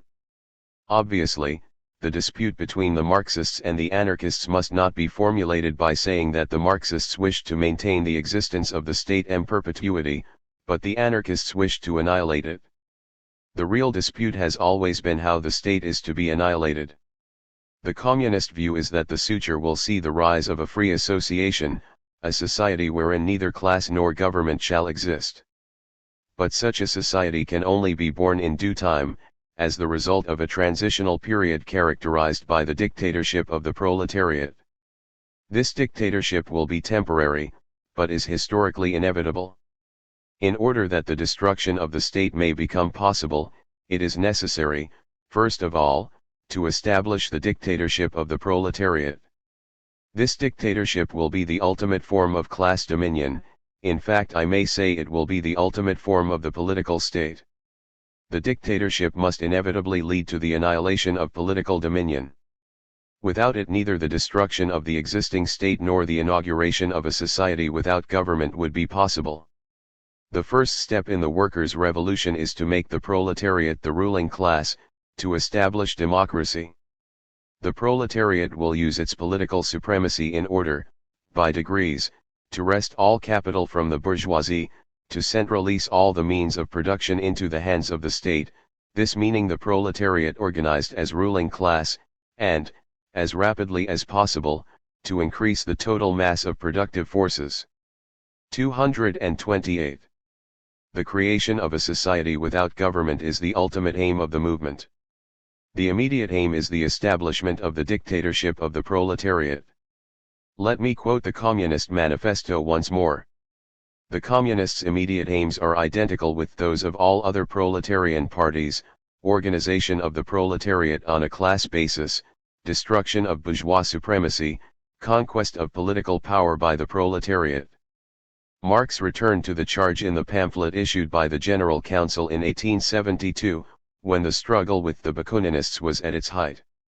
What all socialists understand by anarchism is this: as soon as the goal of the proletarian movement, the abolition of classes, shall have been reached, the power of the state whose function it is to keep the great majority of the producers beneath the yoke of a small minority of exploiters, will disappear, and governmental functions will be transformed into simple administrative functions. The alliance turns the thing upside down. It declares anarchism in the ranks of the workers to be an infallible means for disrupting the powerful concentration of social and political forces in the hands of the exploiters. Under this pretext, it asks the International, at the very time when the old world is endeavoring to crush our organization, to replace organization by anarchism. The international police could wish for nothing better. 229. We see clearly that herein lies the fundamental difference between Marxism and Bakuninism. As far as the anarchists are concerned, the annihilation of the state by decreeing its suppression at the moment of the social revolution would be no more than an empty form of words. For the communists, on the other hand, the suppression of the state would be the natural sequel of communist tactics, for the communists hold that the proletariat must seize political power in order to destroy the class division of society. Thus, the existence of the state will become impossible owing to the annihilation of its foundations. Marx saw plainly that the lamentations of the anarchists about the authoritarian character of communism, like anarchist tactics in general, played a definitely reactionary role and involved a direct opposition to the historical movement of the working class. Whoever opposes the dictatorship of the proletariat, does, in fact, help to perpetuate the existence of the bourgeois state. Whoever designs to overthrow every kind of authority at a time when the socialist order has not yet been fully established, and when the resistance of the possessing classes has not yet been definitively crushed, is playing, whether he desire it or not, into the hands of the bourgeoisie, and is helping to disarm the proletariat when faced by the united forces of the old world. There is certainly no reason to be surprised that those who held such hopelessly conflicting theories should become involved in a fierce struggle. The conflict between the Bakuninists and the General Council was yet further complicated by differences of opinion concerning methods of organization. It is a familiar fact that differences of principle find expression in differences of organization. To each general historico-philosophical outlook there corresponds a peculiar tactic and a special scheme of organization. The primary aim of the Marxists, both nationally and internationally, was the conquest of political power and the establishment of their own authority over the state, that they might make use of the organized forces of society in order to bring about a social transformation. To this political theory there corresponded a centralist and disciplined organization, whereby the scattered forces of the various parts were intensified to a degree proportional to the harmony of outlook and the solidarization of activity. The anarchists, on the other hand, regarded destruction as their primary aim. They hoped by means of incessant insurrections to bring about a dissolution of all social ties, and thus to secure a clean slate. Upon the ground thus cleared, they were to build a new social organization from the foundation upwards, would establish it by the general consent of free individuals and groups. To this political theory, there corresponded a decentralist and federative type of organization, wherein the branches had unlimited local autonomy. I have already pointed out, and the trend of events within the International confirmed the fact, that Marx looked upon the Workingmen's Association as the germ of an international workers' party, with communist leanings. He considered the General Council, on the other hand, to be the germ of the executive committee of such a party. This seemed easily realizable in those days when in most countries no political parties of the workers were as yet in being. The idea of an international party of the proletariat could not meet with opposition from national parties which did not at that time exist, nor had the executive committee of such a projected party any need to be on guard against possible friction that might have arisen between and the executive committees of such national parties. Not being thus hampered, it could make a direct appeal to the masses, and constitute itself their leader. Actually, an international labor party established under such conditions would have lacked the support of the masses, would have been quite out of touch with, and without influence upon, the unstable and unorganized generality of the workers. It would thus have had no solid foundations. But the fact was not to become obvious until much later, and as yet there were no apprehensions upon this score. The program of the International, in so far as it is set forth in the introductory address, in the resolutions of the international congresses, and in the manifestos of the General Council, declared that the aims of the movement were the annihilation of class dominion and the establishment of a socialist system through the conquest of political power by the working class. As is explained in the preamble, this program presupposes a simultaneous revolution, if not in all countries, at least in the leading capitalist lands.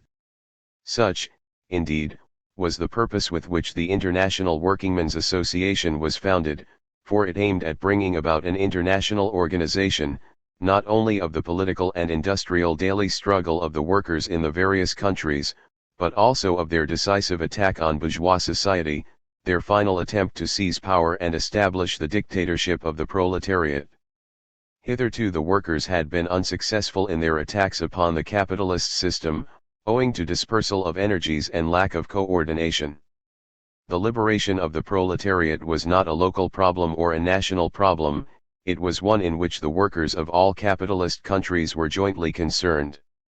The only way of avoiding the old mistakes would be to found an international organization which would realize the historic mission of the proletariat and would be competent to direct all its forward movements, including the final onslaught that was to overthrow the bourgeoisie. Obviously the International, if it were to fulfill such functions, must be a centralist and disciplined body, and its General Council must have large powers. This was especially necessary because of the lack of political organizations in the various countries, the lack of organizations competent to lead the incipient mass movement, and also because of the diversified tendencies then prevailing in the working class movement.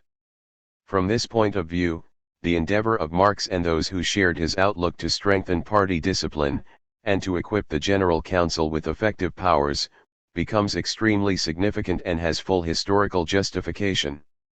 Obviously that was why Marx was so fiercely opposed to the Bakuninists' fantastic idea of introducing the principle of anarchy into the very core of the International, and to the advocacy of local autonomy for the branches. 230.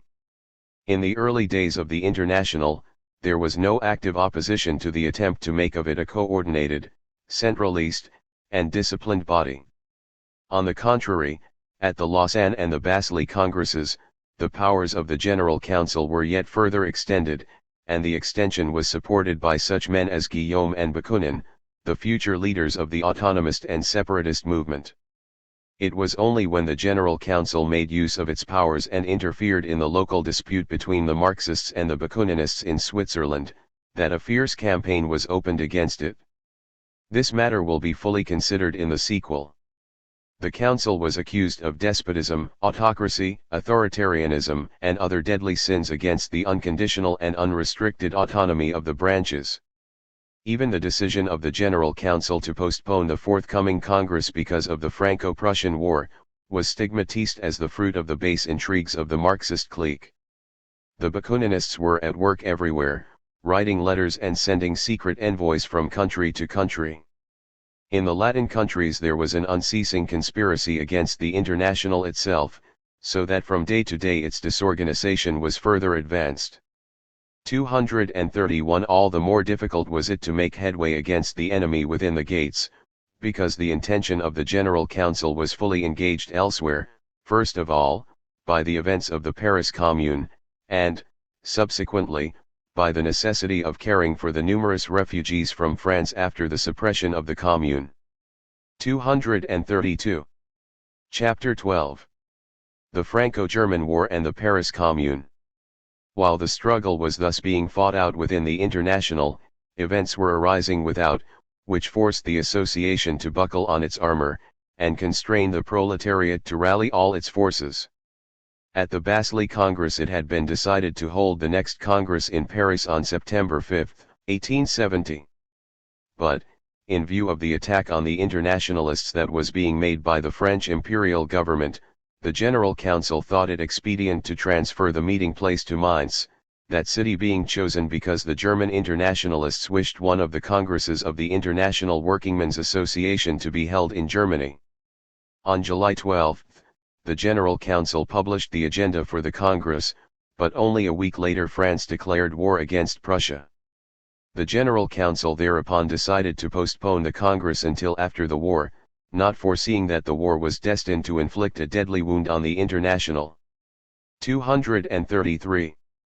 Nearly all the members of the International had shared the opinion that the rapid development of that organization would, in the near future, bring about the social revolution and lead to the establishment of an international brotherhood of all the workers. The criminal war, caused by the arbitrary will of two despotic governments, was a fearful blow, for it shattered these fondest hopes. Vainly did the more advanced among the French and German workers strive to ward off the conflict.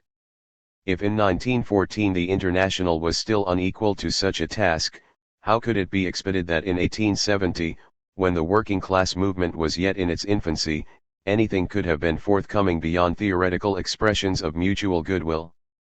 A few days before the war began, the Parisian internationalists issued an address, signed by Tolaine, Murat, Avril, Pindy, Thys, Camelinet, Chauvière, Eugene Potier, the author of El International, Landrin, Charles Keller, Malin, Lucipia, Geoffrin, Chausset, and others.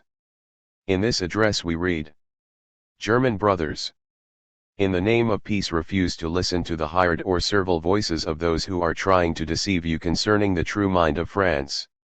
Be deaf to mad provocations, for war between us would be fratricidal. Retrain calm, as is possible, without any loss of dignity, to a great and strong and brave nation. A quarrel between us can only lead, on both sides of the Rhine, to the complete triumph of despotism.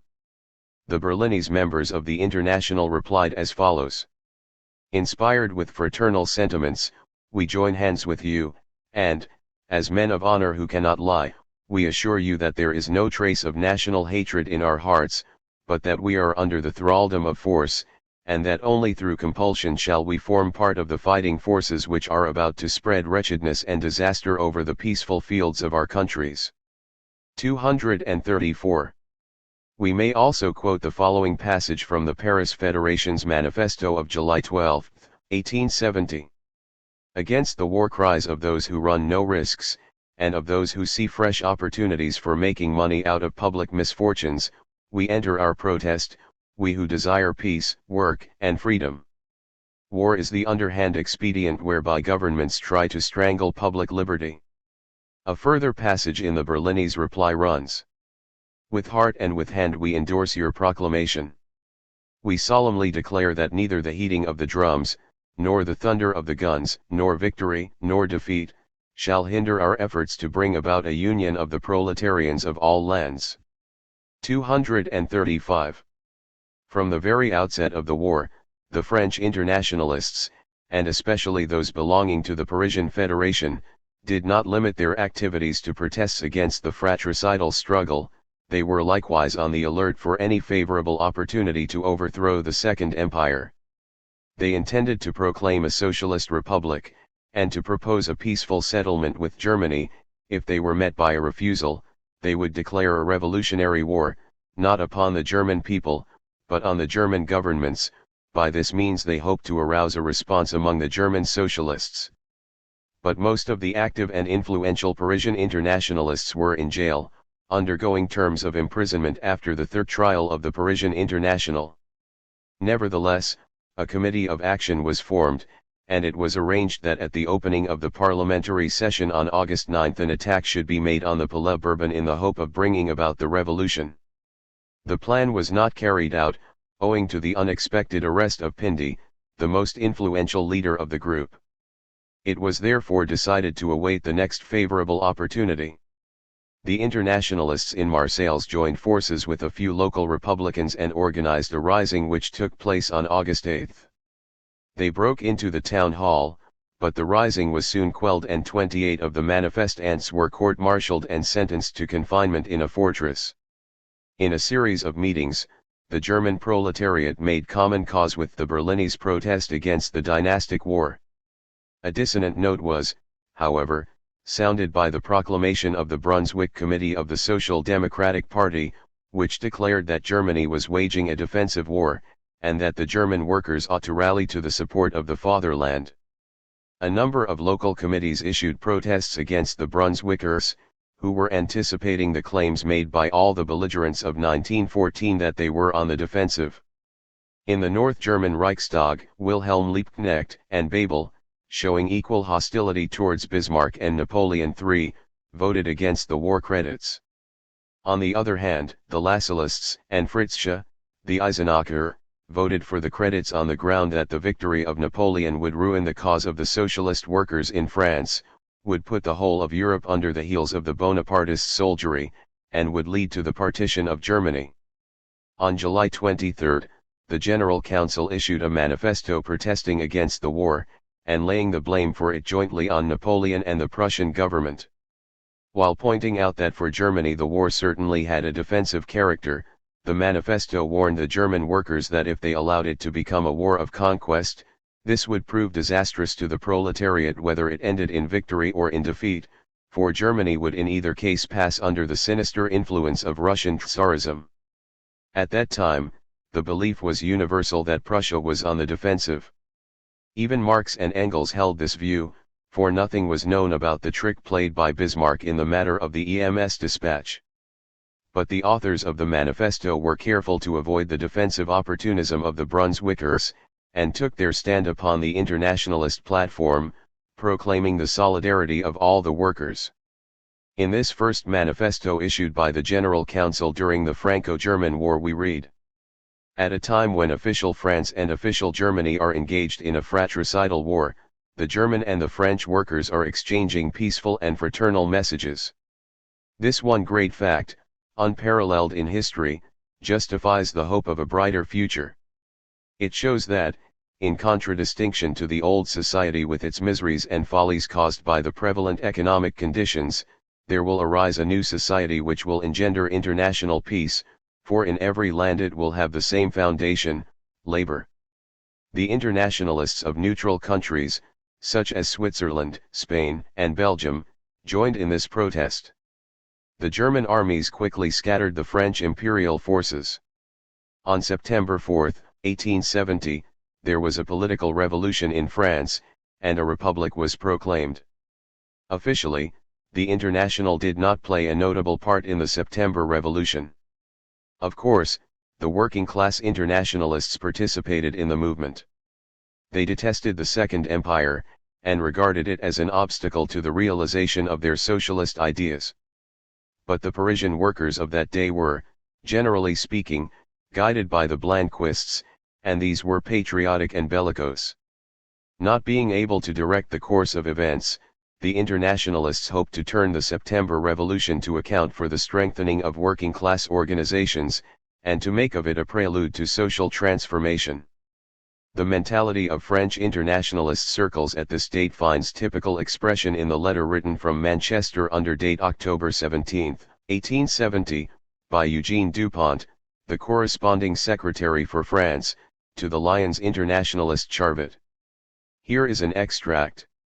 Directly the Republic was proclaimed in Paris, I wrote to Richard and the other correspondents to explain the part our association ought to play in what was happening. Our business is to take advantage of all the freedoms we possess and of everything that occurs, in order to amplify working-class organization. For, without good organization, the workers will always be the plaything and the dupe of the bourgeoisie. Unfortunately, a good many of our friends have failed to understand. They have allowed themselves to be blinded by patriotism, and have joined in the chorus of the bourgeois who were shouting everywhere, let us forget all our differences of opinion, let us sacrifice our dearest principles upon the altar of our country, and drive out the enemy. What preposterous humbug! The bourgeois have sacrificed nothing in the past, and are sacrificing nothing today. Once more the people is being fooled through lack of organization. 236.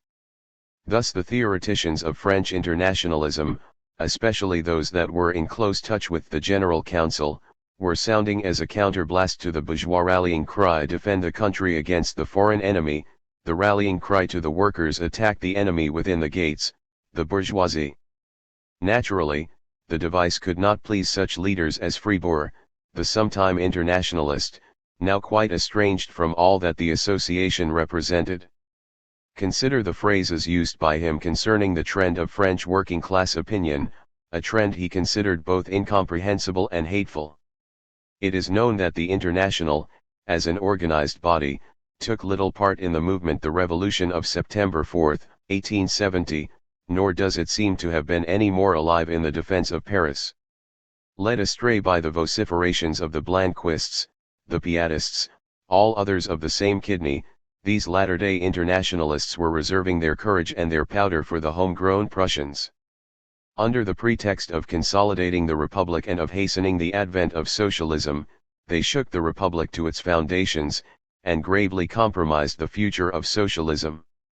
237. The internationalists, not having taken any active part on September 4, had no share in the new government, and political power was completely monopolized by the bourgeoisie. In the early days after the September Revolution, they were reduced to the role of critics of the bourgeois republican government, which was girding up its loins for further achievements. 238. The bourgeoisie, having attained to power, devoted itself in the first instance to the problem of putting an end to the war which had turned out so disastrously for France. Had the ruling classes and governments of Prussia and the other German states really been waging war for no other purpose than to safeguard the national independence of the Germans, had they not been animated by any design of conquest, Germany could readily have concluded an honorable peace with France. On September 5, the Brunswick Committee issued a manifesto, penned by Marx, addressed to the German workers. These were reminded that the war had been undertaken for defensive purposes only. Now that Napoleon III had been deposed, it was necessary to make an honorable peace with the French Republic. Working-class demonstrations must be organized throughout Germany to protest against the severance of Alsace and Lorraine from France. 239 On September 9, the members of the committee were arrested. Arrests of Social Democrats in other German towns soon followed.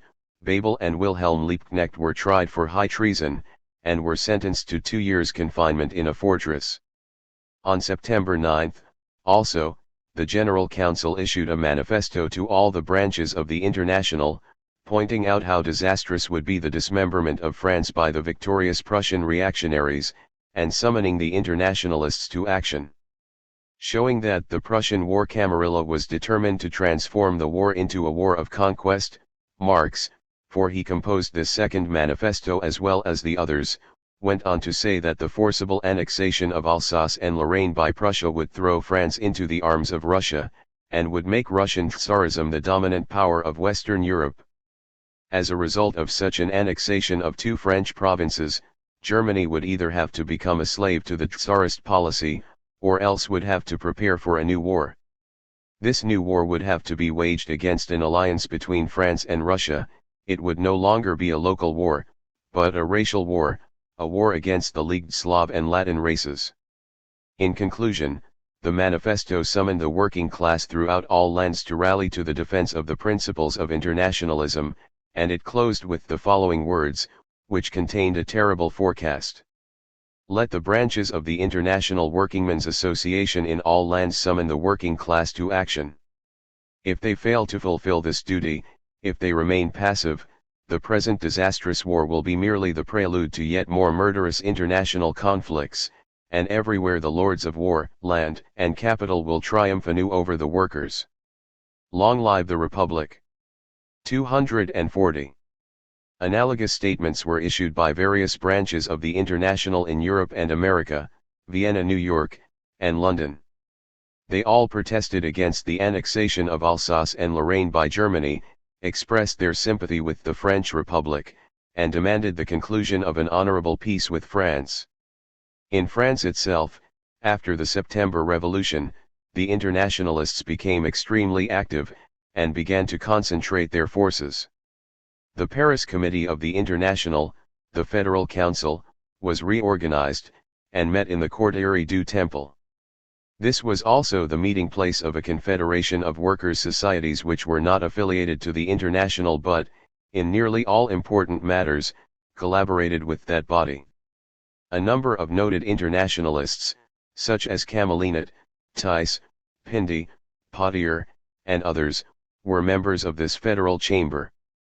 Furthermore, in 20 of the Parisian districts there were formed vigilance committees, local revolutionary councils or soviets, linked together by a central Republican committee of the 20 districts.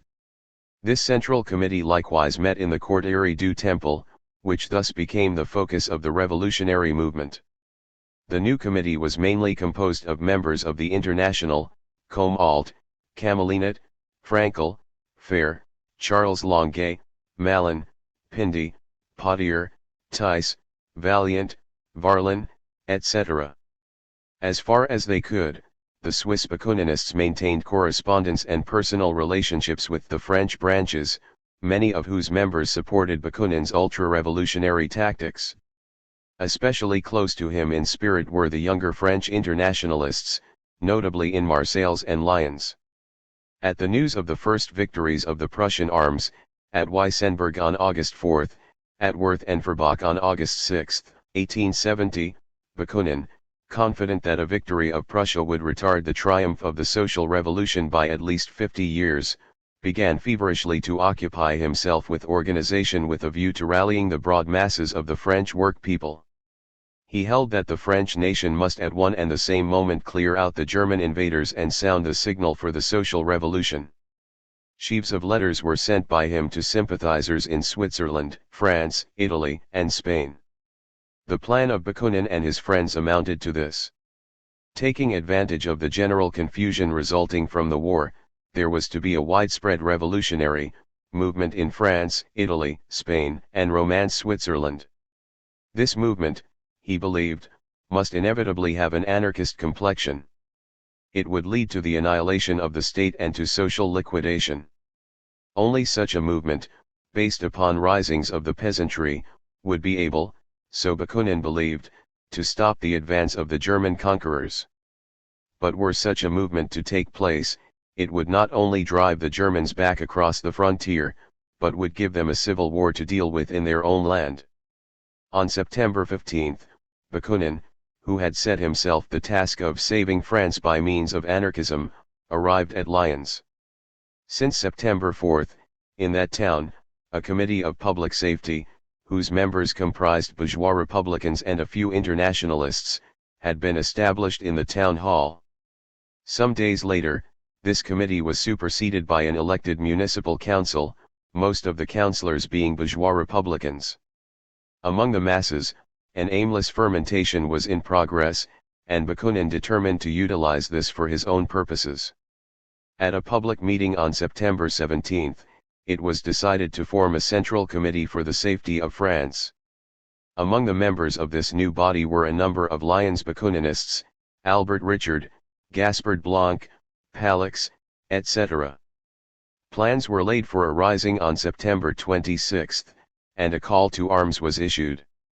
The following decisive steps were recommended: the abolition of the administrative and governmental machine of the state, the abolition of civil and criminal law courts, the annulment of taxes and mortgages, the formation of committees of public safety in all communes, the sending of delegates from these committees to meet in Lyons, where a revolutionary convention for the safety of France was to be set up. There was considerable dissatisfaction in the town of Lyons owing to a recent reduction in wages, and it was possible to turn the discontent to account. On September 28, the group of social revolutionaries which had gathered round Bakunin broke into the town hall. The Committee for the Safety of France installed itself in the assembly room of the municipal council and began to issue decrees. The authorities, left to their own devices, did not go to sleep. They assembled a battalion of the bourgeois National Guards. The insurgents ran away. Bakunin was arrested, but was rescued by a detachment of franc-tireurs under the command of the Russian refugee, Ozerov. He kept out of the way for 24 hours, and then escaped to Marseilles with a heart full of sadness and gloomy forebodings. 241. Revolutionary attempts to take advantage of the situation created by the war were made in various French towns. 242. In Brest, the Internationalists formed a Committee of Vigilance and National Defense, and, on October 2, an unsuccessful attempt was made to seize the town hall and initiate an armed rising. In Marseilles on October 31, the workers seized the town hall and proclaimed a revolutionary commune, but the movement was suppressed on November 4. In Lyons, on November 4, there was an unsuccessful attempt to establish a revolutionary committee. There was a fresh popular rising in this town on December 20, followed by a bourgeois reign of terror. In Paris, the agitation continued. On October 31, 1870, and on January 22, 1871, there were attempts at armed rising in which the Internationalists actively participated, foreshadowings of the Commune of Paris. The decisive rising, the one which led to the proclamation of the Commune, occurred on March 18, 1871. Upon receipt of news of the Paris rising, there were insurrections in various French towns, attempts to seize power and to support the comrades in Paris. These took place in Lyons, March 22 and 23, Saint-Étienne, Bordeaux, Marseilles March 25, Narbonne, Le Creusot, etc. In all these cases, the attempts to establish revolutionary communes were suppressed by the bourgeoisie. The last of such risings took place at Lyons on April 20, 1871. This is not the place for a detailed history of the Paris Commune 243, which is only in a minor degree bound up with the history of the International. But a few words must be said about the part played by the Internationalists in the Commune. The movement which culminated in the declaration of the Commune of Paris was hazy in its objective, and was not the work of any single organization having a definite membership. In part, the movement was an elemental protest by the Parisian masses, Weary of the war and of the siege of Paris, in part it was the outcome of mortified patriotism, of sentiments inflamed by the intolerable situation in which France was placed. Another factor was the general belief that the cause of the people was being betrayed by the government of national defense, which represented the interests of the great capitalists. Yet another was that the Parisians, whose sentiments were strongly republican, distrusted the National Assembly, sitting for a time in Bordeaux and subsequently removed to Versailles, because it was so largely monarchical in composition. The petty bourgeois elements of the capital city, impoverished by the war, were infuriated by the refusal of the government and the National Assembly to grant a moratorium for the payment of rent and bills of exchange. Last of all, there was at work the confused desire of the proletarian masses to bring about the social revolution. The spark which led to the explosion of March 18 was the attempt of the government to disarm the National Guard. The Commune which was proclaimed was a sort of town council elected by universal suffrage. The political form thus assumed by the movement was determined by memories of the famous Commune of 1792 to 1794 which, during the Great French Revolution, guided the aspirations of the urban poor of Paris, and directed the activities of the masses towards an advanced socio-political radicalism. In 1871, until the election of the Commune had taken place, affairs were in the hands of the Central Committee of the National Guards. The members of the International had not played a conspicuous part in the preparations for the rising of March 18. Insofar as the workers were active at this stage of affairs, they were influenced quite as much by the Blanquists as by the Internationalists. The mass of the French Internationalists, with the exception, perhaps, of the extreme left wing comprising the Bakuninists, did indeed believe the social revolution to be close at hand, and were ready, in the near future, to undertake a systematic organization of the forces of the proletariat, so that they might prepare the working class for the imminent social struggle. But they did not contemplate an immediate rising in order to seize power. 244 On the contrary, wherever they could, the Internationalists endeavored to hold the extremists in check, and to keep them from ill-considered action. Thus, the members of the Parisian section of the International persuaded the Central Committee of the National Guards to refrain from resisting by force the entry of the Prussian armies into Paris. Speaking generally, during the siege of Paris the Internationalists took little part in the popular agitations and revolutionary movements of the day. 245. In the Commune itself, the Internationalists were in a minority. There were only 17 of them in a total membership of 92, 13 of the 17 were working class members, out of a total working class membership of 25. Among them we may mention, Varlin, Dupont, Thys, Malin, Gerds, Avril, Pindy, Assy, Duval, Lefrançois, Frankel. In the April elections, there were elected to the Commune Charles Longuet, Cyril Huonnard, and other internationalists. Tolaine shared the bourgeois outlook, betrayed his fellow workers, and was expelled from the International. 246 In the detail work of the Commune, the Internationalists were chiefly occupied upon the economic and not upon the political committees, for instance, the Finance Committee, the Postal, Labor, Trade Committees, the Committee for Social Work, the Taxation Committee, the Currency Committee. Thanks to their influence, reinforced by that of a special institute of plenipotentiaries sent by the International to the Commune, which subsequently became a permanent delegation from the Federal Council to the Commune, there were projected a number of social measures, which were unfortunately never carried into full effect owing to the brief duration of the Commune. Among these may be mentioned, the abolition of night work in bakehouses, the seizure of workshops that had been closed down, with intent to transfer them to groups of cooperative workers, the abolition of fines, the setting up of a Bureau for Labor Statistics, and so on. In contradistinction to many members of the Commune, who regarded it as nothing more than a radical change in the system of governmental and local administration, the Internationalists, being far more advanced in their outlooks, thought of the Commune as the first stage in the social revolution. But, Inasmuch as they looked especially towards the independent activity of the workers, they came into sharp conflict with the Blanquists who formed the majority in the Commune, for the minds of the latter were nourished upon memories of the great French Revolution and were animated by the desire to imitate the Jacobins.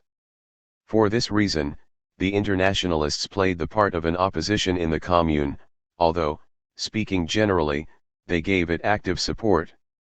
In the fight with the Republican government at Versailles, which represented the interests of the landlords and capitalists, the members of the International were convinced that they must support the Commune to the last, since the Commune represented the interests of the revolutionary democracy, the proletariat and the petty bourgeoisie.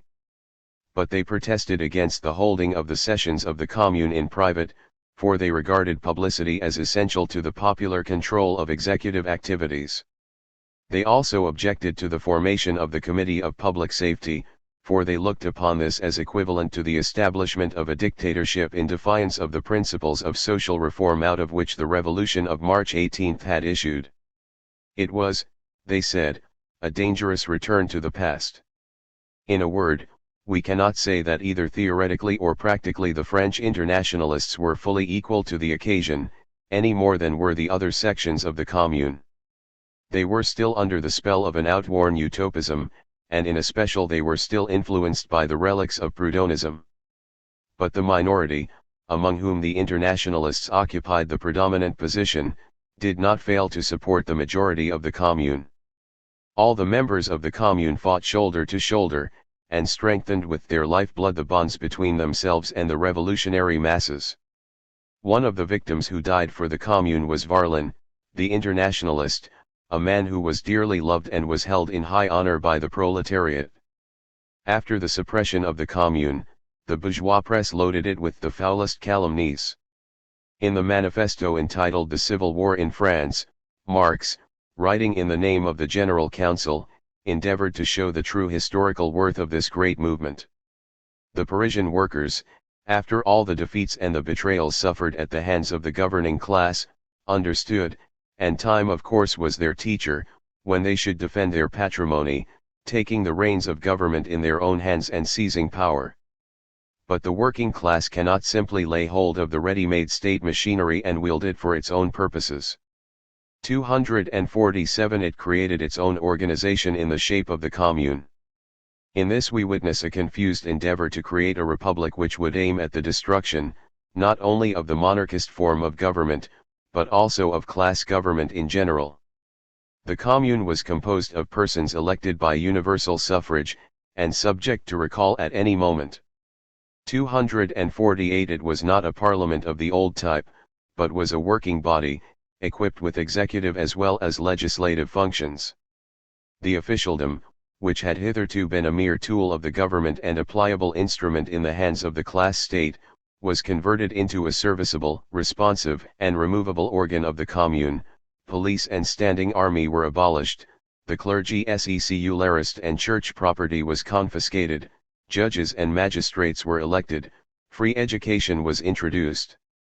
Beginning with the members of the Commune, all adults had to perform social functions for ordinary working wages. Gerds, the Minister of Finance under the Commune, dined at the public table, and his wife did the family washing with her own hands. The Commune was a form of political rule by the working class, a dictatorship established by the oppressed class over the oppressing class. It was to serve as a means for the economic transformation of society, that is to say, it was to be the lever prying, at the very foundations of class society in order utterly to destroy it. Through the Commune, the proletariat acquired the leadership in the state, and the petty bourgeoisie, which up to that time had been hostile to working class ideals, now threw in its lot with the proletariat. Not all the members clearly realized the historical vocation of the Commune, nor was the Commune able to fulfill its mission, owing to the short duration of its stormy existence and to its forcible suppression by the bourgeois reaction. But both the bourgeoisie and the proletariat understood the significance of the Commune.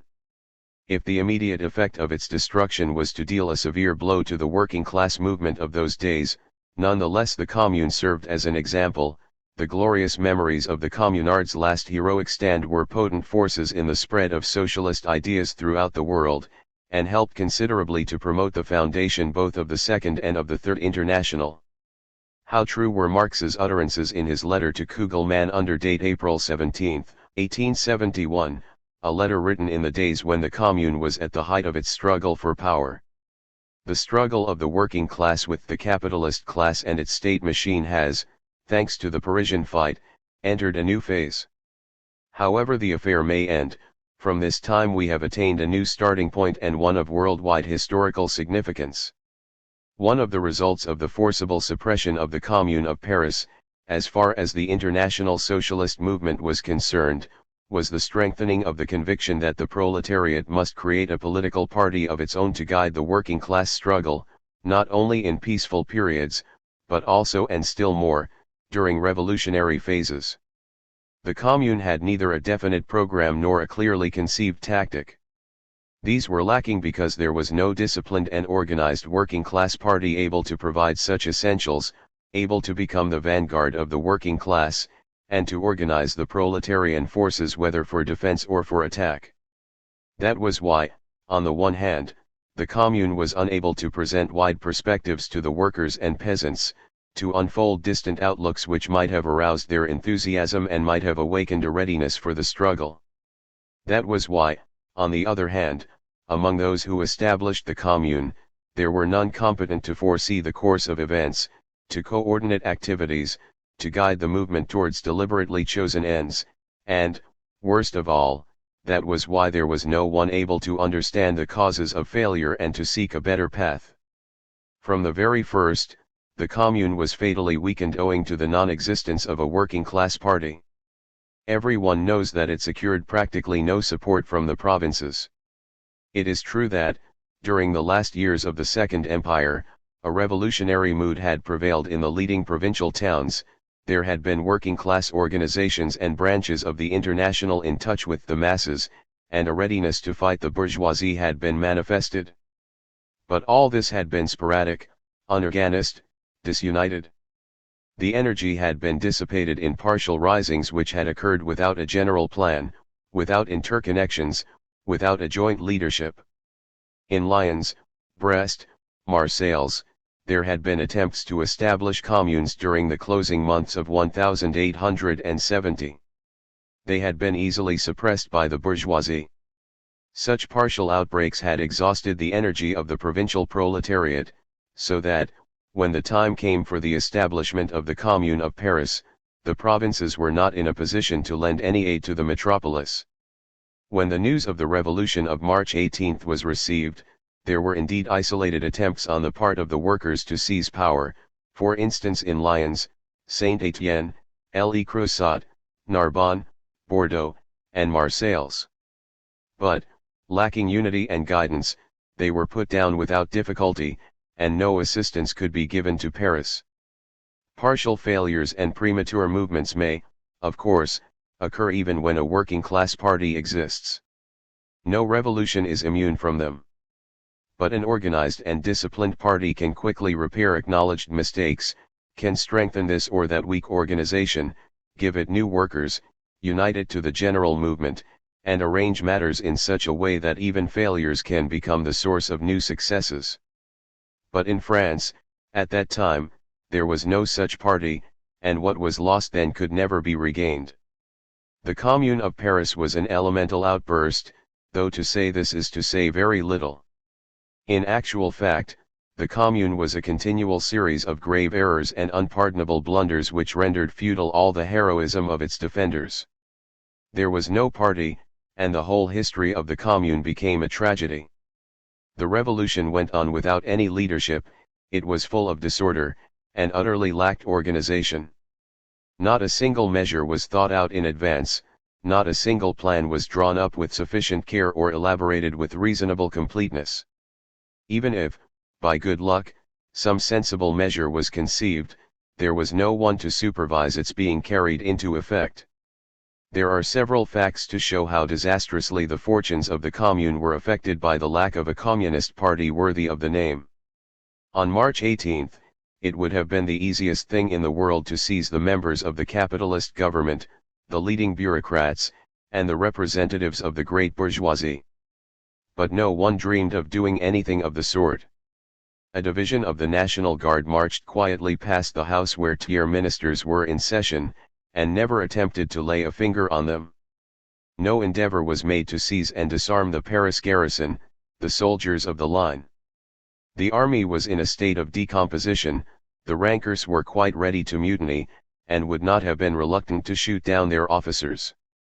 But nothing of the kind happened. The capitalist ministers of state were left perfectly free to depart from Paris, and to withdraw the demoralized soldiery from that city. Once the soldiers were at Versailles, it became possible to work upon their minds, and to transform them into the executioners of the Parisian proletariat.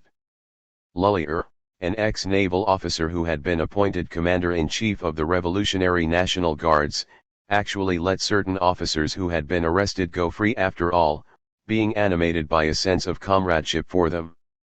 The crying need was to seize or to disperse the assembly at Versailles, to annihilate its forces, which in these early days were very small. But no attack was made on Versailles. Nay more, the Communards did not even seize Mont Valérien, which commanded the road from Paris to Versailles. Lullier was content to accept the word of honor of the commandant of the fort that he would remain neutral during the civil war that now beginning, as if neutrality had been possible. Needless to say, the word was honorably broken. Mistakes are inherent in every revolution, as in every human activity. Not even a communist party is exempt from them. But a political party does other things besides making mistakes. It is able quickly to recognize when it has been at fault, and can promptly take steps to remedy the evil. But the Commune never stopped making blunders. It had no power to do its work in accordance with an intelligent plan. That was the cause of its ruin. Through lack of a nerve center its will was paralyzed. For good or for ill, the course of events gave the leadership into the hands of the Central Committee of the National Guards, and if this body had displayed more energy and initiative during the early days of the revolution, before the election of the Commune, when it was still the only active organ, affairs would not have gone so badly, and the position of the Commune would not have been hopeless. In actual fact, the whole fate of the revolution was decided during these early days. Nowhere and at no time did the committee lead, for it had no leader. It never regarded itself as perfectly constitutional, and it awaited the election of the Commune. But when the Commune had at length been elected, the committee did not surrender its powers. Now it wanted to do what it had not done before, when it was alone upon the stage. Thanks to its intermeddling, confusion became worse confounded. As far as material resources were concerned, the Commune was not badly off. The provisioning of the capital after the siege had been vigorously undertaken by the Versaillists, and there was no acute lack of food. There was no scarcity of fighting men or of munitions, but these were not utilized, and were subsequently allowed to dribble away. The National Guards were full of revolutionary fire and were eager for a fight. But the Central Committee, though at this time much better equipped than its enemies at Versailles, remained inactive. In the fateful hour, it devoted itself to making preparations for the elections to the Commune, instead of undertaking a decisive onslaught upon the enemy forces and seizing all the important strategic points. When the Commune was at last elected, it did no better than the Central Committee. Its dilatoriness, incapacity, and lack of system led to the final disruption of those powers which had been bequeathed to it, unfortunately already in a very weak and disorganized condition, by the Central Committee. The disorder which prevailed in the Department of War, is proverbial. The choice of experts had been an unlucky one. Bourgeois officialdom had responded to the revolutionary call by sabotage. On the other hand, as far as concerned the civil departments, the workers were successful in superseding the old bureaucratic methods, and we learn on good authority that during the Commune these affairs were no whit worse administered than in the previous epoch. But in the Department for War, which after all was the most important at that particular time, such successes were unfortunately not achieved. The commanders-in-chief, nominated by the Commune, were a succession of hopeless rotters. The half-insane Lullier, the adventurer Cluseret, and Rossel, the martinet, none of these were successful in the role of leaders of the Revolutionary Army. They did not understand the situation, they were unable to utilize the forces at their disposal, and they were incompetent to introduce even partial order and revolutionary discipline among the troops entrusted to them. The Commune had no idea how to utilize the talents of the experts, or how to set them to work for the proletarian cause. Nor was the Commune successful in introducing into its armies the principles of proletarian order and discipline. All the officers complained of the general lack of orderliness, and of the prevailing unwillingness to submit to discipline. Such a state of things might have been avoided had a communist party been in existence. The Commune could not rise triumphant over the organized sabotage of the officialdom, nor could it rid itself of traitors. It did not possess the mastermind which could supervise everything and, when need arose, could point out what was bad.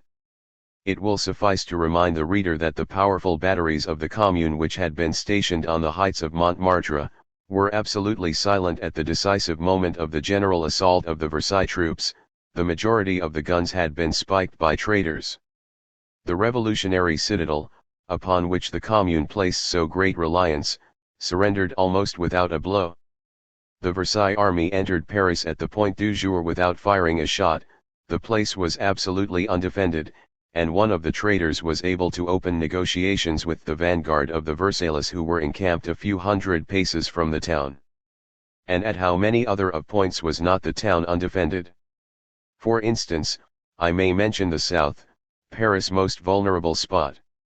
In fact, the whole military work of the Commune was characterized by the same confusion. There was no central power to guide and lead, no well-considered plan, and even if there had been a plan of campaign there was no one capable of undertaking to carry it out or put it into execution. It was not to be wondered at that the energy of the workers gradually ebbed, and that apathy overtook them. Instead of the 300,000 soldiers who had been Paris at the time of the Revolution of March 18, the Commune could marshal only about 6,000 men. Agitational work, always a most important part of the revolution, was neglected. The provinces were in complete ignorance as to the aims of the Commune, bourgeois calumnies remained unchallenged, and the Commune never won the sympathy of the broad masses of the people. It is true that such sympathy would have been difficult of achievement owing to the lack of a clear program capable of bringing the masses into line. But, even as matters stood, much might have been accomplished in this field, had there been any one to do it, or had a party existed which was interested in such questions, which understood the real significance of agitational work, and which was in a position to carry out whatever activities it had decided to undertake. Not only was the Commune unable to attract new supporters, but it lost its former adherents and those who had been instrumental in creating it. The petty bourgeois sympathizers were the first to fall away, but soon the workers began to be disheartened and indifferent. At the last moment, when the Versaillists had already entered Paris, and were advancing along roads strewn with the corpses of their victims, the traditional heroism of the Parisians blazed up fiercely for a moment. But it was too late, victory had become impossible, and there was nothing left but an honorable death. Here and there, a handful of workers continued to hold out in the suburbs, especially in Belleville. It is not surprising that, after the suppression of the Commune, the champions of the working class struggle should gradually have come to realize that it was essential to found a workers' party, a political organization of the working class, able to lead the proletarian forces, and to give them unity of action in pursuit of a definite objective. If we except a few anarchists, persons holding very divergent views upon other matters were agreed upon this point. Blanquists like Vaillant, Marxists like Lafargue, and Proudhonists like Charles Longuet, were unanimous in advocating the participation of the workers in the political struggle. They all insisted upon the need for creating a workers' party, quite distinct from and antagonistic to all the bourgeois parties, and competent to lead the working class struggle on behalf of complete political and economic emancipation. The London Conference of 1871 and the Hague Congress of 1872, in their well-known resolutions, merely gave summary expression to the deductions from the disastrous experience of the workers in the Commune of Paris. Chapter 13. The London Conference of 1871. The Bakuninists. Although the International played only an indirect part in the Commune, nevertheless, after its suppression, a persecution of the Workingmen's Association was set on foot throughout Europe. The counter-revolutionary government of France was responsible for the first step in this persecution. The Thiers ministry was not content with inflicting ruthless punishment on the communards who had remained in the homeland. It had the effrontery to demand of the governments abroad the summary extradition of the refugees who had found an asylum in foreign parts. This demand was acquiesced in only by the Belgian and by the Spanish governments. On March 14, 1872, the Dufour Law was passed in France. This law threatened with severe penalties any individual who should be a member of the International. But the governmental persecutions were as nothing when compared with the internal strife which was disrupting the International. To the extant conflict between the Marxists and the Bakuninists, there was now superad the friction brought about by the influx of numberless refugees, especially into Switzerland and Great Britain. The tense mood and the anger of these refugees naturally brought a feeling of discord into the local sections of the International. To this must be added the acute poverty which, despite the help forthcoming from the General Council, and from local socialists, reigned supreme in the colonies of refugees. The French refugees in Geneva, led by Mahon and Lefrançois, now adhered to the Bakuninist alliance.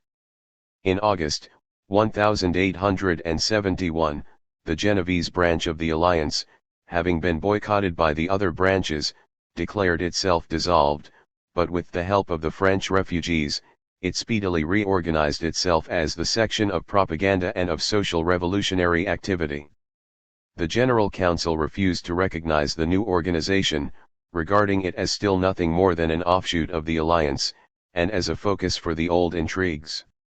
The French branch in London likewise gave the General Council a good deal of trouble. In order to create, in London, a body that should seriously represent the French proletarian movement, the General Council appealed to many of the communard refugees. Thus, among the internationalists, Charles Longuet, Thys, Cyrillier, etc., were approached. Among the Blanquists, Vaillant, Arnaud, Ranvier, Cornet, etc. All these men, in so far as they recognized the necessity for the seizure of political power by the workers, were supporters of the General Council against the Bakuninists.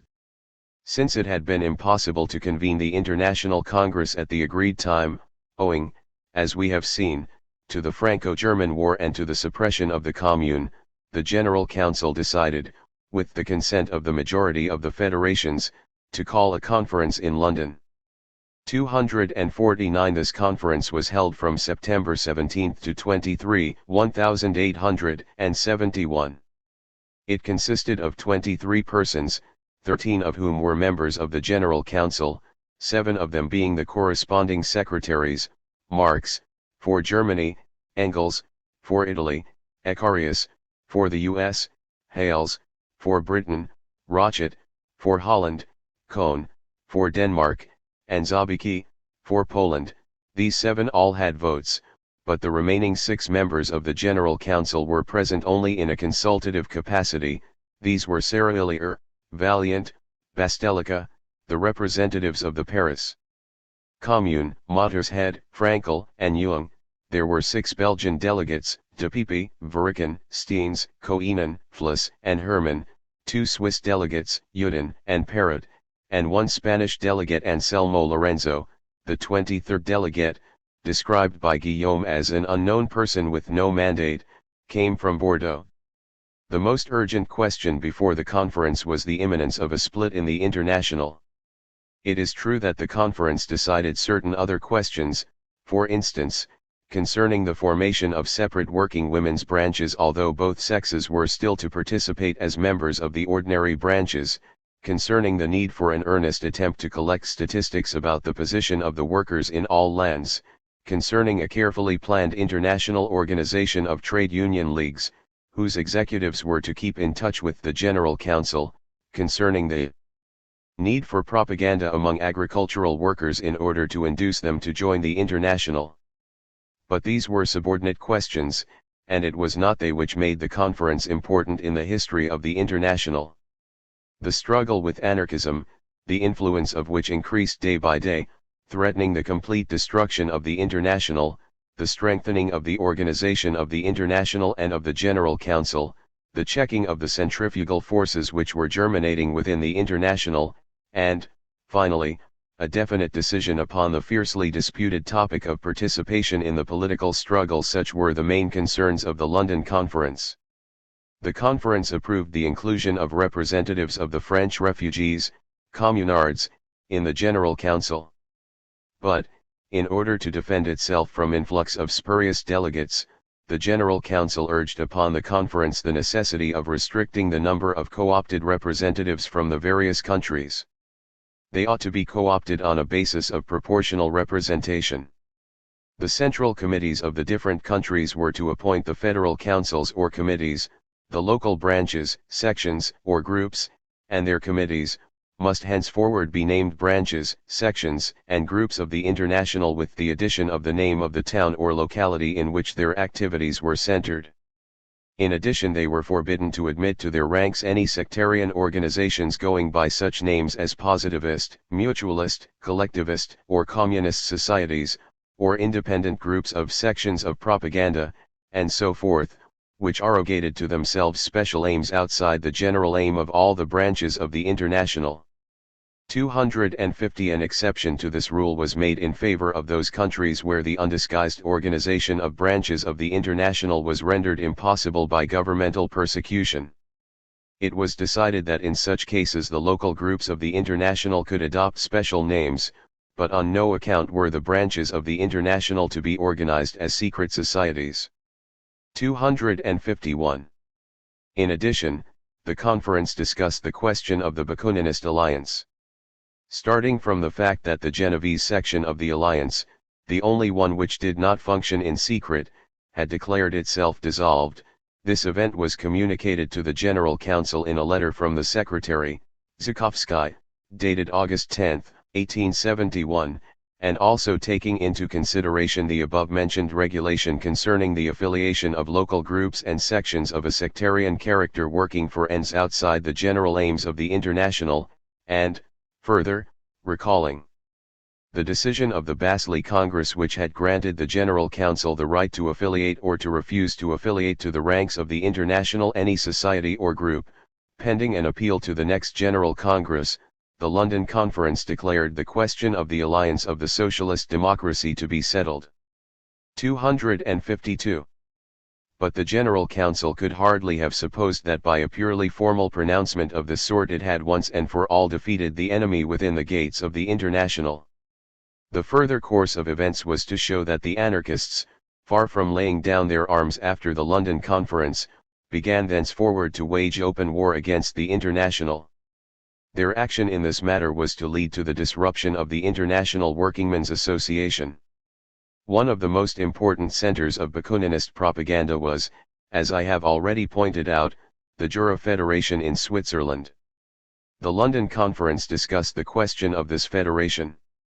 Local and Lachosdefens were the foci of this organization, which claimed the title of Federation of Romance Switzerland.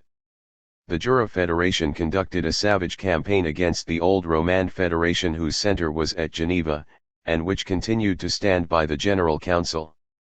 Dealing with the split in the Swiss sections, the delegates, above all, challenged the Jura attempt to discredit the competence of the London Conference. They declared that this conference possessed wider competence than the General Council, in such matters.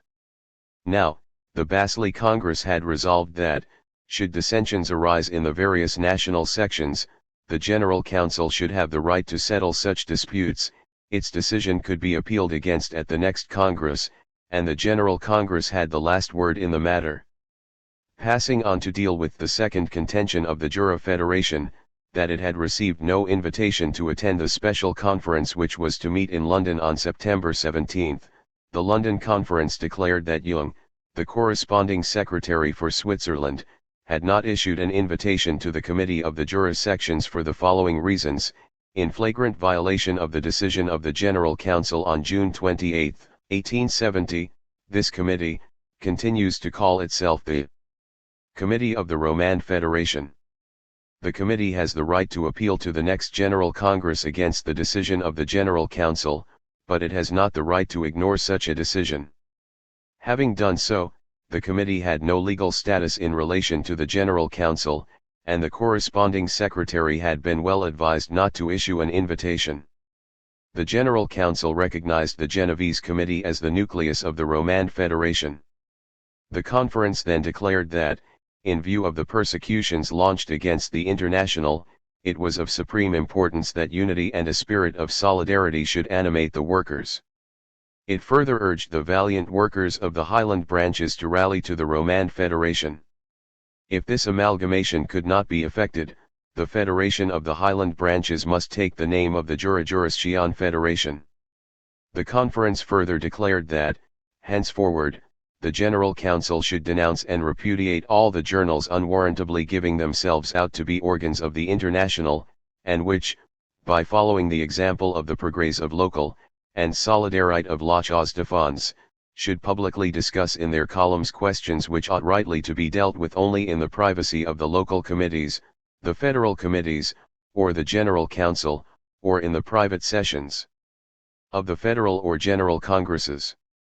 In order to strengthen the British branches of the International, the Congress resolved that the General Council should advise the London branches to form a federal committee for London which, after having communicated with the provincial branches and with the affiliated societies, and after having received their adhesion, should be recognised by the General Council as the Federal Council of England.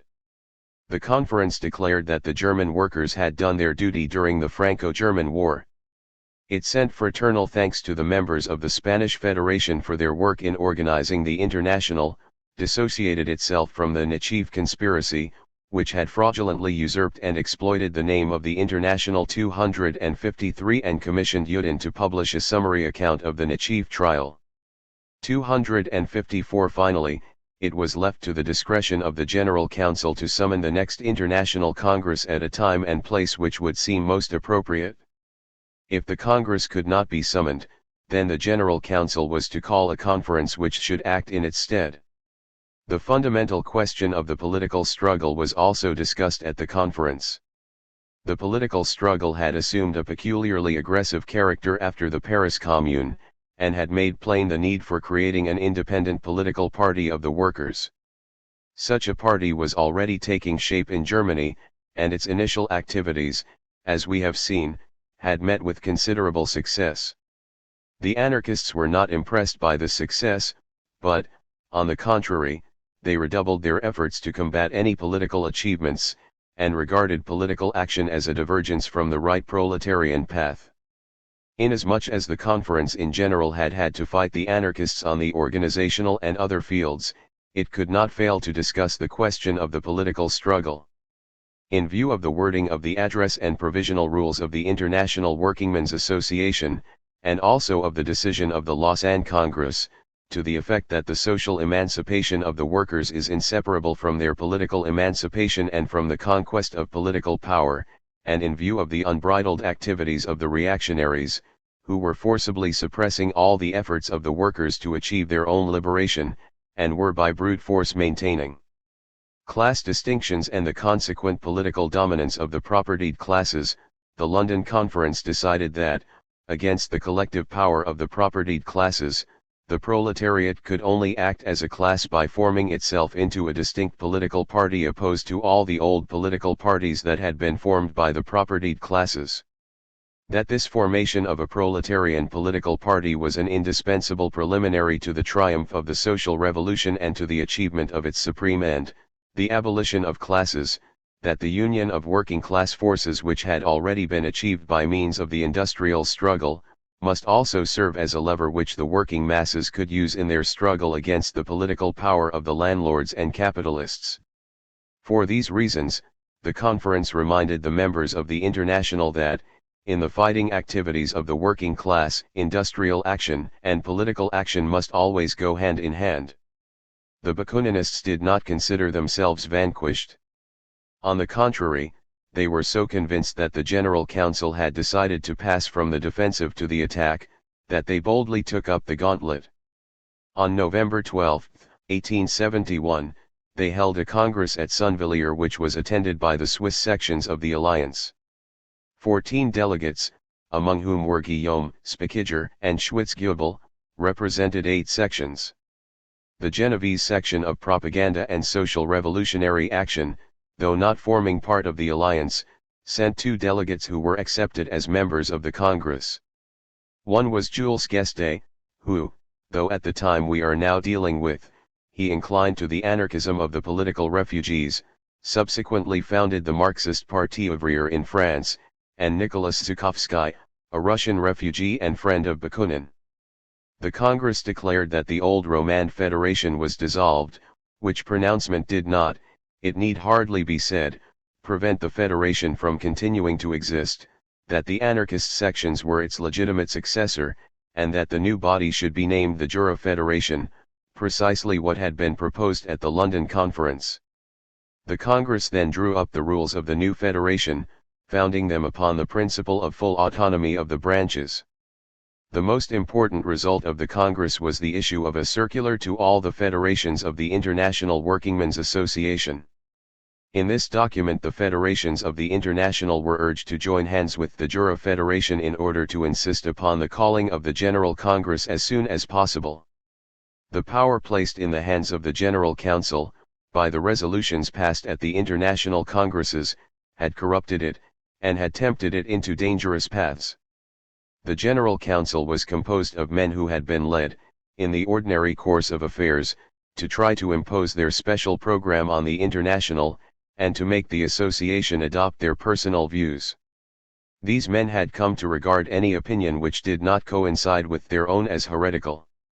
Thus there had gradually come to be established a sort of orthodoxy, with headquarters in London, whose representatives were the members of the General Council. The natural result of this state of things had been that the General Council met with opposition. Irresistible logic drove the Council to try and break this opposition. Conflicts had ensued, and cabals had been formed. The General Council had become a focus of intrigue, and, at last, war had been declared within the association. During the 2 years which had elapsed since the Basel Congress, the General Council had been left to its own devices. The Franco-German War had served as an excuse for not calling the International Congress in 1870. In 1871 this Congress had been replaced by a secret conference convened by the General Council. This conference could not be said to represent the International, seeing that many sections, the Jura Federation among others, had not been invited. The conference had passed resolutions which seriously infringed the general rules of the International, resolutions tending to make of the International a hierarchical and authoritarian organization of disciplined sections entirely under the control of the General Council, which might at its pleasure refuse to admit them to affiliation or might hold up their activities. To crown all, the London Conference had decided that the General Council was to fix the date and place of the next International Congress or of the conference which was to replace it. This decision threatens us with the complete suppression of the International Congresses, and their replacement, at the behest of the General Council, by secret conferences similar to the one just held in London. We do not wish to charge the General Council with bad intentions. The persons who compose it are the victims of a fatal necessity. They wanted, in all good faith, and in order that their particular doctrines might triumph, to introduce into the International the authoritarian spirit. Circumstances have seemed to favor such a tendency, and we regard it as perfectly natural that this school, whose ideal is the conquest of political power by the working class, should believe that the International, after the recent course of events, must change its erstwhile organization and be transformed into a hierarchical organization guided and governed by an executive. But though we may recognize that such tendencies and facts exist, we must nevertheless fight against them in the name of the social revolution for which we are working, and whose program is expressed in the words, emancipation of the workers by the workers themselves, independently of all guiding authority, even though such authority should have been consented to and appointed by the workers themselves. We demand that the principle of the autonomy of the sections shall be upheld in the International, just as it has been heretofore recognized as the basis of our association. We demand that the General Council, whose functions have been tampered with by the administrative resolutions of the Basel Congress, shall return to its normal function, which is to act as a correspondence and statistical bureau. The unity which the Council is endeavoring to establish by means of centralization and dictatorship, we shall realize by means of a free federation of autonomous groups. The society of the future will be nothing more than a universalization of the organization which the International will have adopted as its own. Our task is to make such an organization coincide as closely as possible with our ideals. How could we expect an equalitarian and free society to issue from an authoritarian organization? Such a thing would be impossible. The International, that germ of the human society of the future, must be a faithful representation of our principles of freedom of federation. It must reject any principle which may tend towards authoritarianism and dictatorship. Thus we see that the circular confirms our supposition that in the case of each of the conflicting sections of the International, there was an intimate association between program and organizational structure. The Jura circular emphasizes the tact that the communist program of the Marxists, and in especial its recognition of the need for the conquest of political power by the working class, must inevitably lead to the creation of a centralist and disciplined organization, which the Jura Federation calls hierarchical, administered and guided by an executive styled by the name of the General Council. The anarchist program, on the other hand, rejecting any kind of centralization for the organization as a whole, likewise refused to allow of any proposal for centralization to be included in the rules of the organization. It advocated complete autonomy alike for individuals and for groups, and it therefore recommended that a similar autonomy should be granted to the branches of the International. The Congress decided to have the circular printed and sent to all the countries where branches of the International were in existence. It was further resolved to publish a memoir which should enlighten the other national sections of the International as to the events which had led to the split in the old Romand Federation, and explain the reasons for some of the conflicts raging within the ranks of the association itself. This memoir of the Jura Federation did not see the light of day until 2 years had elapsed, that is to say, not until after the split in the International had become an established fact. In addition to sending the Sunvilliers circular to every national section of the International, Bakunin and his friends Guillaume, Zhukovsky, Bastelica, and others, kept up a lively correspondence with comrades of their way of thinking in Italy, Spain, Belgium, Switzerland, and elsewhere. The results of the agitation against the General Council and its tactics soon made themselves felt in many lands. 255 in Spain, 256. The first groups of internationalists were formed in the years 1868 and 1809, as the result of a visit paid to that country by the Italian deputy Finelli, one of the founders of the Bakuninist alliance. The first group was formed in Madrid in 1868, the second was formed in Barcelona in 1869. The program adopted by these groups was anarchist, the first Spanish internationalists being under the impression that the Bakuninist program was the program of the International itself. When the legal organization of the alliance was dissolved, and when it was proposed that the local groups should affiliate to the International, some of the Spanish Bakuninists demurred to such a submission, and entered into correspondence with the members of the Genovese section of the alliance, which section was secretly acting as the center of the alliance. In 1870, after the Basel Congress, during the course of which they had become intimate friends of Bakunin, Farga Pellicer and Centenon, aided by friends in Barcelona, founded a secret group which adopted the name and the program of the Bakuninist Alliance of the Socialist Democracy. This group became the focus of anarchist propaganda in Spain. Similar groups were soon formed in Madrid, Valencia, Seville, Córdoba, and so forth. In addition to the groups affiliated to the alliance and led by Mora, there also existed in certain towns the usual sections of the International. As the struggle between the Bakuninists and the General Council became more acute, so the conflicts between the anarchist groups and the sections of the International in Spain grew more bitter likewise. When, At the end of 1877, Marx's son-in-law Lafargue visited Spain. Matters came to a head. Lafargue, recognizing that anarchism spelt ruin to the working class movement, declared open war against it. He got into touch with the Spanish Federal Council of the International, which had been elected by the Valencia Congress of the Spanish branches in September 1871, and he found an active collaborator in one of the members of the council, José Mesa, who acted as editor of the official organ of the International in Spain, the Emancipation. The persecution which was let loose on the Spanish internationalists in January 1872 by the Sagasta ministry, did not succeed in stemming the growth of the International in the Iberian Peninsula, though it exacerbated the conflict within the organization. In view of the threatening attitude of the government, the Federal Council realized that the secret organization known as the Alianza must be immediately dissolved if the work of the International was to be continued.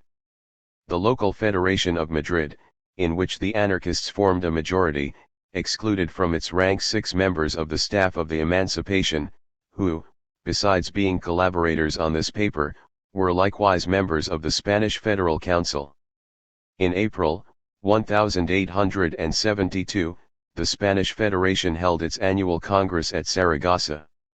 An endeavor was made to patch up the internal quarrels by proposing that 2 old-time members be re-elected to the Federal Council, and by urging the Madrid Federation and the Emancipation to settle their differences. But, in spite of this conciliatory attitude, strife continued. Lafargue and his friends still demanded the expulsion of the members of the secret Alianza from the ranks of the International. When the Federal Council, which was at this time transferred to Valencia, refused to interfere in the matter, Lafargue and his colleagues founded a new Madrid Federation, which was not recognized by the Spanish Federal Council, but which was recognized by the General Council in London. Henceforward there existed 2 hostile organizations in Spain, the preponderant current of opinion being in favor of anarchism. 257. Bakunin had been in close touch with the secret brotherhoods in Italy 258 ever since the middle 60s. His polemic with Mazzini 259 after the Commune of Paris, strengthened the bonds which already existed between him and the younger Italian revolutionists, who had been greatly disenchanted with bourgeois republican idealism, and were endeavoring to join up with the working class world. After the Congress of November 1, 1871, held in Rome by the Mazzanist party, many of the internationalists expressed themselves dissatisfied with its conclusions. Among those who voiced a protest against the Congress were Carlo Cafiero, who was at that time a Marxist and in correspondence with Engels, Alberto Tucci, and de Montel. The veteran Garibaldi took up the cudgels in favor of the new current of opinion, exclaiming, "The International is the sun of the future." As a counterblast to the petty bourgeois Mazzanist organizations, there was formed at Bologna on December 4, 1871, a society calling itself Il Fascio Operaio, Unification of Labor. These fasci operai soon spread to many towns throughout Italy. It was here that Andrea Costa, then a student at the Bologna University, began his political career. This young man was destined to play an important part in the development of the socialist movement in Italy. He at first held anarchist views, from these he passed to accept the Marxist theories, and, finally became a champion of class collaboration. The Sunvilier circular appeared in several Italian newspapers accompanied by sympathetic commentary. But the majority of the Italian internationalists, not being sufficiently informed as to the details of the fight between the General Council and the Bakuninists, knew not to whose side they were to rally. The Fascio Operaio, which had been inaugurated at the Bologna Conference of December 1871 to fight the Mazzanist party, now held a second conference in the same town on March 17, 1872. The delegates considered the question, whether the Fascio Operaio should recognize the leadership of the General Council in London, or that of the Jura Federation. 260 The conference came to the decision that both the General Council and the Jura Federation were no more than corresponding and statistical bureaus, and instructed the Fascio branches to get into touch with both bodies. but gradually the balance went in favor of Bakuninism, which was more accordant with the social conditions prevailing in the Italy of those days. On August 4, 1872, a conference of the 20 branches of the International in Italy took place at Rimini. Hitherto they had worked independently of one another, but they now decided to form an Italian federation. The delegates declared that the London Conference of September, 1871, had tried to force the association into accepting an authoritarian gospel which was part of the program of the German Communists, that the reactionary attitude of the General Council had aroused the revolutionary antagonism of the Belgians, the French, the Spanish, the Slavs, the Italians, and sections of the Swiss workers. The conference proposed that the General Council should be suppressed, and that a revision of the general rules of the organization should be undertaken. Finally, it was also decided not to send any delegates to the Hague Congress, which had just been convened by the General Council. In Belgium, likewise, the internationalists were beginning to turn their sympathies towards the antagonists of the General Council. The annual Congress of the Belgian Federation took place on December 24 and 25, 1871, in Brussels. The Congress started with a discussion of the problem which was at that time agitating the whole International. After long deliberation, a resolution was adopted protesting against the calumnies spread abroad by a reactionary press with the object of representing the International Workingmen's Association as a despotic society subject to a discipline and to a word of command issued from headquarters, and applied to all the members by means of a hierarchical decree. The resolution went on to declare that the International, desiring to react against despotism and centralization, had always believed in attuning its organization to its principles, and that a General Council had never been anything more than a center for correspondence and information. The Belgian Federation invited all other national federations to make a similar declaration. It concluded by declaring that a revision of the general rules was essential, and empowered the Belgian Federal Council to draft new rules, which could be placed on the agenda of the forthcoming International Congress. This resolution was so ambiguous that both parties to the dispute were able to count it an asset and a triumph. On the one hand, it clearly affirmed the principles of autonomy and decentralization of the branches and the federations, and declared that the General Council was nothing more than an information bureau. In this way the Belgians proved their solidarity with the Jura Federation.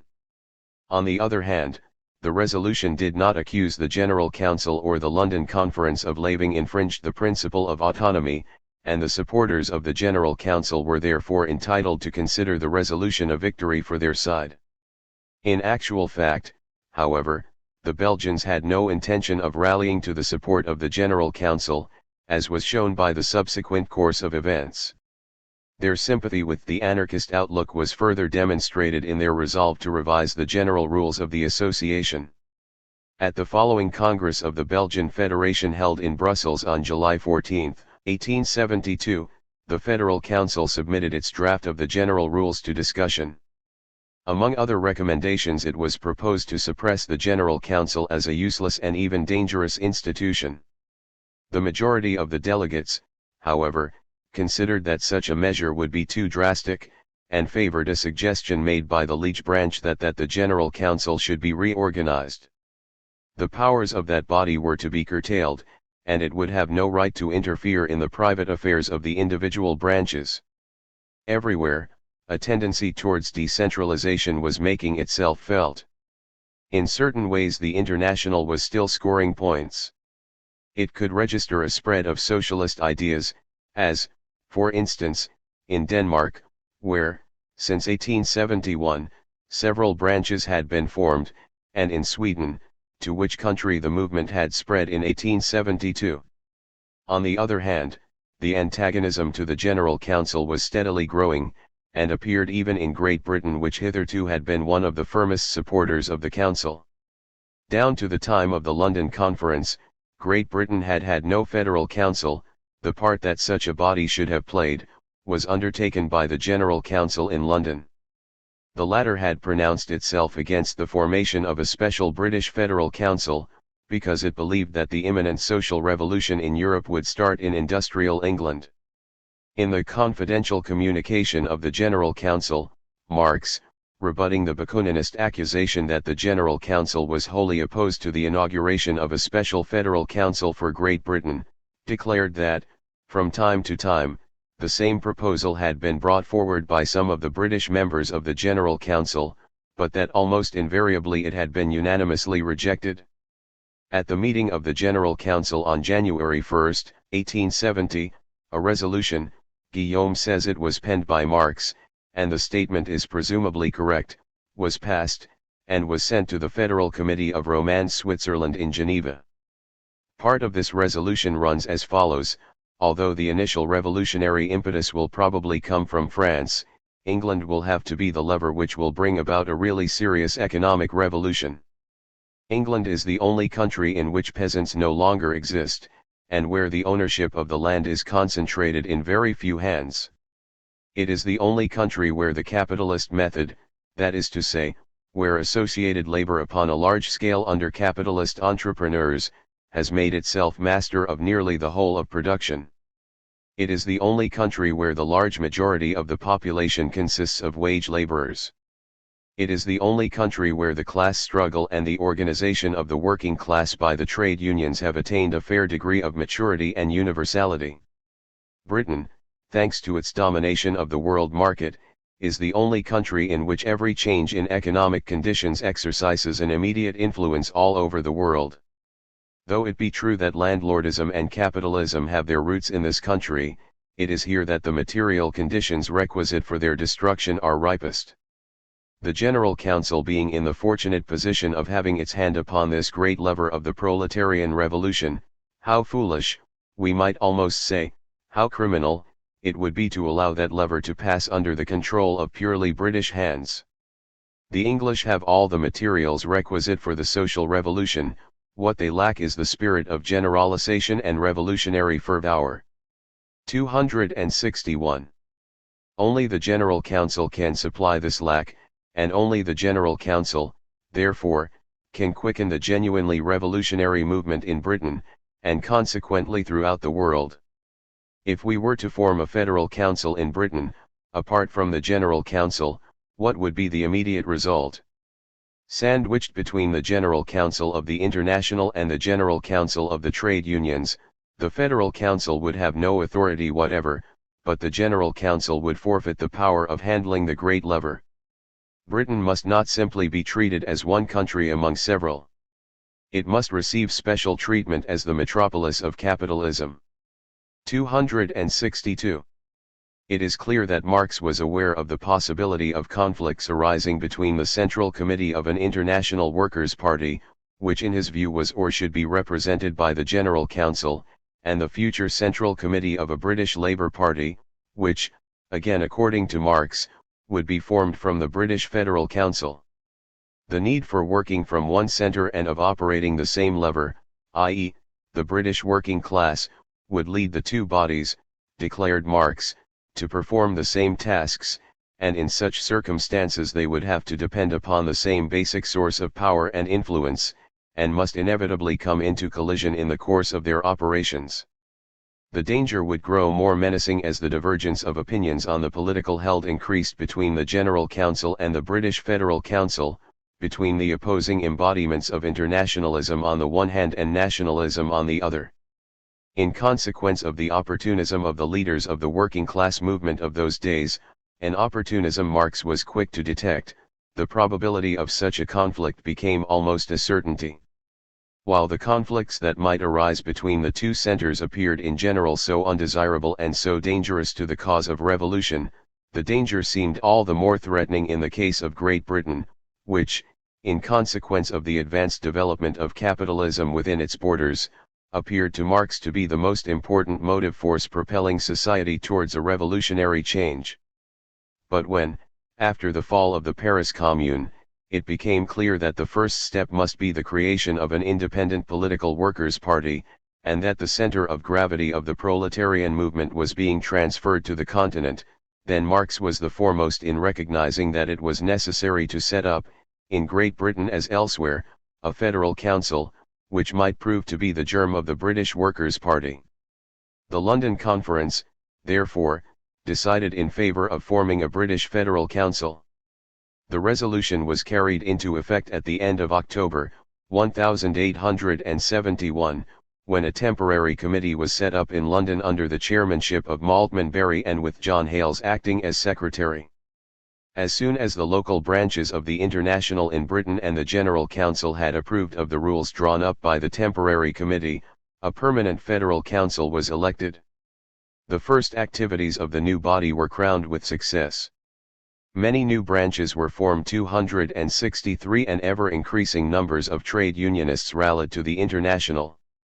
In Ireland, too, the International soon had its branches, in the defence of which the General Council took up a decidedly militant attitude towards the British government. 264 However, the Irish organisations did not form a constituent part of the British Federation. They were directly under the control of the General Council. Still, as events were to show, all endeavours for the creation of an independent workers' party in Great Britain, competent to confront the bourgeoisie both the economic and the political fields, proved unsuccessful during this epoch. I have already shown that the British workers contemplated the International with a severely practical eye. They looked upon it as an organisation capable of preventing the importation of cheap foreign labour, and able to assist in the struggle for electoral rights and the introduction of reform legislation. As Marx observed, the trade unions will hold aloof from the International until they fall upon evil times. Then they will come rushing to the International for help. 265 And, indeed, when strikes took place, the International actively supported the strikers and prevented the introduction of strike breakers from abroad.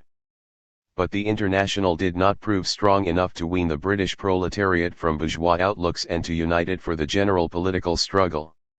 Content with their victories in the industrial arena, and fearful lest a rupture with the bourgeoisie should expose their organizations to reprisals, the British workers, and especially their leaders, were already in those days consolidating themselves into a moderate and cautious working-class bureaucracy which acknowledged the need for joint political action with the liberal bourgeoisie.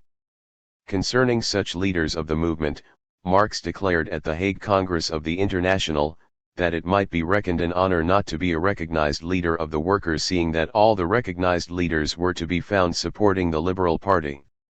As typical leaders we may mention Auger and his friends who, in order to please the bourgeois hypocrites, resigned from the International as a demonstration against the horrors of the Paris Commune. 266. Auger and co. were merely the first rats to forsake a ship which they considered both incommodious and risky. The Act of 1871, which, as we have already learned, had legalized the trade unions but had at the same time imposed grave penalties on those who should promote strikes, was hailed by leaders such as Applegarth as a tremendous victory, for it enabled them to take a rest, and to transfer their energies to peaceful organization. This was the beginning of the era of class collaboration which characterized the whole period of working-class liberalism. Since British manufacturers still continued to flood the world market, the capitalists found it an easy task to capture the working-class aristocracy, which at that time was organized in craft unions. In addition, there was a revival of industrial activity following upon the crisis of 1866. The latter had greatly sharpened the conflict between workers and employers, had led to frequent strikes, and turned the workers towards the International, but the industrial revival had the effect of a soothing syrup as far as the British proletariat was concerned. In those days it was still possible to hope for a few improvements in the workers' lot without resorting to strikes, and such a possibility was not long in turning the leaders of the trade union movement away from the more forcible methods of fighting.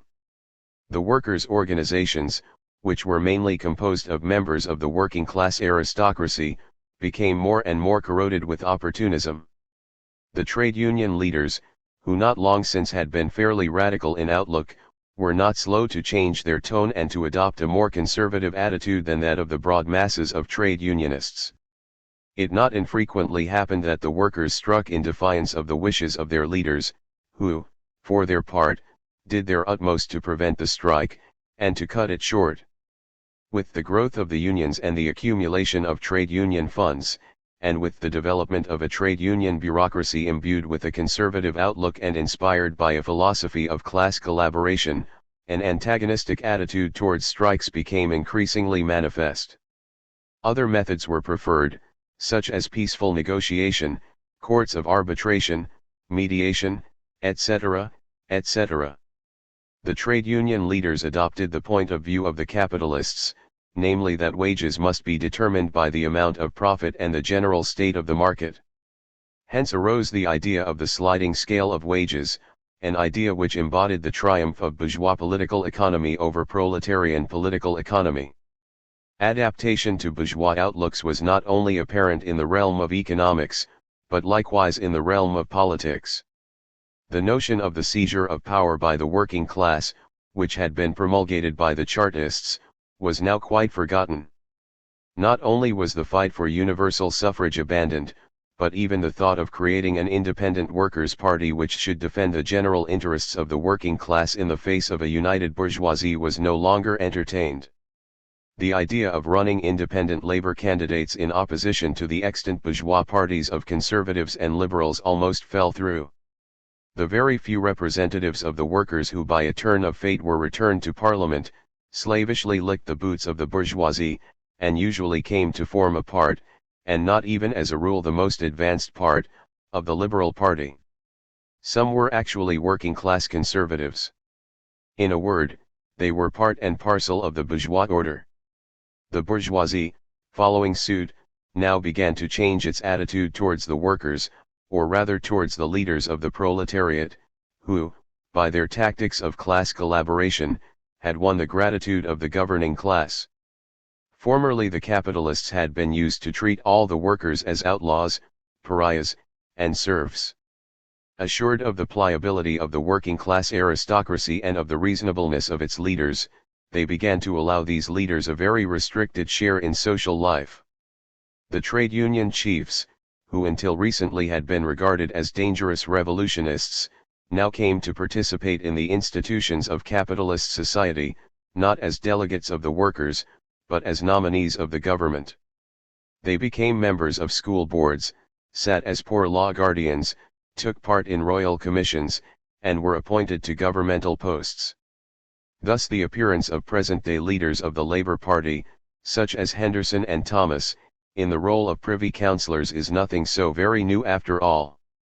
The adaptation of labor leaders to the bourgeois regime is not without its precedent, and may be traced back to the late 60s of the 19th century. Lucraft, who had left the General Council in so melodramatic a manner, now took his seat on a school board side by side with Lord Lawrence. Another trade union leader, Applegarth, who was a member of the General Council, was in 1872 appointed a member of the Royal Commission on the Contagious Diseases Acts, being thus the first British working man to be styled by the Sovereign as our trusty and well-beloved. In fact, the ground was already being prepared for the possibility that Labour leaders might become His Majesty's ministers. We see, therefore, how correct was Marx's somewhat acrimonious declaration about the so-called leaders of the British working class. The words which were uttered when Odger made his exit from the General Council may even more aptly be applied to the other leaders. He made use of the International in order to win the confidence of the working class, and he left the ranks of the association as soon as he was convinced that the principles upon which the organization was founded would be a stumbling block in the way of his political career. At first the leaders of the workers accommodated themselves to bourgeois life in the industrial and political fields. This was followed by a further adaptation on the ideological plane, in the realm of ideas. By utilizing the whole of their powerful apparatus for corrupting the minds of the people, the governing class set about perverting the labor leaders, instilling into them the spirit of hypocrisy, of servility, of spiritual aridity, and forcing them to bow before the conventional proprieties of the bourgeois world. The representatives of the workers thus became respectable, decorous, honorable, sane, citizens, entitled to style themselves Mr., and as such they were admitted into the front ranks of capitalist society, where they became the watchdogs of the existing order. The International, which they had never been prepared to use as a battering ram, could henceforward only be a drag on their movements, and could serve only to compromise them in the eyes of the bourgeoisie. Any pretext would do to sever their connection. In such circumstances, and in view of the turncoat policy of the working class leaders, the attempt to create in Great Britain a workers' party that should be independent of all other political parties, a party inspired with revolutionary zeal, was foredoomed to failure. The attempt was actually made, and at first there seemed to be some prospect of success, for, although the leaders went over to the enemy, the masses, those sections of the masses which had been influenced by the ideology of the International, did not immediately follow the example of the leaders by deserting the International Workingmen's Association. The first Congress of the British Federal Council of the International met at Nottingham on July 21, 1872. It declared that an independent working-class party was essential to the conduct of the political struggle of the proletariat. It produced a program which, generally speaking, was inspired with socialist ideas, and it urged the trade unions to join the new Workers' Party and the International. Furthermore, the Congress expressed its agreement with the resolutions of the London Conference, and it protested against the rumors current in the bourgeois press concerning a split in the International. In these respects, the first steps of the British Federation were fairly successful. Nevertheless, certain tendencies became obvious at the Nottingham Congress which threatened to split the International. Thus, during the discussion concerning the rules for the British Federation, which were in general based upon those of the International as a whole, Hales proposed an amendment to the effect that the British Federal Council might enter into direct relationships with the federations of other lands and ignore the General Council. 267 The amendment was adopted in spite of a certain amount of opposition.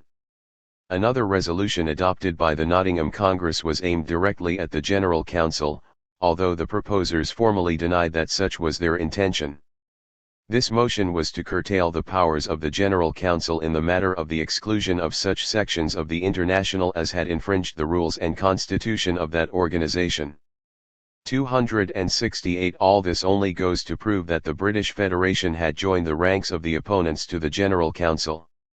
Even more dangerous was the marked divergence of views between the British Federal Council and the General Council in the matter of program and tactics, the real difference being, here as always, upon matters of organization. The leading part in the British Federal Council was played, as it had been played at the Nottingham Congress, by the trade union leaders, who in subsequent years were successful in reversing the natural course of evolution by making the proletariat adopt working-class liberalism. At the same time they paved the way for their own migration into the liberal camp. Hales, Ecarius, Burnet, and others, though they were working in the British Federal Council, and gave to that body such influence as it possessed, differed but little in essence from Allen, Odger, Lucraft, and Applegarth. The members of the latter group differed from those of the former in that they accomplished their evolution more rapidly, and earlier left their revolutionary chrysalis in order to become liberal butterflies. The others were bound to tread the same path in due time. Their exit from the International marked a definite stage in their bourgeois metamorphosis, but the causes of that metamorphosis were deep-rooted in their nature. In the very earliest days of the activity of the First Federal Council, it received a delegation from the bourgeois Democratic Land and Labor League, asking the Council for aid in the cause of Republican democracy. Upon the proposal of Hales, the Federal Council acceded to the request of the delegation. The incident is characteristic, inasmuch as, to the very last, the British Federal Council could never properly differentiate itself from the League in question, and from similar bodies of a non-proletarian type. For this very reason, the Federal Council could do nothing to counteract bourgeois influences in the trade unions, nor could it offer any serious opposition to the liberal trend in the trade unions, whose leaders were now rubbing shoulders with the bourgeois liberals in various organizations working for electoral reform. Even Ecarius, a veteran from the days of the Communist League, a sometime Marxist, came at last to support these dubious activities of the British Federal Council, and began to preach collaboration with the bourgeois Democrats in order to promote working-class parliamentary candidatures. In these circumstances, what was to be expected of the other working-class leaders, breathing a liberal labor atmosphere and poisoned by its fumes? When the effects of the industrial crisis wore off and the ferment among the laboring masses subsided, these leaders entered the fold of the great Liberal Party, which they regarded as the only source of salvation. History of the First International by G. M. Steklov. Chapter 14. The Hague Congress. This is a life or death matter for the International, wrote Marx to Zarga on June 21, 1872, and to Kugelmann on July 29, 1872. He was referring to the Hague Congress. At that Congress there was to be a decisive conflict between the champions of the political struggle of the proletariat, and of democratic centralism in the organization of the International on the one hand, and the champions of anarchism alike on the political field and in matters of organization, on the other. The decisions of the Congress were to determine the fate of the working class movement for a long time to come, and it was natural that both sides should come fully armed to the fight. The Congress opened on September 2, 1872. There were 65 participants, 21 of whom were members of the General Council. 269 among the latter we may mention Cornet, Dupont, Acarius, Engels, Frankel, Dales, Ouinard, Lessner, Charles Longuet, Maldman Berry, Marx, Mottershead, Ranvier, Sarah Illier, Valiant, Rybalewski. 19 delegates came from Germany: Becker, Cuno, Dietzgen, Kugelmann, Rittinghausen, Skou, and others. France had 3 delegates: Lecain, Swarm, and Walter. 270 Belgium was represented by 9 delegates: Brismy, Koenen, Van de Abel, etc. Holland sent 4, among whom was Victor Dave. From Switzerland came 4 delegates: Becker, Duval, Guillaume, Schwitzgebel. There were 5 delegates from Spain: Ailerini, Fargapellicer, Morigo, Marcelau, and Lafargue. America had 3 representatives, among whom were Deruer and Zarga. Hungary, Bohemia, and Denmark sent 1 delegate each. 1 delegate represented the Melbourne branch of Australia, and 2 others, from England, had mandates from 2 French branches. In all, the German section were represented by 13 delegates, not counting the German branch in London, the French by 11 delegates, also not counting the French branch in London, the Swiss, by 6 delegates, the Danish, by 2, the British, by 4, the American, by 7, 2 Irish branches, 1 in Dublin, and 1 in London, had a joint delegate, and so on. Thus the Hague Congress was the most international gathering of the First International. The 3 opening days were occupied in verifying the credentials of the delegates. This task was performed in private sessions. The fight over the credentials was extremely acrimonious, for both sides realized that the Congress was to have a decisive influence on the future of the working class movement.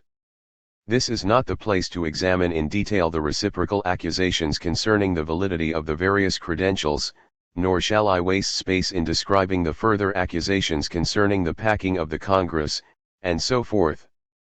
Such objections are almost invariably voiced by a faction which knows itself to be in the minority. 271 At the time of the Congress very lively interest was taken in the matter. The development of the International during the years immediately after the Hague Congress proved the Bakuninist minority to have had a far more considerable following in the ranks of the International than was evident at the time of the Congress. Nevertheless, subsequent history was to confirm the Marxist view. The natural course of the development of the working class movement in the various countries after the Hague Congress showed that the Marxists had really understood the tasks it was necessary to undertake at the moment. After many sad experiences and grievous disappointments, the movement in the different countries began to consolidate around the creation of independent socialist parties, which should lead the workers in the political struggle. And now, in our own day, with the foundation of the Communist International, the movement has created one international communist party, compact and centralist, in order to bring about the social revolution by means of the dictatorship of the proletariat. From the very outset, the Congress was divided between the Marxist majority and the Bakuninist minority. Naturally, not all the members of the majority faction were, on every issue, supporters of Karl Marx. But they all agreed on two fundamental questions: the need for the workers to fight in the political arena, and the need for solidarity in matters of organization. It is equally true that some of the members of the minority here not anarchists, either concerning politics or concerning organization. But they were opposed to the idea that the political struggle must perforce be waged by the proletariat of all lands. They were hostile to dependence upon the General Council, and they supported the notion of autonomy for the branches.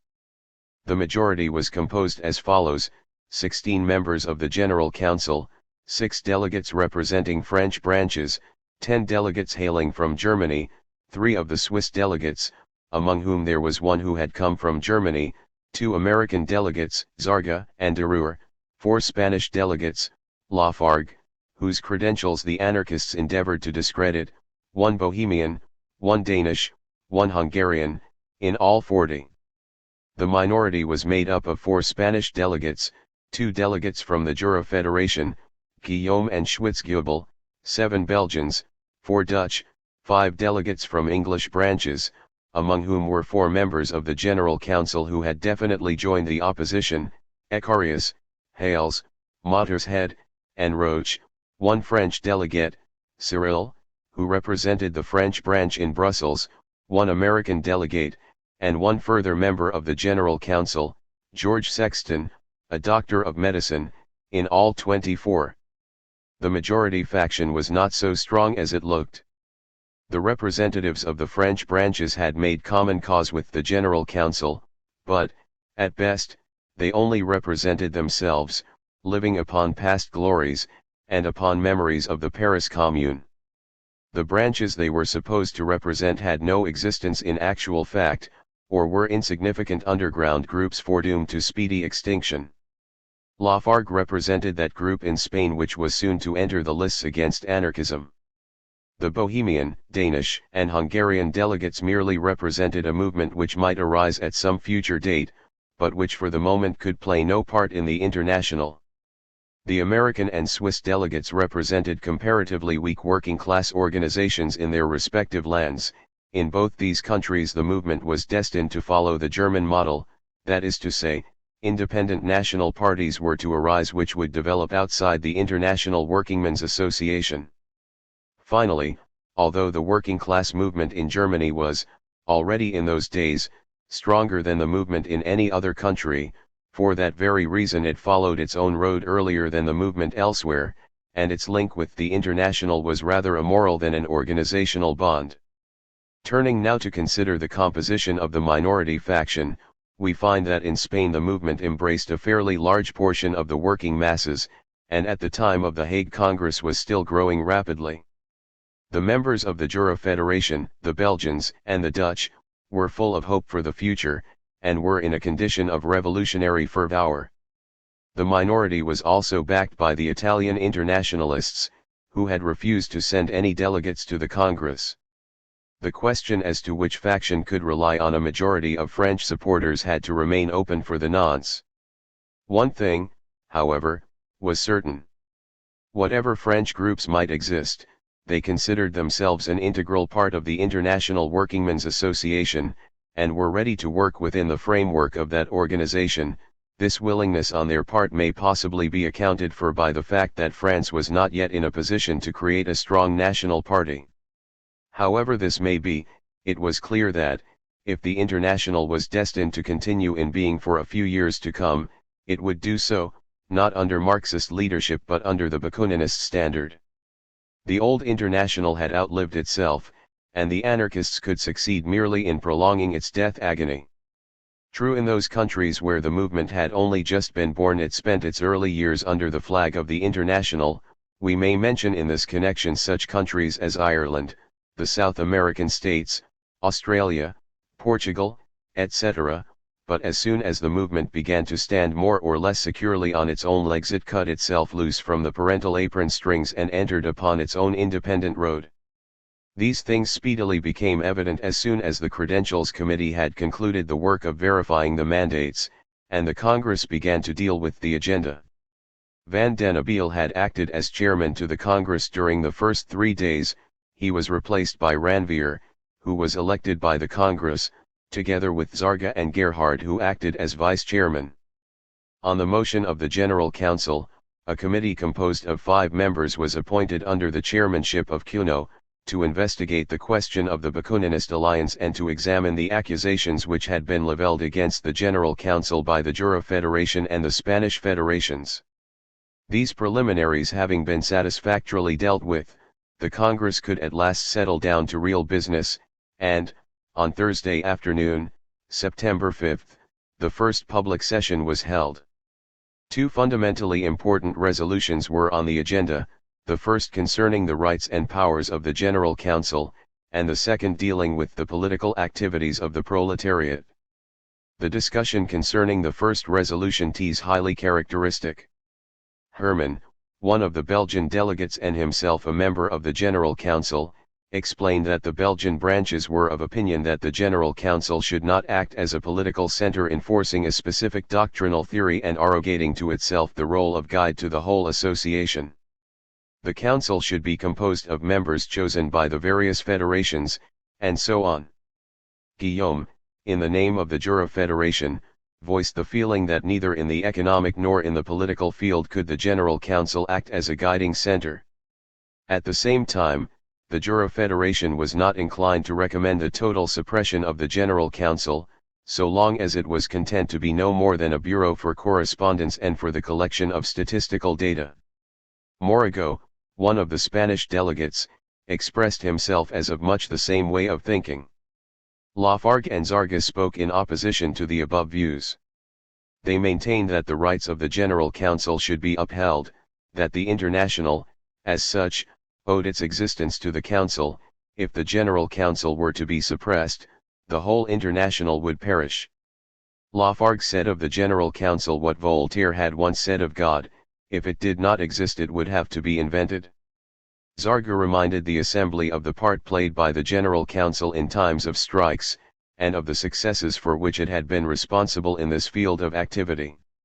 The General Council must be the general staff of the association.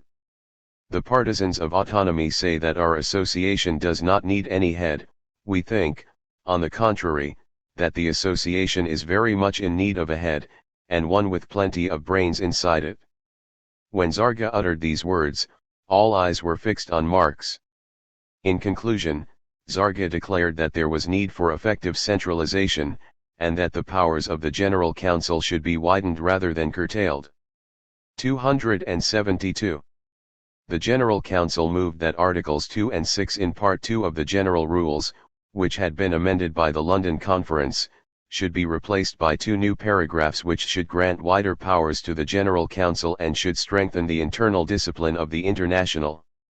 The resolution on paragraph 2 was adopted by 40 to 4. There were 11 abstentions. Thus the General Council was held responsible for the carrying out of Congress resolutions, and was to see that the principles and the rules of the organization were strictly adhered to in every country. Turning to discuss paragraph 6, which dealt with dissensions within the International, Marx himself took part in the debate. He maintained that the power exercised by the General Council was not a physical power to enforce its decisions, but a moral one, which was undoubtedly a very necessary one to possess. The voting was 36 for the amended paragraph, 6 against, and 15 abstentions. The amended paragraph granted the General Council the power of suspending any branches, sections, federal councils, or entire federations of the International pending the decisions of the next General Congress. 273. Nevertheless, the General Council was not to exercise this right without having previously consulted the respective Federal Council. In the case of the exclusion of a Federal Council, the General Council would have to ask the various branches of the Federation to elect a new Federal Council within 30 days.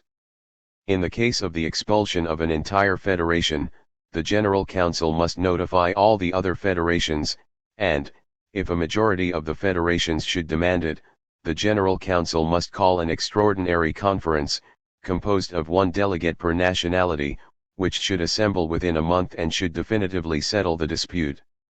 These resolutions, the acceptance of which greatly increased the powers of the General Council, were held to be the Damocles sword, ready, when necessary, to fall upon the heads of the anarchist federations if they should attempt to disrupt the International. It was hoped that the passing of the new rules would save the organizational machinery of the International Workingmen's Association, and that henceforward the movement would continue to develop along the lines it had adopted heretofore, only without any specially violent internal conflicts. This, at least, was the idea in the minds of those who voted in favor of augmenting the powers of the General Council. But a surprise was in store, and was to force light into the darkness. The fact was that the old International had played out its part, and now the essential task was to clear the ground for the upbuilding of a new form of working-class movement. At the Friday session, the Congress discussed where the headquarters of the new General Council should be. By 26 votes to 23, with 9 abstentions, it was decided that the headquarters should no longer be in London. 274 Marx's group feared that, if the seat of the General Council were to remain in London, there would be a danger of the International falling into the hands of the Blanquists, who counted many sympathizers in that city. Besides, Marx and his supporters also had in mind the duty of saving the International from the influence of anarchist theories in order that it might not become an instrument for conspiratorial experiments performed by the Communard refugees. Engels proposed that the headquarters should be transferred to New York. Vaillant entered as energetic protest. He was backed by other communards who dreaded that through this change the leadership of the International would slip from their hands some of the minority faction, in the belief that, once the General Council was on the farther side of the Atlantic, it would, as far as they were concerned, cease to exist, and that they would soon be able to prove how well the International could get on without it, voted with the Marxist group. Thus, the voting in favor of Engels' motion that the seat of the General Council be transferred to New York was 30, for retention in London, 14, for the transference to Barcelona, 1, and for the transference to Brussels, 1. 13 delegates abstained from voting. The decision brought about a division in the camp of the majority faction. The Blanquists passionately opposed the transference of the General Council to New York, and on the Saturday morning the Congress learned that, with the exception of Deruer, they refused to attend any more sessions. Ranvier, chairman of the Congress, was among the Blanquist malcontents, and he declared that the International was lost. Zarga replaced him as chairman. The Congress now proceeded to elect the new General Council, the members of which had necessarily to be residents in the United States. 12 were elected, among whom were Bolt and Deruer. 2 of the 12, David and Ward, when they learned that they had been nominated, refused to stand. The new council had the right to co-opt 3 members. 275 This decision was taken in order that Zarga might subsequently become a member of the council. He had shown himself averse to the transference of headquarters to New York and had refused to stand for nomination to the General Council. Ultimately he succeeded in overcoming his own feelings in the matter, and was brought to see the affair from the point of view of the common good. He was then chosen as General Secretary to the Council. At the public session on the Friday, the question of political action was discussed. A certain number of the majority faction, who hoped to dispose of this question once and for all, had presented a resolution suggesting the introduction into the rules of Resolution 9, which had been passed at the London Conference. The resolution, slightly amended, ran as follows. In its fight against the collective forces of the possessing classes, the proletariat can only act as a class by organizing its forces into an independent political party, working in opposition to all the old parties formed by the possessing classes. Such an organization of the proletariat as a political party is indispensable in order to achieve the triumph of the social revolution, and, above all, to attain its ultimate goal, the abolition of classes. The coalition of working class forces, already achieved in the industrial field, must serve as a lever in the hands of the working class in its fight against the political power of the exploiters.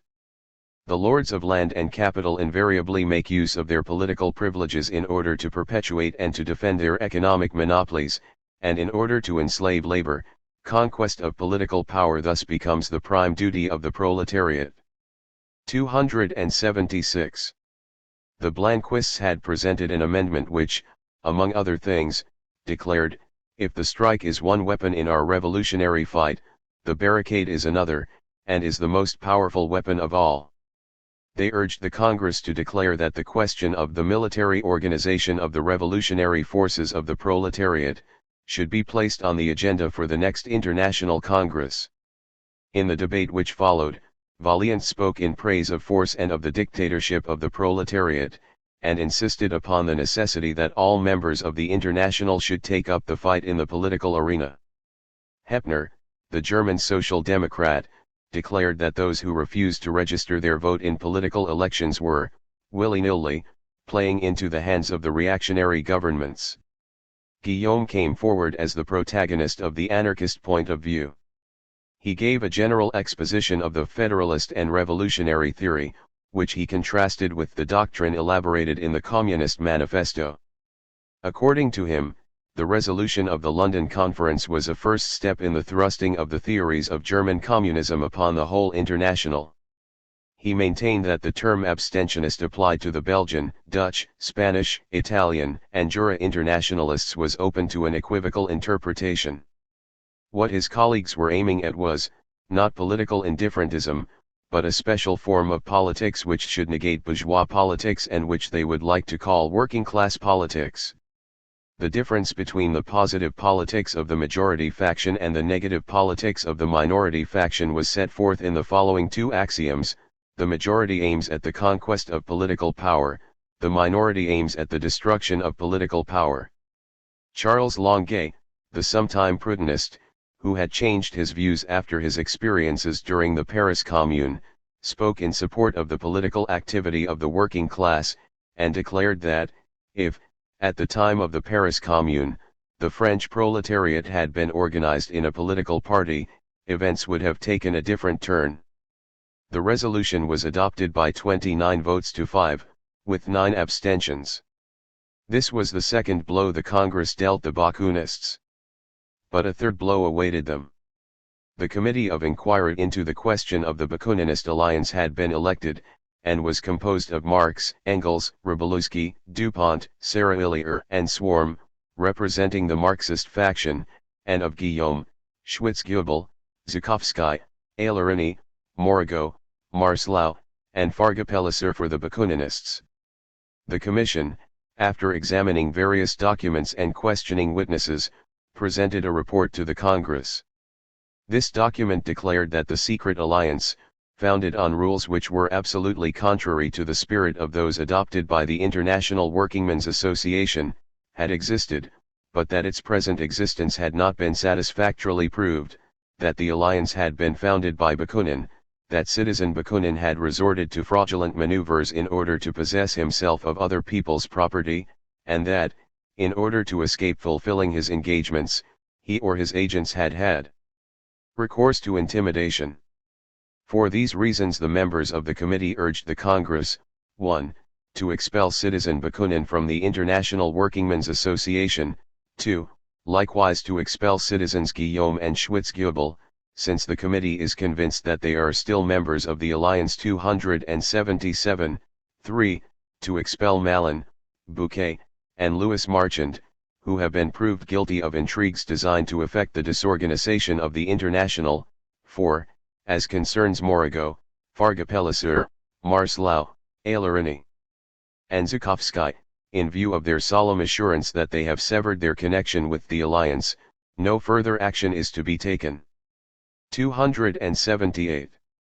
The special indictment of Bakunin was founded upon the following facts.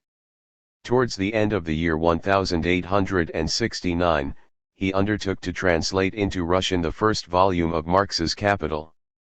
The translation was to have been published by Polyakov, from whom Bakunin had received an advance payment of 300 rubles.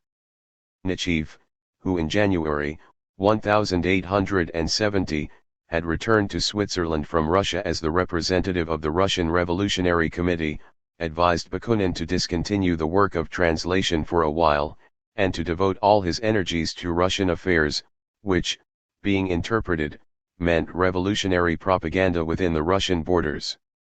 Nechayev undertook to square matters with the prospective publisher, and this promise he carried out by sending Polyakov a threatening letter demanding that the latter should leave Bakunin in peace. Bakunin was, in all probability, quite innocent of this affair, though undoubtedly he acted in an irresponsible manner. The student Lyubavin, who had undertaken to do the work of translation in place of Bakunin, and Danielson, generally known as Nikolai On, a well-known writer who was in correspondence with Marx, were instrumental in bringing these facts to Marx's notice, and through Marx they were communicated to the committee. Cuno, the president of the committee, declared that, though the committee had received no material proof of the guilt of the accused, it had, nevertheless, acquired a moral conviction of his guilt. 279. Roch Splingard, who had heard the evidence put before the committee, insisted that all this evidence could prove was that Bakunin had made an attempt to organize a secret society within the International. Guillaume, when asked to exculpate himself, refused to do so, on the ground that this was treating the attack too seriously. It was, he said, an attack against the whole Federalist Party, though apparently leveled against some of its members only. Schwitzgebel was content to say, "We have been condemned beforehand, but the workers will condemn the decision of your majority." Dave then read the minority declaration. Herein it was declared that the members of the minority faction were supporters of the idea of autonomy and of federation among the groups of workers. The report proceeded as follows. 1. We will continue administrative relations with the General Council, relations concerning the payment of dues, correspondence, and statistics of labor. 2. The federations for which we are acting as delegates shall establish direct and continuous relationships between themselves and all the other branches of the International that shall have been constitutionally formed, this signifying that such relationships were to be independent of the General Council. 3. Should the General Council wish to interfere in the internal affairs of the federations, represented by the undersigned, are resolutely determined to maintain their autonomy, without in any way infringing the rules of the International that were approved by the Geneva Congress, thus rejecting the changes made in the rules by the London Conference and by the Hague Congress. Out of the 65 delegates who had been admitted to the Congress, there were now no more than 43 present, 10 delegates of the minority faction, and 12 of the majority faction having left ere this. When the motion for Bakunin's expulsion from the International was put, 27 voted in favor of the resolution, 7 against, and 8 abstained from voting. For the expulsion of Guillaume 25 voted for, 9 against, and 9 abstained. The vote for Schwitzgebel's expulsion was 15 for, 17 against, and 9 abstentions. Thus Schwitzgebel was not expelled, but he immediately entered a protest, and declared that, seeing that his expulsion was proposed on the same grounds as Guillaume's, it would be absurd to expel one and not the other. Guillaume declared that he would still continue to look upon himself as a member of the International. Switzerland was chosen as the country where the next International Congress was to be held. The Congress was followed by a public meeting convened in Amsterdam by the Amsterdam branch of the International. It was addressed by Becker, Zarga, Marx, and others. I reproduce most of Marx's speech, in which he made clear the historical tasks of the working class, and outlined the future tactics of the workers' movement. During the 18th century, kings and potentates were wont to assemble at The Hague in order to discuss the interests of dynasts. In the same city we ventured to hold the Assize of Labor, regardless of the attempts to frighten us away. In the midst of a most reactionary population, we have reaffirmed the existence and the expansion of our great association, and have declared our hope in its future. When our decision to hold this Congress was made known, we were accused of having sent emissaries to prepare the ground. We do not deny that we have emissaries wherever we go, but most of these are personally unknown to us. Our emissaries in The Hague were the workers, who have to toil there just as they have to toil in Amsterdam, whose working day is one of 16 hours. These are our emissaries. We have no others, but these we find wherever we go, always ready to show their sympathy with us, for they are quick to realize that our aim is to better their lot. The Hague Congress has done important work. It has proclaimed the necessity that the working class shall attack the old and crumbling society both on the political and on the social field. We may congratulate ourselves upon the fact that the resolution of the London Conference has now been incorporated into the rules of the International, for a group had formed within the organization composed of persons who demanded that the workers should hold aloof from the political struggle. It was our task to explain how dangerous to our cause the adoption of such a principle would be. Some day, the workers must conquer political supremacy. In order to establish the new organization of labor, they must overthrow the old political system whereby the old institutions are sustained. If they fail to do this, they will suffer the fate of the early Christians, who neglected to overthrow the old system, and who, for that reason, never had a kingdom in this world. Of course, I must not be supposed to imply that the means to this end will be everywhere the same. We know that special regard must be paid to the institutions, customs, and traditions of various lands, and we do not deny that there are certain countries, such as the United States and England, in which the workers may hope to secure their ends by peaceful means. If I mistake not, Holland belongs to the same category. Even so, we have to recognize that in most continental countries, force will have to be the lever of the revolution. It is to force that in due time the workers will have to appeal if the domination of labor is at long last to be established. The Hague Congress gave the General Council new and more extensive powers.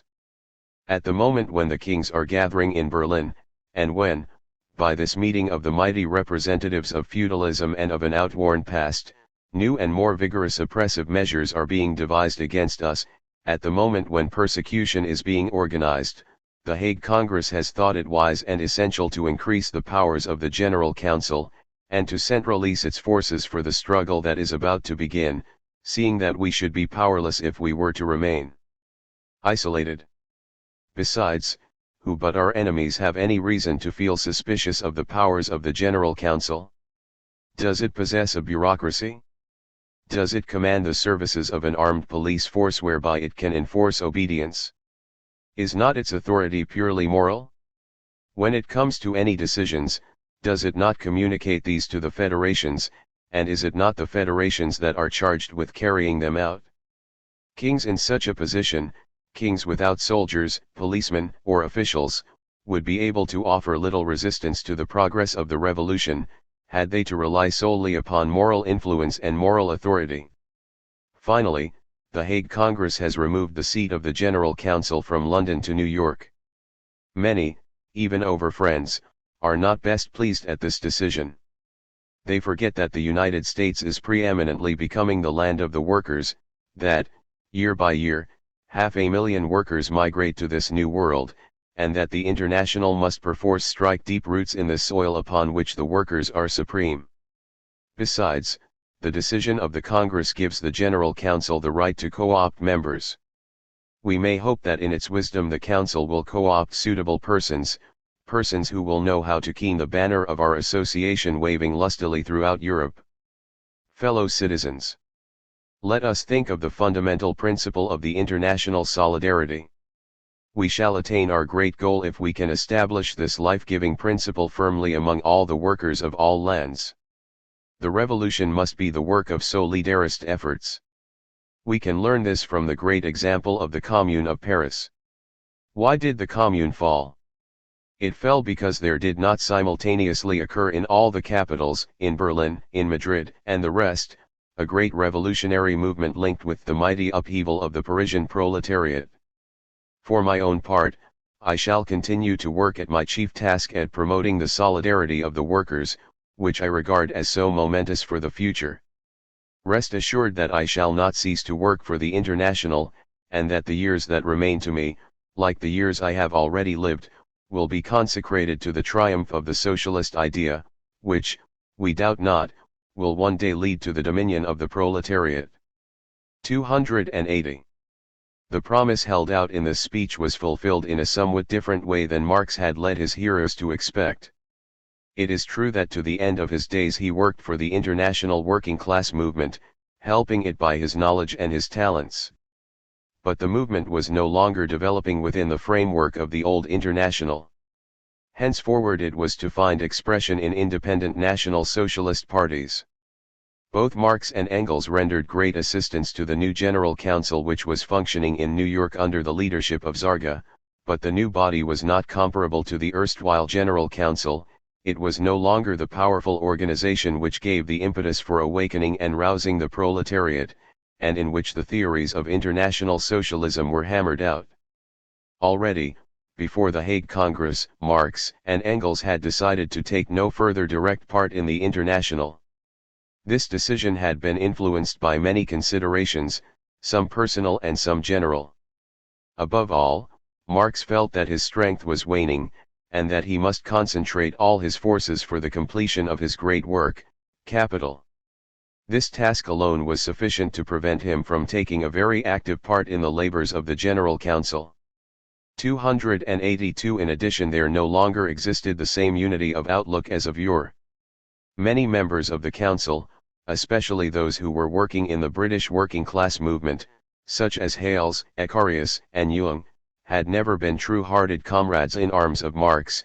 These members were beginning to play, within the Council, the opposition game, and were paralysing the fighting spirits by entering into disruptive intrigues with the Bakuninists. The main reason for the decision was, however, that Marx and Engels realized that the old International had accomplished its task as awakener and as propagator of socialist ideas among the masses, and that henceforward the movement was to take a fresh turn. Instead of the formless and, as it were, fluid or loose unification of the dispersed forces of the proletariat, there must arise a stable solidarity among the workers of the respective nations. In order to accomplish this preliminary process of the creation of socialist parties in the different lands, in due course there would become necessary the creation of a new international, based upon the working class parties that had been nationally consolidated, and utilizing all the experience of these parties. In actual fact, the Hague Congress was the last Congress of the First International. In the sequel we shall see that the two parts into which the First International split, continued for some time to lead independent lives. The Marxist section held one more session at Geneva in the year 1873, and the Bakuninist section organized several congresses. But these activities were far from being an effective expression of that International Workingmen's Association which had proudly taken its place upon the stage in the year 1864 with the design of summoning the workers to transform contemporary society into a socialist commonwealth. With the Hague Congress the old International may be said to have died. Nevertheless, from a historical point of view, the association was not a fruitless endeavor.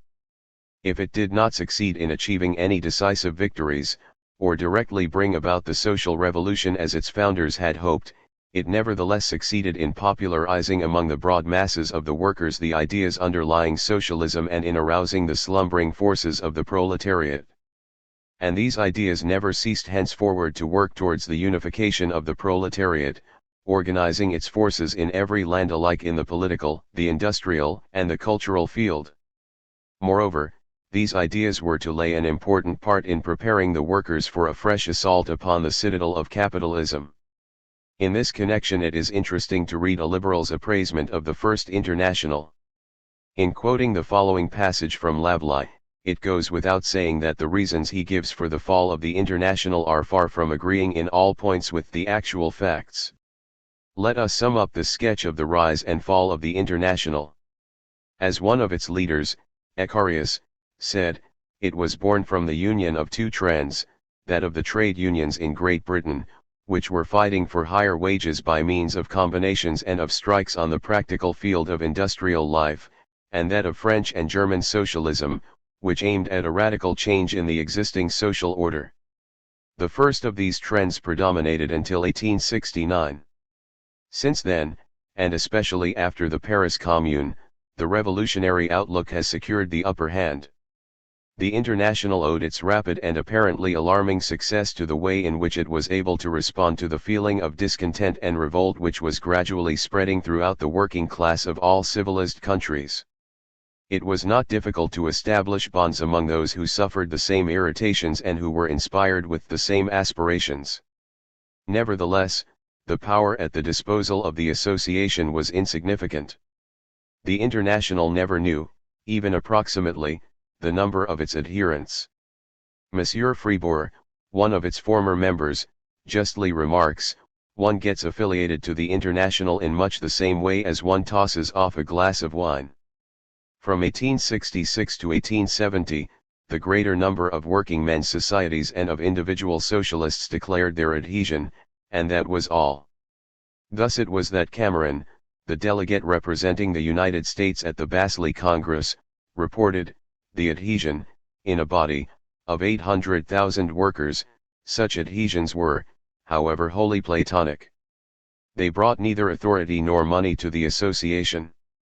It is generally supposed that the International played an important part in the strikes which have become so numerous in recent years. This is a mistake. Very often, no doubt, the strikers belonged nominally to the association. But, in the first place, the leaders of the International looked upon the strike merely as a means to an end.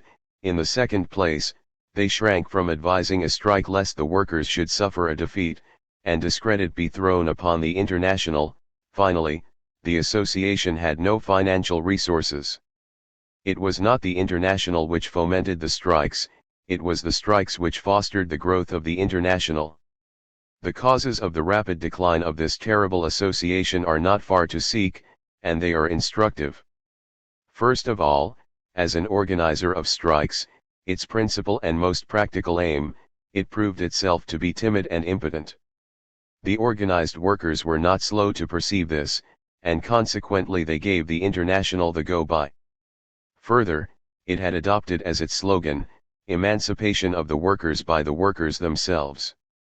The Internationalists, then, meant to do without the bourgeois radicals, phrasemongers, intriguers, who, once the revolution had been accomplished, would seize the reins of power and would leave the workers as they were before.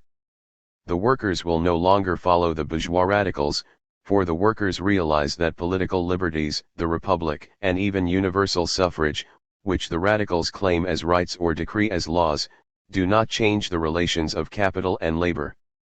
On the other hand, the worker is obviously incapable of guiding a revolutionary movement competent to solve the thousand difficulties entailed by every change in the economic system. Thus, revolutionary socialism leads into a blind alley, and is powerless in actual practice. But there was another cause for the rapid decline in the International. It was disrupted by personal rivalries.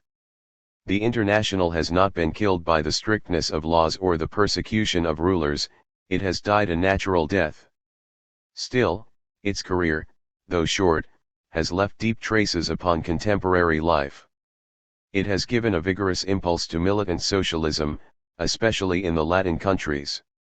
The hostility of the workers against their masters has been aggravated to become a chronic disease, for the workers have been persuaded that they form a class which is foredoomed to poverty owing to the iniquitous privileges of capital. 282. The conservative historian of the International, Rudolf Meyer, holds forth in much the same strain. Marx's International had accomplished its task, it had awakened the spirit of class hatred among the workers of all lands, had pointed out a goal for the working class movement, and had taught the workers how to organize. 283. Of course, it is absurd to say that the International had awakened the spirit of hatred against the bourgeoisie, for this class antagonism is an outcome of the relationship between the two classes which is inherent in the very nature of capitalist society, and is in no way dependent upon the good or the bad will of individuals. What the International really did show to the workers was their historical task and their aims, it aroused their class consciousness, it worked out the fundamental principles of the socialist program and tactics, and, finally, it led the workers to organize themselves as a class. All this could be accounted to the credit of the International, and herein we find the immemorial service rendered to the working class by the International Workingmen's Association. That veteran fighter, Wilhelm Liebknecht, was absolutely right when, at the inaugural Congress of the Second International held in Paris in the year 1889, he characterized the historical significance of the International Workingmen's Association in the following picturesque terms. As in days of old, in times of battle and siege, soldiers of the vanguard had to throw their spears far into the ranks of the foe, and over the walls of the enemy forts, in order to incite the masses to redeem the spears.